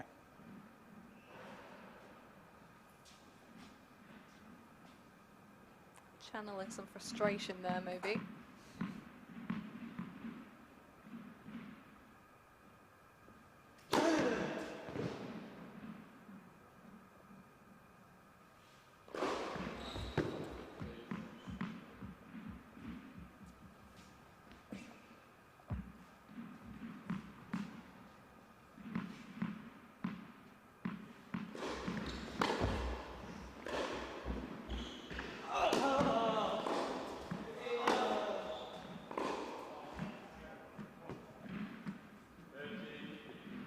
A rare miss from Cox there.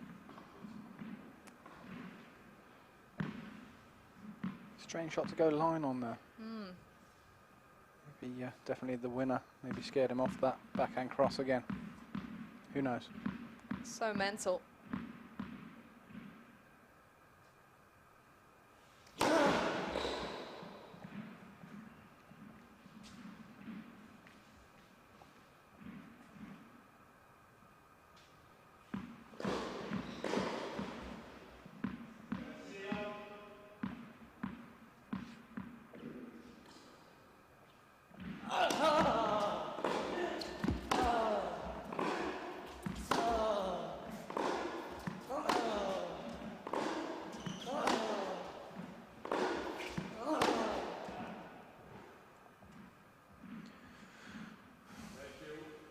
Right shot choice. Yeah, he's got to accept if he's going to up his aggression and hit a few more balls line, there's going to be some misses. Rather miss that one than the one at love 15. He's got some, will have chances to hold here for sure.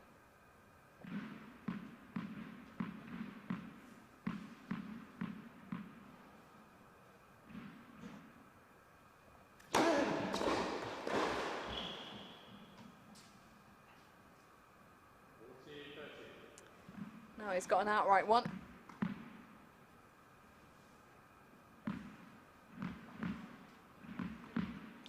Very good serve there.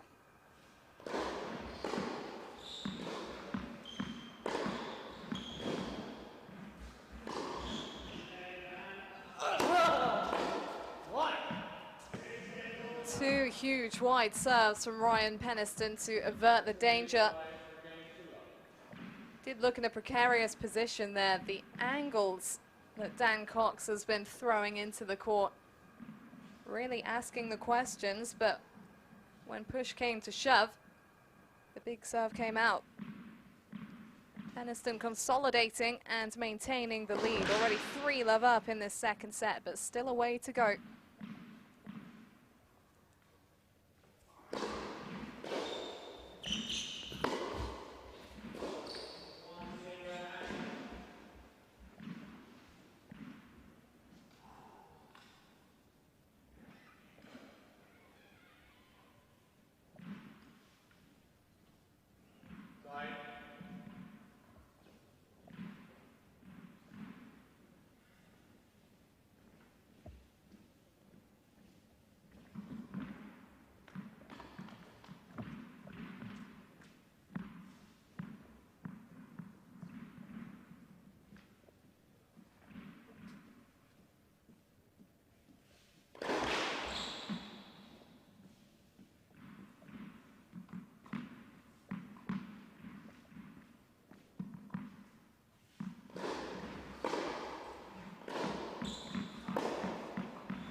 That's big.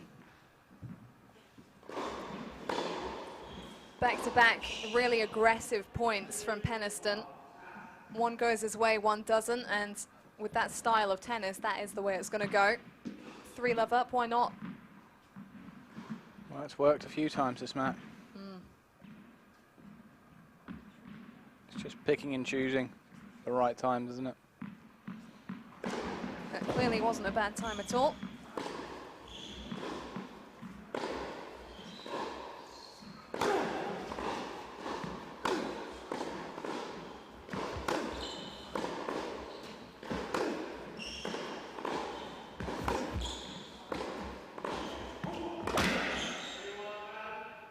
The wicked lefty forehand curling into that corner time and again.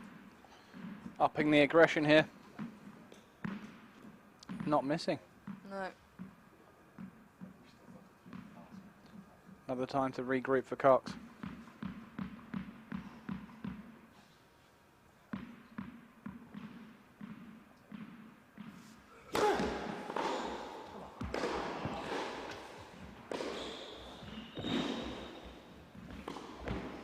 I might have had that serve long, you know.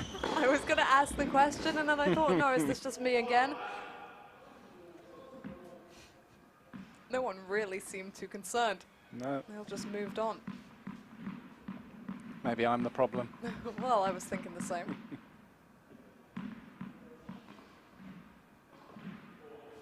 I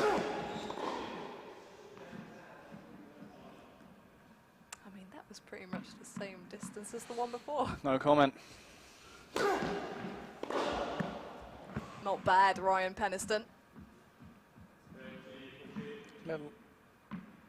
Little slow that second set up a bit, but still had a lot of work to do. Was waiting for it, got right round it. Here we go then, definitely playing like a man that's 3-love up. Chance to go 4-love.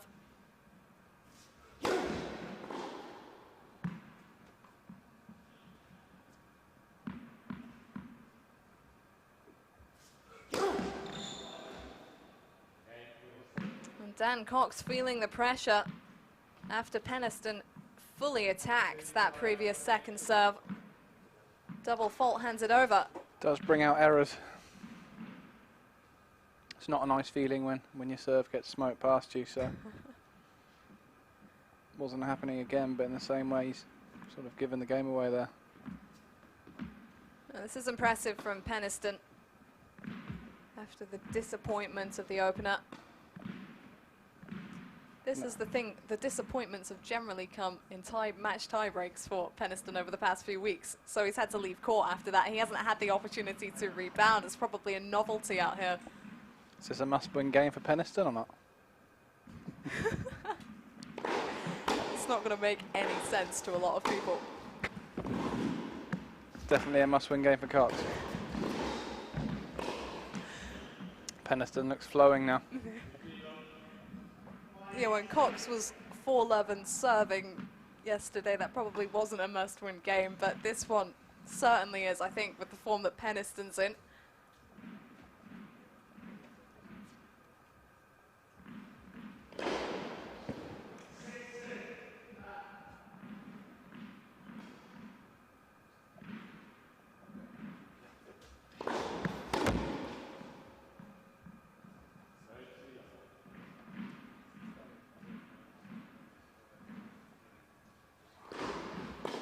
Just freed up here, Peniston. There was some tension back end of the first set, understandably. The lead had evaporated.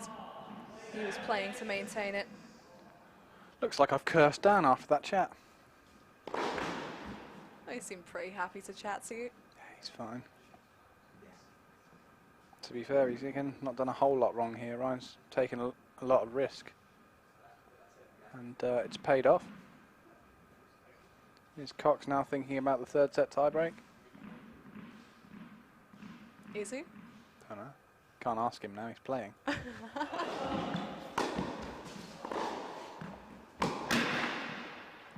Hello. I think so.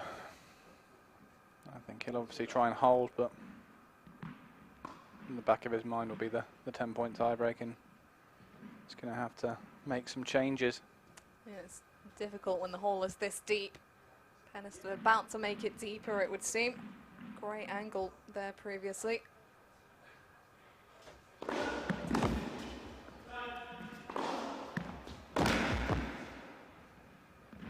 He is playing well for sure. Emphatic hold there. Virtually identical back-to-back points on opposite sides of the court.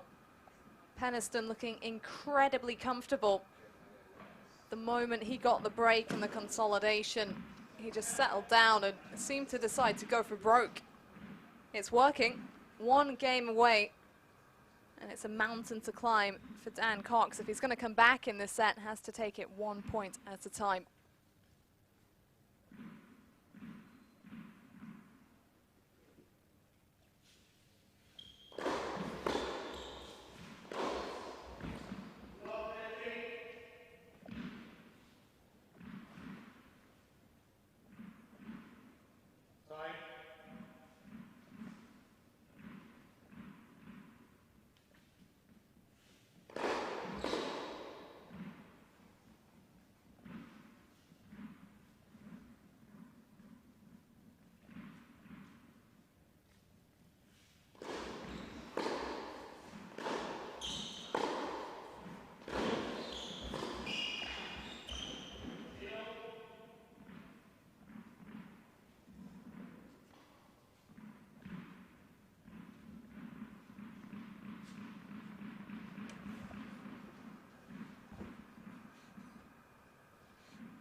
Looks like a stress-free player, Peniston, right now. More of the same. Gripping that ball right now. It's really a question at the moment of whether he can take that into the match tiebreak, because he won't have the lead there. He won't have the breathing space. Step back. Calm down, Ryan. Save it for the tiebreak. I know, that was just mad. It's a winner off a first serve. He's Only at feeling 5 loose. love. Only at 5 love.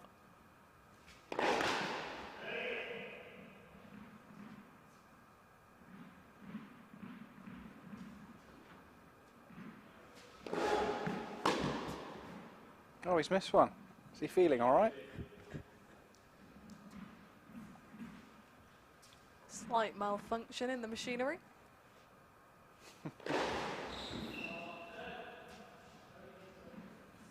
Wonder if it'll bring him back to earth. Somehow I don't think so right now. I think he's all right.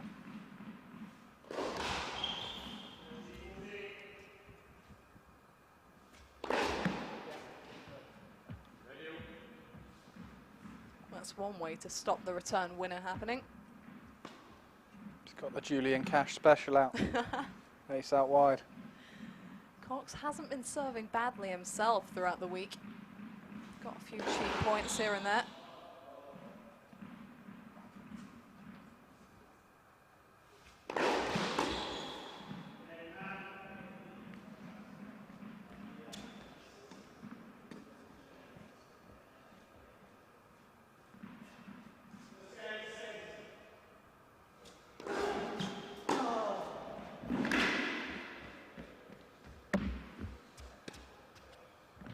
He's back to it. I think if he wins this point, your first question at the end of the set has to be, are you still human? What's in your water bottle?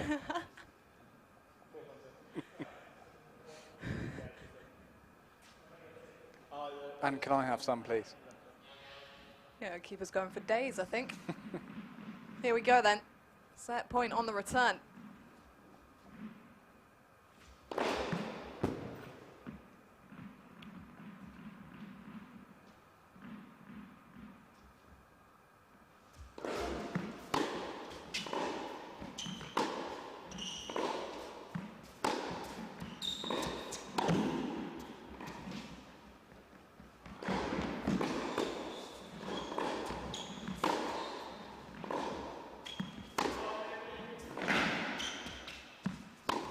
Wow. That is just relentless from Ryan Peniston.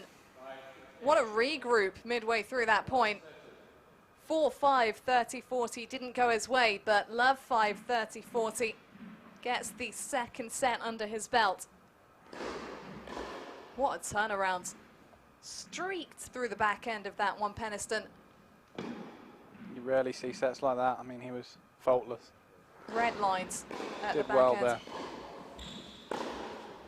Time for Marcus to find out how it went down. This one's twisted. Oh. Penno. Well, how are you? You alright, mate? Yeah, Not a bad set there, was it? Yeah, not too bad. How did you turn it around? Obviously, 5-2 up, lost 5 games. End of the Yeah. first. Looked like you upped the aggression a bit. Yeah, definitely. Just started playing more aggressive. Started going for a lot more on my first serve. I was making a lot of first serves, but I wasn't really doing much in the first set, so had to start going for it and it, put some pressure on him. Good stuff now. On to the third. Yeah. All the best. Thanks, mate. Cheers. Why didn't you bring up his match tiebreak record? Yeah, not sure. Look a bit dodgy if I started trying to get in his head from here, wouldn't it? Well, And he beat me last week. So. He has won 1 or 2 this week, so he'll be feeling a little bit better after that set going into it. Obviously won the 14-12 one over Julian Cash on day 2, which will be a boost.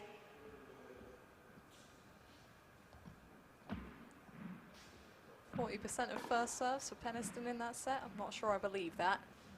All I can say is that stats go out the window when you're blasting the ball like that, and he just rolled with the pace at the back end, Peniston. 6-love, the scoreboard tells the story. Quick start made the difference. And I think, as you referenced, this match tiebreak might have been at the back of Cox's mind for the last couple of games, so he'll be ready for it. 1 set all. 10-point tiebreak to decide who faces Liam Brody in tomorrow's Classic Week final. What does Cox do now? Is he going to up the aggression? Is he going to say, too good, Ryan, keep it up? I'm interested to see. Well, given that you've played these two, I should be asking you that question. What is he going to do? I think he'll keep competing the way he is. He won't do anything too stupid. I don't know if he'll try and slow down his first to stop Ryan getting on his second. Probably see a bit more spin on the first. But here we go.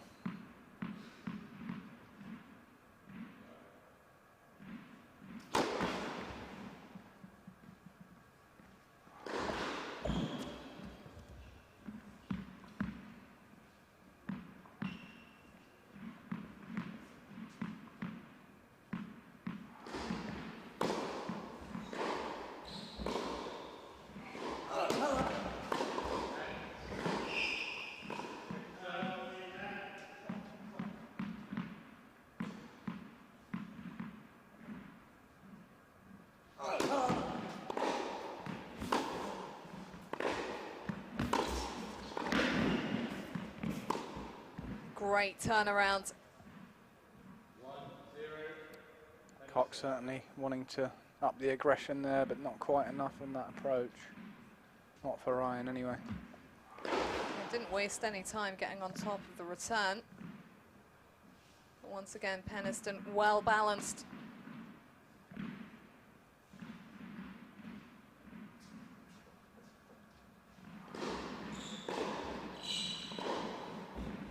Opening service point goes his way. Haven't seen that one too often in the tie breaks.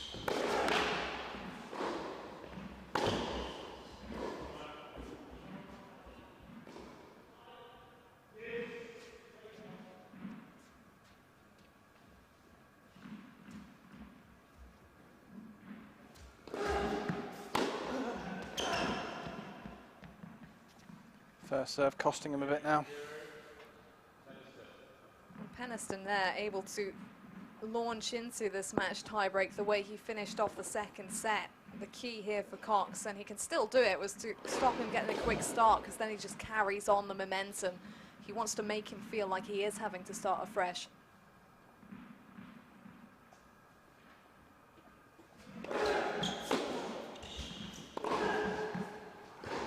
It's one way of doing it. Great connection on the forehand.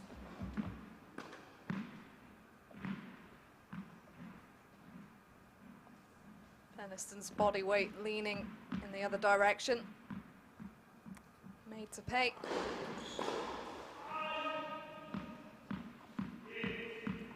With the mini break here though at 2-1.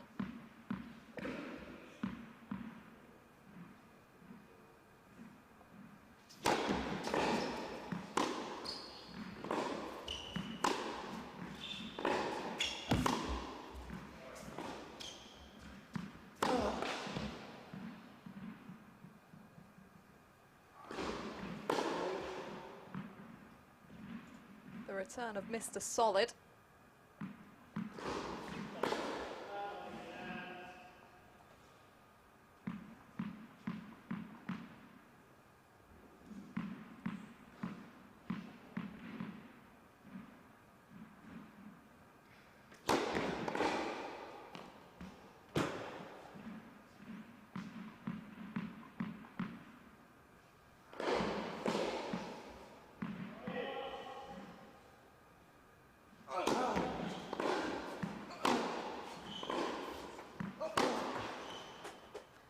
Well, 2 service points there for Peniston that would have had him at 4-1.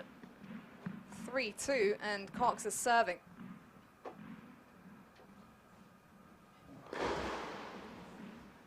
Now that's got to get in his head a little bit. It's all about stalling the momentum right now, taking his rhythm away. That might have done it. Actually looked like he was a bit more passive on that. He sort of wanted to go down the line, but took a bit off as he hit. Understandable given the circumstance. Oh.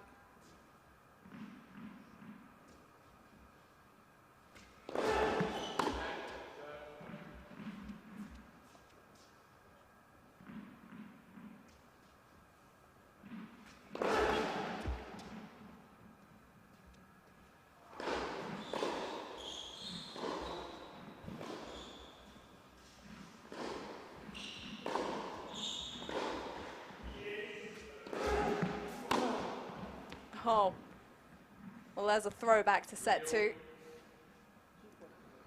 It's causing Cox a problem, this now.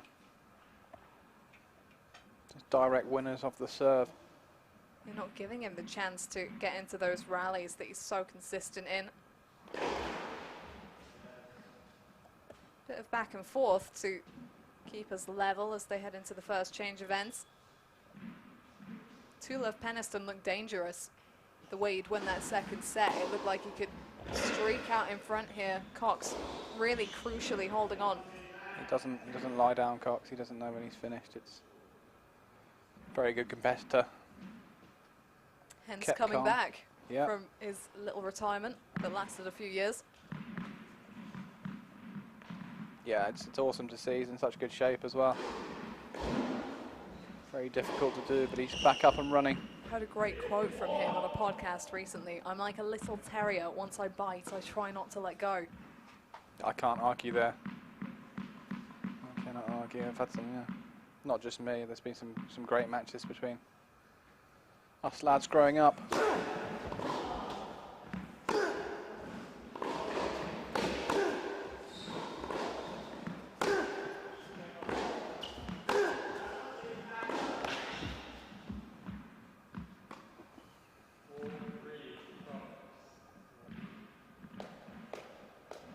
Looks like Peniston wants the rally short and Cox doesn't. Something's got to give. We've seen previously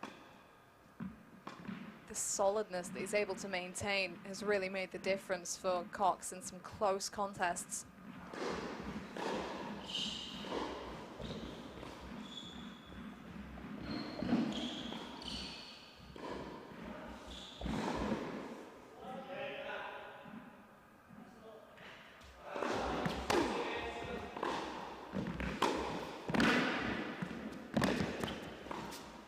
Oh, great control, daring finish. The open court was there. Did well there, Ryan.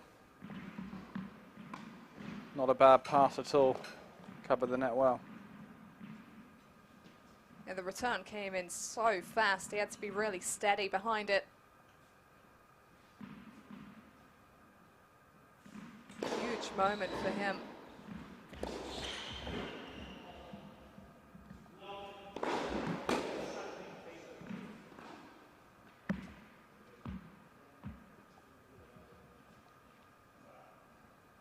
Bit of thinking time here.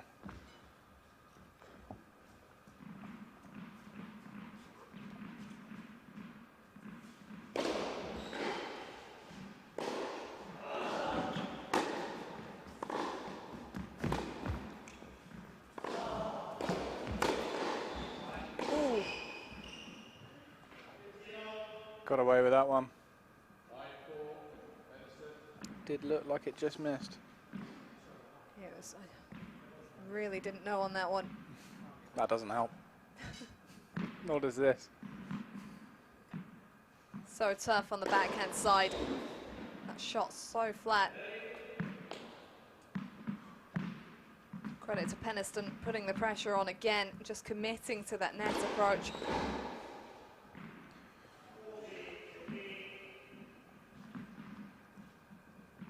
Needs a couple of first serves here.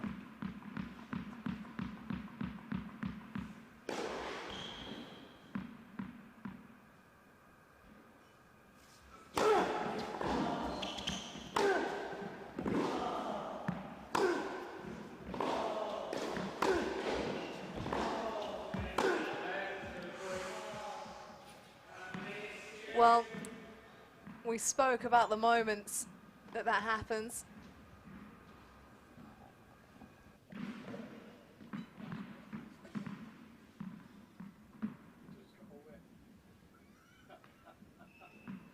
That's tough for both players.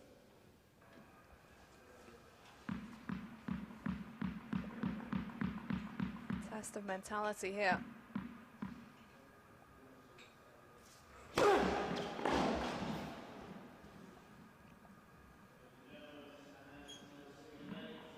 Right move? Definitely. I mean, he took a bit of pace off that, right? But Ryan's been on top of his second for a while now, so it's a lot harder to hit that off a sort of 75% serve, I'd say. Bit more spin on the ball.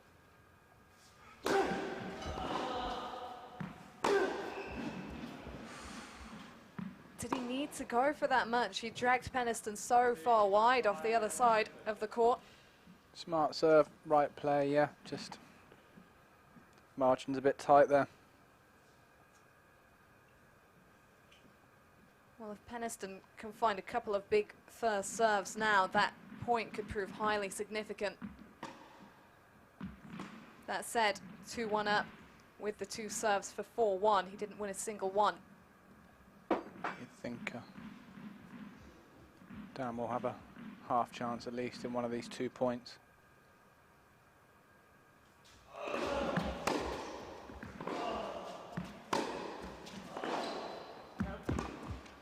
Depth like that, it's going to make life difficult for Peniston. Straight back, great return again, down the middle, deep. He's done well with that today. And not just with that, but following it up as well. The final forehand equally hard, equally deep. Well, dare you call this? Go on. Cox is who I'm going to say. Reasoning? He's just, I don't know. Just got a slight feeling. He's gritty. Yeah, he's been here before, so is Peniston. They're both great competitors, but time will tell. I want to say this point feels particularly important for Ryan Peniston, having just lost the one on his serve.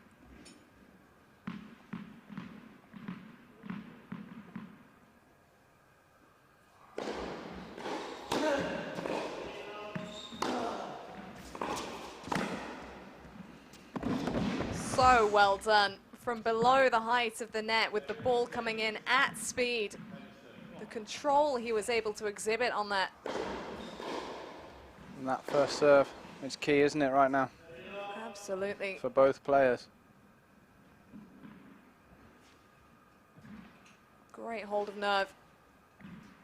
Just did enough with the volley.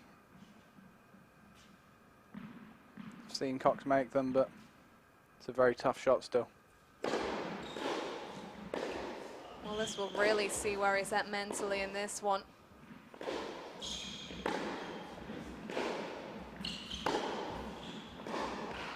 Business end.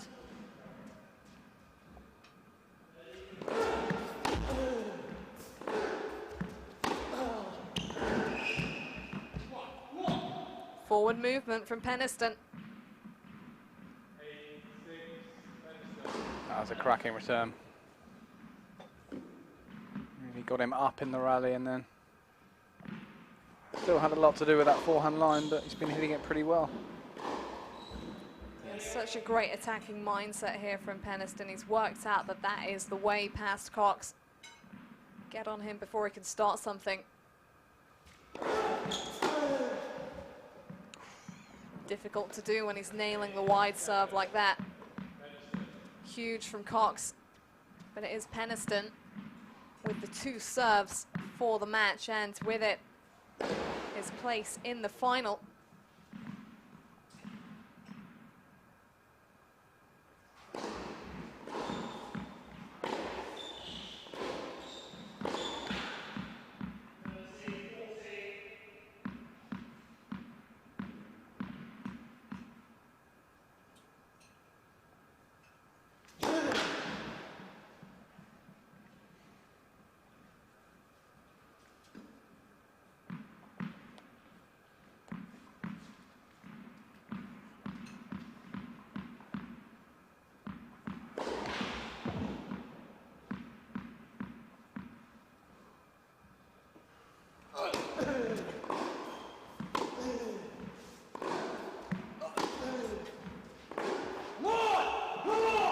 Decent kick on the serve, but mainly just really solid there from Peniston.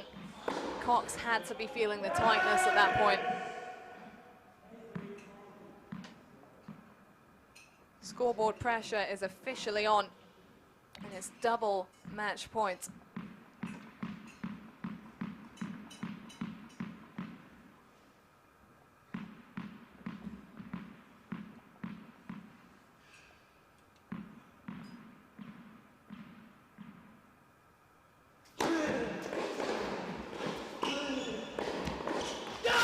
Quite the comeback. Ryan Peniston completes the final lineup. And it looked really uncertain after the way Dan Cox stormed back to take that opening set. 5-2 he was down, and it was a real blow to Peniston mentally to lose that one, but he came back in style after streaking out to the lead at the beginning of the second. Tiebreak went back and forth to finish that. It was a real tug of war, and in the end, Peniston with just enough energy to seize the final pull. Really impressed with the way he came back after that first set. Took more risk, it paid off. Both played well. Cox didn't do a whole lot wrong, I think. I think his second serve got jumped on a bit, but that's something Ryan had to do. And had he taken the risk and missed, it would have paid off for Cox. So very good tennis again. He gets the reward for his proactivity. Peniston sat down and analysed at the back end of the first and changed things up in the second. And those match tie breaks have been pretty rotten for him at times the past few weeks. He deserves to get out on the right end of one to make the final, where he will face Liam Brodie, who came through, squeezed through over James Ward earlier, 4-6, 7-6, 10-7. There were some perilous moments in the second set that Brodie came through. So that's the men's final, Brodie v Peniston, and then on the women's side, Emma Raducanu and Jodie Burrage, who collectively dropped 5 games between them today, although the retirement helped Burrage. They'll face off in the women's, but there is still one more match to come today. Closing out the day on court 1. It'll be Naomi Brody up against Sarah Beth Gray, and it'll be Barry Mills and Naomi Cavaday taking you through that final match.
So welcome once again. Our concluding match this evening on court 1. Barry Mills alongside Naomi Cavaday for this encounter between Naomi Brody and Sarah Beth Gray. Beth Gray, as she's generally known. Two players who have fought very hard through the week, as they all have. But for Naomi, just couldn't quite get through to the semi-finals, like her brother, who of course now has gone all the way to tomorrow's men's final. But at 30 years of age, Naomi has done a whole lot on the tour, coming back from some injury, hoping that she can regain the heights. Of course, that ranking that did get inside the top 100 for a while. And just puts it out there as best she can, doesn't she? Obviously a tall player. She has a fine serve. She likes to get in, use the height, the reach, impose herself at the net. And then, of course, she's against somebody in Beth Gray, who tremendous counter-puncher, and who we saw yesterday really push Emma Raducanu, who has subsequently gone through now to the final, but it was a close-run thing. Yeah, absolutely. This is going to be a tricky matchup for Brodie. Gray is incredibly difficult to punch your way through and put away. A nice little clash of game styles, lots of differences between the two. We've got a righty here in Brodie, a lefty in Gray. Big flat hitting from Broads on the whole, whereas Gray, a fabulous mover and can really absorb the pace nicely. So this one, yeah, looking pretty good on paper. Would you tip one or the other particularly, or? It's really difficult, you know. I mean, all of these matches, it's very difficult to choose, to be honest. But I think really it's going to be up to Brodie. She's going to have to play well to be able to get through Beth, because she is just a fantastic mover, a brilliant counter-puncher. And Brodie will have to be very precise, and she will have to maintain a level as well. And sometimes we do get patches from Brodie where she just drops off a little bit. So I think it's going to be, yeah, it's just completely up to her. We know exactly what Gray's going to do. She's going to maintain, she's going to produce and maintain a very high level and ask an awful lot of questions.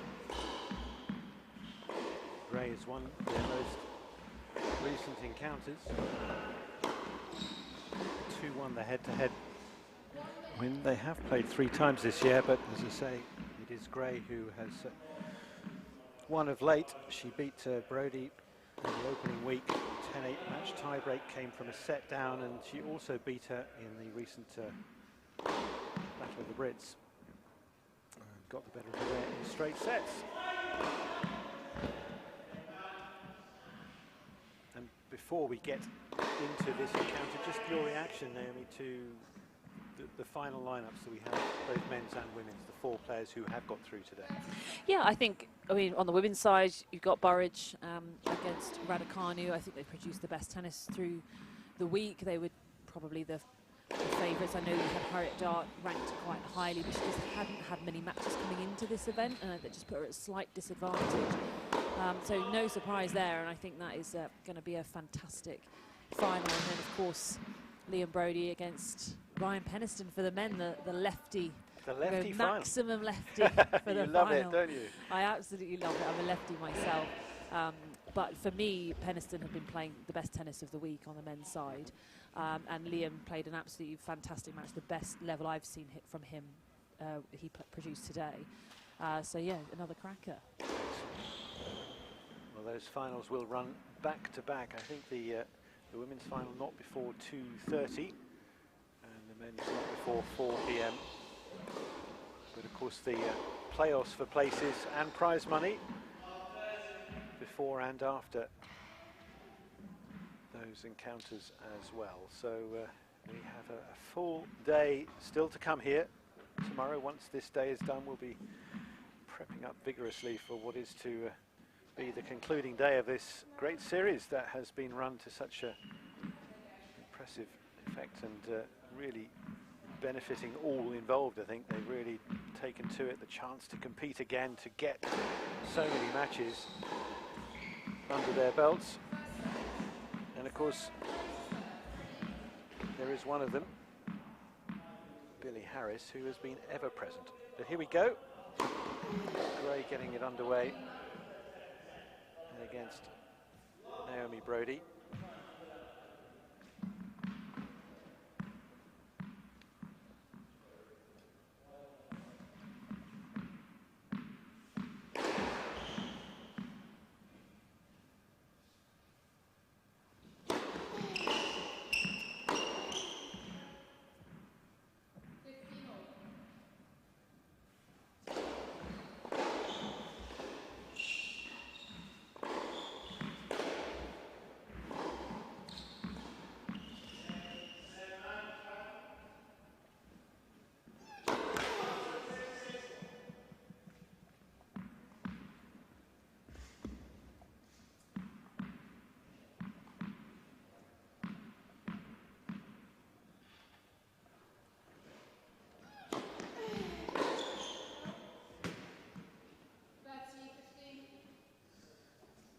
So we're going to see Brodie play a lot of big shots. She's not going to want to give Gray too much rhythm.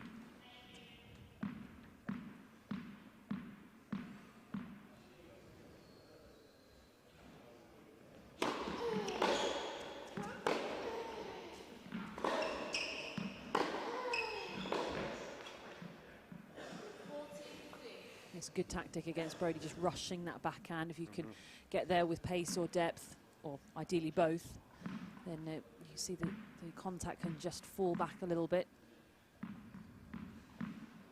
She's not one of those single-handers that really loves to play the slice a lot. She always looks to try and come over the ball. We will see some slice from her, but you know, there are many single-handers you could think of that whenever they're under any sort of pressure will just chip it back into play.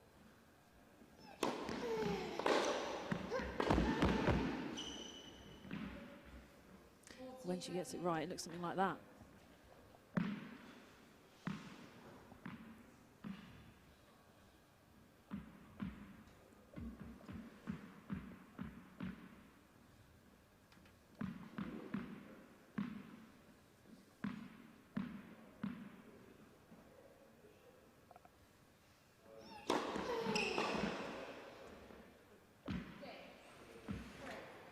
And the lefty serve landed well, taking it out wide, and with that the first game secure for Beth Gray.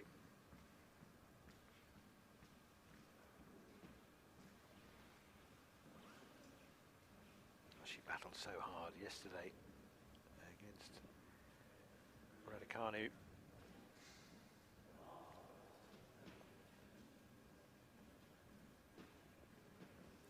Yeah, in that match for Gray, she really did show off all of her skills to a fabulous level. It's so difficult to get her off balance. She has a really low centre of gravity when she moves. She's so very explosive. She'll stick at the baseline. It often takes a couple of extra shots to get it past her. But it's not like she's just making balls. The balls come back at you with interest. She really counter punches all the way through.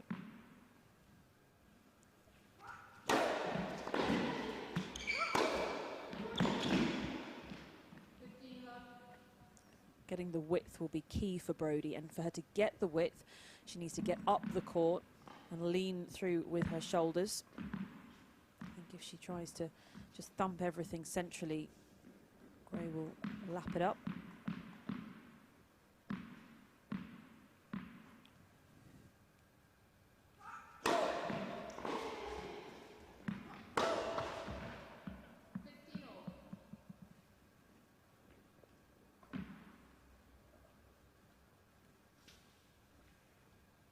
Brodie struggled yesterday to get things going against Eden Silva. It wasn't until the second set that she really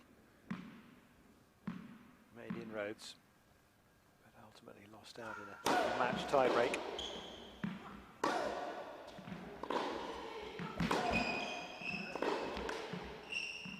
Sadly for Eden Silva, having got through to today's semi-final, she had to pull up after losing the first set to very much the informed Jodie Burrage, but Silva not feeling well. She suffered some food poisoning overnight.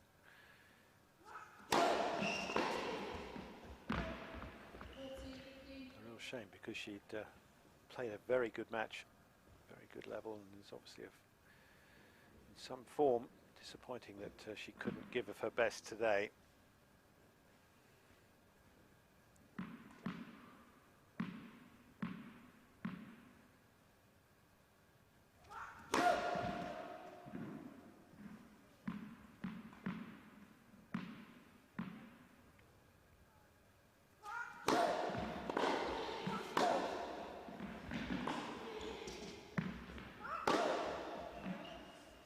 See there Brodie looking to get the width, and that she's right to do that, but just too far back on that particular shot. It was pretty tough to find that sort of angle.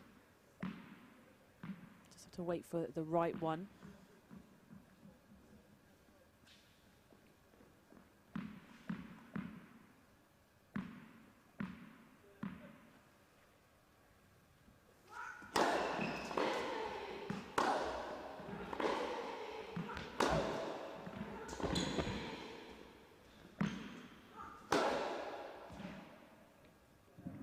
lost control on that. Yeah, she's also going to find that she's going to have to reset quite a lot in points like that one. It was super defence from Gray out wide. And Brodie had really done everything she was looking to do. Big, hard, flat strike to width, moving away from Gray. And it's quite difficult mentally to then readjust to go back into working in the rally when you've already done that good work.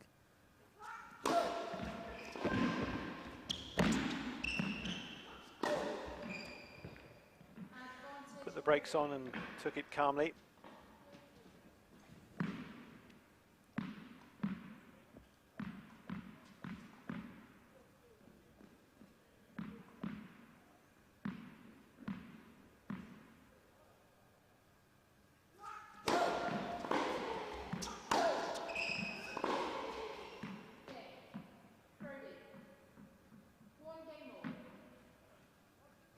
So she does manage to hold tonight at the start and can settle in, one would imagine, to this final contest of the day. When you were competing, did you find it on the tour, obviously the relentless nature of the tour, but at times harder to recover mentally rather than physically for the next match? Oh, yeah. I mean, you've got 3 ways you can fatigue, I think, physically, mentally and emotionally. All 3 are something you just have to manage. Physical fatigue is probably the easiest one to fight through. You can, these players are incredibly good at pushing themselves.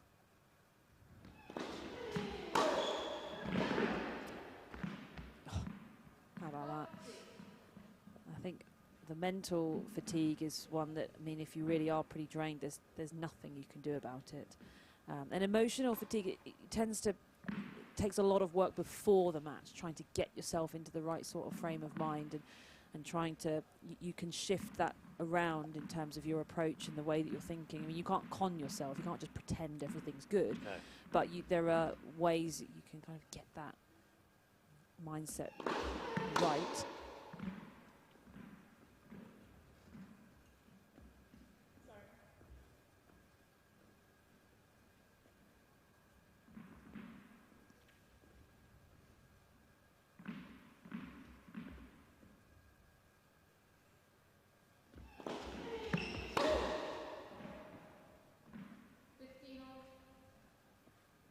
Sort of lives and dies by that shot a bit, doesn't she, with the aggressive mindset on it to attack the ball when she gets the timing right. We've obviously seen it work very well. But she's the kind of player who you imagine, the number of errors, the unforced errors, going for too much, lacking the control, is something that she'll have many more of than a player like Gray. Yeah, something that Brodie's got to live with, and if you're a Naomi Brodie fan, you'll know it's par for the course. It's something you've got to deal with when you're that much of an aggressive player, and that's fine. Unforced errors are nothing to be scared of. It's just about when they come, how they come, how many per game, because if they come in groups, which they do tend to for Brodie sometimes, it can really be costly.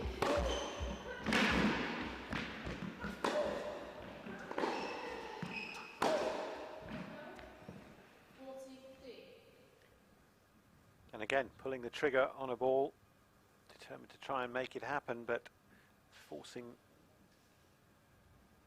herself into a mistake.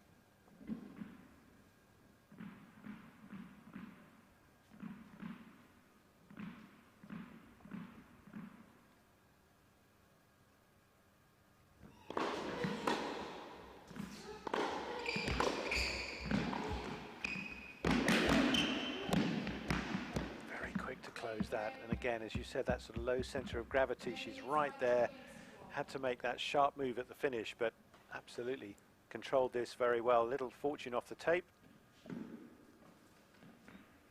drops it in out of reach.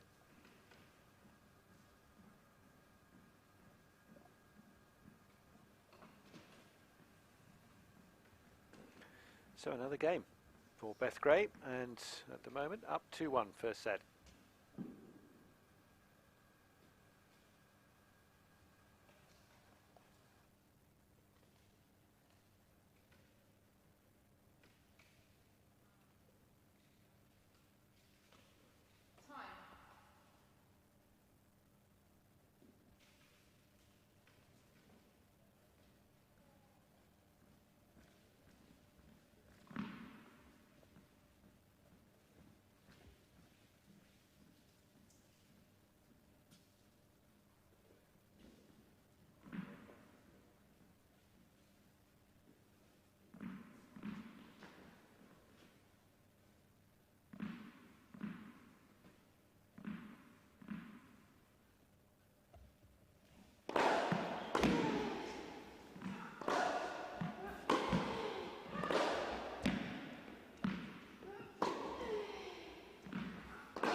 course, with Brodie there, getting up the court well enough.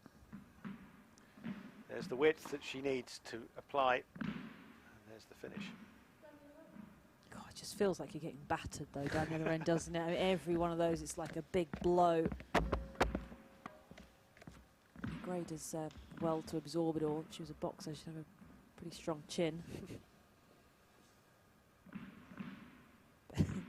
I think even the boxers with good chins, it's not fun getting hit like that.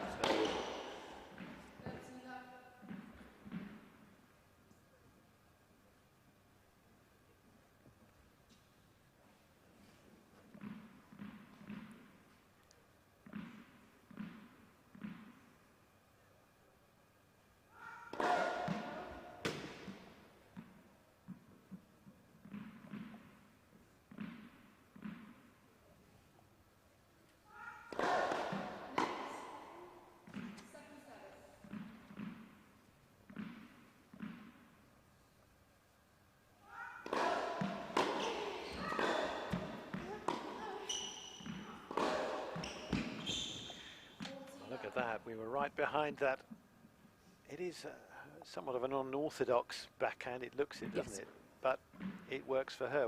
Why does it work so well when she gets that? Just contact on the ball. Yeah, I mean, well, because she's always had it, really. I mean, it technically is not the sort of ideal single-handed backhand, but you have to remember that she has, very long levers going into a single-handed backhand, and there's a lot of work to do in the swing before you get to the contact.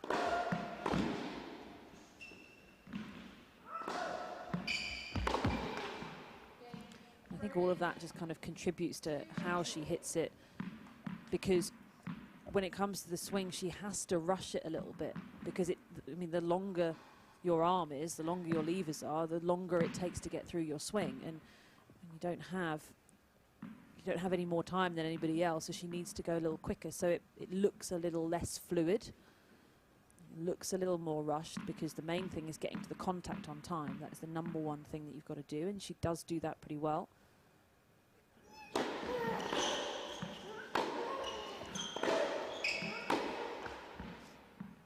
Was there ever a time as she was developing her game where she was trying the two-hander? I don't think so. I don't believe so. I mean, I've known her, we're similar age, so I've known each other for a very long time. But, I mean, possibly when she was tiny, it might have been an option. You never faced her on the court, even no, practicing when absolutely she was trying that? No. From sort of the age of 9 years old, she'd always had a single-hander. So, do you know what? I don't think I've ever seen her even hit a double-hander, not even in practice or when we were messing around at all. It'd be interesting to see what it looked like.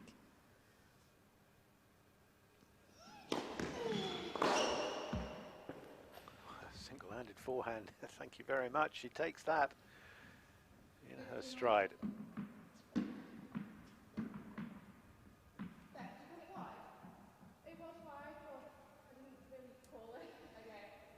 Okay.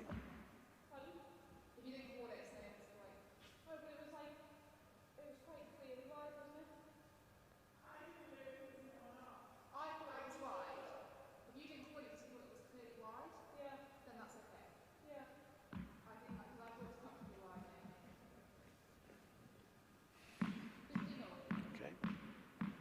15-all.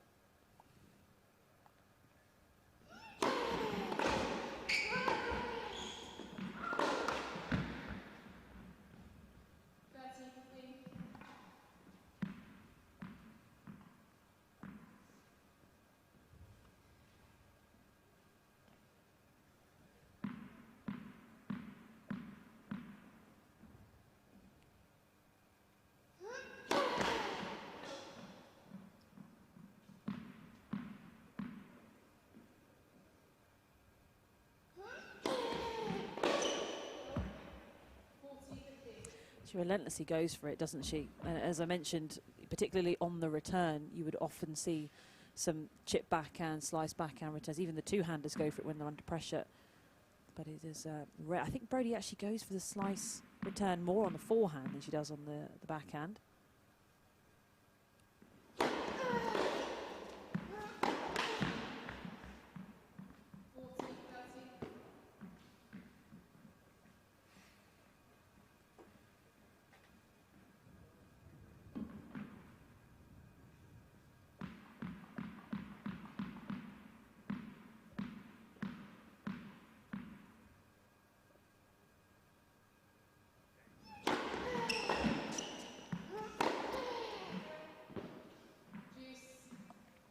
closely as it dropped wide.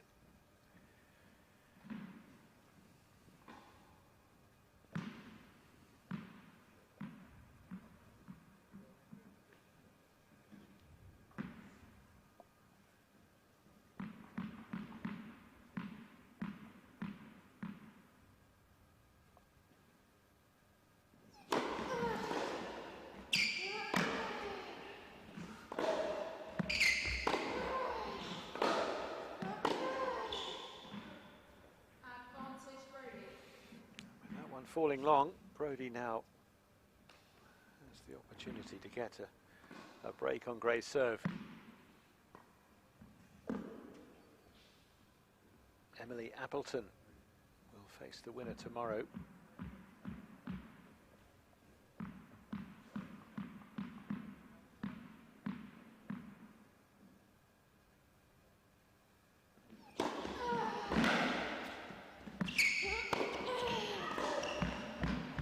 She read it and just ended up overrunning it. It was too close to her.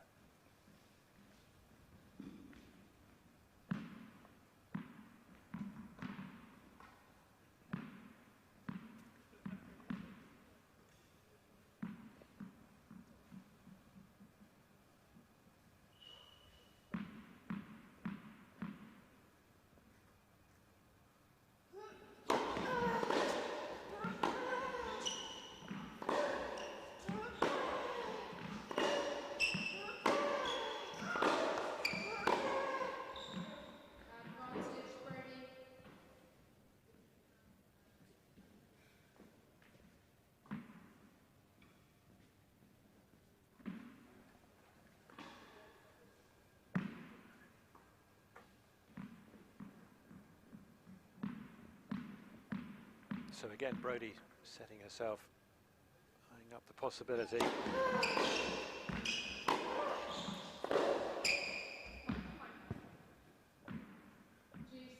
And second forehand just got a little cramped on. Too keen with the anticipation, possibly.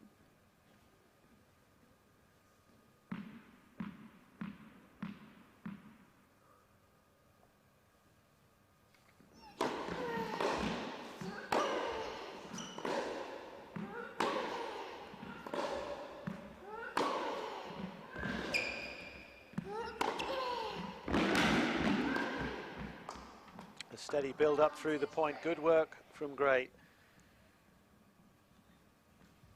Again, just getting on with the next point, not looking flustered when she's under pressure.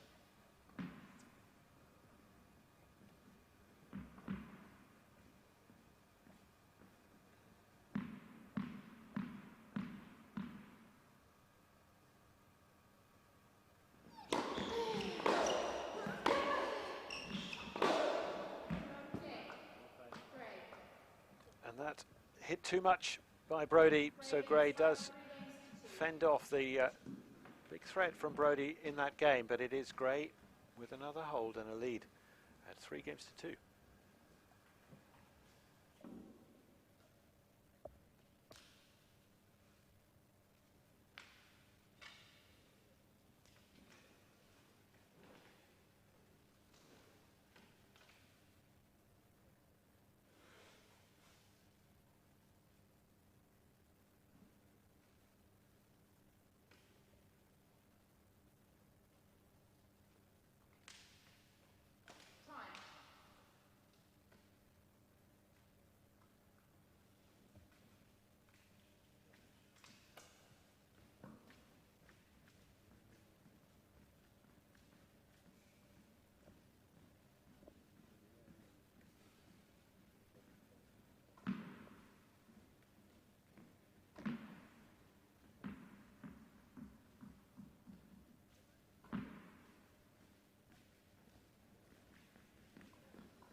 Her own fire to the firepower coming from Brodie's racket and taking her on Had her own game very well there.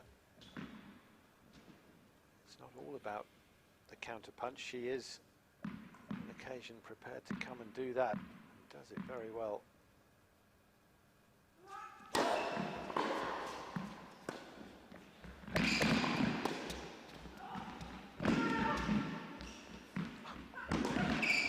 And how she hustled there to get that awkward ball out to her left and hoist the lob as accurately as she did. Yeah, so impressive. She knew exactly what she was doing. And Brodie had done so well just with that reactive volley. Both looking sharp.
Good pressure, and you can understand the variation there because she'd done well to push Brodie back. Good pace, just getting that one all wrong.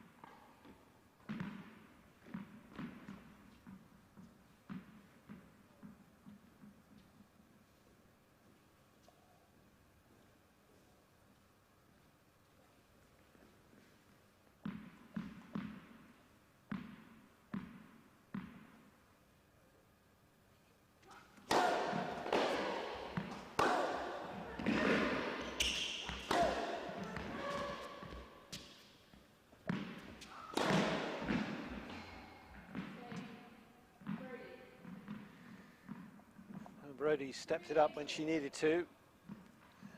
Early on behind in the game, but that's an easy put away smash for her off the bounce, and with that it's 3 games all. Good quality stuff this. Seeing the differences in game style, most definitely, but big striking from the back of the court.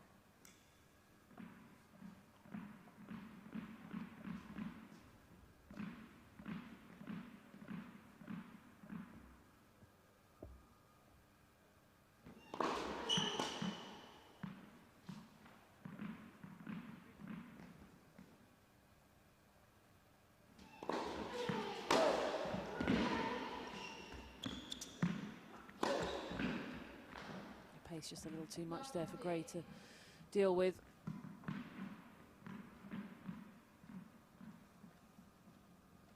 It's very rare that you see Gray reaching for a shot. Movement is just so sharp. It's the reactive speed that is so good from Beth Gray. Those first couple of steps are so explosive. You've also got the chasing speed that you want to develop. They're very different things. You can be good at one, not the other.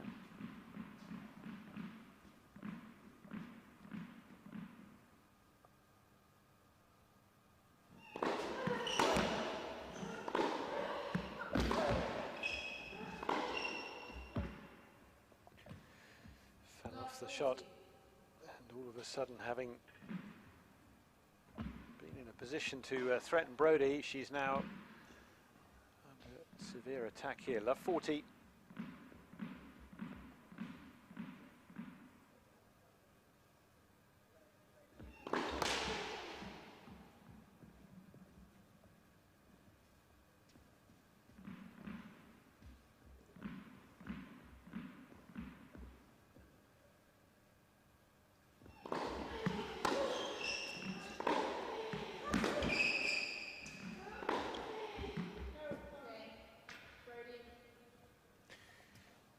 going the other way, but looks back to see and say that it was long, and it was. So Brodie goes ahead by a break, 4-3 in this first set.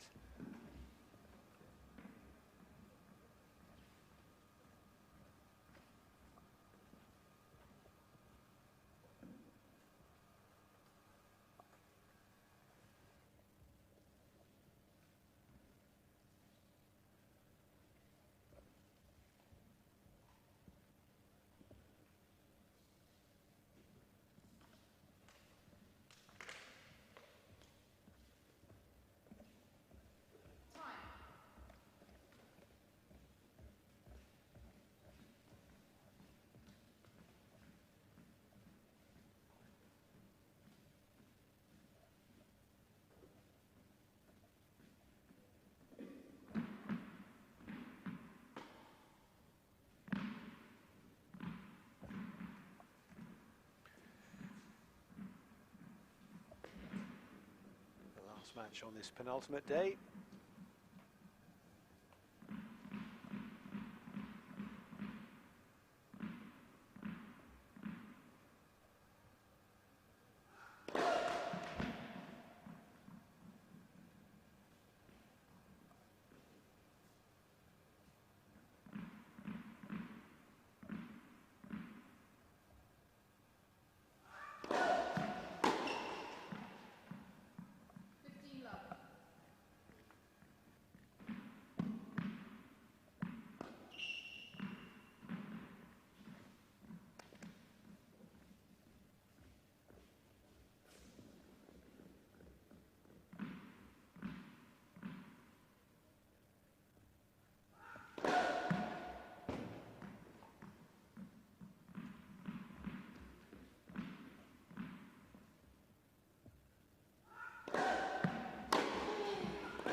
Brodie just managing to cling on to some cracks in the Gray game. Some unforced errors coming in the previous game from her. More in this game. Brodie keeping the pressure on.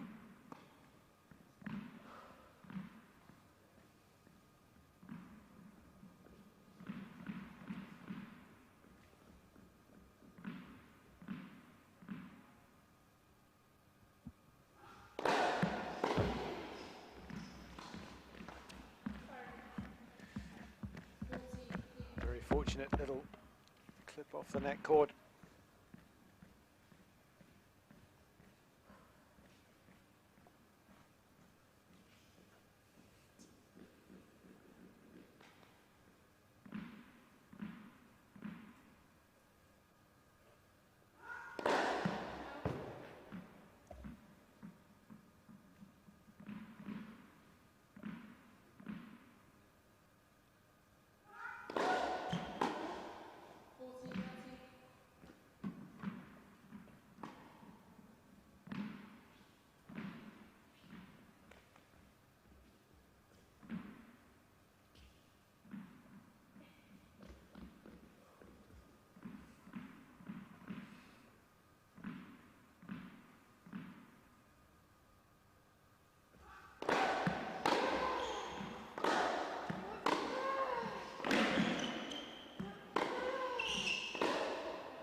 Drive backhand is wide of the mark by some way.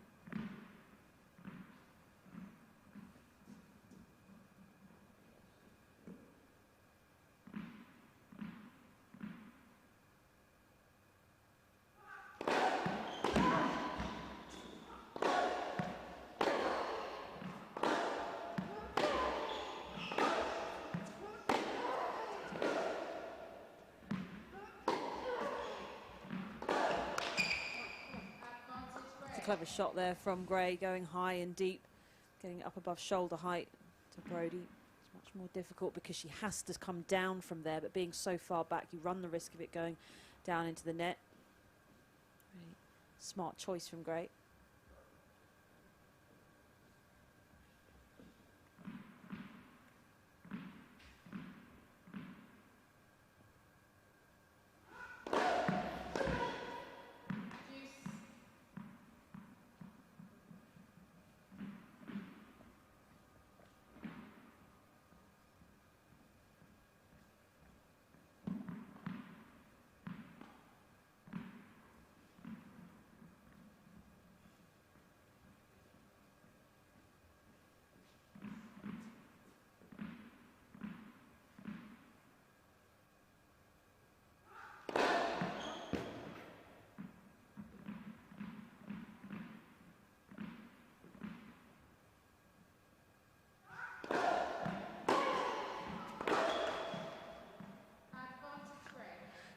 Body language kind of said it all. Brodie disappointed with that effort. Another error. And another breakback point for Gray.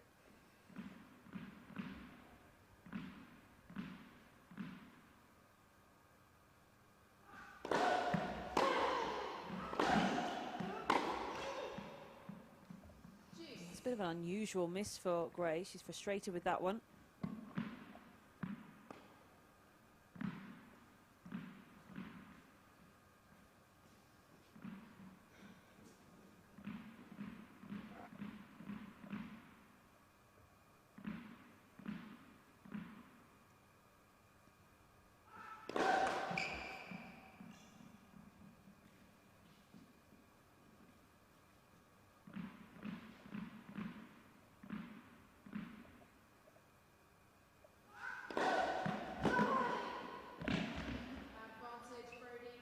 It does seem like this match really is in Brodie's hands. When she's maintaining that high level, it's just a little bit too good for Gray with that width and the pace that she delivers with it as well. But it is a big if she can maintain the level. It is incredibly hard to sustain that level of aggression, and we do see patches from Brodie, and Gray will be trying to put as much pressure on as possible to try and encourage the patches where it dips a bit to come forward.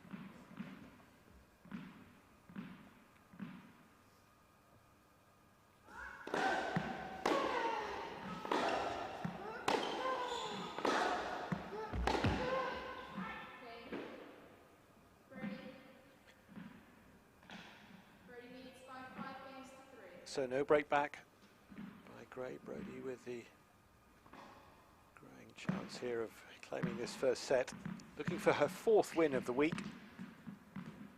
Gray with just the one victory that she secured on day 4.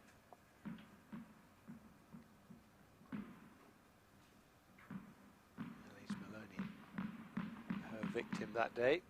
Only just 11-9 it went in a match tiebreak to Gray.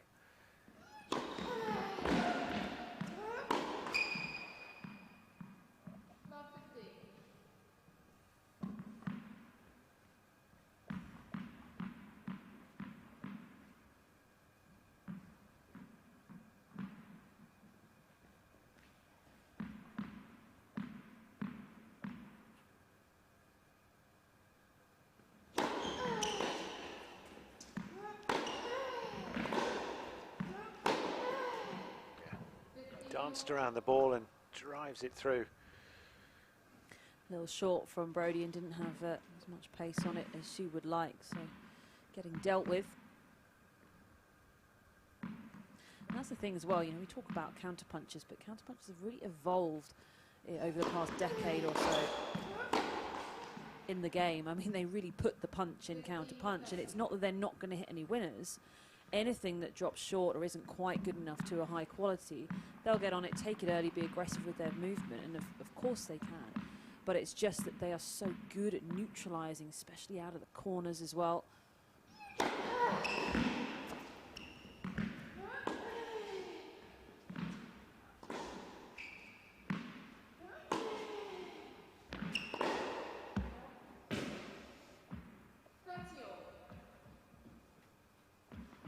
think it used to be the case that, you know, I think years ago where counter punches were just much more solid, just trying to get as many balls back into play, but you know, they really let it go, and they just use the court so well. Play it a lot more cross court. They can hit the ball really aggressively, lots of pace and taking the ball early, but just going into slightly bigger targets, and especially when they get to the big moments, they tend to really settle into that rhythm nicely.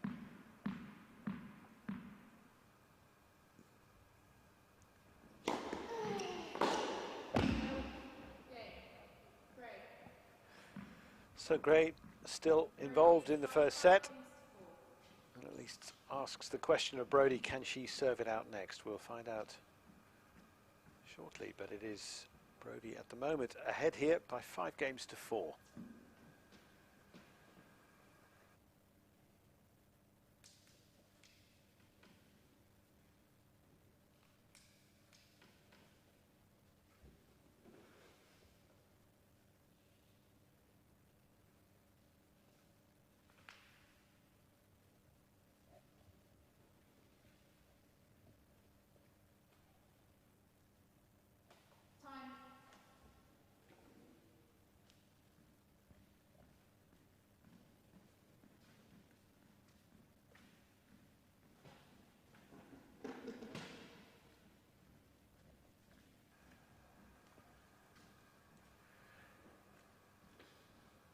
One of the more experienced players here, Naomi Brodie, now 30 years of age, coming out to try and take this first set off the 25-year-old Beth Gray.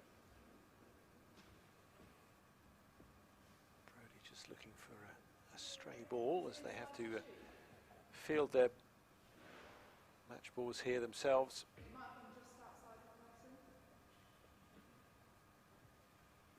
Because of all the restrictions due to coronavirus, they've limited the amount of personal interaction here by not having the line judges that you'd normally see, or the ball kids.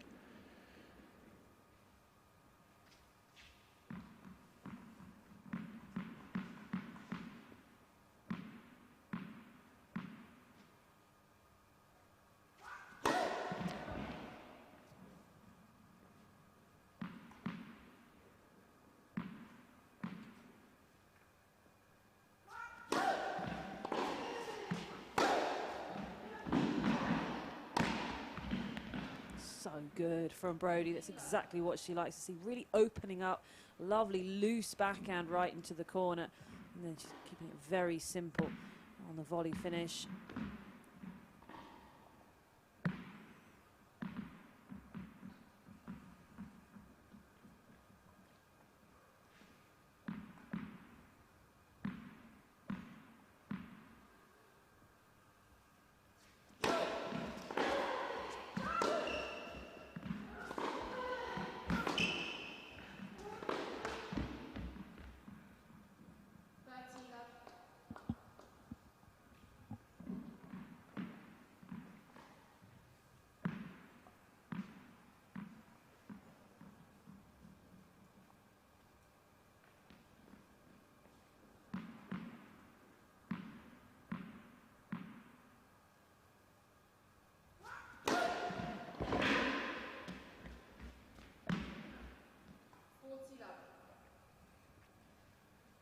Again, the wide serve does the job very nicely for Brodie. And here now, the first of 3 set points.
nicely done there by Beth. She knew that it was good enough. That's why she followed it into the net, because it looked like Brodie was going to have to just pick up the ball. Brodie couldn't actually pick it up at all, but if she'd have got there, would have been lifted.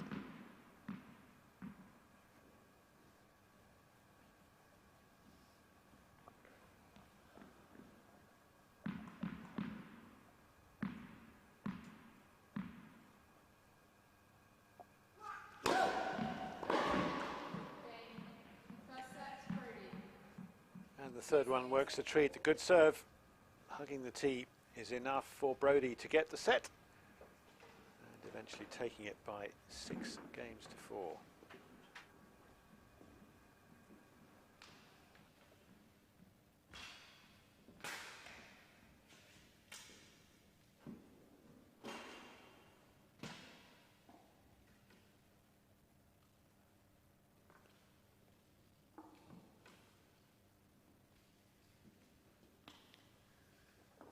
Hey Rhodes, it's Cav.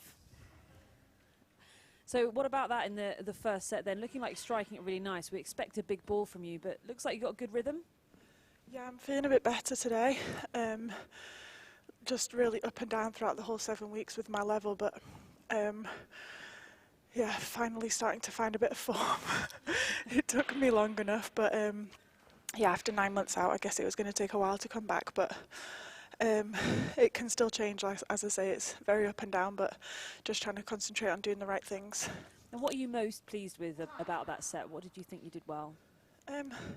Just competing. We're both tired. We've both played a lot of weeks and a lot of matches, so good to see us both still out here fighting, and put it down to the Northern Grit. We both like to say that. Yeah, that's for sure. All right, cheers, Rose. Thank you.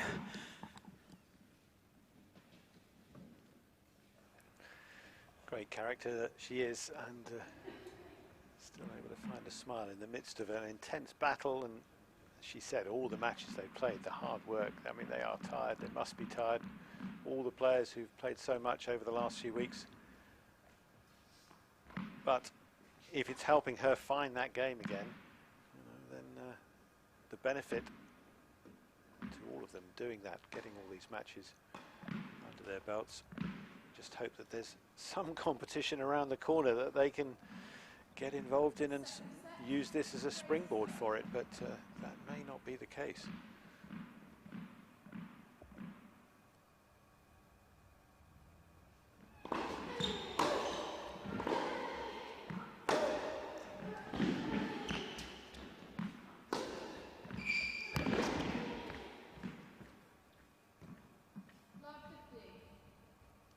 In terms of Gray's level and what you've seen from her this evening, I mean, she's been in it, she's had the chances, but just not able to quite stick with it down the end there.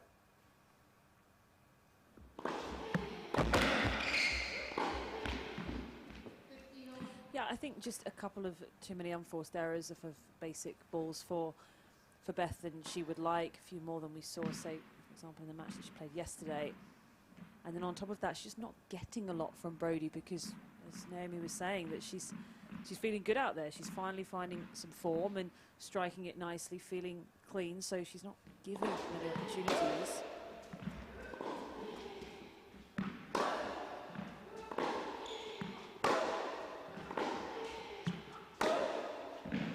Look at that. That's a beauty. Couple of meaty backhands, and then the heavy forehand to a full length.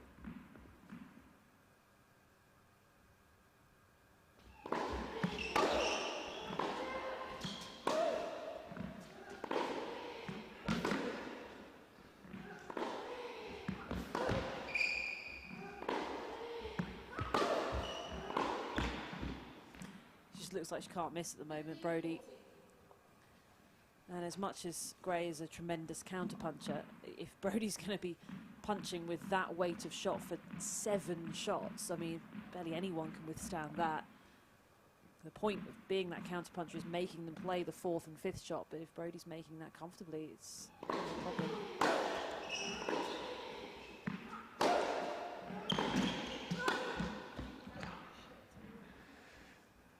Shame about the finishing shot from Brody because the build-up was very good.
Brody unable to chase after that, and Gray recovers from a tricky position in the game.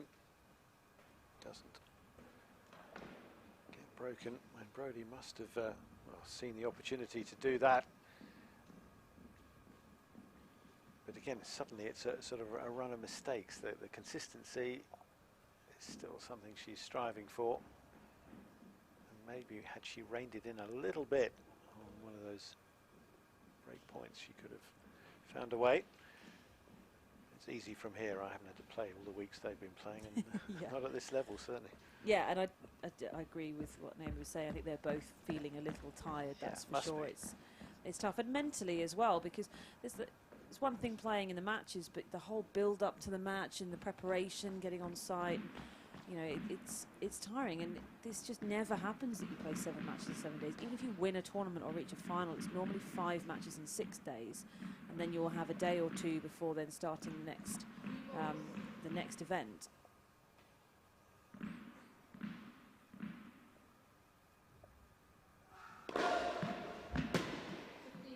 Very often, I think normally what you see in terms of the pattern is if you reach 2 finals in a row, the 3rd week is tough or something, just on the normal circuit, for example. But that's because of the volume of matches. So if anybody wants a hit with Billy Harris next week, they're unlikely to get it. Not Played today. every day, or maybe he just will feel I have to do something. Maybe he'll need to detrain. You know, it's like when those people do those mammoth sort of ridiculous amounts of marathons, like 30 marathons in 35 days or something. They have to, when they finish the challenge, they have to keep doing marathons and wind down. Otherwise, who knows what happens, but that's what they have to do. Maybe he should go to every other day next week, play some matches.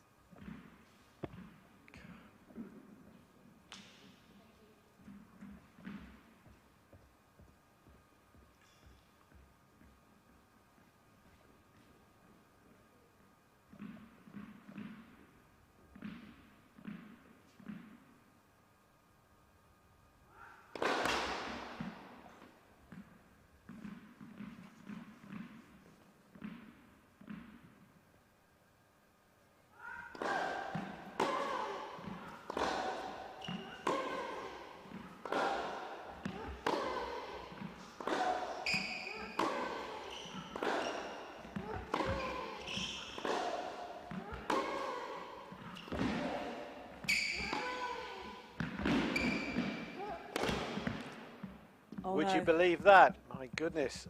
I don't think either of them can. Brody had had to work so hard to cover. And this is just a hit and hope. You know what? You can still win a point like that. Unfortunately, Gray, well, there is the fatigue, I think, coming through there. Shot she'd normally bury in the right place, but right in the net with that one.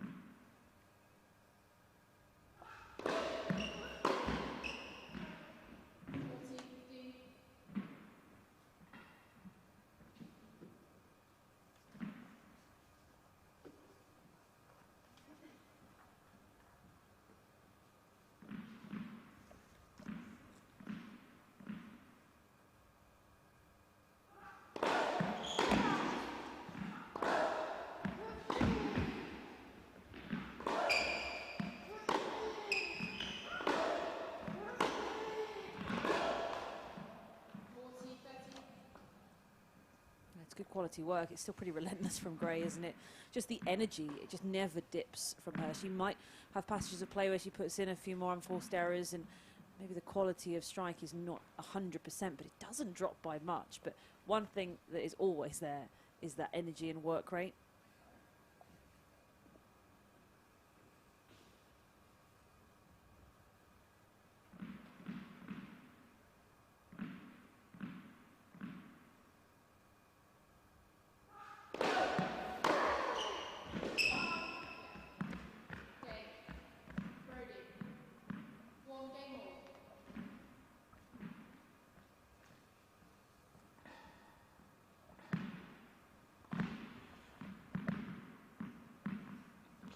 Fifth week out of the series of 6 for Gray. This is her 4th week overall in the event.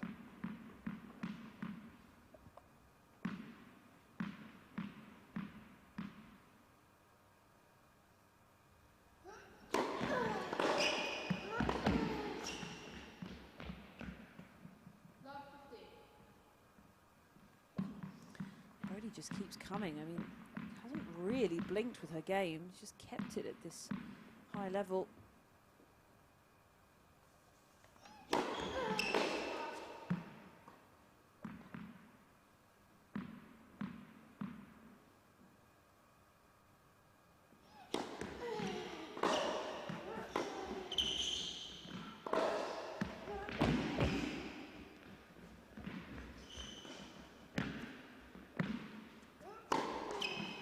Amazing the number of corners she's found from a very defensive position herself. These high balls looped back, and there's another one, and Brodie just coughing up the rather short, ineffectual ball, and Gray then puts away.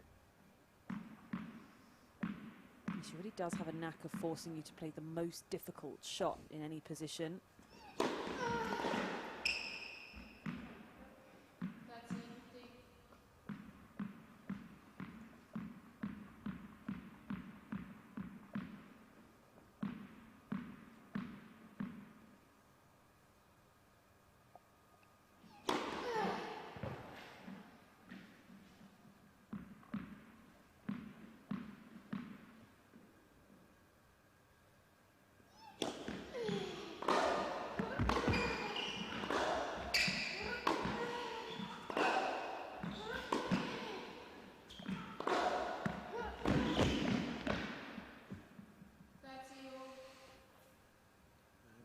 Forced Ray back there, right into the corner. And certainly, although it's not been by any means a great night from Brodie, but the fact that she's got that first set and the way she has struck the ball in this second would indicate that she's more attuned now to her game than she was in the early stages when there were so many errors. To get some extra reward with a break early on here to really set herself up for a run through to claim the match.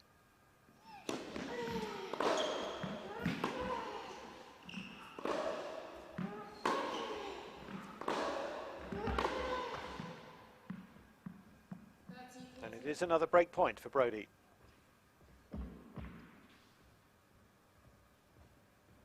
She does look quite settled with what she's delivering. And we've seen some really great tennis from her through the week, through the previous weeks as well. But as she was saying, it's been up and down. It's been patchy, and that just really rattles your confidence because you're not certain as to what's going to come off your racket next. And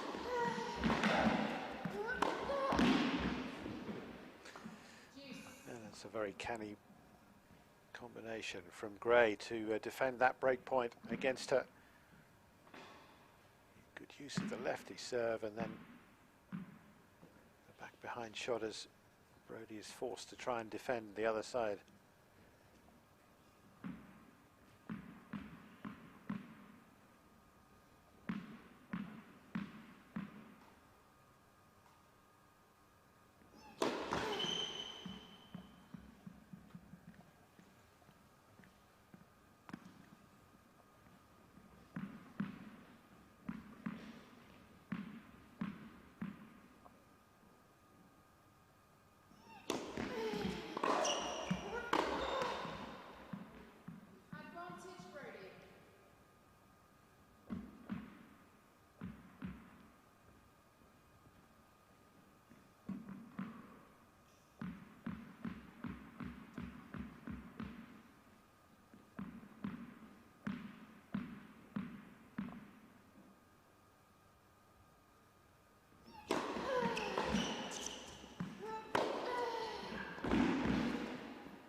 Finding that width well once again, Gray.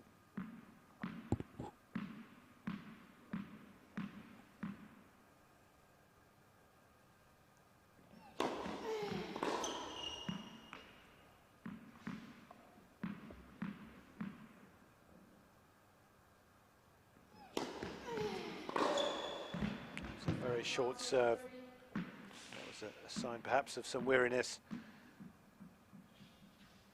Making the most of it.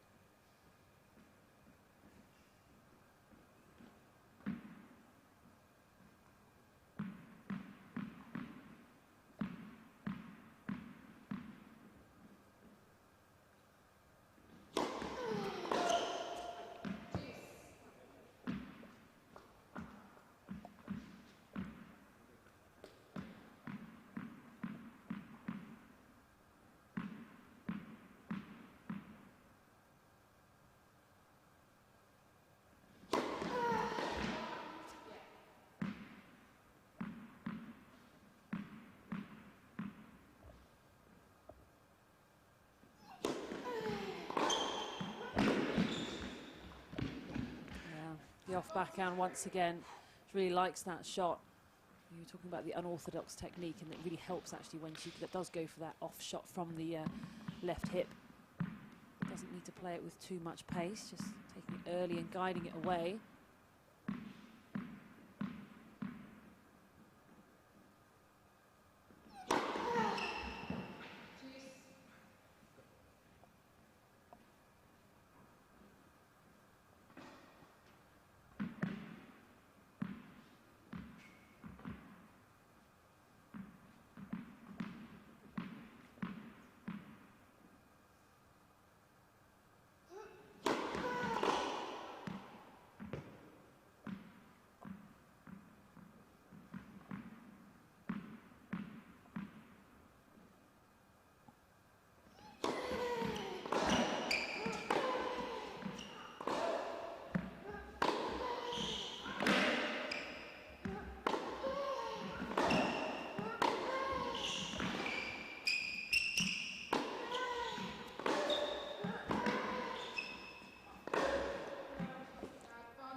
Tough to take that on the drive volley. Didn't have a huge amount of height to it.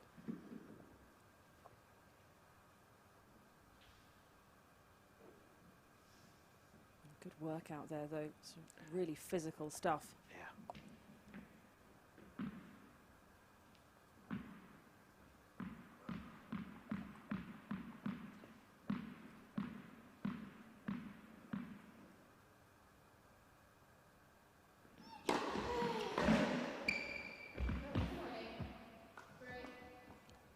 Great gutsy play to despite the real pressure she's under. What a battler. Again, fighting her way through to another hold and leads 2-1 after dropping the first set 6-4.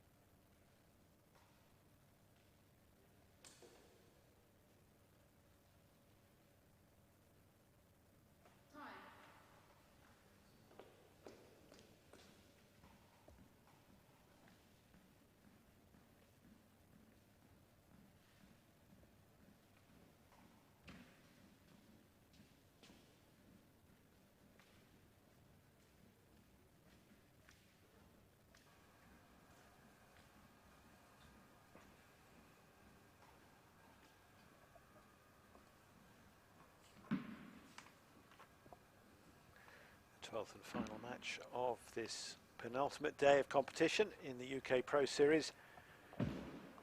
Still some ways to go yet before we can tell you who the winner will be, who will go through to tomorrow's match-up with Emily Appleton. She won the battle between her and Sone Kartel earlier on today.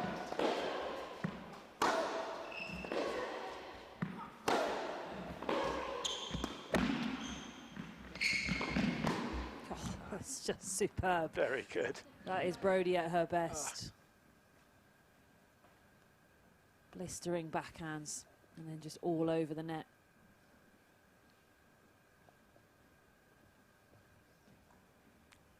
Took it very calmly, didn't she? Just anticipating exactly what Gray was going to try and force past her.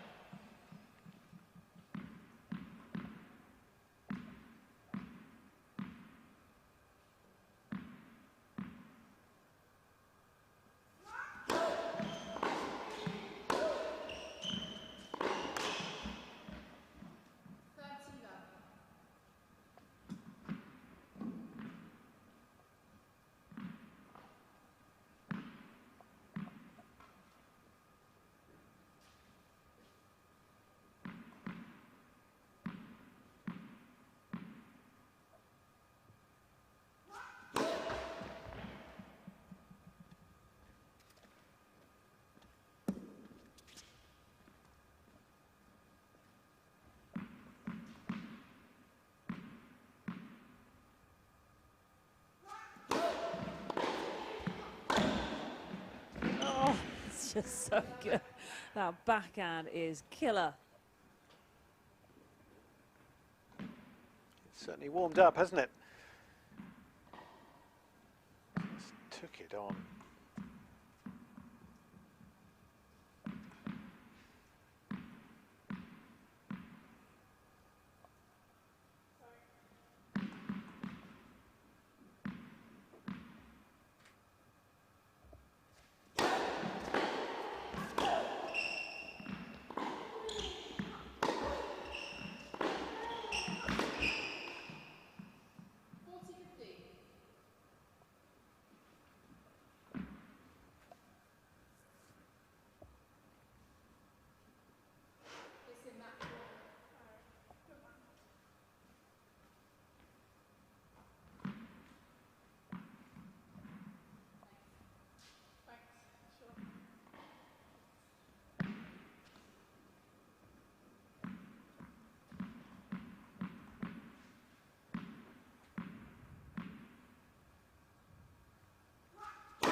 Moment she's finding it a little easier to get through her holds of serve. And it's Gray's turn again to try and do another 2-all.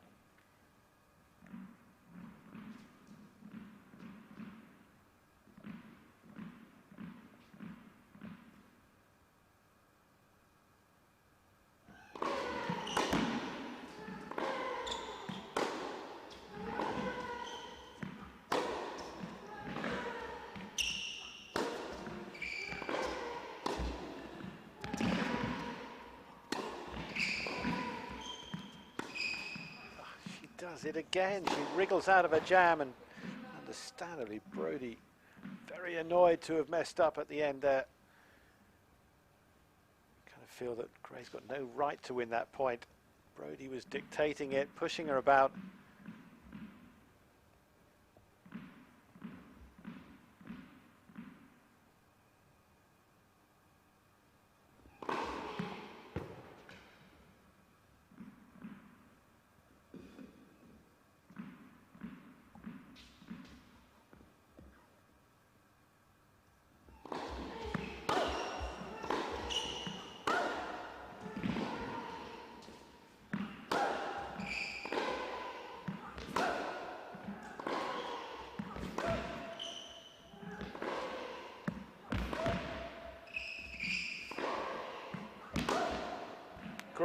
Great sustained play there from Brodie. Yeah, it's just so good. It's just relentlessly big. Each shot. There aren't really that many decisions to make for Brodie because we know she's going to thump it. Really getting hold of the ball nicely. And that one, it was even down a little low for her, so it wasn't the most comfortable, but still able to fire in the pace down the line.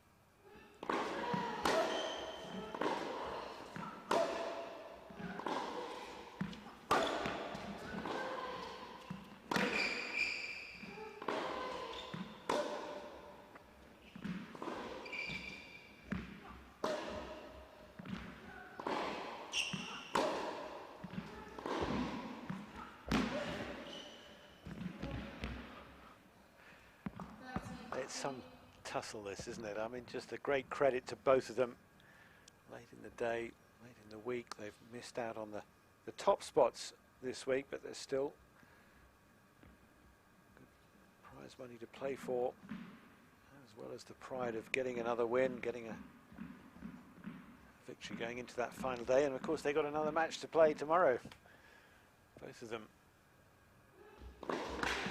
So maybe they won't share a beer or something else afterwards, you know, in terms of being able to rest up after a great battle, and because they clearly get on, and you know, it's been played in a very good spirit, but they're giving absolutely everything.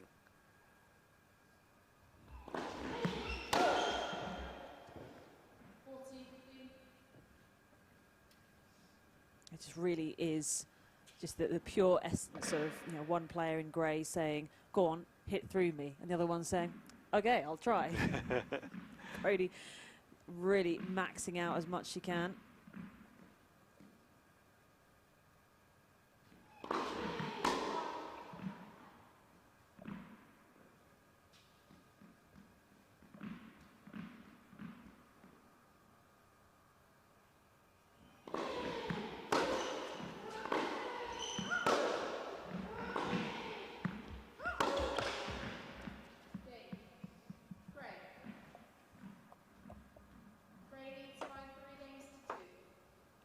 One of them will emerge victorious, but it may be a while yet before they do. It's 3-2 Gray in set number 2.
On they go.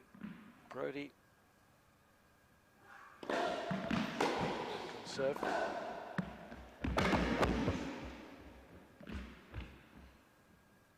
Or back to serve. should say. They haven't dropped serve, either of them, in this set so far.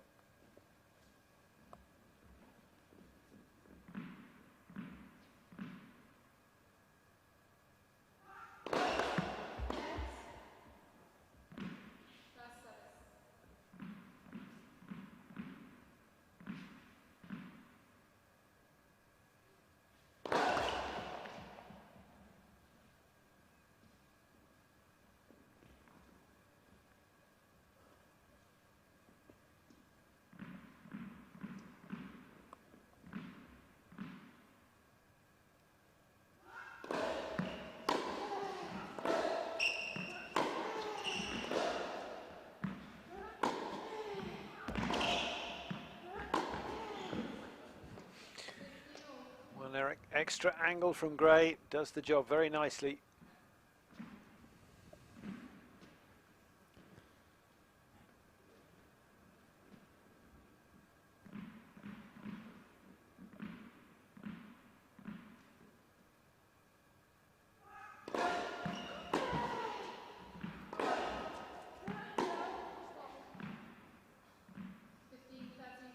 Gray's just putting up so much resilience.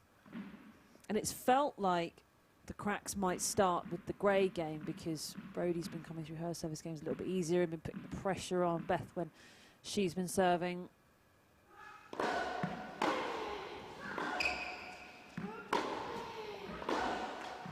just surely the pressure, the consistency, just the demand from Gray of Brodie saying, okay, we'll do it again, do it again. I mean, it's got to wear.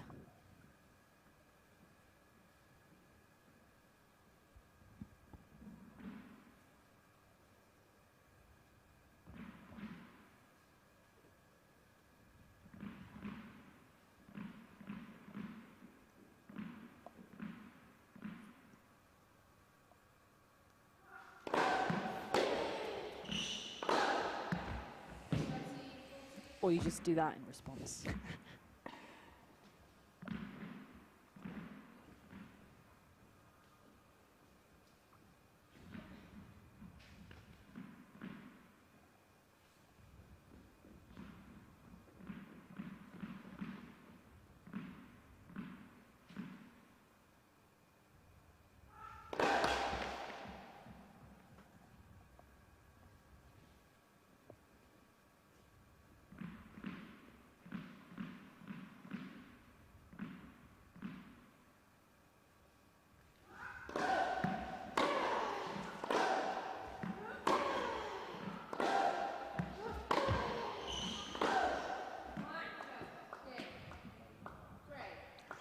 Gray grabs the chance in the end. It's her lead at 4-2 now. Definitely more of a tired-looking game there from Brodie.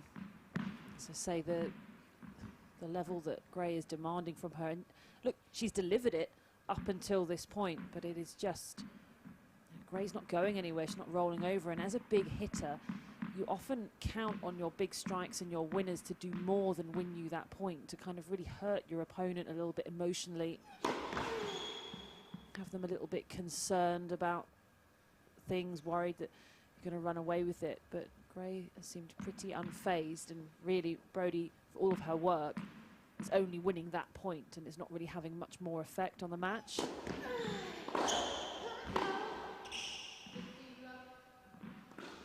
Because a lot of the time for players, when you've been under that sort of a relentless onslaught from the other end in terms of the pace coming at you, you do start to break, you start to crumble. It's absolutely exhausting to be facing that and trying to soak it up. But Gray is just so good at asking for more.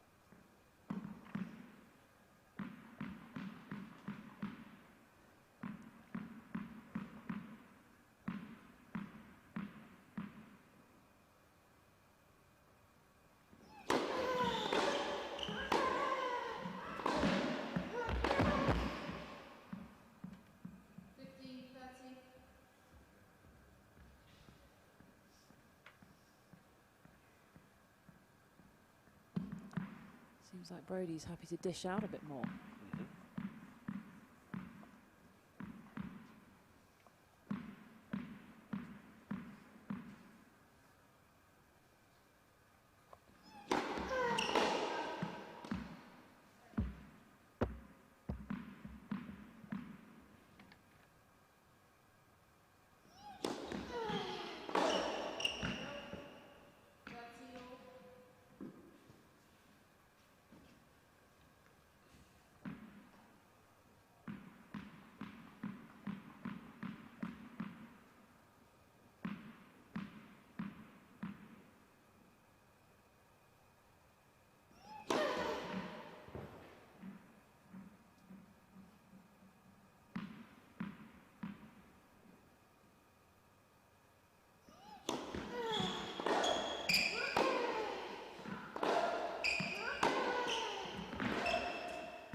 just missed the slice. Trying to guide that up the line.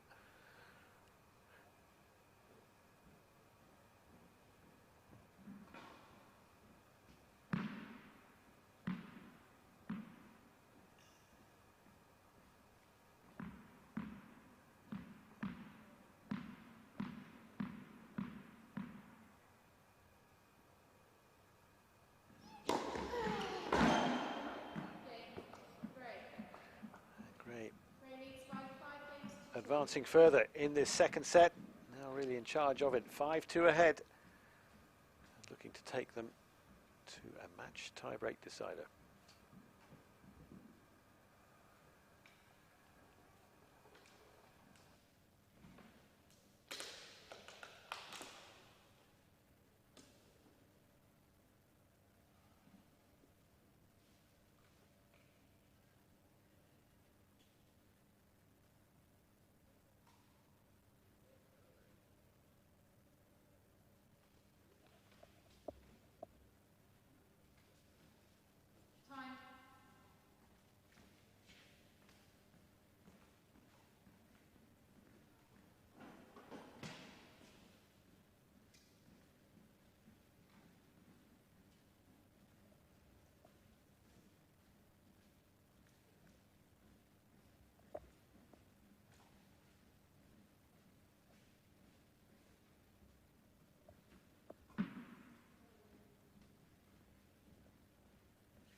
Naomi Brodie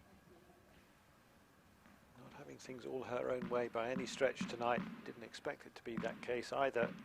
Gray, the battler, counter punches well. And has fought very hard to get this lead now in this second set, and it's meant Brodie serving to stay in it, 2-5.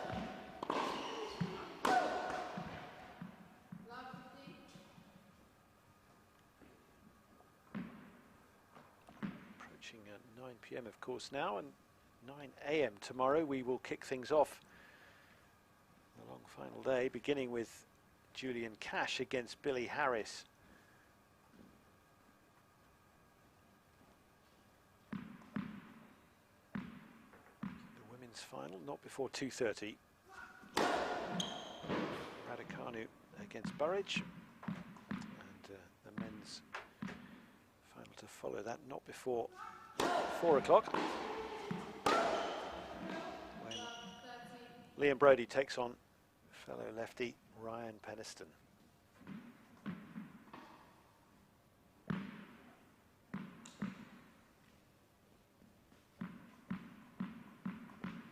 Those just 3 of the 6 commentary matches we'll have for you once again. Of course, coverage of the other matches on the second court available as well.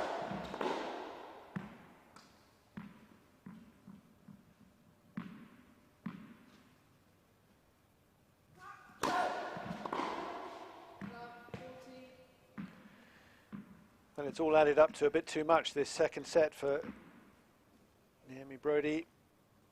Gray with 3 set points.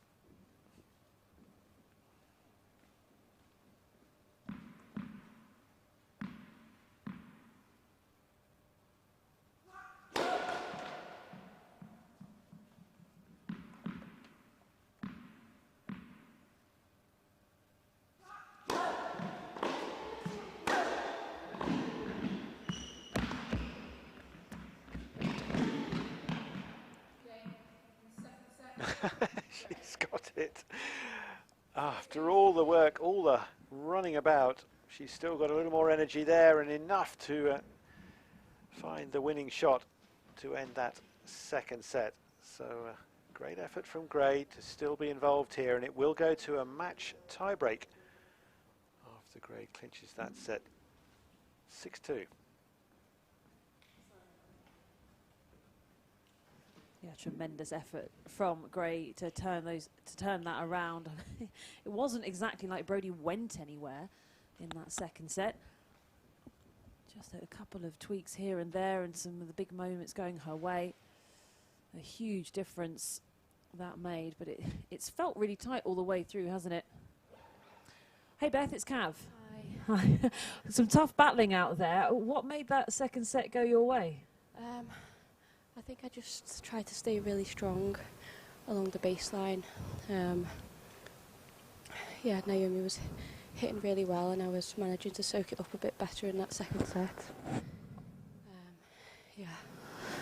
Well, she's got a big game and she's been playing pretty aggressively today, and you like to soak up pace. So do you feel like that's playing into your hands a bit, or does it feel like a bit of an onslaught? I mean, I think that's a lot of pace to try and soak up. Yeah. And it just shocked me a bit in the first set, but I think I managed to find my feet a bit in the second and, yeah, get some rhythm going. Well, looking good. Have a good one in the third. Thank you. Cheers, Beth. Tough to catch the breath and talk to you as well, but she's done a very good job at both, and so it comes down to this match tie break. First to 10, clear by 2 to conclude our competition for the day and decide which places they will take up in tomorrow's order of play. Playoffs right throughout the day, as well as the two finals that will be the showpiece matches.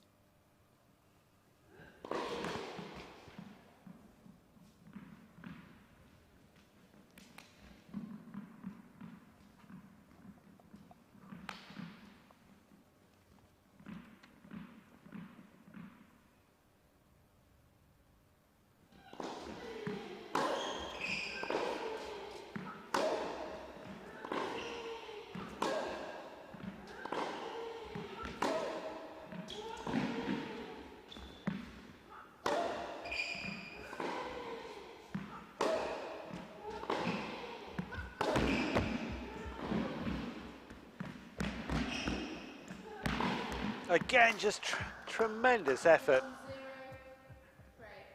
Both of them. I mean, the ground they have covered, Naomi, in this match alone, let alone all the matches they have played this week, all the battles they've been part of. But you just have to tip your hat to both of them. Yeah, tremendous movement there from Gray. I mean, really showing off how she just does not lose balance. Even when it becomes really scrappy in the point, she can just recover, she can explode back, be ready for the next shot.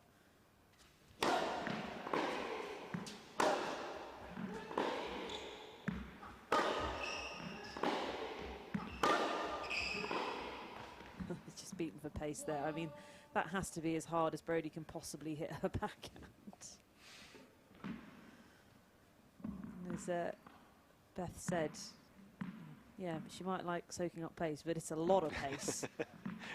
This is not any normal big hitter that she's facing at the moment.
Oh. Wow. Gave that a great clunk and catches the side of the court. Just bludgeoning her way through as best she possibly can, but doing it at such a good level.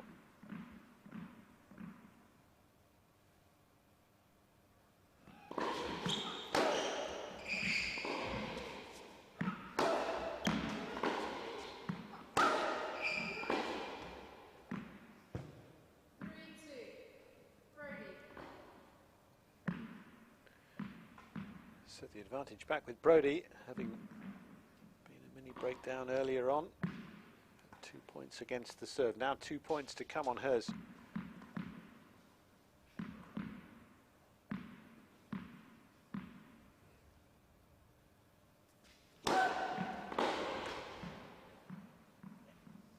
She's frustrated with that. It was on her racket. She was fairly balanced. I think maybe getting a little carried away with the recovery before she'd finished the shot. She'd already taken a couple of steps in and possibly just dragging that shot.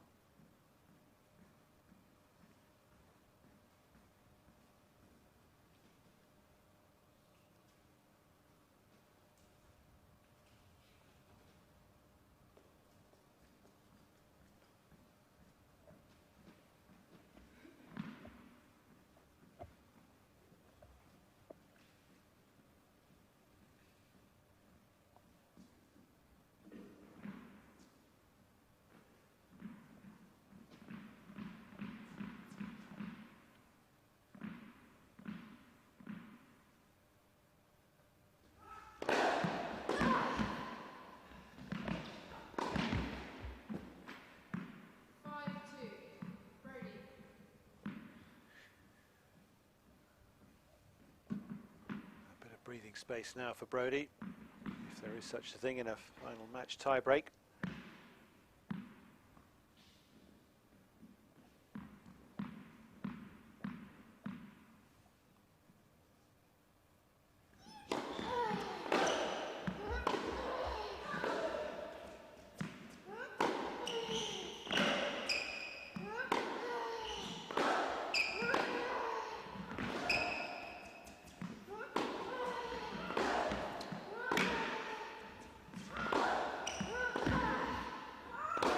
It's another fierce onslaught, and Brodie sees it right through to the finish there very well. It's just ferocious, isn't it? So 100% committing to every single shot, and see the reaction there from Beth. I mean, what can you do about that, really? She's almost out on her feet herself, Brodie there.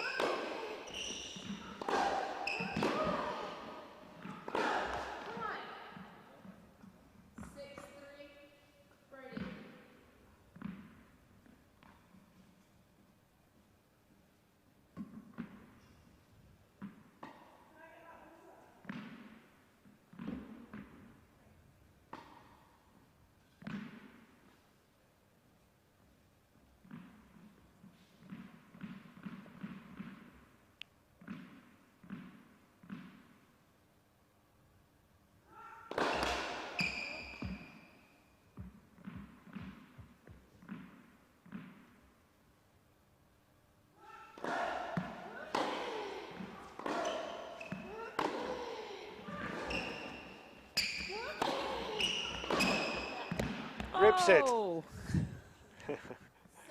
on. Just went full throttle at that, didn't she? Just took a big swing, big wind up. And once again, I mean, for Gray, it's not like she's put a foot wrong in this tie break.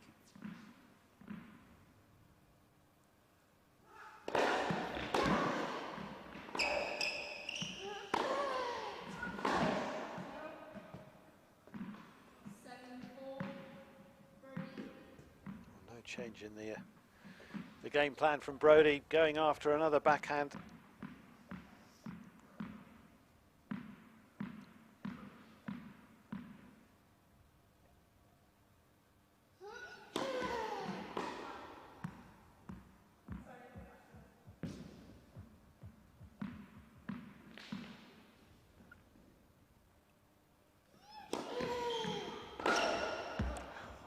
Boy, did she go after that one.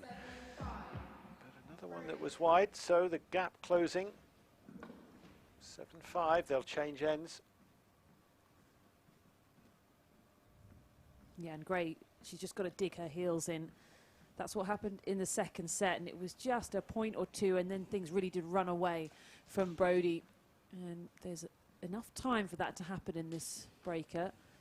Just a couple points behind instead of a few points before Brodie would get to 10. Just keep that pressure on the scoreboard close. Then if you do get just that run of errors, well, that could be it, match over.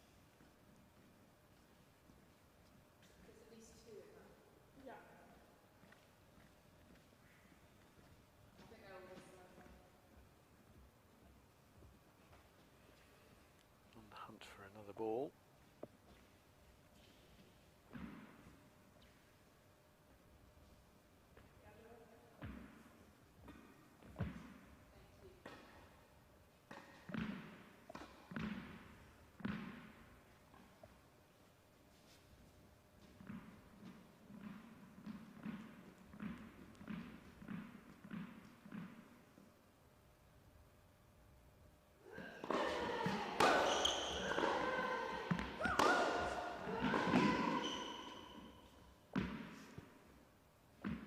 Said earlier, she does sort of live and die by the backhand, and it really has been a case of that tonight. And as the match has gone on, well, she's obviously hit more winners from it than she managed early in the piece.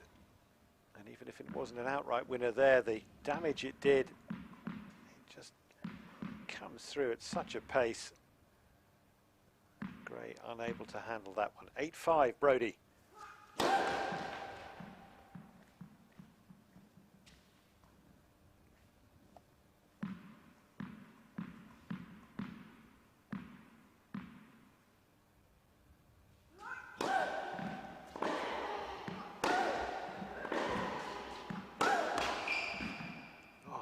Rattled the tape, but it doesn't come over.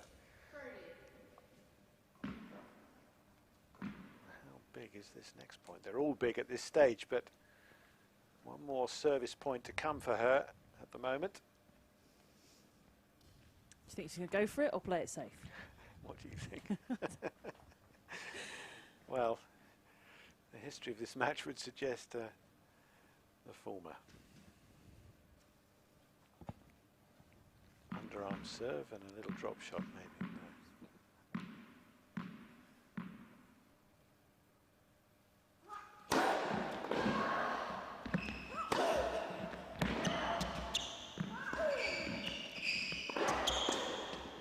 Oh, the volley does the job in the end. She perhaps took a little bit off the backhand early in the rally, but it was still a strong shot. And then this one, you think, what's she doing? Maybe she's played it into Gray's hands, but Gray comes right back onto that volley and would love another go at that shot, I'm sure. Brody now within touching distance of victory.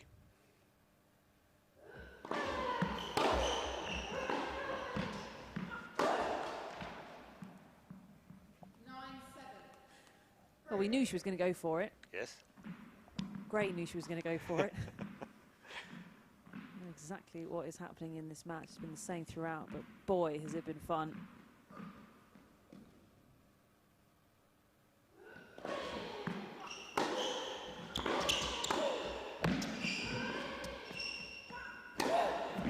And that is a superb smash finish from Naomi Brody. What a battle. It concludes with an absolute quality point from Brody after all the struggle for both. That was some fight. Well played, both of them, giving their absolute all to try and win again tonight. And it is Naomi Brody, ultimately, who does come through it in a match tie-break. And she wins it, what, 10-7 in the end. But it was a very close run thing. Oh, I mean, can you believe it? If we had any sort of crowd in here, they would have absolutely loved that. And a little hop for Brody when she came through. That means a lot to her, to find that level, to sustain it for the whole match. And against a player that it's a difficult matchup for her tactically. It's a player that likes to absorb that flat pace.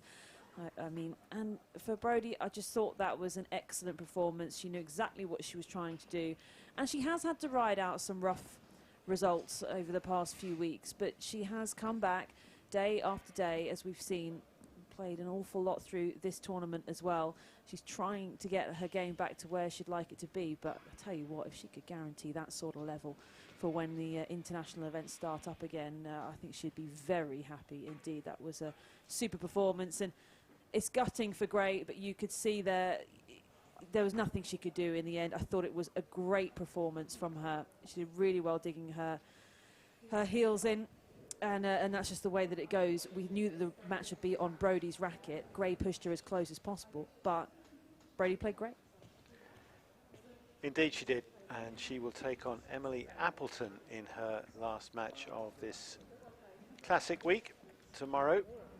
At some point, the schedule to be finally confirmed, but we do know that the title deciders tomorrow, well, in the women's side, it will be Emma Raducanu, just 17 years of age, the youngest player in the draw, who will take on Jodie Burridge for the women's title.